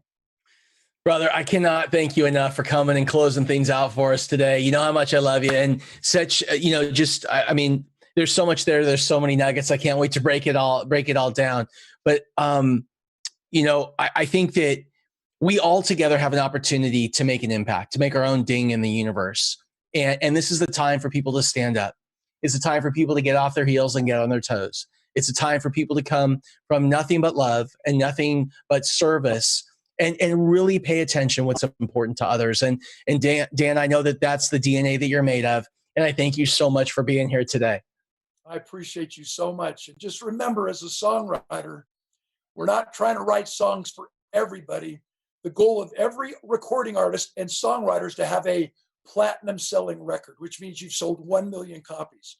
And what keeps us motivated to persevere and hang in there and be the best version of ourselves without selling out is the reality that there are 300 million people in America. You can literally tick off 299 million and still go platinum. Your offer is not for everybody. Stay true to who you are, true to your beliefs, and you will obviously reach those people who you can help, especially in this COVID situation. Love you to death, Dan. You take care. Thanks, brother. All right. That was Dan. That was Dan Clark. And I thought it was so fitting the way he really wrapped up this 2-day CovAID Business Festival. Shannon Parsons, are you there? Of course. I cannot miss Dan. I've been waiting for 2 days to see him and hear his brilliance. Oh, thanks, Dan. So as we wrap up here today, we're wrapping up 2 days, over 40. When you add everything up, there were probably over 60 speakers, presenters, videos that were submitted that we shared with our audience all over the world. We really appreciate it. Tens of thousands of people that have viewed this across a variety of different platforms. We've been seeing all the numbers come in, and people donating, which is really important. The most important thing, donating to eat real, to get real food to children and to families in need. This has been a tremendous effort, and there have been so many people that are involved. And so this is in no particular order, but some people that I want to thank before we wrap up. I want to thank you, Shannon Parsons, for being here with me and for co-hosting. I want to thank, and really the person that I want to spend some time on here right now is Sita Thompson. Without Sita Thompson from day one, none of this would have happened. She has been the driving force behind everything. Steve Fielding and SAP Concur. It was Steve Fielding at SAP Concur who called me and said, SAP Concur wants to know how it can support businesses out there. How can we support small and medium-sized businesses? What can we do to stand out and help today? Scott, tell us, share with us. You're close to this community. And right away, they got behind us. And it was because of them stepping up and sponsoring this event that we're able to bring all this to you for free. We're giving you everything that we have because of SAP Concur. Several other people in no particular order. I want to thank, let's start with our sponsors, events.com, Mitch Thrower, Steven over at events.com, SAP Concur, Helpware, Hazel Ortega, Talent Mavericks, United Gaming, Sita Couture, Executive Cat Herders, Heritage Financial Services, Redmond Salt. You guys were amazing, and thank you so much for stepping up. And please stay with me through this. Some people I really do want to thank. I want to thank Marissa Friedman at Executive Cat Herders, Sarah Pugh from Talent Mavericks, Kim Marshall. Huge thanks to Kim Marshall at the Marshall Plan, Jen Gottlieb, and Angela Bonici. Laura Tonelli from Super Connector Media, Mitch Thrower from Events, Alex Zanella, and Stephen from Events. Of course, you, Shannon Parsons. Connor, you have been amazing on the tech side. Thank you. Thank you so much. Kelly Swan with our graphics. Ken Speakman. We're going to talk about Kent in just a minute. Patrick Ellison over here at Connect. Stephen Fielding, who we've already talked about.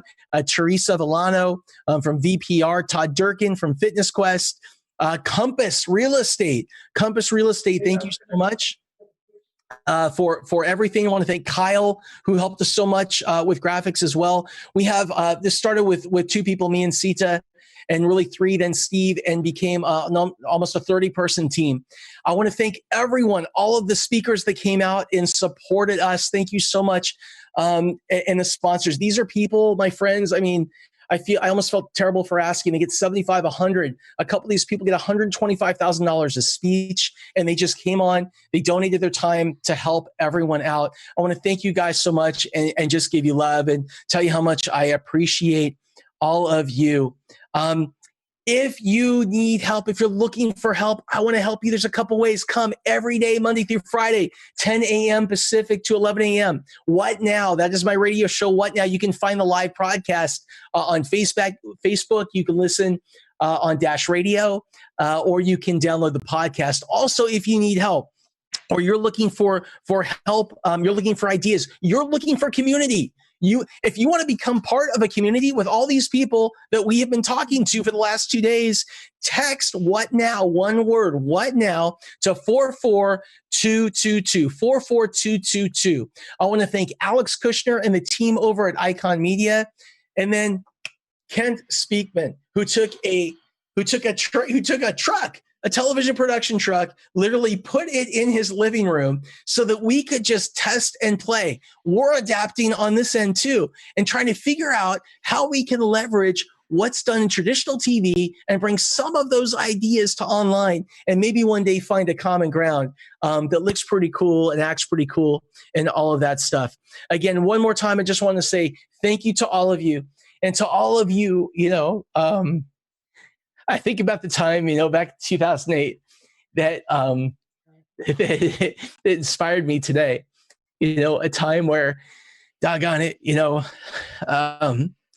I lost everything and I was really down, and I was almost $500,000 in debt, and I did not know what to do. And I was shriveled up in the corner of a room for a year, and it was so hard. And, I went through a journey that led me to a parking lot, and where I almost made a really bad decision to end my life more than once during that period. And I found my way out. And my goal was to help you if you're struggling in any area of life, whether it's your business or your personal life right now, to do the same. I love you, and thank you so much for joining us. Take care.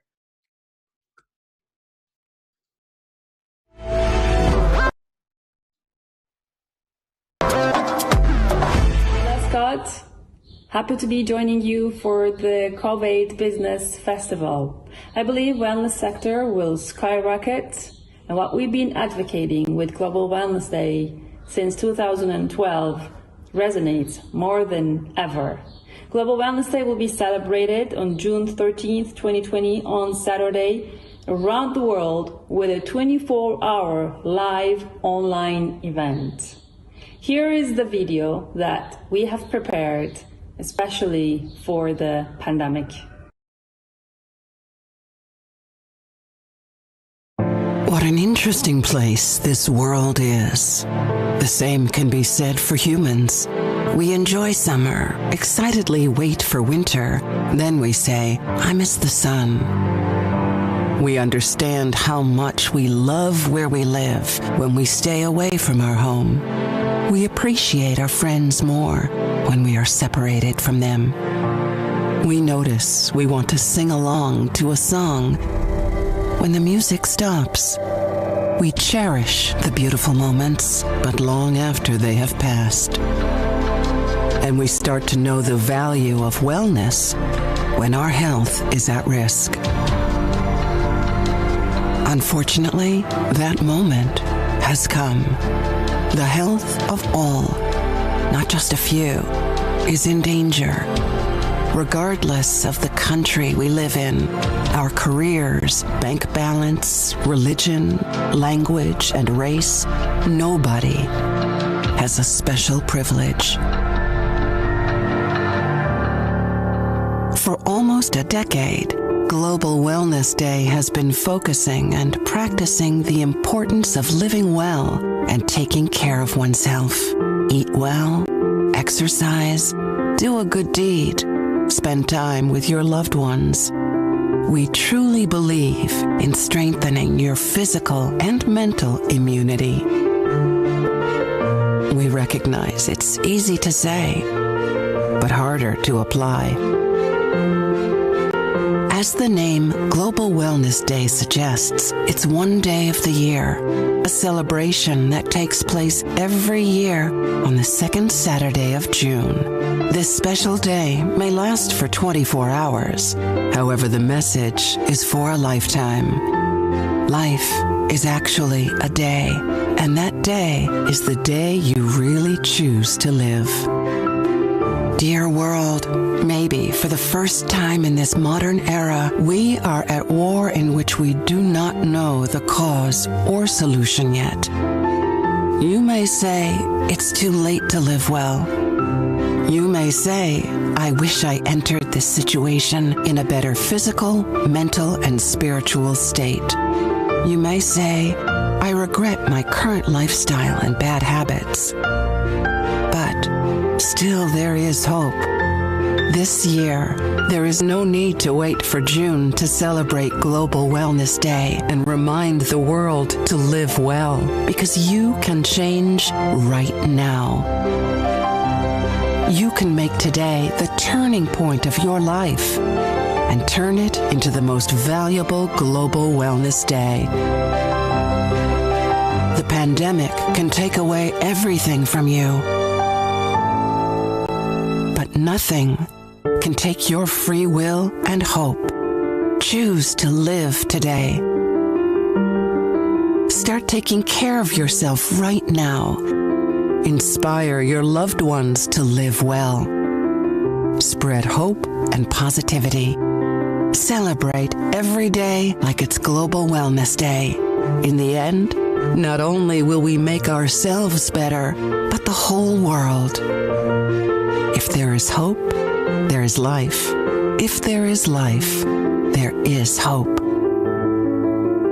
One day can change your whole life.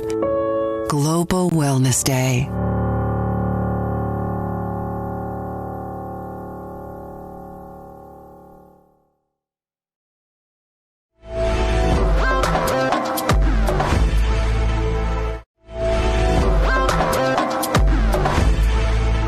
My name is Lisa, and I'm the CEO and founder of Live Love Spa. We're the premier spa community connecting the best brands to the best spas all over the country, mostly in 22 plus regional events all over the nation. Due to the coronavirus, we've had to stop all operations, and we had to pivot. So we did that by creating a wellness ambassador program online to an e-commerce shop of which spa professionals, whether they're individual estheticians, massage therapists that may have been laid off or furloughed during this time, can recommend their favorite products. And when purchases are made, they actually make a 20% commission that's paid directly into their PayPal account every week. So this allows for them to supplement their income during this time. We've had an outpouring of amazing brands and have keep adding brands to help support our community.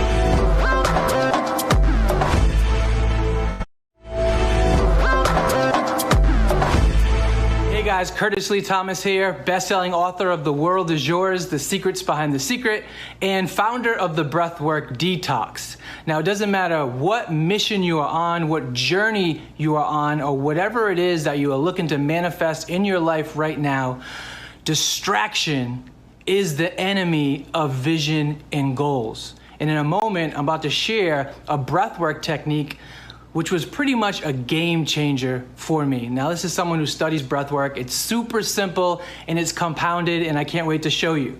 But studies do show that we actually get lost in transition.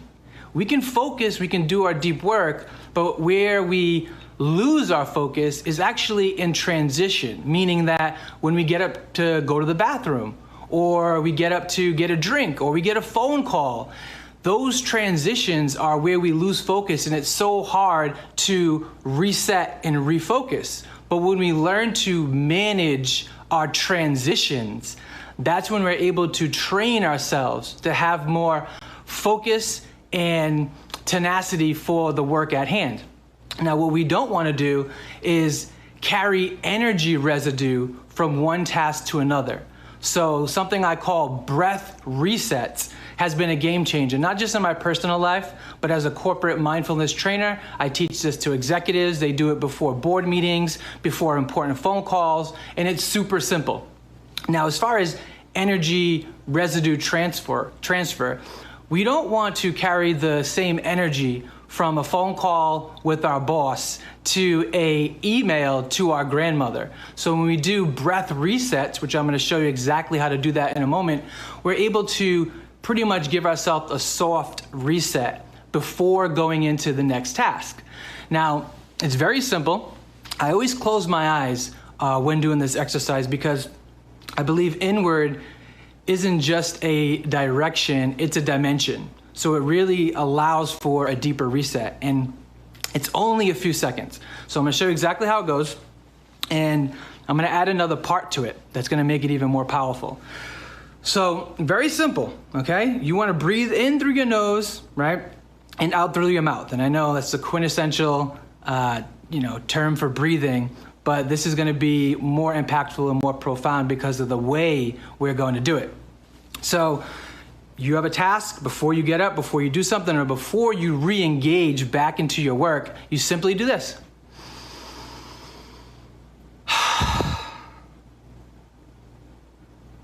And that is a simple and effective breath reset. Now here's where it gets more powerful. Now, as they say, where attention goes, energy flows. So while you do this breath reset, you want to tap into your body. Okay, so the mind tends to live in the future, the body lives in the past. Okay, the soul wants to be in the present, but the body lives in the past, meaning that the body holds on to stress, anxiety, failures, any type of toxic memories or emotions. The issues are in the tissues. So the body holds on to that. So we want to actually feel any discomfort in our body, wherever it may be. And sometimes that's, between the eyebrows and the heart and the solar plexus. And we hold so much energy in our belly. Some of it's in our shoulders because we feel we have the weight of the world on our shoulders. It could be your lower back, wherever it is, wherever you feel discomfort, you check in and you just breathe into that. Deep breaths in through the nose. Now here's the game changer. When you let out a sigh. And the reason why we do that is because when we sigh, it sends a message to the body to release stress and pain. And when we consciously sigh, then we're sending messages to the body to release any pain, stress, discomfort. So wherever that area is, right? You tap into it, you breathe in through the nose, and you let out a big sigh.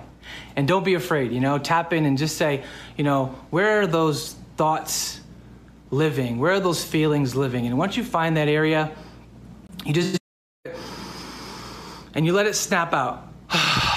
You don't push it out, just like an arrow. When you pull back that arrow, all you have to do is release. So all the work is done in the inhale. You let it go out, and you have to empty our cup. Empty the cup before you fill it. And this is a way, space in our lives for greater things, and also to do a reset and to let go much. And as they say, let go or get dragged. So I hope this helps you. And if you want to tap in and get my digital virtual gift bag, you can text BREATHE to 76626. So 76626, text BREATHE, and I'm going to give you the first 3 chapters of my book for free. You're going to get on my mailing list to get a VIP invite to my new book release party for the book Breathwork Detox, How to Thrive in the Age of Anxiety. And also any events that I have, I'm going to send those directly to you. And also more videos like this. So if you found this helpful, text BREATHE to 76626, and I'll send you all my goodies, and I'll keep you updated on cool little tricks like this that can help you. All right, guys.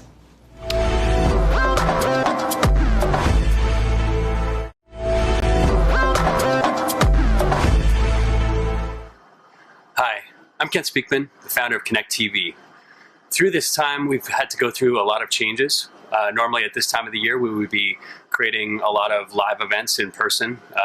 We had a lot of our business kind of disappeared, everything from the daytime Emmys to a lot of the other shows that we normally do on location got canceled all through the summer. And what happened next was people like Scott called, and we started figuring out how to do things from home. And as you can see here, we've got everything set up to be bringing you the festival, as well as we've got a lot of other fun, exciting projects that we've been working on, from CovAID to May Day to the 320 Mental Health Summit.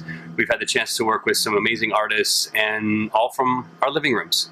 So the biggest thing that I think we've learned through this whole sort of pandemic and change is through adversity sometimes comes new opportunities. And so we're excited to be a part of this festival and to continue to share these positive messages with everyone. So thank you for tuning in. And if you have a chance, if you haven't yet, please share the video with some other people that might want to hear this message. Thank you very much. Have a wonderful day, and we'll get through this.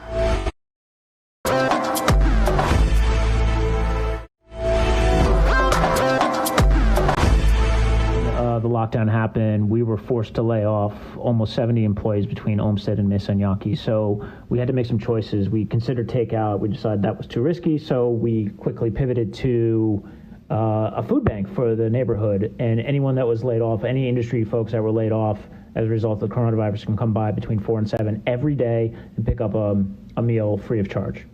Donations started coming in from all different restaurants, different foundations, different small businesses in the neighborhood. And then we started delivering meals to hospitals. We were really grateful that we were in a position to deliver these meals every day to these healthcare workers. After almost about 2 months of this, we started to think about, okay, how are we actually going to start getting some revenue back up into the space? And our chef Greg came up with the Olmsted Trading Post, which is a specialty food store. And through the Trading Post, we started selling items that are on our menu, but in to-go containers, everything from like duck liver mousse to some of the hot sauce that we make all in-house, baked goods. Our pastry chef, Alex Gurnett, started making, everything from sourdough to cookies to cornbread. Everything has been phenomenal. We have to-go cocktails. We have bottles of wine that are selected by our wine director. So it's been a really great experience. And through this, we've had, lines out the door every day that we've been open, and it's been so amazing that we've been supported by our community. The future of restaurants is definitely unclear, but we are very grateful that we're in a position to still support our community in a way and actually have a small business that's operational at this time.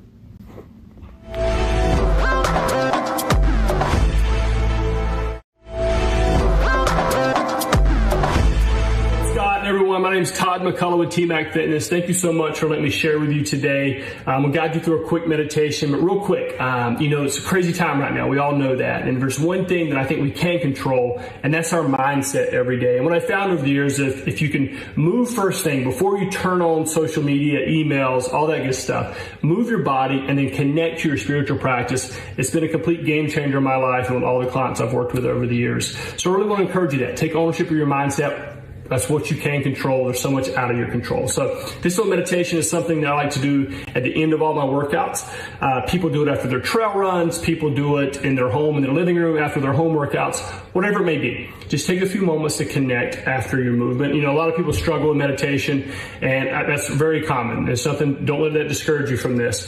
What I found over the years, again, if you shock the system with movement, think of that as like a kid with a tantrum. Like you got to shake things up, and then it's easier to dive into the mindfulness part. So the meditation is 4 parts. Each part lasts roughly 30 seconds to a minute. We don't really time it. We just kind of go with it. But let's get started. If you have any questions, you can always reach out to me at TMAC Fitness. All right? Just close your eyes.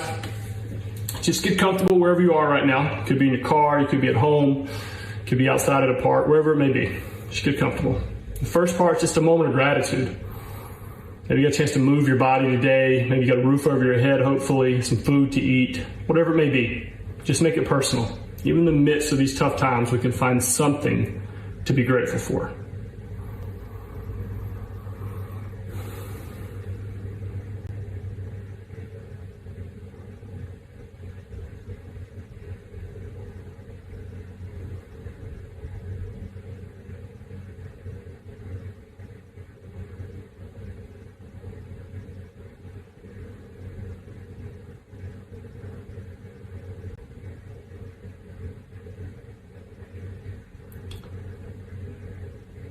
Now I want you to lift up a loved one. Imagine a glowing light hovering over them as they go about their day. I often share my brother's a police officer, and I see him coming home from work. His kids are waiting for him on the porch. They're giving him a big hug. I know how happy that makes him. So even we can't be with some of our loved ones right now, I still believe that we're all connected and we can pour blessings upon them. So whoever that special loved one is for you that you haven't been able to see, just pour blessings upon them today. Imagine a glowing light just hovering over them as they go about their day.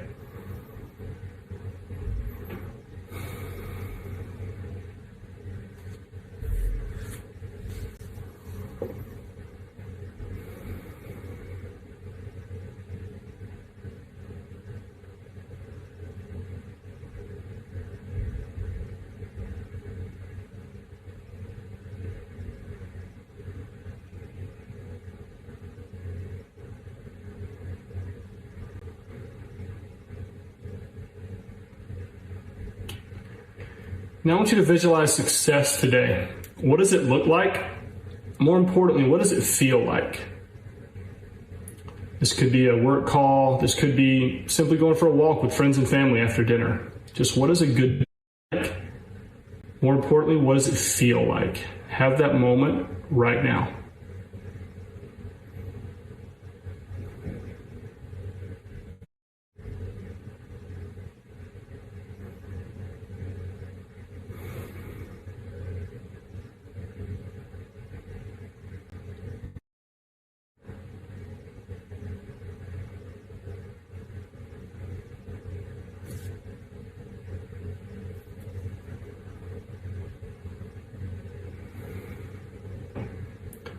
And finally, I just want you to be still, be present, listen to the sounds of the room, the rise and the fall of the breath. Just be. What I found years ago is that when I was praying, often I was just simply talking to God, all with good intentions. But when I learned to meditate, I learned I could space for God. So just take that space right now, whatever your spiritual practice is, just take a moment to honor that. Just be.